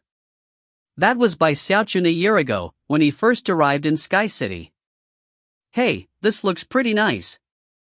It's a bit expensive but, whatever, I'll just grin and bear it. That was by Xiaochun during his days profiting from the ultra-fasting aid pills. This looks great. I'll take it. That was by Xiaochun when the Azure Dragon Society was beginning to rise to prominence in the North District. And now. Currently, Bai Xiaochun was in the Magic Pavilion, looking at about 100 magical items on display. Sounding very pleased with himself, he began to point at some of the objects. This one. That one. Oh, that one too. Those are the 3 I don't want. I'll take everything else. The shop attendants were sweating, and their hearts pounding at having such a rich and important person to deal with. Bai Xiaochun really couldn't help but live so extravagantly. Whether it was in terms of food, clothing, or anything else, he only got the best. If you added up the value of everything he was currently wearing, it would be valued at something around 700,000 to 800,000 merit points. In fact, if he wanted to be promoted to the Rainbow District, it would be a very simple thing. But Bai Xiaochun couldn't bear to leave Sky City, and was convinced that life on the Rainbow definitely wouldn't be as nice. In fact, he had even made some inquiries, and had been informed that his suspicions were correct. Nobody on the Rainbow lived like he did now. Therefore, he had made up his mind to spend the rest of his time as a hostage in Sky City. Only an idiot would go to that rainbow. He thought, humming a little tune as he swaggered through the crowd. When people in the North District caught sight of him, expressions of both envy and respect could be seen in their eyes. He was beside himself with delight, and couldn't stop thinking about how outstanding he was. Everywhere he went, he ended up being the center of attention. The truth was, he didn't really care much about the money, and didn't even pay much attention to how much the Azure Dragon Society was saving up. As long as there were enough merit points to keep the Azure Dragon Society running, he didn't care. However, there were a few aspects to his wonderful life that he wasn't too pleased about. Because the Azure Dragon Society had expanded so quickly, their new recruits were a mix of good and bad. Other organizations within Sky City had sent people to infiltrate them, and that was especially true of the Celestial Sky Society. Furthermore, as the Azure Dragon Society expanded into the other 3 districts, rumors began to spread. Some rumors claimed that Bai Xiaochun was none other than the apothecary Bai from the East District. Others focused on how wicked and violent the Azure Dragon Society was. The third type of common rumor focused on how harmful and addictive the fantasy pills supposedly were. In the end, virtually all of the rumors were about the Azure Dragon Society and Bai Xiaochun, like a wide net slowly being stretched out over the both of them. Master God Diviner quickly caught on to this. Other than the first small group of cultivators who had made up the original Azure Dragon Society, few people ever saw him. He was Bai Xiaochun's trusted advisor who lurked in the shadows, unseen by the public. When Bai Xiaochun got Master God Diviner's report about the rumors, he took it very seriously. He was well aware of the devious ways of the Celestial Sky Society, and could well imagine that their lack of action during the past few months was because they were waiting for the right moment to deliver a fatal blow. Considering how seriously Bai Xiaochun took the matter, Master God Diviner did so as well. He quickly mobilized all of the Azure Dragon Society to try to counteract the rumors. Unfortunately, their work did little to quell the gossip, and in fact, it grew even worse. One evening, Xiaochun was enjoying his evening meal, an exotic spread of the finest delicacies piled up as high as mountains, with two lovely female cultivators there to serve him. Master God Diviner also sat at the table, providing his usual daily report regarding the affairs of the Azure Dragon Society. That was when the news came in. Boss, the investigations we started running a few days ago identified one of the main sources of the rumors. We captured him and brought him in, and now we just need you to come decide what to do, boss.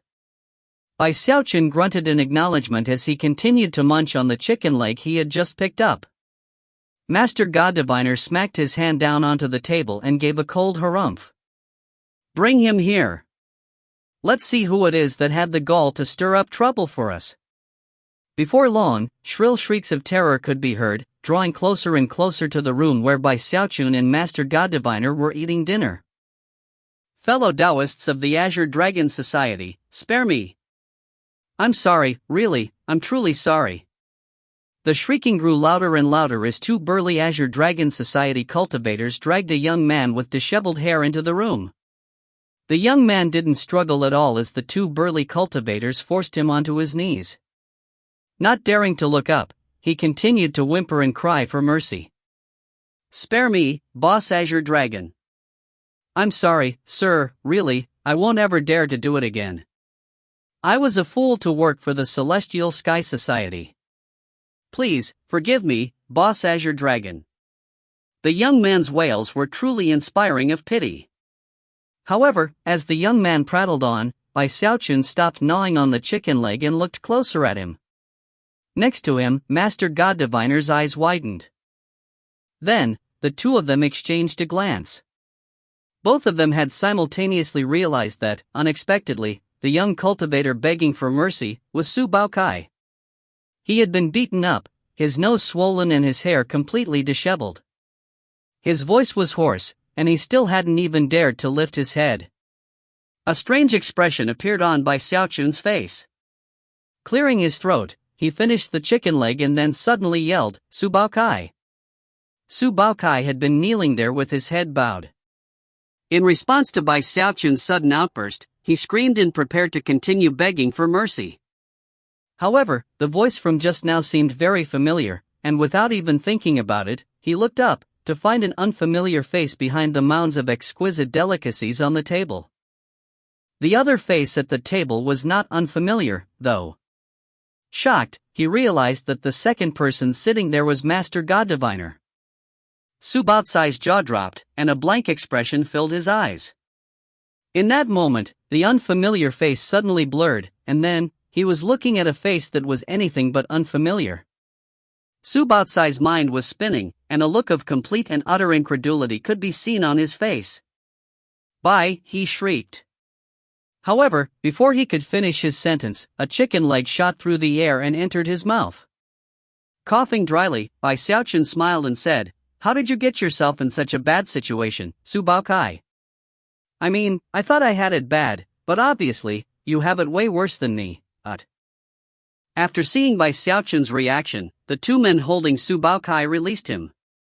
Aware that some things weren't meant for their ears, they quickly departed. Su Baocai's eyes were completely bloodshot from crying. As he looked at Xiaochun with his glittering magical treasures, his face glowing with health, his table full of spirit food, Su Baokai began to pant. The combined value of all of that wasn't quite enough to rise to the yellow-robed disciple level, but it was very close. In sharp contrast, the income he made from selling information couldn't reach that level in a 60-year cycle.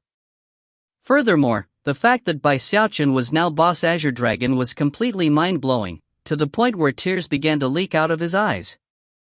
In addition to all that, the two women waiting upon Xiaochun weren't actual people, they were ingeniously crafted puppets.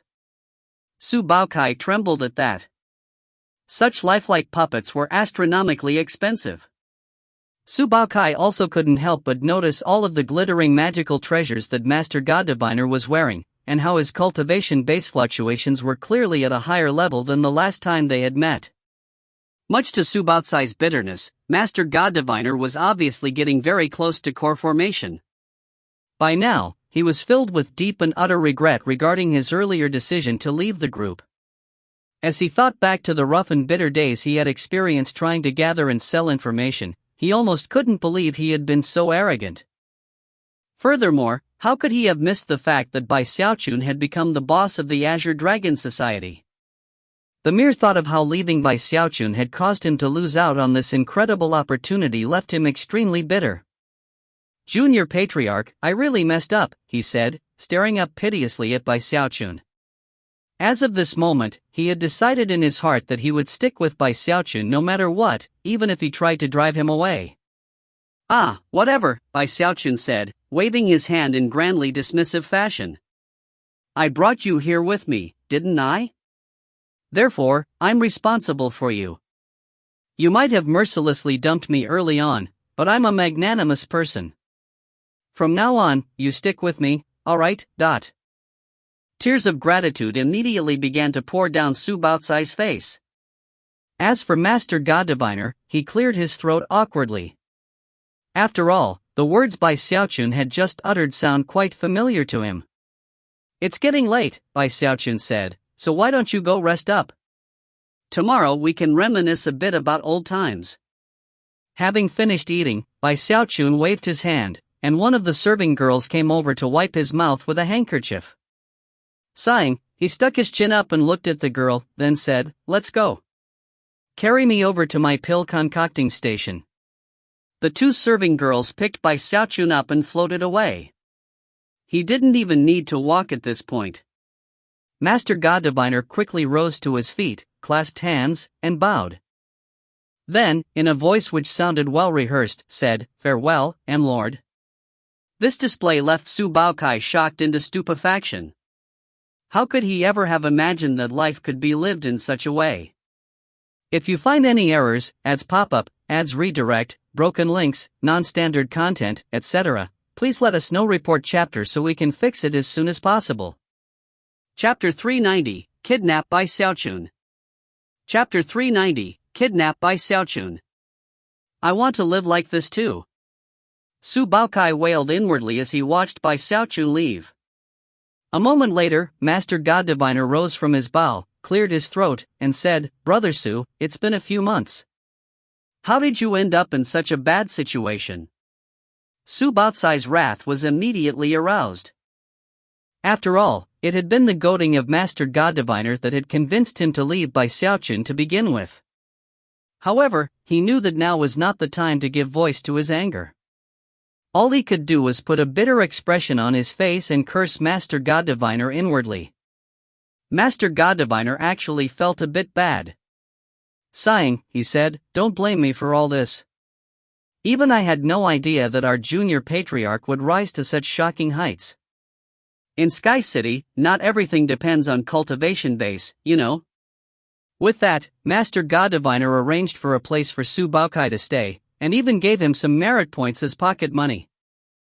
As Master God Diviner led Su Baocai to his new accommodations, Su Baocai came to realize that Master God Diviner also occupied a lofty position within the Azure Dragon Society. All the cultivators in the Immortal's Cave who sought him gazed upon him with expressions of deep respect. Su Baocai was starting to get more and more excited. That night, he found it hard to sleep. The next morning at dawn, he walked bleary-eyed out of his room, uttering another oath under his breath. "I have to become more important to the junior patriarch than Master God Diviner is." With Su Baocai back, Bai Xiaochun now had one more of his original group of Dao protectors. Su Baocai immediately began to go above and beyond the call of duty when it came to his work, gathering information and propagating rumors. Under his direction, the Azure Dragon Society wasn't just able to quell some of the bad rumors being spread about them, they were actually able to fight back with increasing effectiveness. Su Baocai was going all out, using every trick in his book to achieve the best results possible. Bai Xiaochun had plenty of spare time on his hands. Master God Diviner took care of day-to-day operations, Su Baocai was responsible for handling intelligence, and they had a few dozen orange-robed disciples to act as sub-bosses. The Azure Dragon Society was growing more and more stable. Their expansion hadn't slowed in the least, and in fact, they were still growing. As a result, their fantasy pill business grew with shocking speed. The Celestial Sky Society had been doing plenty of plotting and scheming, but it did little good. They were very capable of handling problems with individuals, but when it came to other large organizations in the city, they fell short. The rise of the Azure Dragon Society had come too quickly and unexpectedly, and because of that, the Celestial Sky Society was completely incapable of dealing with them. The matter with the rumors had been one part of their initial plan, and although it had started out well, in the end, it fell flat. As their other strategies failed, the Celestial Sky Society grew increasingly enraged by the Azure Dragon Society. One reason was that everything they did had to be accomplished from the shadows. Eventually, their research into the fantasy pill revealed that the boss of the Azure Dragon Society was none other than the very same apothecary by who had created the ultra-fasting aid pill. Unfortunately, when they tried to investigate by Xiaochun's past, they came up with nothing. Not even their agents in the Azure Dragon Society itself could come up with any information. Apparently, very few people within the Azure Dragon Society even knew the level of his cultivation base. Thanks to the training provided by Master God Diviner, the original members who did know a bit about Bai Xiaochun were circumspect and kept their information to themselves. Although the Celestial Sky Society was a bit apprehensive that Bai Xiaochun seemed to have come out of nowhere, it wasn't completely unheard of for people in the Starry Sky Dao Polarity sect to be so secretive. As far as looking into the origins of the fantasy pill, it might have seemed like a good idea, but the truth was that they had come across the pill completely by accident, and had no idea where it came from. Besides, the Eastern cultivation world was a huge place, and the things that went on in the lower reaches were of little interest to people upriver. As the days marched by, the Celestial Sky Society watched the Azure Dragon Society growing larger and larger.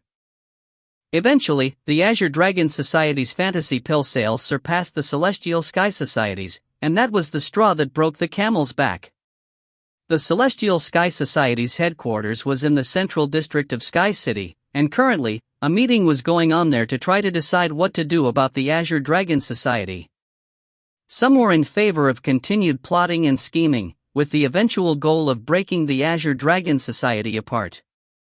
However, a plan like that would take some time to be effective. At one point in the meeting, a cold snort echoed out. "We can't wait any longer.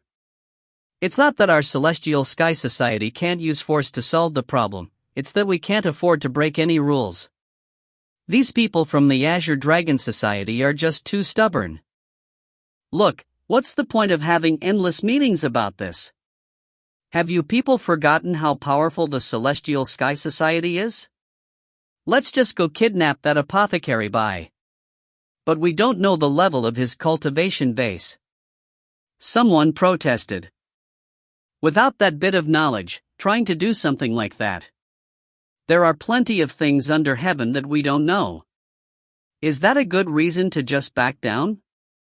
No matter how impressive his background, can he match up to the Celestial Sky Society? We come from a Deva clan. As for his cultivation base, there's no way he's a nascent soul expert. It's even highly unlikely that he's at core formation. If he were, why wouldn't he have been promoted to the Rainbow District? Why would he waste his time here concocting medicine?" But the person making these arguments had a relatively high position in the organization, and as such, no one was willing to go against him. Although most of them weren't quite convinced that it was a good idea, they merely exchanged glances and then held their tongues. Soon, the Celestial Sky Society was stirring. They didn't have any core formation cultivators, only people in the great circle of the foundation establishment stage, and a few quasi-core stage experts. After all, there were only red and orange-robed disciples in their organization. Those who had reached the yellow-robed level had already left, and couldn't easily be called back. In order to handle Bai Xiaochun, they gathered 10 quasi-core cultivators, as well as a few dozen in the great circle of foundation establishment, plus even more who were in late foundation establishment. After night fell, they headed straight into the North District, toward the Immortals Cave that was the headquarters of the Azure Dragon Society. A group that powerful was strong enough to dominate any other organization in the entire city. They didn't hold anything back in terms of speed.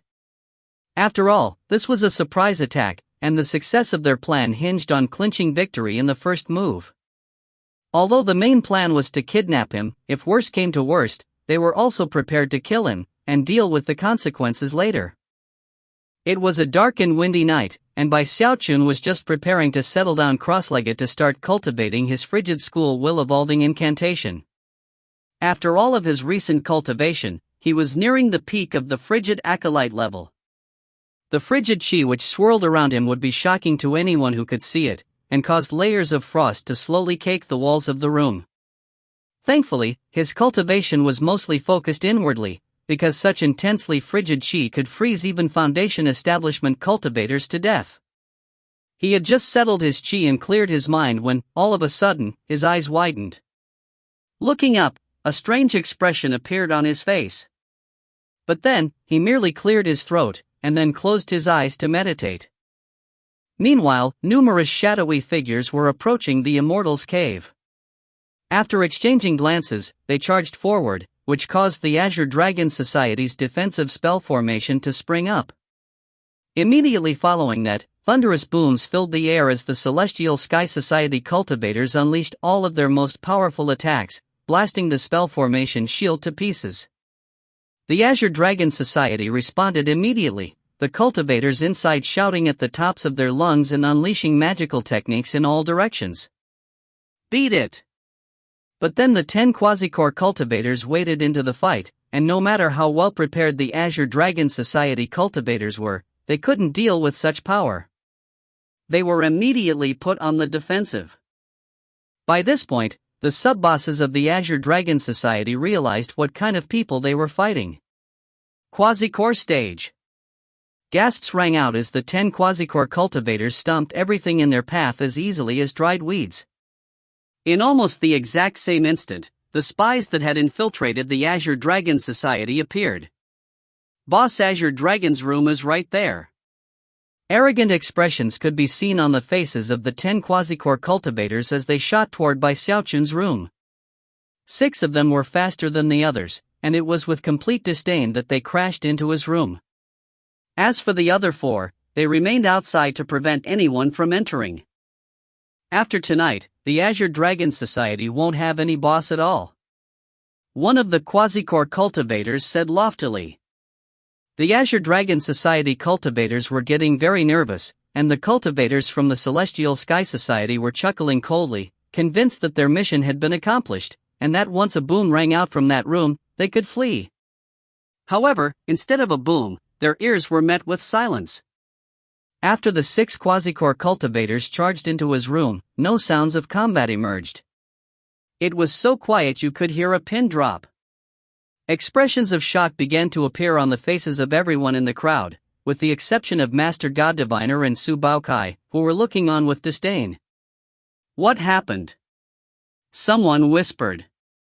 Something definitely seemed off about the situation. The door to the room looked like a black mouth ready to swallow up anyone who entered it. Many people present felt chills running down their spine just at the sight of it. The 4 Quasicore cultivators exchanged glances, and then gritted their teeth to take action. They couldn't just leave now and return with no information to report. Joining their power together, they moved to enter the room. However, before they could reach the door, a blast of frigid chi erupted from the room, filling the area. As the frigid chi filled them, it felt like they were being frozen in place, causing their eyes to go wide with disbelief. One of the Quasicore cultivators suddenly began to emit red light as he burned a paper talisman in defense. With the power of the flames assisting him, he managed to stagger backward a few paces, his face ashen. Eyes wide with shock and terror, he cried, "Core formation. If you find any errors, ads pop up, ads redirect, broken links, non-standard content, etc., please let us know. Report chapter so we can fix it as soon as possible." Chapter 391, Are you fellow Taoist Zhang Dahai? Chapter 391, Are you fellow Taoist Zhang Dahai? Even as the words escaped the lips of the cultivator who had spoken them, he felt more frigid chi wrap around him, making it impossible for him to move. As for all of the other cultivators outside in the main area of the Immortals' Cave, including those from the Azure Dragon Society and the Celestial Sky Society, they were completely and utterly shaken. What? Core formation? Heavens! The boss of the Azure Dragon Society is actually at core formation. There are only a few core formation experts in all of Sky City. Shouldn't he be in the Rainbow District? Damn it! I've never seen a core formation cultivator so bored as to forsake missions and merit points just to make a profit with business. The Foundation Establishment cultivators from the Celestial Sky Society had expressions of complete shock on their faces as they began to flee. Even if they had more people on their side, they wouldn't be able to win in a fight against a core formation expert. The only thing they could think about now was escaping the area as quickly as possible. But how could Xiaochun simply let them get away?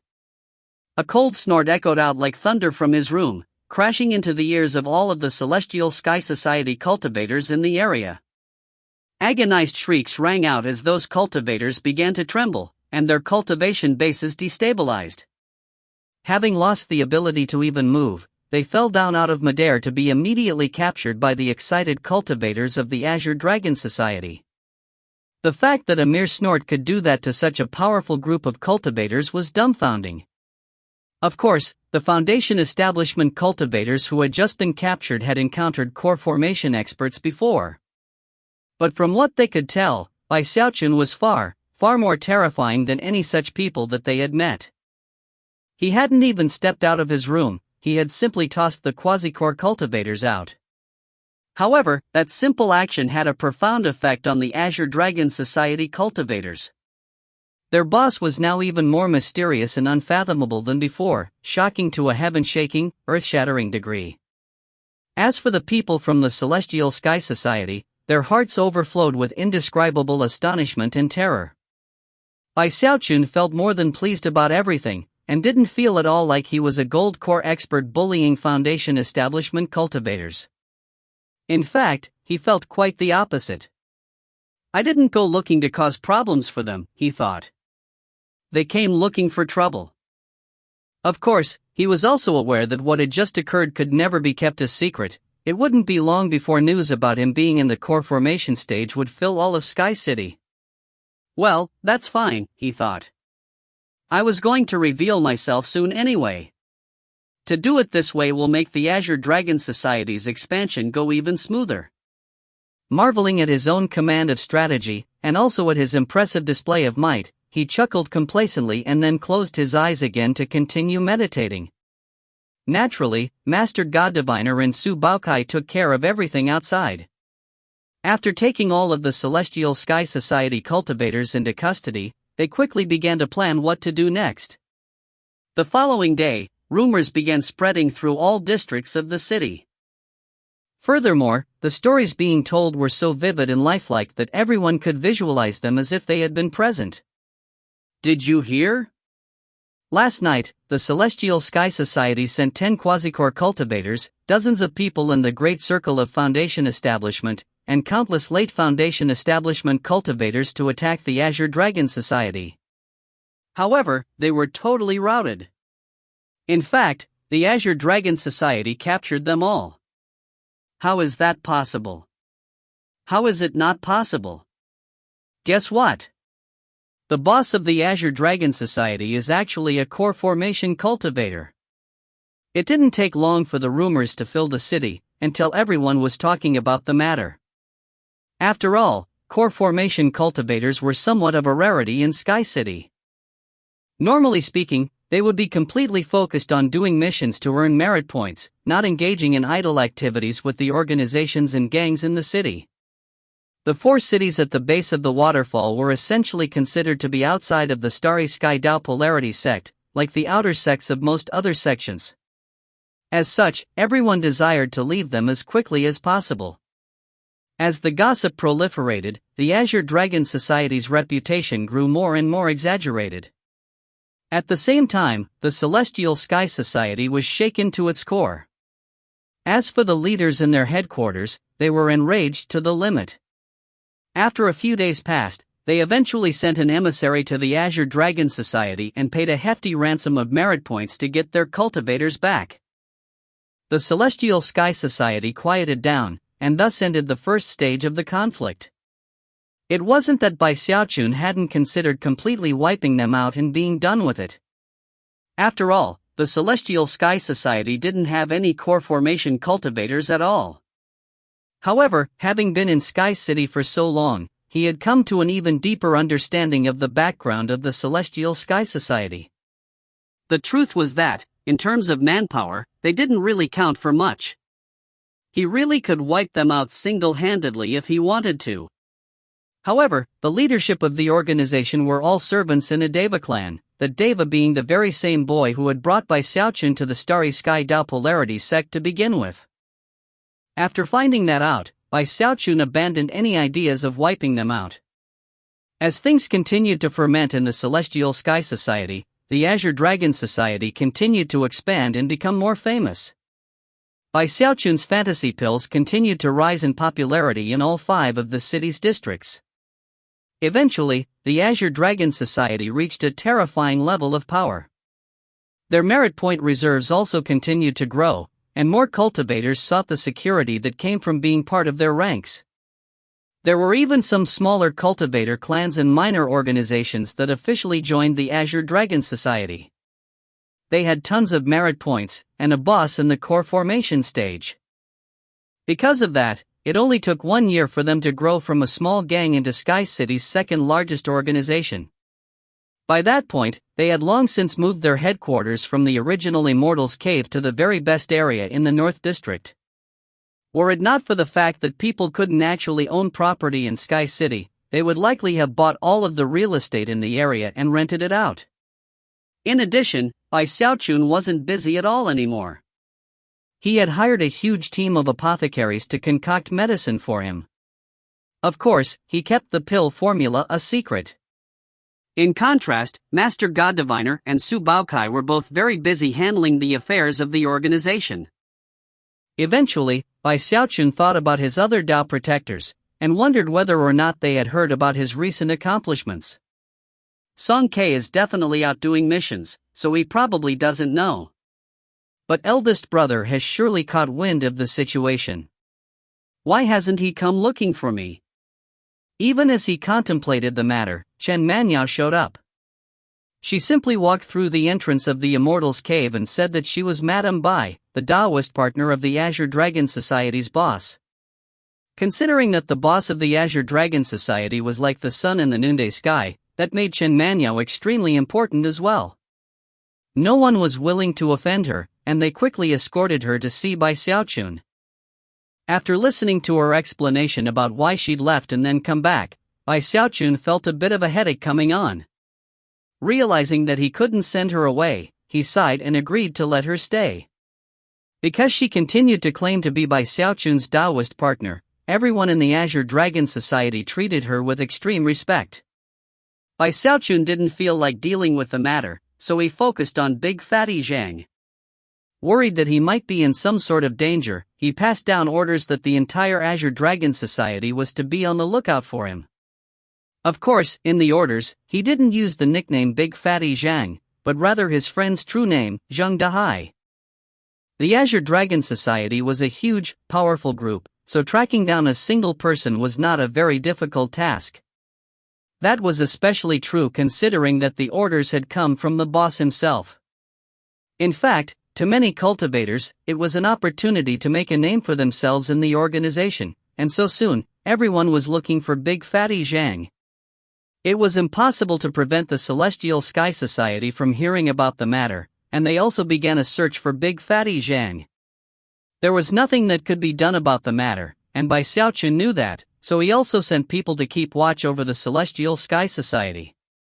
As the search went on for Big Fatty Zhang, there was a small cultivator clan in the West District whose clan chief had just recently joined the Azure Dragon Society and had quickly risen to the rank of sub-boss.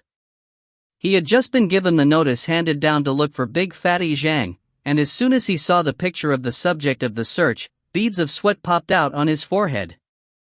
For some reason, the person the boss was looking for looked very much like a spirit enhancer who had accidentally destroyed one of his magical items about 6 months before in a failed spirit enhancement attempt. That young spirit enhancer had claimed to be surnamed Zhang. In his fury, this sub-boss had imprisoned the spirit enhancer and forced him to perform spirit enhancements day and night to make up for the loss. Something like that didn't involve killing, so the Starry Sky Tao Polarity sect didn't care about it. Eventually, the sub-boss had forgotten about the lone spirit enhancer, but now that he suddenly came to mind, the man started trembling. He thought back to when he'd apprehended the spirit enhancer, and remembered thinking that as long as the young man didn't die, he could use him to perform spirit enhancements in the future. Regret and nervousness gripped him as he realized that it was possible the young man very well could have died since then. Without any hesitation, he began to rush toward the clan's spirit enhancement workstation. Even from a distance, he could make out the gaunt and shriveled big fatty Zhang, his eyes listless as he weakly held a flying sword out in front of him. Off to the side, one of the clan's servants was berating him loudly. "Hurry it up. If you destroy another flying sword, then I'm gonna." Before the servant could finish speaking, he saw the clan chief rushing over, and immediately put on a fawning expression. Just when he was going to clasp hands in greeting, the clan chief slapped him across the side of the face, sending him spinning through the air with a squawk to land about 30 meters away. "Damn it! I can't believe you were being so rude to my honored guest." When Big Fatty Zhang saw this happen, he shivered and looked over nervously at the clan chief. However, the clan chief was even more nervous than him. Hurriedly helping Big Fatty Zhang to his feet, he cautiously asked, "Are you fellow Taoist Zhang Dahai?" If you find any errors, ads pop-up, ads redirect, broken links, non-standard content, etc., please let us know. Report chapter so we can fix it as soon as possible. Chapter 392, Tao Protector Reunion. Chapter 392, Tao Protector Reunion. In Big Fatty Zhang's mind, this clan chief was a completely domineering figure, and he had never before seen him act this way or speak with such courtesy. In this part of the city, he was the kind of person who could bring a torrent of trouble to anyone who bothered him. Not only was he an orange-robed disciple, he was also the chief of an entire cultivator clan, Supposedly, this clan had once produced a cultivator who went all the way to the nascent soul stage, and although he had long since perished, he had left an impression on the cultivators in this part of the city that continued on down to this day. Big Fatty Zhang had started out very confident in being able to make a living with his spirit enhancement abilities, but after a string of failures, including one very important magical item belonging to this clan chief, he had ended up being imprisoned in their clan headquarters. Half a year had gone by, and Big Fatty Zhang felt like he was descending into insanity. He didn't do anything other than perform spirit enhancements, and never got enough food to make him full. Were it not for his intense determination to keep living, he probably would have long since died from hunger and exhaustion. He was instinctively afraid of the clan chief already, but to hear the man speak his own name left Big Fatty Zhang trembling even harder than before. However, deep in his heart, he also felt anger, and that seeped into his eyes. If looks could kill, then the way he was staring at this clan chief right now would cause the man to explode violently. Fellow Taoist, please, just tell me. Are you Zhang Dahai? The clan chief's anxiety was mounting, and he didn't dare to even think about simply killing the young spirit enhancer to silence him. The Azure Dragon Society was too big and powerful, and the matter would definitely be found out eventually. If the boss found out he'd imprisoned Zhang Dahai, only to kill him later, the entire clan would be doomed. Yeah, that's right. Big Fatty Zhang yelled. I'm Zhang Dahai.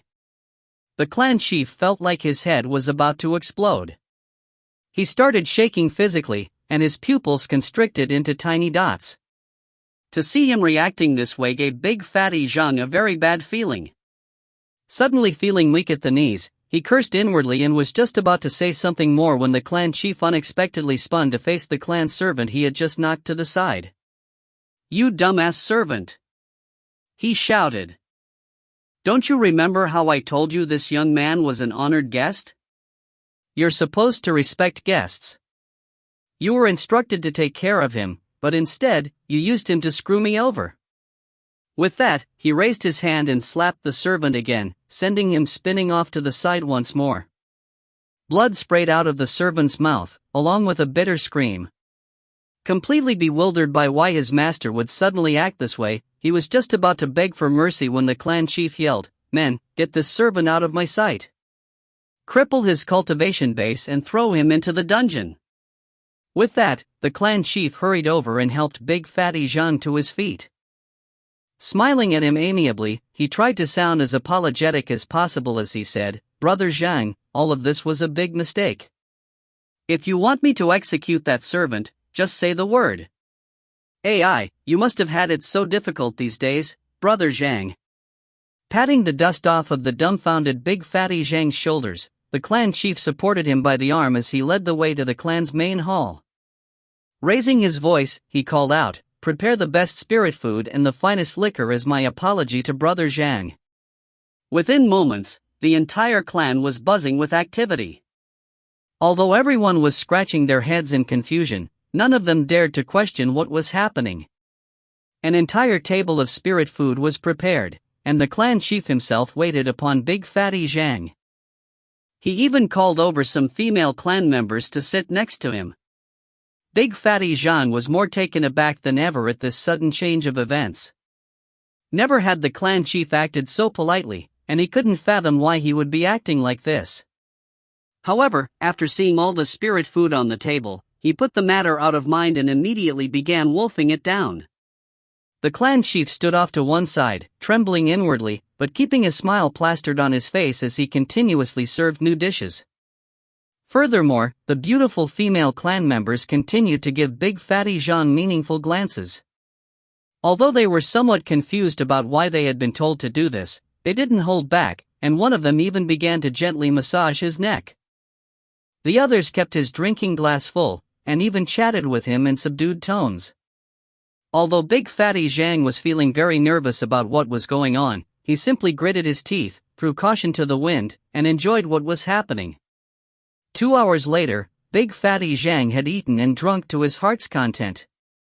Finally, he slapped the table and looked over at the clan chief with a glare. "Alright, just what is going on here?"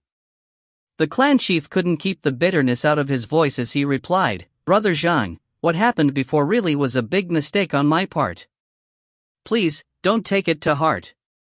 Clasping his hands, he eyed the female clan members, then gritted his teeth and continued, "Brother Zhang, if you don't despise them too much, why not just take these daughters of the clan as your own?" The young women gasped and opened their mouths to protest, but the clan chief's fierce glare kept them silent. Big Fatty Zhang was scared speechless and more nervous than ever. He simply couldn't decide what to do. After a moment passed, he asked, "Why are you doing this?" Considering how Big Fatty Zhang was pressing the issue, the clan chief didn't dare to try to pull the wool over his eyes. Taking a deep breath, he said, "Brother Zhang, the boss of the Azure Dragon Society is scouring the city looking for you." "Azure Dragon Society?" Big Fatty Zhang said, looking confused. He had been imprisoned back when the Azure Dragon Society was first starting to rise to prominence.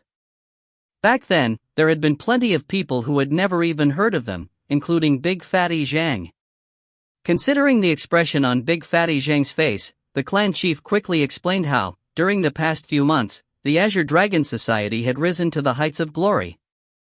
Big Fatty Zhang was now shaking harder than ever. "Somebody important like that is looking for me?"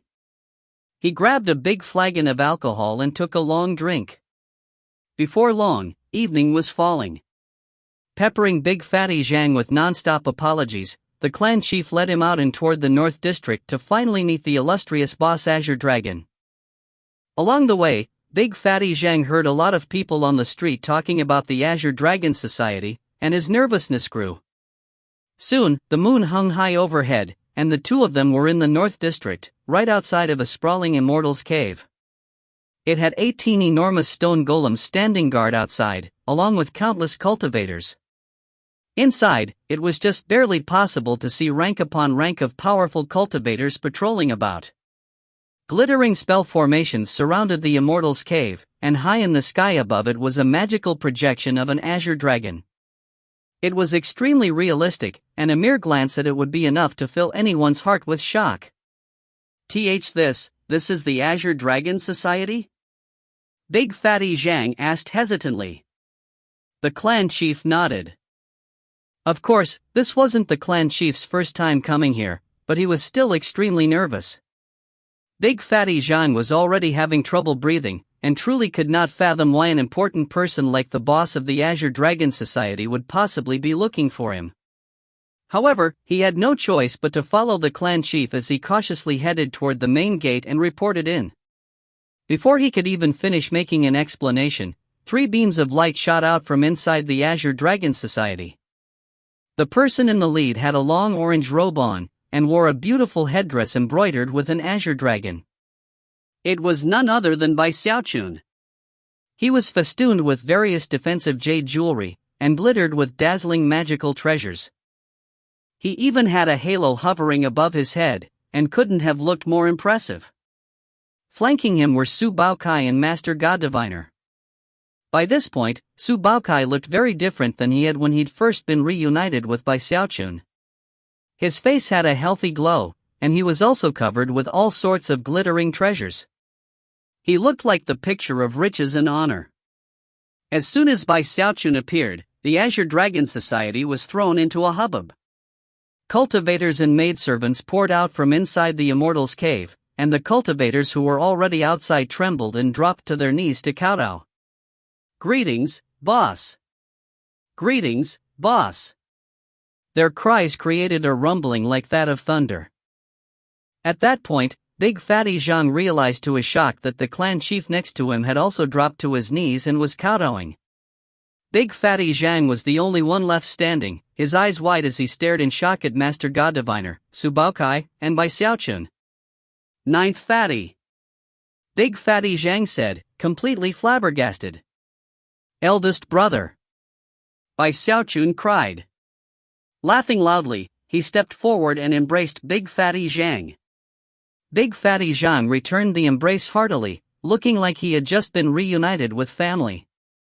When the clan chief from the little cultivator clan saw that, his heart shook with fear that Big Fatty Zhang would try to get revenge on him, and put a look of ultimate remorse and supplication on his face.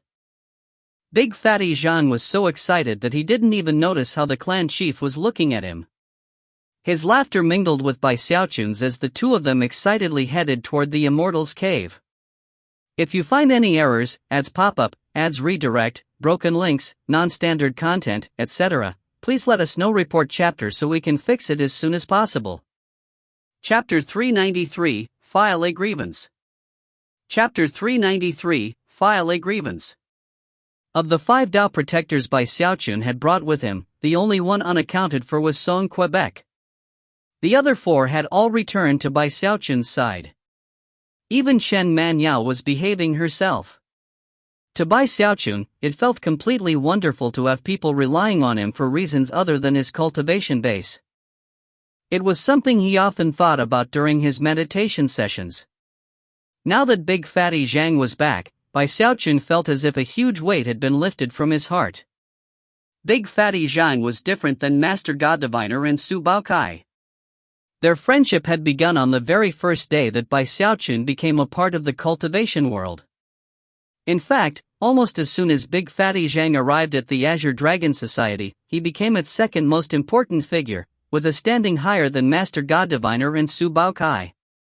Of course, Master God Diviner and Su Baokai took this in stride. They were well aware of how close Bai Xiaochun and Big Fatty Zhang were.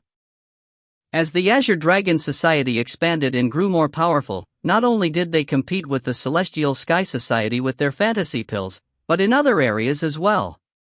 However, such efforts couldn't be met with success quickly, and needed a lot of merit points to be invested. At the moment, the fantasy pills were still the bread and butter of the Azure Dragon Society. Bai Xiaochun didn't actually have a hand in such matters, he delegated the authority to Big Fatty Zhang and the others. Overall, Bai Xiaochun was completely pleased with how amazing he was. The only thing that he wasn't happy about was that he actually didn't own his own Immortal's cave, everything in Sky City was rented out by the sect. After making some inquiries, he learned that it would be easier to find a phoenix feather or a qilin horn than to find someone in Sky City who owned their own property. The only way to get one would be to have someone very powerful backing you. Unfortunately, Xiaochun didn't have any powerful backers, so he had no choice other than to abandon the idea. Instead, he focused on his cultivation, using much of his profits from the Azure Dragon Society to purchase spirit medicines and spirit food to increase the speed of his progress. It was only after spending about 1 million merit points that he finally reached the point where he had successfully cultivated the third level of the Undying Live Forever technique from the toes of his left foot all the way up to his calf. When that part of his leg pulsed with the power of his undying muscles, he could send astonishing fluctuations rolling out from it, fluctuations that could shake heaven and earth with intense power. The power in his left leg vastly surpassed that of his right leg, and was the source of the most incredibly fleshly body power he had at his disposal. In fact, thanks to this increase in speed, Xiaochun actually felt as if the other parts of his body were sluggish. One day, when I finished cultivating the undying muscles, then when I burst out with full speed. Thankfully, that was exactly what Xiaochun had. In addition to his success with his undying muscles, the vast quantity of merit points at his disposal ensured that his frigid school will evolving incantation also advanced by leaps and bounds. The Heavenspan River water here was much different than in the lower or middle reaches. It was so much stronger and purer that the lesser versions could hardly compare. At one point, he even spent tens of thousands of merit points to buy an entire bowlful. Eventually, he reached the peak of the frigid acolyte level. With the wave of a hand, he could cause frigid coldness to fill a 300-meter area, within which would appear a single blurry frigid shadow. Xiaochun could switch positions with the frigid shadow at will. If used correctly in combat, it was a trick that could help him win in an unexpected way, and perhaps even turn a defeat at the hands of a powerful opponent into a victory. Xiaochun was very excited about this, and even set up a special training ground to practice in. After sealing the place so that he was completely alone, he performed some tests. Upon summoning the frigid shadow in a location inside the 300-meter frozen area, he could take a step forward and then instantly take the shadow's place. It was almost like a teleportation. After familiarizing himself with the process, he was left so excited that it was difficult to put into words. After reaching the peak of the frigid acolyte level, his techniques all improved, and his cultivation base also advanced. Because of the frigid chi buildup in his Heavendao gold core, his cultivation base was now at the peak of the early gold core stage. With one more step forward, he could break through into mid-gold core. Xiaochun was already certain of how to head in the direction of that breakthrough. It was none other than reaching the frigid adept level. Once I reach the frigid adept level, I'll step into the mid-gold core stage. And that day isn't too far off. He threw his head back and laughed uproariously, musing that coming to the Starry Sky Dao Polarity sect really was the right choice. In fact, if he had known how wonderful Sky City was going to be, he would have come earlier. Even as Xiaochun reveled in complacency, the hostilities between the Celestial Sky Society and the Azure Dragon Society were increasing. In fact, numerous meetings had been held in the Celestial Sky Society to try to figure out what to do about Xiaochun and the Azure Dragon Society. Unfortunately, Xiaochun was a core formation cultivator, something that had caught them completely unawares, and had also lost them the initiative. Their previous failed attempt to take him out had also significantly damaged their awe-inspiring reputation. Of even greater significance than that was that the sheer size of the Azure Dragon Society made any schemes and plots they hatched relatively useless. Furthermore, in terms of their ability to use force, although they had a powerful background, they didn't have even a single core formation cultivator in their organization. Although everyone talked about how they came from a clan with a Deva patriarch, the truth was that the top orange-robed disciples in the Celestial Sky Society were nothing but servants in that clan. As such, their background sounded very impressive, but nobody in the clan really cared that much about them. They really had no choice other than to report the matter to some of their superiors and hope that someone would show up to help them. However, despite having made several such requests over the past months, nobody had paid them any attention. Things to do with core formation cultivators weren't very important to the clan as a whole, and definitely wouldn't mobilize the forces of the entire clan to help them. The Celestial Sky Society would have to handle the matter on their own. After waiting for quite some time without getting a response, the people in the Celestial Sky Society realized what was going on, and yet, weren't willing to just give in.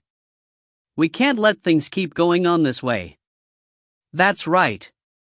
That damned Azure Dragon Society rose up too quickly and violently. If we don't do something soon, we're going to be playing second fiddle to them forever. But the clan has been ignoring us.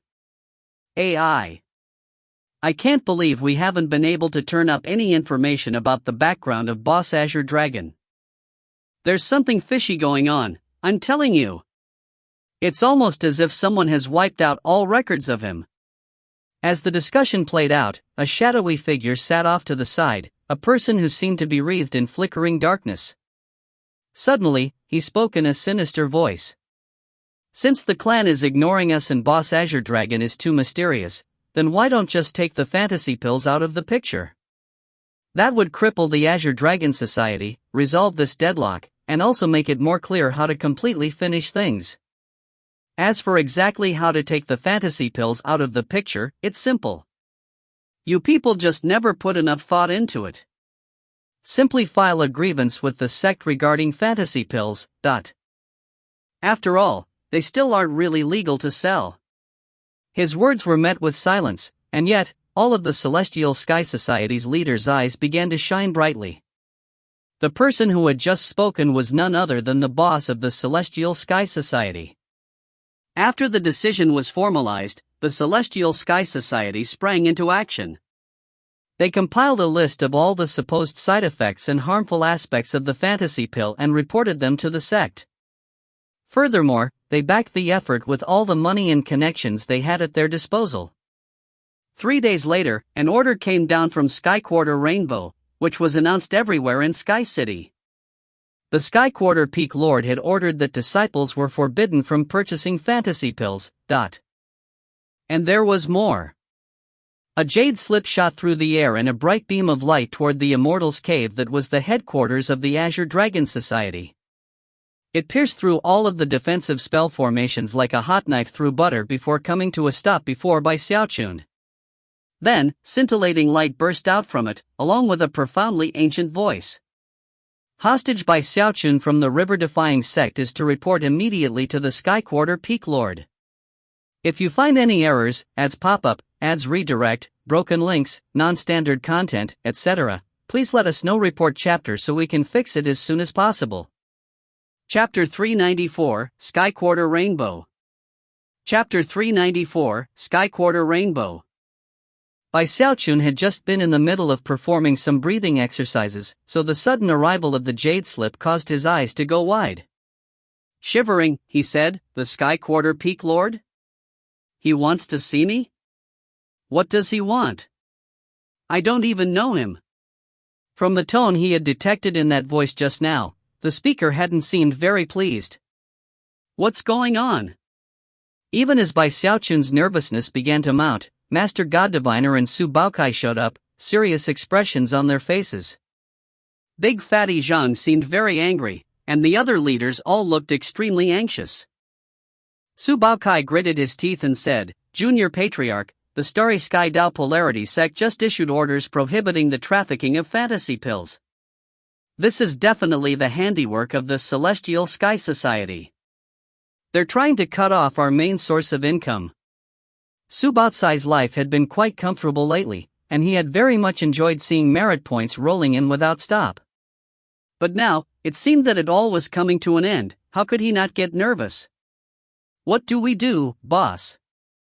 Without fantasy pills, the Azure Dragon Society is in great danger." "That's right. We've been expanding too quickly recently, and the news about the restrictions on the fantasy pills is definitely going to spread like wildfire through the city." Su Baokai wasn't the only nervous one.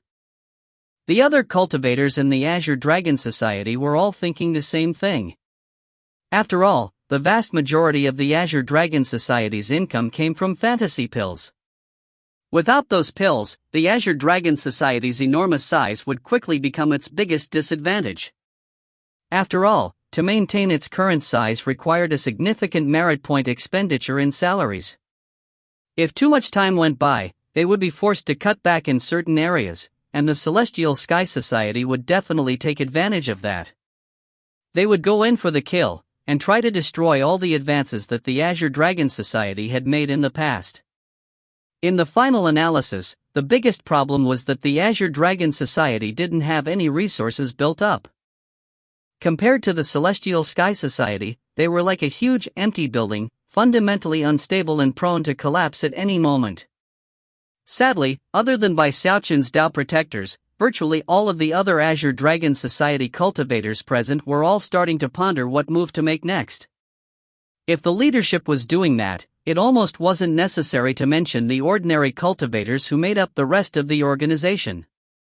Bai Xiaochun knew that if he didn't handle this situation well, the entire Azure Dragon Society could collapse. However, now wasn't the moment to ponder the Azure Dragon Society's situation. The glittering jade slip still hovered in front of him, and even as everyone who had just rushed in was still peppering him with questions, his eyes flashed, and he cleared his throat. "What are you getting so anxious for?" Everyone's mouth snapped shut. Bai Xiaochun was the boss of the Azure Dragon Society, and a gold core cultivator. Even more importantly, he was the inventor of the fantasy pill. Although he didn't have much of a role in the daily operations of the organization, the Azure Dragon Society was his, and he was the most stabilizing force within it. "I know the Celestial Sky Society has powerful backers, but did you really think I wouldn't have some too?" With that, he rose to his feet, stuck his chin up, and pointed at the jade slip. "Look at that, all of you." "What is it?" Everyone looked over in surprise, and soon people realized that it was an object from the Rainbow District. "That's the command medallion of the Peak Lord of Sky Quarter Rainbow." I knew I saw a beam of light flying down from Sky Quarter Rainbow. So, it came here. It was actually a message for our exalted boss. The cultivators of the Azure Dragon Society couldn't help but gasp as they looked over at Bai Xiaochun, eyes shining with bright light. "Don't tell me that the boss actually has special connections with Sky Quarter itself?" As everyone was reeling in shock, Su Baokai, Master God Diviner, and Big Fatty Zhang were all staring at Bai Xiaochun with blank looks, completely unable to wrap their minds around how he could possibly be connected to the Sky Quarter Peak Lord. "As long as you understand the situation," Bai Xiaochun said coolly. "Well, now I'm going to go pay a formal visit to the Sky Quarter Peak Lord. We'll figure out our next step after I get back." With that, he waved his sleeve, grabbing the jade slip and walking out the chamber. As he left, all of the Azure Dragon Society cultivators clasped hands and bowed. Although they were still somewhat worried, they felt much more relieved than they had been moments before. That attitude would have a big influence on the cultivators under their control, and at the very least, would ensure that the restrictions placed on fantasy pills would not cause chaos in the Azure Dragon Society, at least not for the time being. Bai Xiaochun's act had been pulled off perfectly. Even Big Fatty Zhang had been taken in, and watched Bai Xiaochun with both confidence and anticipation. However, as soon as Bai Xiaochun left the Azure Dragon Society's Immortals Cave, he almost collapsed into tears. Moments before, he had been standing tall and straight, but now he was racked with anxiety. At the same time, his rage toward the Celestial Sky Society burned hotter than ever. However, there was no time now to dwell on his anger. "What does the Sky Quarter Peak Lord want with me?" He thought nervously as he headed toward a certain location in the central district of Sky City that led to the Rainbow District. This was where newly promoted yellow-robed disciples would come to head to the rainbow. As for red and orange-robed disciples, they could only enter this area if they had special invitations or orders.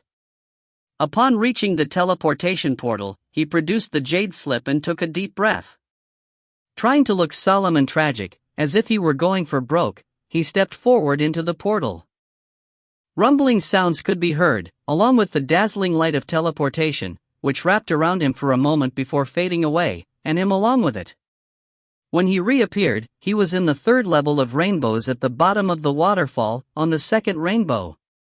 As soon as he materialized, he looked around to find himself surrounded by richly ornamented buildings connected by green jade paths.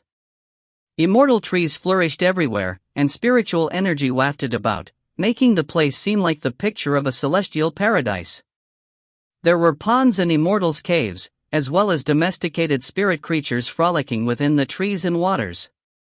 Soft, seven-colored light permeated the entire area, creating a spectacular scene of beauty. Yellow-robed disciples could be seen everywhere, sitting in meditation or strolling about. Everything was quiet and peaceful, completely lacking the raucous brouhaha common in Sky City. There were flowing crowds of people, and yet all of the cultivators looked cold and indifferent. Each and every one seemed tall and slender, with mysterious light swirling around them that made them seem like something from beyond the mortal world. Apparently, there was some sort of restrictive spell in place that made the strong spiritual energy softer and more gentle, and ensured that one's energy was not drained while absorbing it. Xiaochun was immediately taken aback. This was his first time seeing the world that existed on the rainbow, and he couldn't help but rub his eyes to make sure he wasn't seeing things. Sure enough, it was all there. One interesting thing he noted was that although the Rainbow District was large, it was only about half the size of Sky City. Even as Xiaochun looked around in amazement, the air in front of him distorted, and a female yellow-robed disciple stepped out of thin air. She had long flowing hair, and lovely facial features, although her expression was a bit cold. Looking Xiaochun up and down, she said, "You're Xiaochun?" A serious expression took over Xiaochun's eyes. This young woman was at the peak of the early core formation stage, just like him, and yet the method she had used to appear in front of him was quite astonishing. This was his first time encountering someone in the Starry Sky Dao Polarity sect who was in the same cultivation level as himself, and also his first time seeing firsthand some of the divine abilities and magical techniques that he had only just heard about so far. If her cultivation base had been higher than his, he might have reacted differently. But considering they were in the same level, he decided that he couldn't let himself look weak, so he proudly stated, "Yeah, I'm Xiaochun. Who are you? Come with me. My master wants to see you. By the way, watch your step around here. Core formation cultivators can get killed here very easily if they get lost." With that, she turned and began to walk off. Her words made Xiaochun feel more nervous than ever as he hurried to follow her. The two of them became two beams of bright light that shot off into the distance. As they flew along, Xiaochun looked down at the things passing by below, and quickly came to realize how the Sky Quarter rainbows were set up. There were 5 ring-shaped districts that seemed to be filled with more coldness and pressure the further they went toward the center. Eventually, the young woman led him to the middle ring, where a shockingly tall mountain peak became visible. It was surrounded by dazzling 7-colored light, and was completely devoid of any type of plants or vegetation. The only thing visible on the peak was an enormous temple, gray in color and surrounded by an indescribable energy. Just by looking at it, Xiaochun got the feeling that it wasn't a temple, but rather, an ancient wild beast. The young woman came to a stop after leading Xiaochun to the foot of the mountain. Then, she stepped back a few paces, maintaining her silence. Even as Xiaochun was wondering what exactly she was doing, an ancient voice suddenly drifted out from the temple at the peak of the mountain. "Admit to your crimes, Xiaochun. If you find any errors, ads pop up, ads redirect, broken links, non-standard content, etc., please let us know. Report chapter so we can fix it as soon as possible." Chapter 395, Seeing Du Lingfei Again, Chapter 395, Seeing Du Lingfei Again. In response to the words, Xiaochun's anxiety suddenly faded away, and he sighed inwardly. At the same time, he inwardly thanked the senior cultivators back in the Spirit Stream sect and the Bloodstream sect, who had often scared the living daylights out of him by uttering such words. As soon as the words registered in his mind, he was relatively certain that he wasn't in trouble. Whenever members of the senior generation spoke like that, it was like they were brandishing a club, only to hand out rewards afterward. Having realized this, Bai Xiaochun immediately knew what to do next. Gasping, he plastered an expression onto his face that was a mix of bitterness, defiance, and anger. At the same time, he tried to look like he felt deep respect for the Starry Sky Dao Polarity sect, and hoped to rise within its ranks, but simultaneously missed the river-defying sect. As these expressions all played out on his face, it created the perfect complicated look that a hostage should have. As he stood there silently, he clasped hands and bowed deeply, as though he had thousands of words he wished to speak, and yet didn't. Instead, he was simply waiting to see what would happen to him. Although he didn't say anything, his expression spoke volumes. Bai Xiaochun had mastered this tactic of responding to accusations with righteous indignation back in the Bloodstream sect, and had always found it to be particularly effective. As for the cold-faced young woman, when she saw the expression on Bai Xiaochun's face, her jaw dropped. The voice which had just spoken out from the mountain maintained silence for a moment before continuing. "Fine, we'll let the matter drop. After all, you're a hostage from the river-defying sect, which is an important sect connected to the Sky Quarter. Give me the formula for the fantasy pill. It has some blemishes, but at the same time, could come in useful." Bai Xiaochun hesitated, causing a protracted moment of silence. Then, the ancient voice once again spoke from within the seven-colored light shining out of the temple. "I won't force you to give it to me for free. I'll pay you 1 million merit points, and immediately promote you to a yellow-robed disciple. Henceforth, you will no longer reside in Sky City." When the young female cultivator heard this, her eyes went wide, and she looked up at the temple in shock. Bai Xiaochun was feeling very pleased with himself, but didn't let that show on his face. Actually, he was feeling a bit of disdain at the moment. After all, he had plenty of merit points, and if he'd wanted to be promoted to the Rainbow District, he could have done it long ago. He often spent tens of thousands of merit points on a single meal, not to mention all of the puppet maid servants he had to wait upon him. Plus, he had lots of subordinates to take care of. In the end, his monthly expenses probably exceeded 1 million merit points. Only a complete moron would come here, he thought. Life is great back in Sky City. I'm super powerful, my cultivation goes really quickly, and nobody causes me any problems. Bai Xiaochun had already decided that he didn't want to be promoted to the Rainbow District, and this trip had proved it. Everyone had cold expressions here, and it didn't look like a fun place at all. Upon hearing the Peak Lord's offer, Bai Xiaochun took a deep breath, clasped hands and bowed deeply, his expression more somber than ever. Sounding profoundly righteous, he spoke out in a loud voice, "Peak Lord, of course disciple is willing to give you the pill formula. As for the merit points, I don't want them. I have no desire to become a yellow-robed disciple in that fashion. That's simply not my style. Bai Xiaochun will become a yellow-robed disciple with the merit points he earns with his own 2 hands. The cold-looking young female cultivator looked at Bai Xiaochun again. Moments ago, her master the Peak Lord's offer had been completely astonishing to her. In all her years as his apprentice, this was her first time hearing him be so generous. But then, her shock only continued to grow as Bai Xiaochun refused the offer. She couldn't help but gasp. Never before had she seen anyone turn down such an opportunity. 1 million merit points was a huge sum to any cultivator. It was the type of savings most people spent an entire 60-year cycle building up. As for the Peak Lord, were it not for the fact that he had already heard about Bai Xiaochun's antics in Sky City, he would also have been shocked. After all, throughout all his years serving as the Peak Lord, he had never seen any disciple turn down the opportunity to become a yellow-robed disciple. Up in the temple, he was sitting there with an odd expression on his face, looking off to the side, where stood the vague image of a white-robed young woman. Melancholy and other mixed emotions could be seen on her face as she looked at Bai Xiaochun. She seemed to exist somewhere between illusory and corporeal, and was difficult to see clearly. However, from the way the air around her distorted and filled with rifts, it was possible to determine that she either had a shocking cultivation base, or possessed some unimaginably powerful precious treasure. When the young woman didn't react to Bai Xiaochun's statement, the Sky Quarter Peak Lord's frustration rose. The truth was that he didn't need the medicine formula at all, nor did he want it. However, someone who he didn't dare to provoke had tasked him with watching out for Bai Xiaochun, and therefore, he had been looking for an opportunity to give him a large sum of merit points. But without a good excuse, how could he stoop to helping a mere core formation cultivator?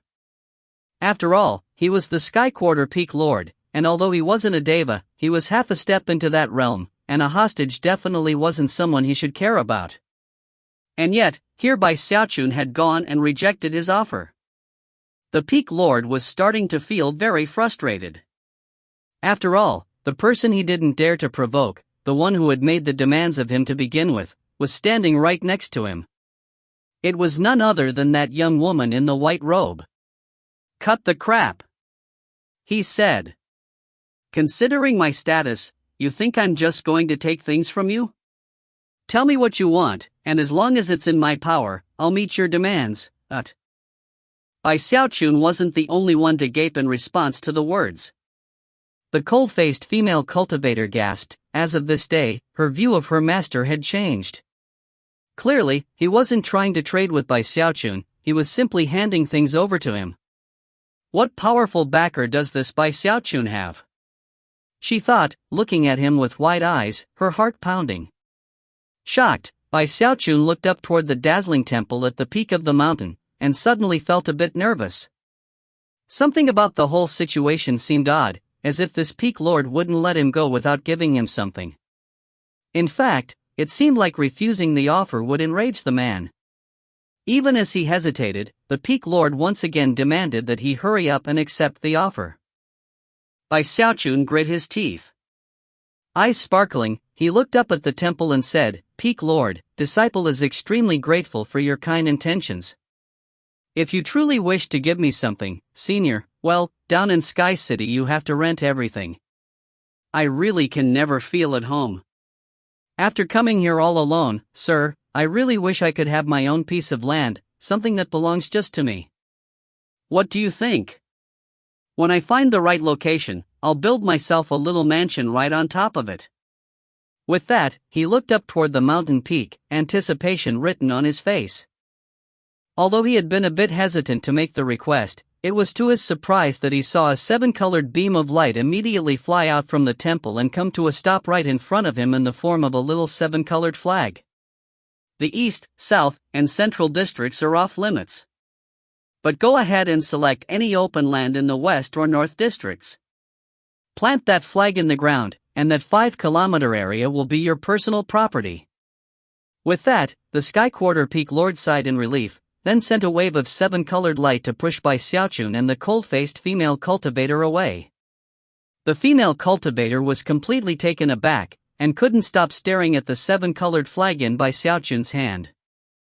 Even as the Peak Lord's personal apprentice, she had never received such treatment, and she couldn't prevent her eyes from shining brightly. How could she ever have imagined that her master would give Bai Xiaochun the gift of personal property? In Sky City, a 5-kilometer area of personal property was so expensive that it was impossible to even imagine, and yet her master had handed it over without even pausing. From what the young woman could tell, Bai Xiaochun must have a very powerful backer indeed. He really gave it to me? Bai Xiaochun thought with a gasp, clutching the seven-colored flag in his hand as he was pushed 300 meters away from the mountain. As he looked over his shoulder, he was fairly certain that he could see through the door of the seven-colored temple, where the vague image of a young woman could be seen. It was impossible to tell exactly what she looked like, and even in the moment in which he saw her, she vanished. With that, he turned and left, taking his suspicions with him. A moment later, the young woman who had just vanished materialized again, this time wearing a veil. "Long time no see, Xiaochun," she murmured. A moment later, a passing breeze lifted the veil for just a moment, revealing a spectacularly beautiful face. Had Bai Xiaochun been there to see it, he would have recognized this young woman immediately. She looked very much like Du Lingfei. Slowly, a smile spread out on her face, the type of smile that comes when reuniting with someone important, a smile filled with warmth and anticipation. If you find any errors, ads pop up, ads redirect, broken links, non-standard content, etc., please let us know. Report chapter so we can fix it as soon as possible. Chapter 396, Comeback Time. Chapter 396, Comeback Time. Puzzlement and confusion could be seen in by Xiaochun's eyes the entire way out of the Rainbow District. The cold female cultivator leading the way suddenly seemed much warmer than before, and even looked at him a few times out of the corner of her eye to size him up. When they reached the teleportation portal, she smiled and gave him a curtsying bow. "Brother Bai, sorry for my lack of manners earlier." "Oh, my name is Qing Xian." Then the light of teleportation rose up between them. Bai Xiaochun's vision swam, and the echo of the young woman's words was replaced by the cacophonous din of Sky City. Bai Xiaochun felt almost like he had been dreaming just now. But then he pulled the 7-colored flag out of his bag of holding and looked it over, and his eyes began to shine brightly with excitement. "I can't believe he actually gave it to me." The idea of having his own 5-kilometer area of personal property in Sky City was spine-tingling. However, he didn't forget his suspicions about why exactly things had played out as they did. Looking back up in the direction of Sky Quarter Rainbow, he murmured to himself, "Somebody is secretly helping me." The Sky Quarter Peak Lord was obviously being forced to give me a gift. Otherwise, why did he never actually take the pill formula? Lost in thought, he headed back toward the North District. However, his reverie didn't last long. Soon he realized that everyone around him was talking about the Azure Dragon Society. "Did you hear? After you consume that evil fantasy pill, it gives you permanent brain damage." "How sadistic." "It doesn't just give you brain damage. If you consume enough of them, your latent talent deteriorates, and you slowly go crazy. I even heard of some people who died from them. There's worse. They're addictive. Once you start consuming them, you go crazy if you try to stop." I should have known the Azure Dragon Society would be responsible for a sadistic pill like that. The boss of the Azure Dragon Society was the one who invented it. "Hey, do you guys remember the Ultra Fasting Aid pill? He made that too. What a depraved devil." Bai Xiaochun was not very happy about such talk. Although his fantasy pill wasn't perfect, it definitely wouldn't cause any sort of permanent harm, and the positive aspects of the pill more than made up for any side effects. Furthermore, nobody had ever died from consuming them. However, the rumors were too perfectly crafted, and by the time Bai Xiaochun arrived at the North District, word had spread to the other districts as well. Based on the animosity being voiced toward the Azure Dragon Society and Boss Azure Dragon, Bai Xiaochun couldn't help but imagine what would happen if someone recognized him. All it would take would be for someone to shout out and identify him, and everyone around him would surely pounce on him. He was trembling with fear, but in order to play it as safe as possible, he walked through the crowd cursing the Azure Dragon Society as loudly as possible. After hurrying along for some time, he finally arrived at the Azure Dragon Society's headquarters. Upon his return, everyone offered greetings, but clearly, they were very nervous. Seemingly on the verge of tears, Subaokai said, "Junior Patriarch, that shameless Celestial Sky Society has been spreading rumors everywhere, slandering the Azure Dragon Society. A lot of our people have already renounced their membership. The situation is completely out of control." Master God Diviner said, a bitter smile on his face. Despite the fact that they had been on guard for a counterattack, the Celestial Sky Society was too big of an organization, and had connections in the city that went far deeper than the Azure Dragon Societies. Big Fatty Zhang and Chen Manyao seemed very anxious, and the other Azure Dragon Society cultivators were all standing there in mute silence. Everyone was obviously waiting to hear what exactly had occurred during Bai Xiaochun's trip to the Rainbow District, and if anything positive had come of it. If the result was indeed positive, then they would stick with the Azure Dragon Society and wait to see how things developed. If not, then they would have to start considering how they would survive after having offended the Celestial Sky Society. Bai Xiaochun was very angry. After all, the Celestial Sky Society had been the group who had started selling the fantasy pills, and those versions had been crafted from stolen hallucination smoke. Now, they were going so far as to pin all the blame on by Xiaochun, which was a humiliation that left him fuming. Then he thought back to how he had been set up in the situation with the ultra-fasting aid pill, and his anger reached the point where he almost couldn't contain it. Big Fatty Zhang eyes shone with vicious light as he said, "Ninth Fatty, the Celestial Sky Society has pushed things too far. Let's go have it out with them once and for all." Clearly, his experiences recently had left him with a much sharper killing aura to him. Junior Patriarch, Su Baokai said, "I think we really do need to just go fight it out with them. But how are we supposed to do that considering the sect rules?" "There's nothing we can do." Master God Diviner jumped in. "With the fantasy pills outlawed, we have no way to make a living. What are we supposed to do?" All the other cultivators simply stood to the side as the discussion progressed. Finally, one of the orange-robed disciples stepped forward, clasped hands and bowed to Bai Xiaochun. "Boss, did anything good come of your trip to the Rainbow District?" As soon as the words left his mouth, everyone quieted down and looked at Bai Xiaochun expectantly. Bai Xiaochun took a deep breath to suppress his anger, then said, "Of course some good came of it. But we still can't sell fantasy pills." The silence which met his words was even deeper than the silence from before. After looking over the group, he asked for someone to bring him a map of Sky City, then turned and walked into his room. Time passed. The next day, more cultivators left the Azure Dragon Society. The day after that, even more left. That trend continued with each passing day. By the time 7 whole days had passed, the continued pressure from the Celestial Sky Society saw 90% of the cultivators leave the Azure Dragon Society. The Azure Dragon Society had risen with explosive speed, and although such people had been happy to join it at the peak of its success, none of them had any desire to stay with it as it declined.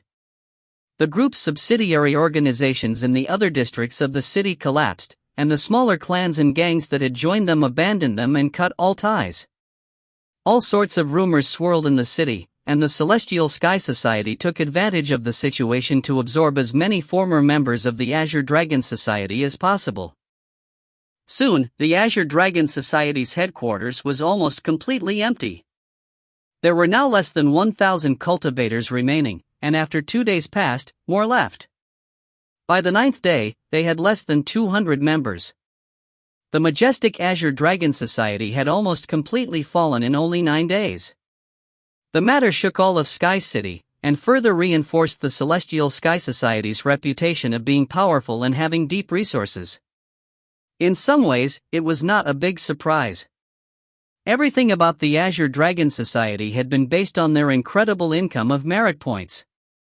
Without time to truly settle down, they were like an empty building that could collapse when hit by a single big wave or a single gust of wind. Only a bit more than 100 cultivators stayed behind, and they were either the original members, or very sentimental and loyal. This time around, Bai Xiaochun's Dao protectors didn't leave, not even Chen Manyao. They all sat around in the Immortal's cave, waiting for Bai Xiaochun's door to open. During the 9 days which passed, Bai Xiaochun didn't rest. Instead, he carefully studied the map of Sky City, poring over every street and alley, studying each aspect in the most minute detail. It was the evening of the 9th day when he finally emerged. His eyes were bloodshot, but he looked excited.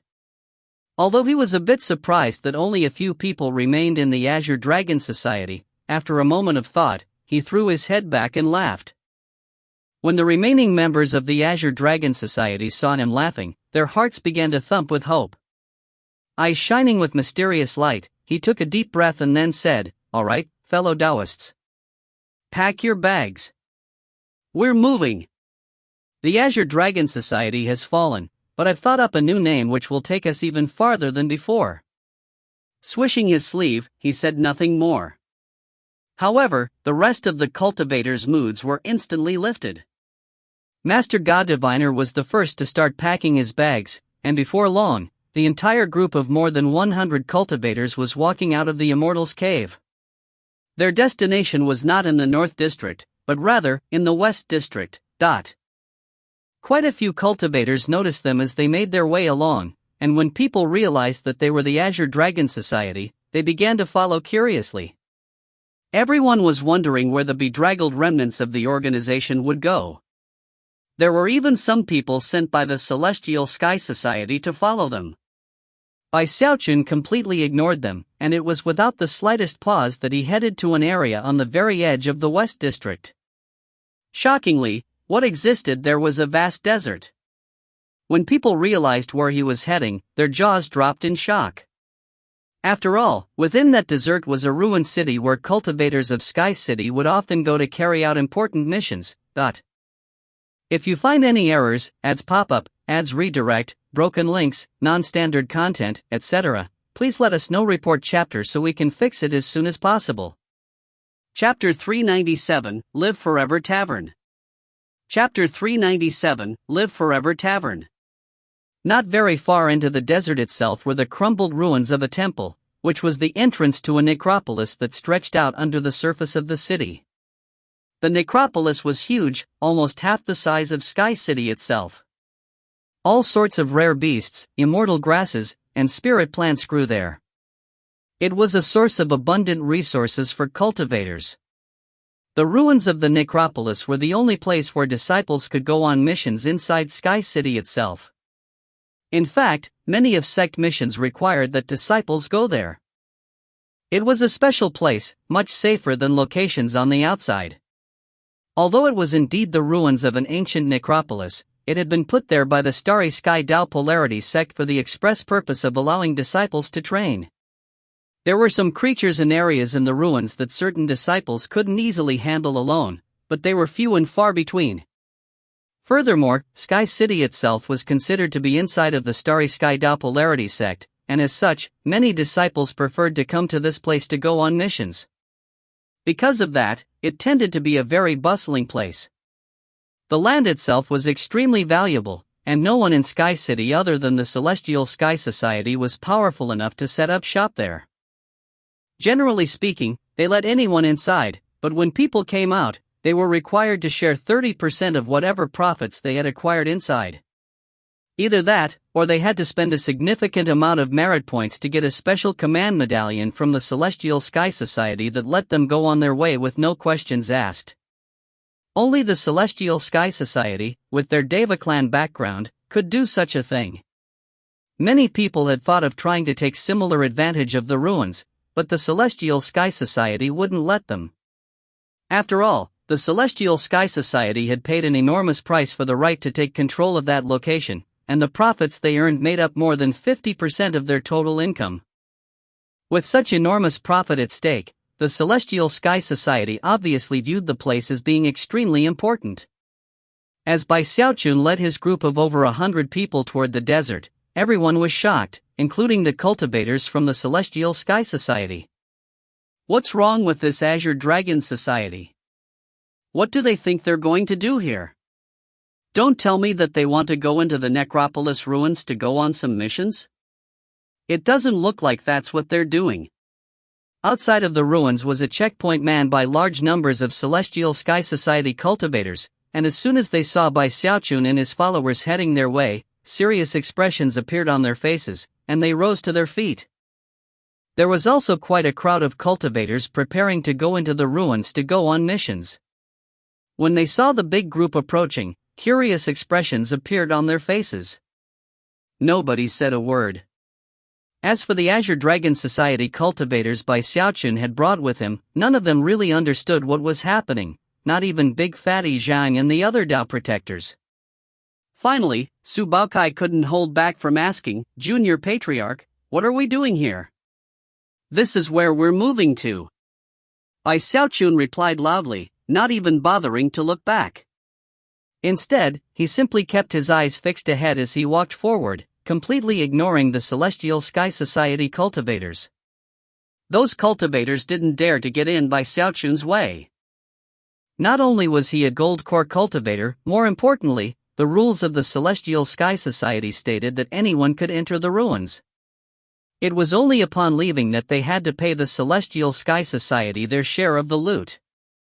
Xiaochun passed the Celestial Sky Society cultivators, and then stopped at a point roughly 3,000 meters from the ruins of the temple. After looking around for a moment, he seemed to be quite pleased. "All right," he announced, "this is our new home." Master God Diviner blinked a few times and then glanced around. A blank look could be seen in Su Baocai's eyes, and Big Fatty Zhang was staring mutely in shock. Even Chen Manyao's jaw had dropped. If they had such a reaction, there was little need to even consider how the other cultivators from the Azure Dragon Society reacted. They simply exchanged blank, awkward stares. When the Celestial Sky Society cultivators heard Bai Xiaochun's words, they immediately burst into loud laughter. Very amusing. They think they're going to live here or something? This whole area belongs to the Starry Sky Dao Polarity sect, not any individual person. Just what does the Azure Dragon Society think they're going to do? They weren't the only ones who found it hard to hold back from laughing. The crowd which had followed along, as well as the cultivators who had gathered in preparation of entering the ruins, were all roaring with laughter. I know the Azure Dragon Society got castigated recently, but don't tell me they're all actually insane? Do they really think they can just settle down in this place? Boss Azure Dragon is a core formation cultivator, but even he couldn't have taken over this area during the height of his power. This place is the lifeblood of the Celestial Sky Society, and they're backed by a Deva clan. If Azure Dragon Society tries to settle down here, that clan will definitely put them in their place. As the mocking laughter surrounded them, Master God Diviner's face turned red, and Su Baocai looked very awkward. Furthermore, the embarrassment and confusion in the eyes of the Azure Dragon Society cultivators grew deeper. Big Fatty Zhang and Chen Manyao coughed dryly, and appeared to be hesitating about whether or not to say anything. Xiaochun. In that moment, Bai Xiaochun stuck his chin up and waved his sleeve, sticking his arm out to reveal what was clasped in his hand, a small, 7-colored flag, shining with dazzling light. Instantly, intense pressure weighed down on the area, and all the laughter ceased.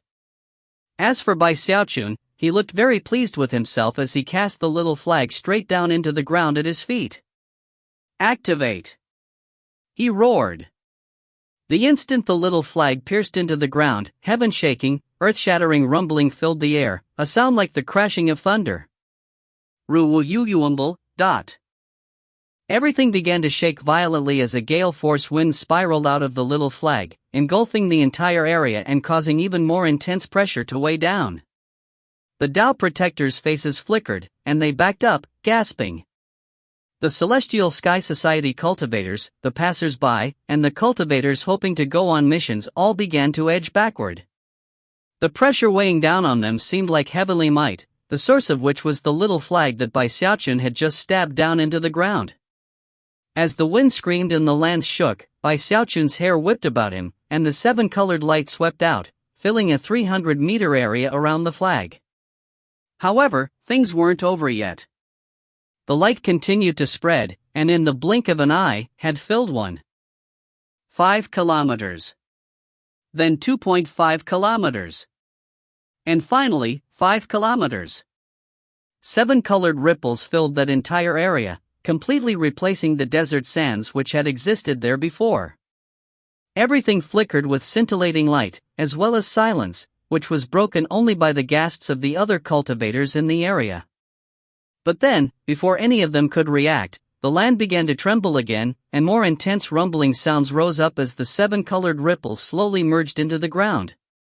As they vanished, an enormous sealing mark became visible. An enormous, indelible sealing mark.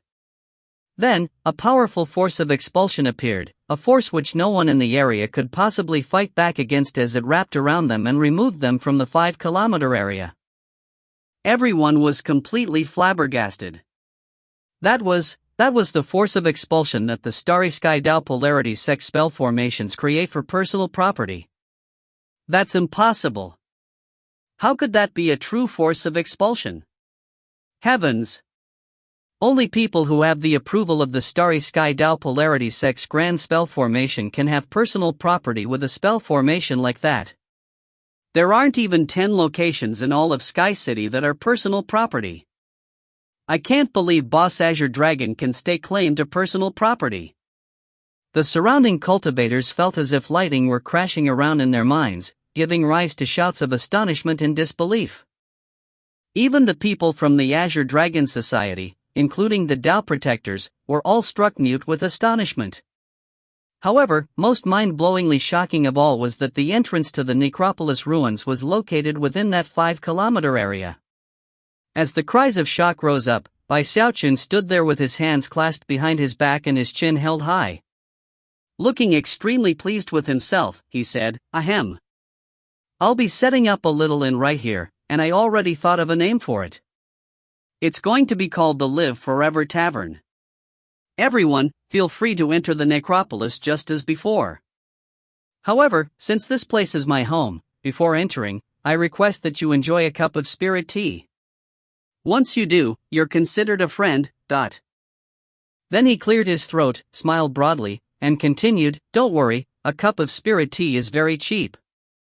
Furthermore, when it comes to the loot from inside the necropolis, I'll charge much less than the Celestial Sky Society did.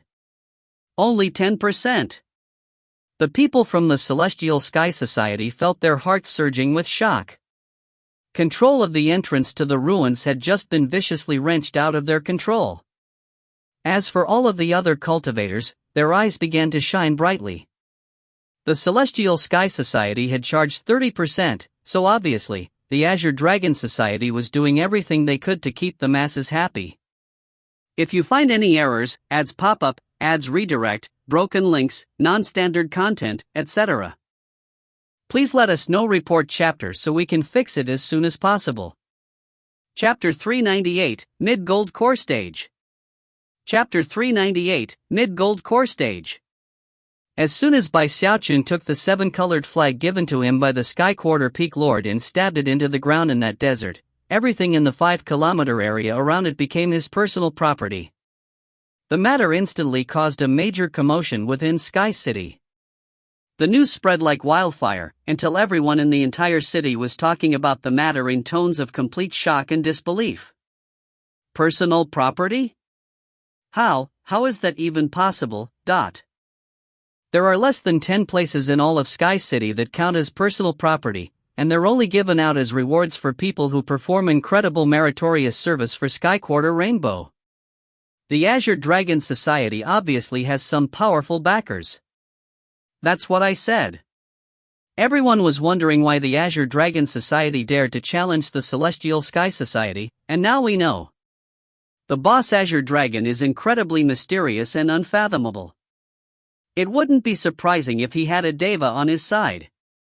Even as word spread in the city, the news was brought to the leadership of the Celestial Sky Society, who reacted with looks of dumbfounded shock. They had worked themselves to the bone fighting against the Azure Dragon Society both physically and in terms of wits. Now, Bai Xiaochun had unleashed a deadly counterstrike. Just when he seemed to have been defeated without possibility of recovery, he turned everything around. The Celestial Sky Society simply couldn't accept the situation. Personal property. Countless cries of shock filled the Celestial Sky Society, and many members were filled with bitterness and hesitation. In the briefest of moments, everyone's opinions of the Azure Dragon Society had completely changed. After all, they now controlled the only entrance into the necropolis ruins. As for everyone who had recently abandoned the Azure Dragon Society, their hearts swelled with regret, and yet, there was nothing they could do about the situation. The Azure Dragon Society wasn't recruiting anymore, and rejected any people who took the initiative to apply for membership. It didn't take long before, there in the desert in the west district of the city, right next to the entrance to the necropolis ruins, a tavern was erected by the over 100 members of the Azure Dragon Society. It was a huge tavern consisting of multiple structures, and even had outdoor seating under numerous tented pavilions. The more than 100 members of the Azure Dragon Society became waiters who specialized in selling spirit tea. People who wanted to enter the necropolis ruins couldn't do so with a Celestial Sky Society command medallion. Instead, they had to buy a cup of tea. It only took a few days to build the tavern, and then it was open for business. Of course, Sky City was a subsidiary of Sky Quarter Rainbow, and yet not a single peep had been heard from there regarding the matter. Apparently, no one up on the rainbow cared about what was happening, and that in and of itself was extremely telling. It also fueled even more speculation regarding the mysterious background of Boss Azure Dragon. Time passed, and the Celestial Sky Society was forced to simply deal with the situation. Soon, the number of people entering the ruins returned to its normal rate, and before long, the fact that the Azure Dragon Society was only collecting 10% of the profits from inside ensured that more and more cultivators chose that location to go on missions. Eventually, more than 100,000 disciples were entering the ruins on a daily basis. Considering the volume of customers, it was little wonder that the Azure Dragon Society was very busy. Soon, the outdoor pavilion seating couldn't accommodate the crowds, and they had to erect even more pavilions. In terms of the merit point profit, when Xiaochun checked into it, he gasped. They were earning so much more profit than when they had been selling fantasy pills that it was simply terrifying. The Celestial Sky Society must be filthy rich, he said, swallowing hard. Next to him, Big Fatty Zhang looked at the merit point reports, his eyes shining as he likewise denounced the Celestial Sky Society. No one personally kept the merit point profits.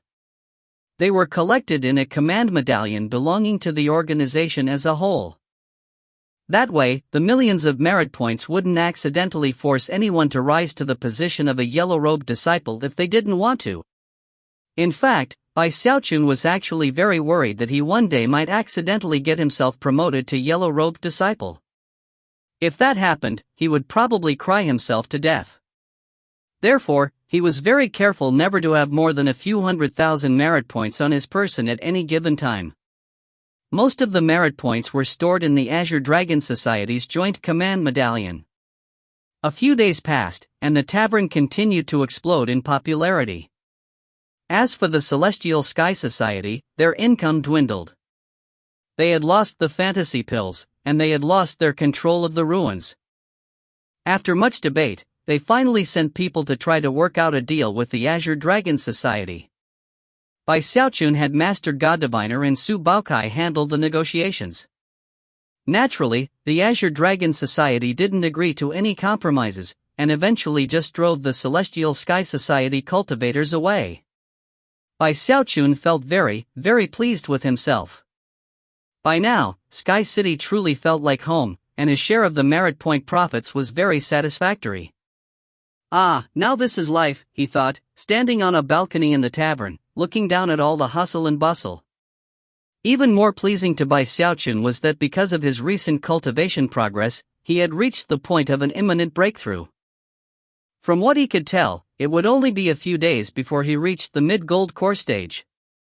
Therefore, he set aside external matters and went into secluded meditation in a secret room in the tavern, hoping to achieve that breakthrough as quickly as possible. That session of secluded meditation lasted for a month.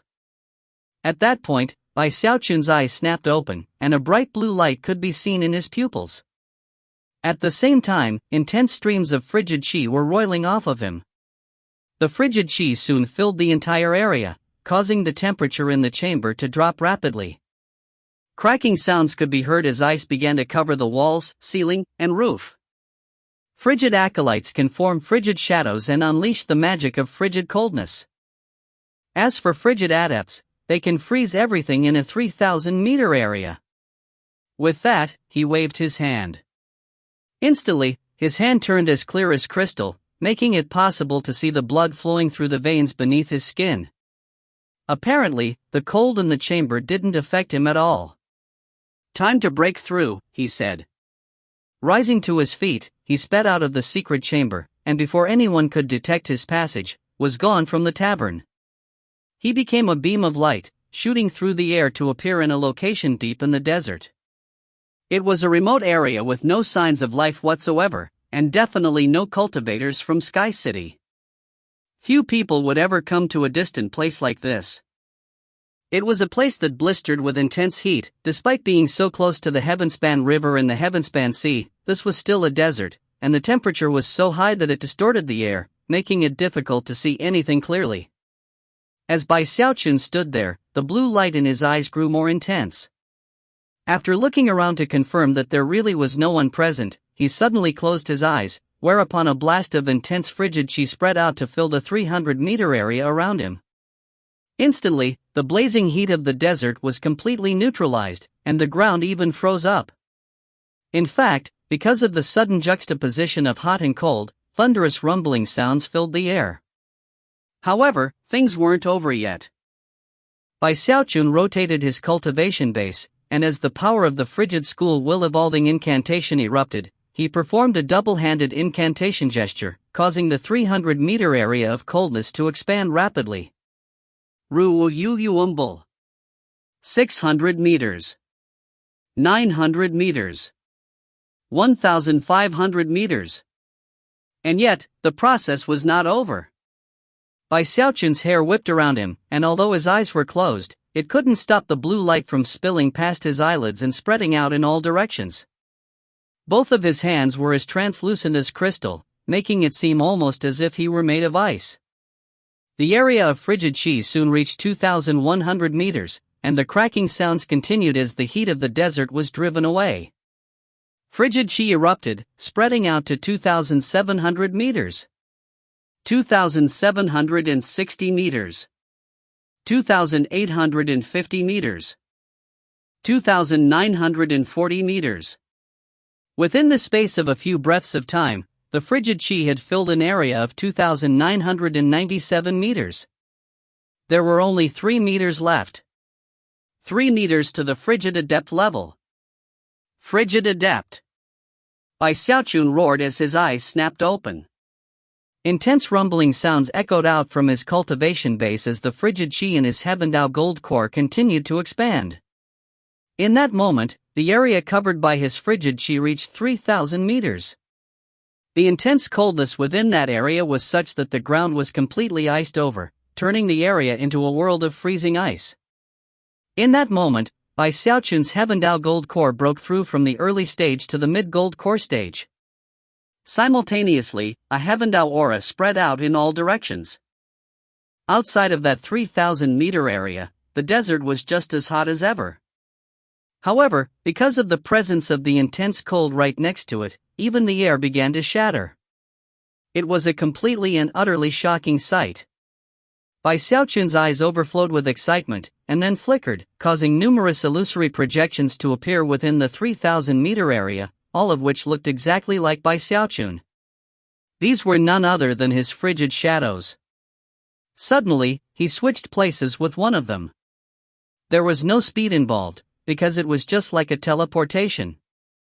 If anyone had been there to see so many versions of Bai Xiaochun, they would definitely have gasped in shock. Moments later, the numerous frigid shadows converged, revealing Bai Xiaochun's true form. Waving his sleeve, he dispelled the area of coldness, allowing the heat to sweep back in. The resulting tempest sent his hair whipping about as he threw his head back and laughed heartily. If you find any errors, ads pop up, ads redirect, broken links, non-standard content, etc., please let us know. Report chapter so we can fix it as soon as possible. Chapter 399, Song K's Dream. Chapter 399, Song K's Dream. If anyone had been there to see what was happening, they would have been deeply shaken. This was something that could not be accomplished by ordinary mid-core formation cultivators, or even the top chosen of the generation. Furthermore, this was the Riversource Starry Sky Dao Polarity sect, whose chosen vastly surpassed those in the lower or middle reaches. And yet, what Bai Xiaochun was currently doing would shock all such chosen. And the might of the frigid school will-evolving incantation was only just revealing its potential. This is only the frigid adept level. When I reach the frigid master level. Bai Xiaochun's eyes shone with anticipation as he thought back to the description of the technique. Frigid masters can create a 30,000-meter frigid domain with actual clones. These are just frigid shadows, not true clones. At this point, he couldn't help but think about the frigid paragon level. Frigid paragons can even freeze portions of the Heavenspan River. Bai Xiaochun's hands were clenched into fists, and the anticipation in his eyes shone strong and bright. However, this session of cultivation was not yet over, and his breakthrough wasn't going to be limited to the frigid school will-evolving incantation. The time had come for his undying muscles. Next, he looked down at his left leg, the muscles of which had by now been refined to completion, making his leg the strongest part of his entire body by far, and also the most resilient. Eyes glittering, he lifted his left foot up and then stomped it back down toward the ground, fueling the motion with all the power of his undying muscles. Even before the foot actually made contact, the ground began to quake, sending countless volumes of sand flying up into the air. And yet, Xiaochun wasn't satisfied. In the moment that his foot made contact with the ground, his eyes flashed, and he said, "Undying Hex." Countless crevices snaked out in all directions, creating something like a natural restrictive spell. In that instant, everything in the area was simultaneously sealed in place and then destroyed. The area around Xiaochun began to collapse, sending massive amounts of dust flying up into the air. Sounds like muffled thunder echoed out in all directions, reaching even the inhabited parts of Sky City. Xiaochun let out a yelp as tumbled downward through the flying dust and sand. Then, moments later, as the dust settled, he could be seen at the bottom of an enormous, 300-meter-wide crater. Covering the crater were countless interlocking golden threads, which were none other than the manifestation of the divine ability which came after the throat-crushing grasp and the mountain-shaking bash, the Undying Hex. It could seal anything and everything. At the bottom of the crater, the dust-covered Xiaochun was struggling back to his feet, not sure whether to laugh or cry. He had forgotten that he was in a desert, and that there was only loose sand and dirt beneath his feet. To suddenly tumble down and end up covered in dirt right in the moment of triumph was definitely a loss of face, but after climbing out of the crater and confirming that no one was in the area to see him, he breathed a sigh of relief. Then he composed himself for a moment before transforming into a beam of light that shot back in the direction of the tavern. Moments after he left, cultivators from Sky City arrived to see what had caused the commotion. When they caught sight of the 300-meter-wide crater, all of them gasped in shock. This desert was put here by the Starry Sky Tao Polarity sect, wasn't it? No ordinary force could cause this kind of damage here. I can't believe someone actually managed to create a crater like this. Could it be that one of the famous Chosen and the Starry Sky Tao Polarity superstars came down here to do some training? Not even core formation cultivators could do something like that. It must have been somebody from the top 1,000 in the Starry Sky Tao Polarity superstars. When the subject of the Starry Sky Tao Polarity superstars came up, looks of envy could be seen on the faces of all the cultivators present. The Starry Sky Tao Polarity superstars were very important in the Starry Sky Tao Polarity sect. They were an elite group of cultivators under the nascent soul stage who were ranked according to power and ability. Anyone on that list could single-handedly shake the Eastern cultivation world. Even as the discussion about the matter unfolded, a beam of light appeared off in the distance, within which was a handsome young man. He seemed weary and travel-worn, but his eyes shone brightly, and astonishingly, his cultivation base was a step beyond the great circle of foundation establishment. He was in the quasi-core stage. A mere glance at him would confirm that by merely crystallizing his spiritual seas, he would step into core formation. Although there was always a possibility of failure, considering the fluctuations that rolled off of him, that didn't seem likely in his case. There was also a murderous aura surrounding the young man which, when coupled with the scars on his face, made him seem somewhat unapproachable. He was none other than Song Ke. Back when he had parted ways with Xiaochun, he had immediately gone outside the sect to start working on missions. Lots of them. Nearly a year had passed, and he had faced many potentially fatal situations. However, he had gone all out to complete most of his missions, and had only a few more to go, all of them inside of the necropolis ruins. After accomplishing those missions, he would have a savings of tens of thousands of merit points. As he passed through the area, he noticed the crater, and couldn't help but stop to take a look. Whoever made this crater must be completely extraordinary. One of these days, I'm going to be just as incredible. The other cultivators looked at him warily. After all, the dangerous gleam in his eye, his murderous aura, and his generally sinister air made him seem like the type of person no one would dare to provoke. He seemed like the person who lived a life surrounded by death. When Song K noticed the looks of fear in their eyes, he was secretly pleased, and even a bit proud. He felt as if he had become a new person in the last year or so, and had become much more powerful. From what he could tell, he was just around the corner from becoming a yellow-robed disciple. I wouldn't be surprised if those other losers had starved to death by now. Humph. In his arrogance, he couldn't help but muse that Master God Diviner, Su Baokai, and Big Fatty Zhan were all completely useless. Only Chen Manyao had a bit of potential. Of course, the mere thought of Bai Xiaochun caused Song K to grind his teeth. Bai Xiaochun had crushed him for the first time in the Fallen Sword Abyss, stealing his chance to reach Heavendao Foundation establishment, and that was a source of constant angst, something he would never forget for the rest of his life. And then there were all the things which had occurred in the Bloodstream sect, which had nearly driven him crazy. Even how things had played out in the river-defying sect were almost beyond bearable.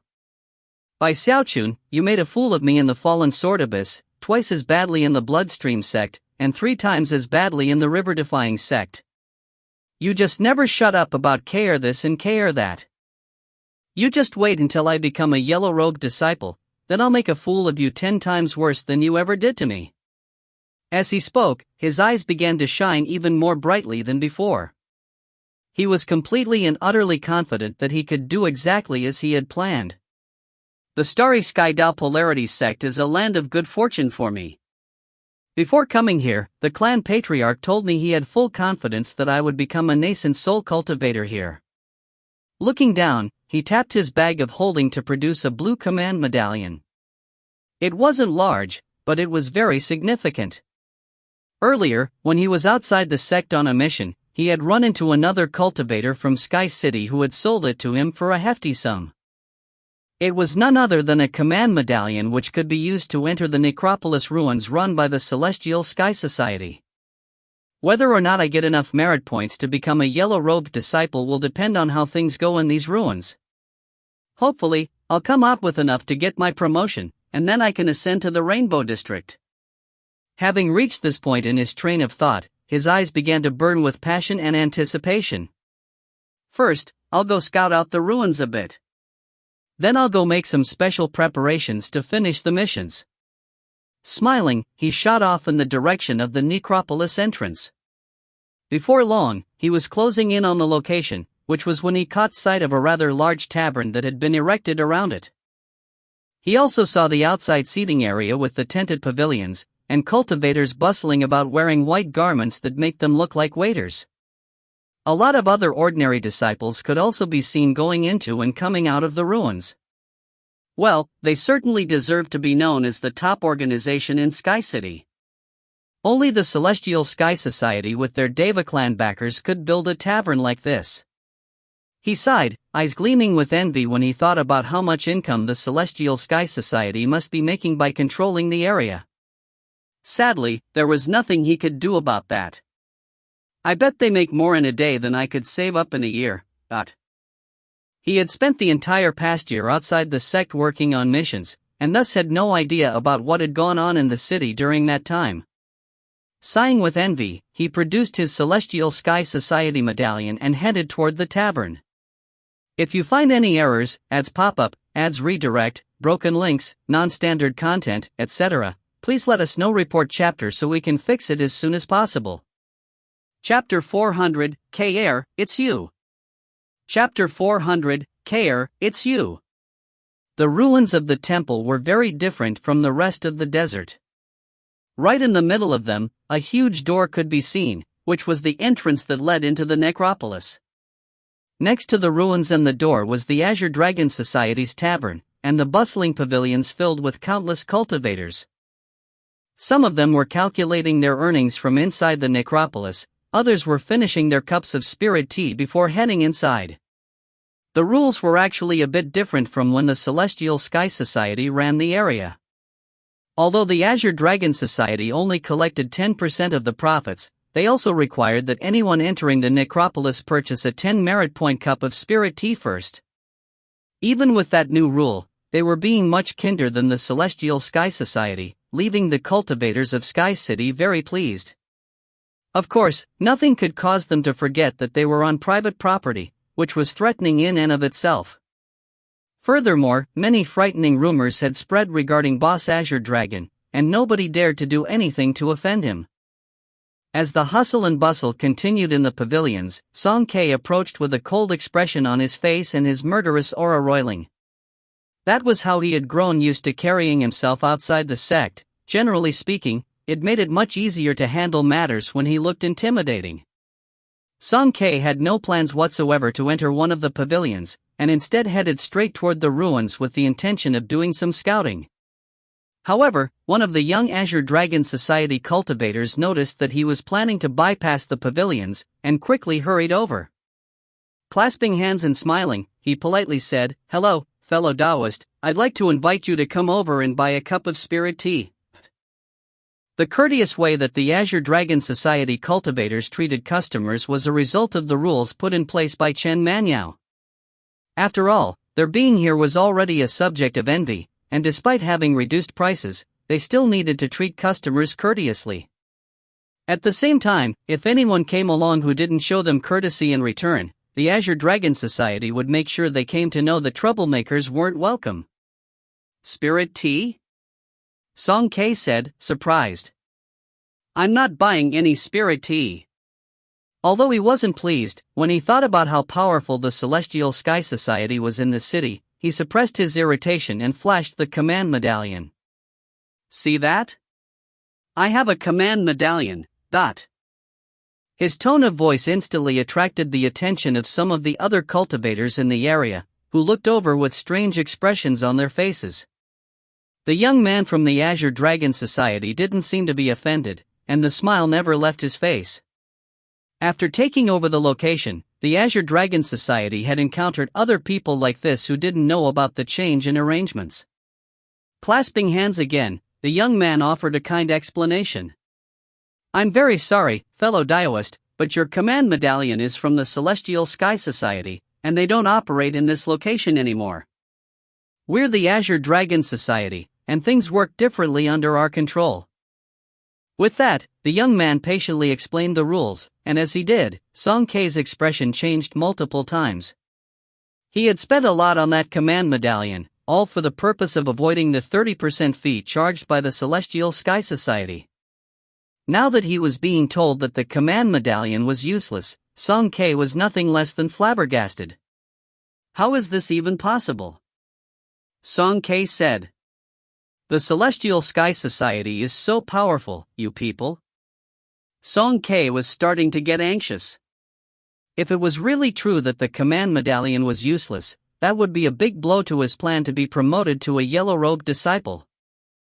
By this point, Song K's murderous aura was pulsing dangerously. He already had a short temper to begin with, and in his anxiety, his wording began to turn sharp. "You people can't do this. This command medallion was extremely expensive." The cultivators in the area began to edge away, clearly amused by the scene which was playing out. There were even some cultivators in the crowd who secretly worked for the Celestial Sky Society, and joined in to fan the flames. The Azure Dragon Society had better explain this. "Yeah, that's right. I bought the same kind of command medallion for a pretty penny. Don't tell me it's completely useless now." The expression on the face of the young man from the Azure Dragon Society suddenly turned grim. Snorting coldly, he said, "Get the hell out of here. If you cause any more trouble, don't blame the Azure Dragon Society for being impolite." Song K had just faced a year of deadly danger, and his killing intent could erupt at the slightest provocation. Eyes flashing with cold light, he unleashed the power of his quasi-core cultivation base, causing a powerful wind to rush through the area as he took a step forward. The young man from the Azure Dragon Society looked shocked, and cries of astonishment rose up in the area. From the look of things, a huge commotion was about to break out. However, in that very moment, someone spoke in a quizzical voice. "Song K?" Master God Diviner and Su Baokai had just been passing by, and when they looked over to see Song K, their jaws dropped. Song Ke had been bristling with a murderous aura, but when he caught sight of Master God Diviner and Su Baokai, it changed to an expression of astonishment. That was especially the case because of the healthy glow they had, and the way all of the Azure Dragon Society cultivators in the area looked at them with expressions of reverent respect. You too. Something seemed off to Song Ke, but before he could react any further, Bai Xiaochun, who had heard the commotion and taken the time to straighten up his robes before stepping out, scanned the area with divine sense. Upon seeing Song Ke, he blinked a few times, and then smiled broadly and rushed out.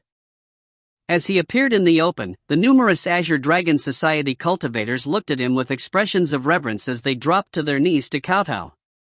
Greetings, boss. The reaction of the Azure Dragon Society cultivators caused a stir in the crowd. When people looked over and saw Bai Xiaochun, they gasped and rushed to clasp hands and bow their heads. Greetings, Boss Azure Dragon.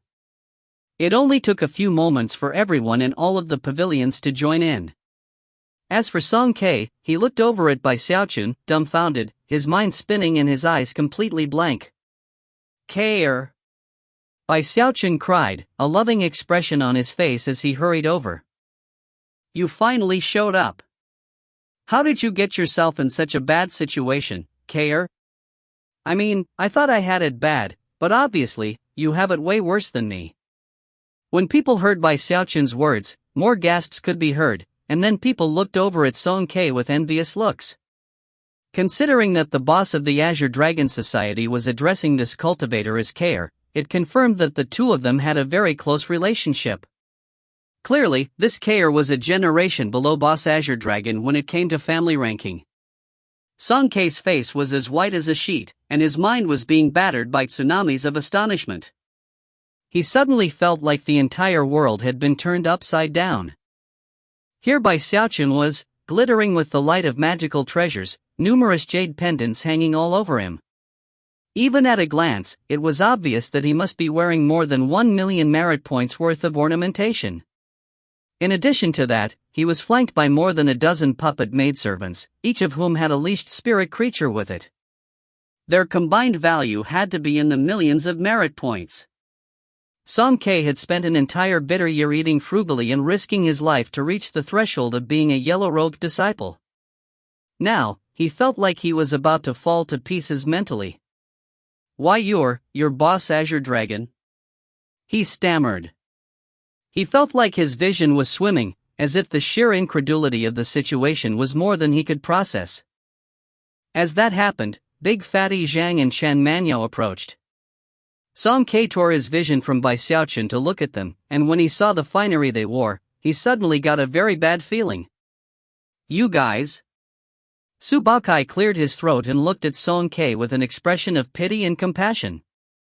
Song Ke, we own this place. The Junior Patriarch built the Azure Dragon Society into what it is today, and this tavern belongs to us. This whole area is the personal property of the Junior Patriarch. Your command medallion really doesn't do any good here. But considering that you're the Junior Patriarch's nephew, then we're all on the same team, right? Who cares about command medallions? Just toss that thing in the trash. You can go into the necropolis anytime you wish. Right, Junior Patriarch? Bai Xiaochun wore a very somber expression as he patted Song Ke's shoulder. Looking very much like someone in the elder generation, he nodded his head. Ke-er, your aunt entrusted your safety to me. As your senior, it's my responsibility to care for you. Despite how you callously abandoned me when we first got here, you're my nephew, so I can cut you some slack. Listen. Those ruins are quite dangerous, and as your uncle, I really can't see you facing such peril. How many merit points do you need? I'll make up the difference, and you can become a yellow-robed disciple immediately. All it will take is a single word on my part. In response to his words, countless gasps could be heard in the area, and many covetous gazes fell upon Song Quebec. Most people could only dream of becoming a yellow-robed disciple, and yet they had all personally heard Bai Xiaochun say that he could give that honor as a gift to Song Quebec. The envy in their eyes couldn't have been more obvious. However, Song K was a proud person, so to hear terms such as uncle and K'er caused his anger to spike to the heavens. Blood sprayed out of his mouth, and then, unable to control himself, he passed out flat on his face. If you find any errors, ads pop up, ads redirect, broken links, non-standard content, etc., please let us know. Report chapter so we can fix it as soon as possible.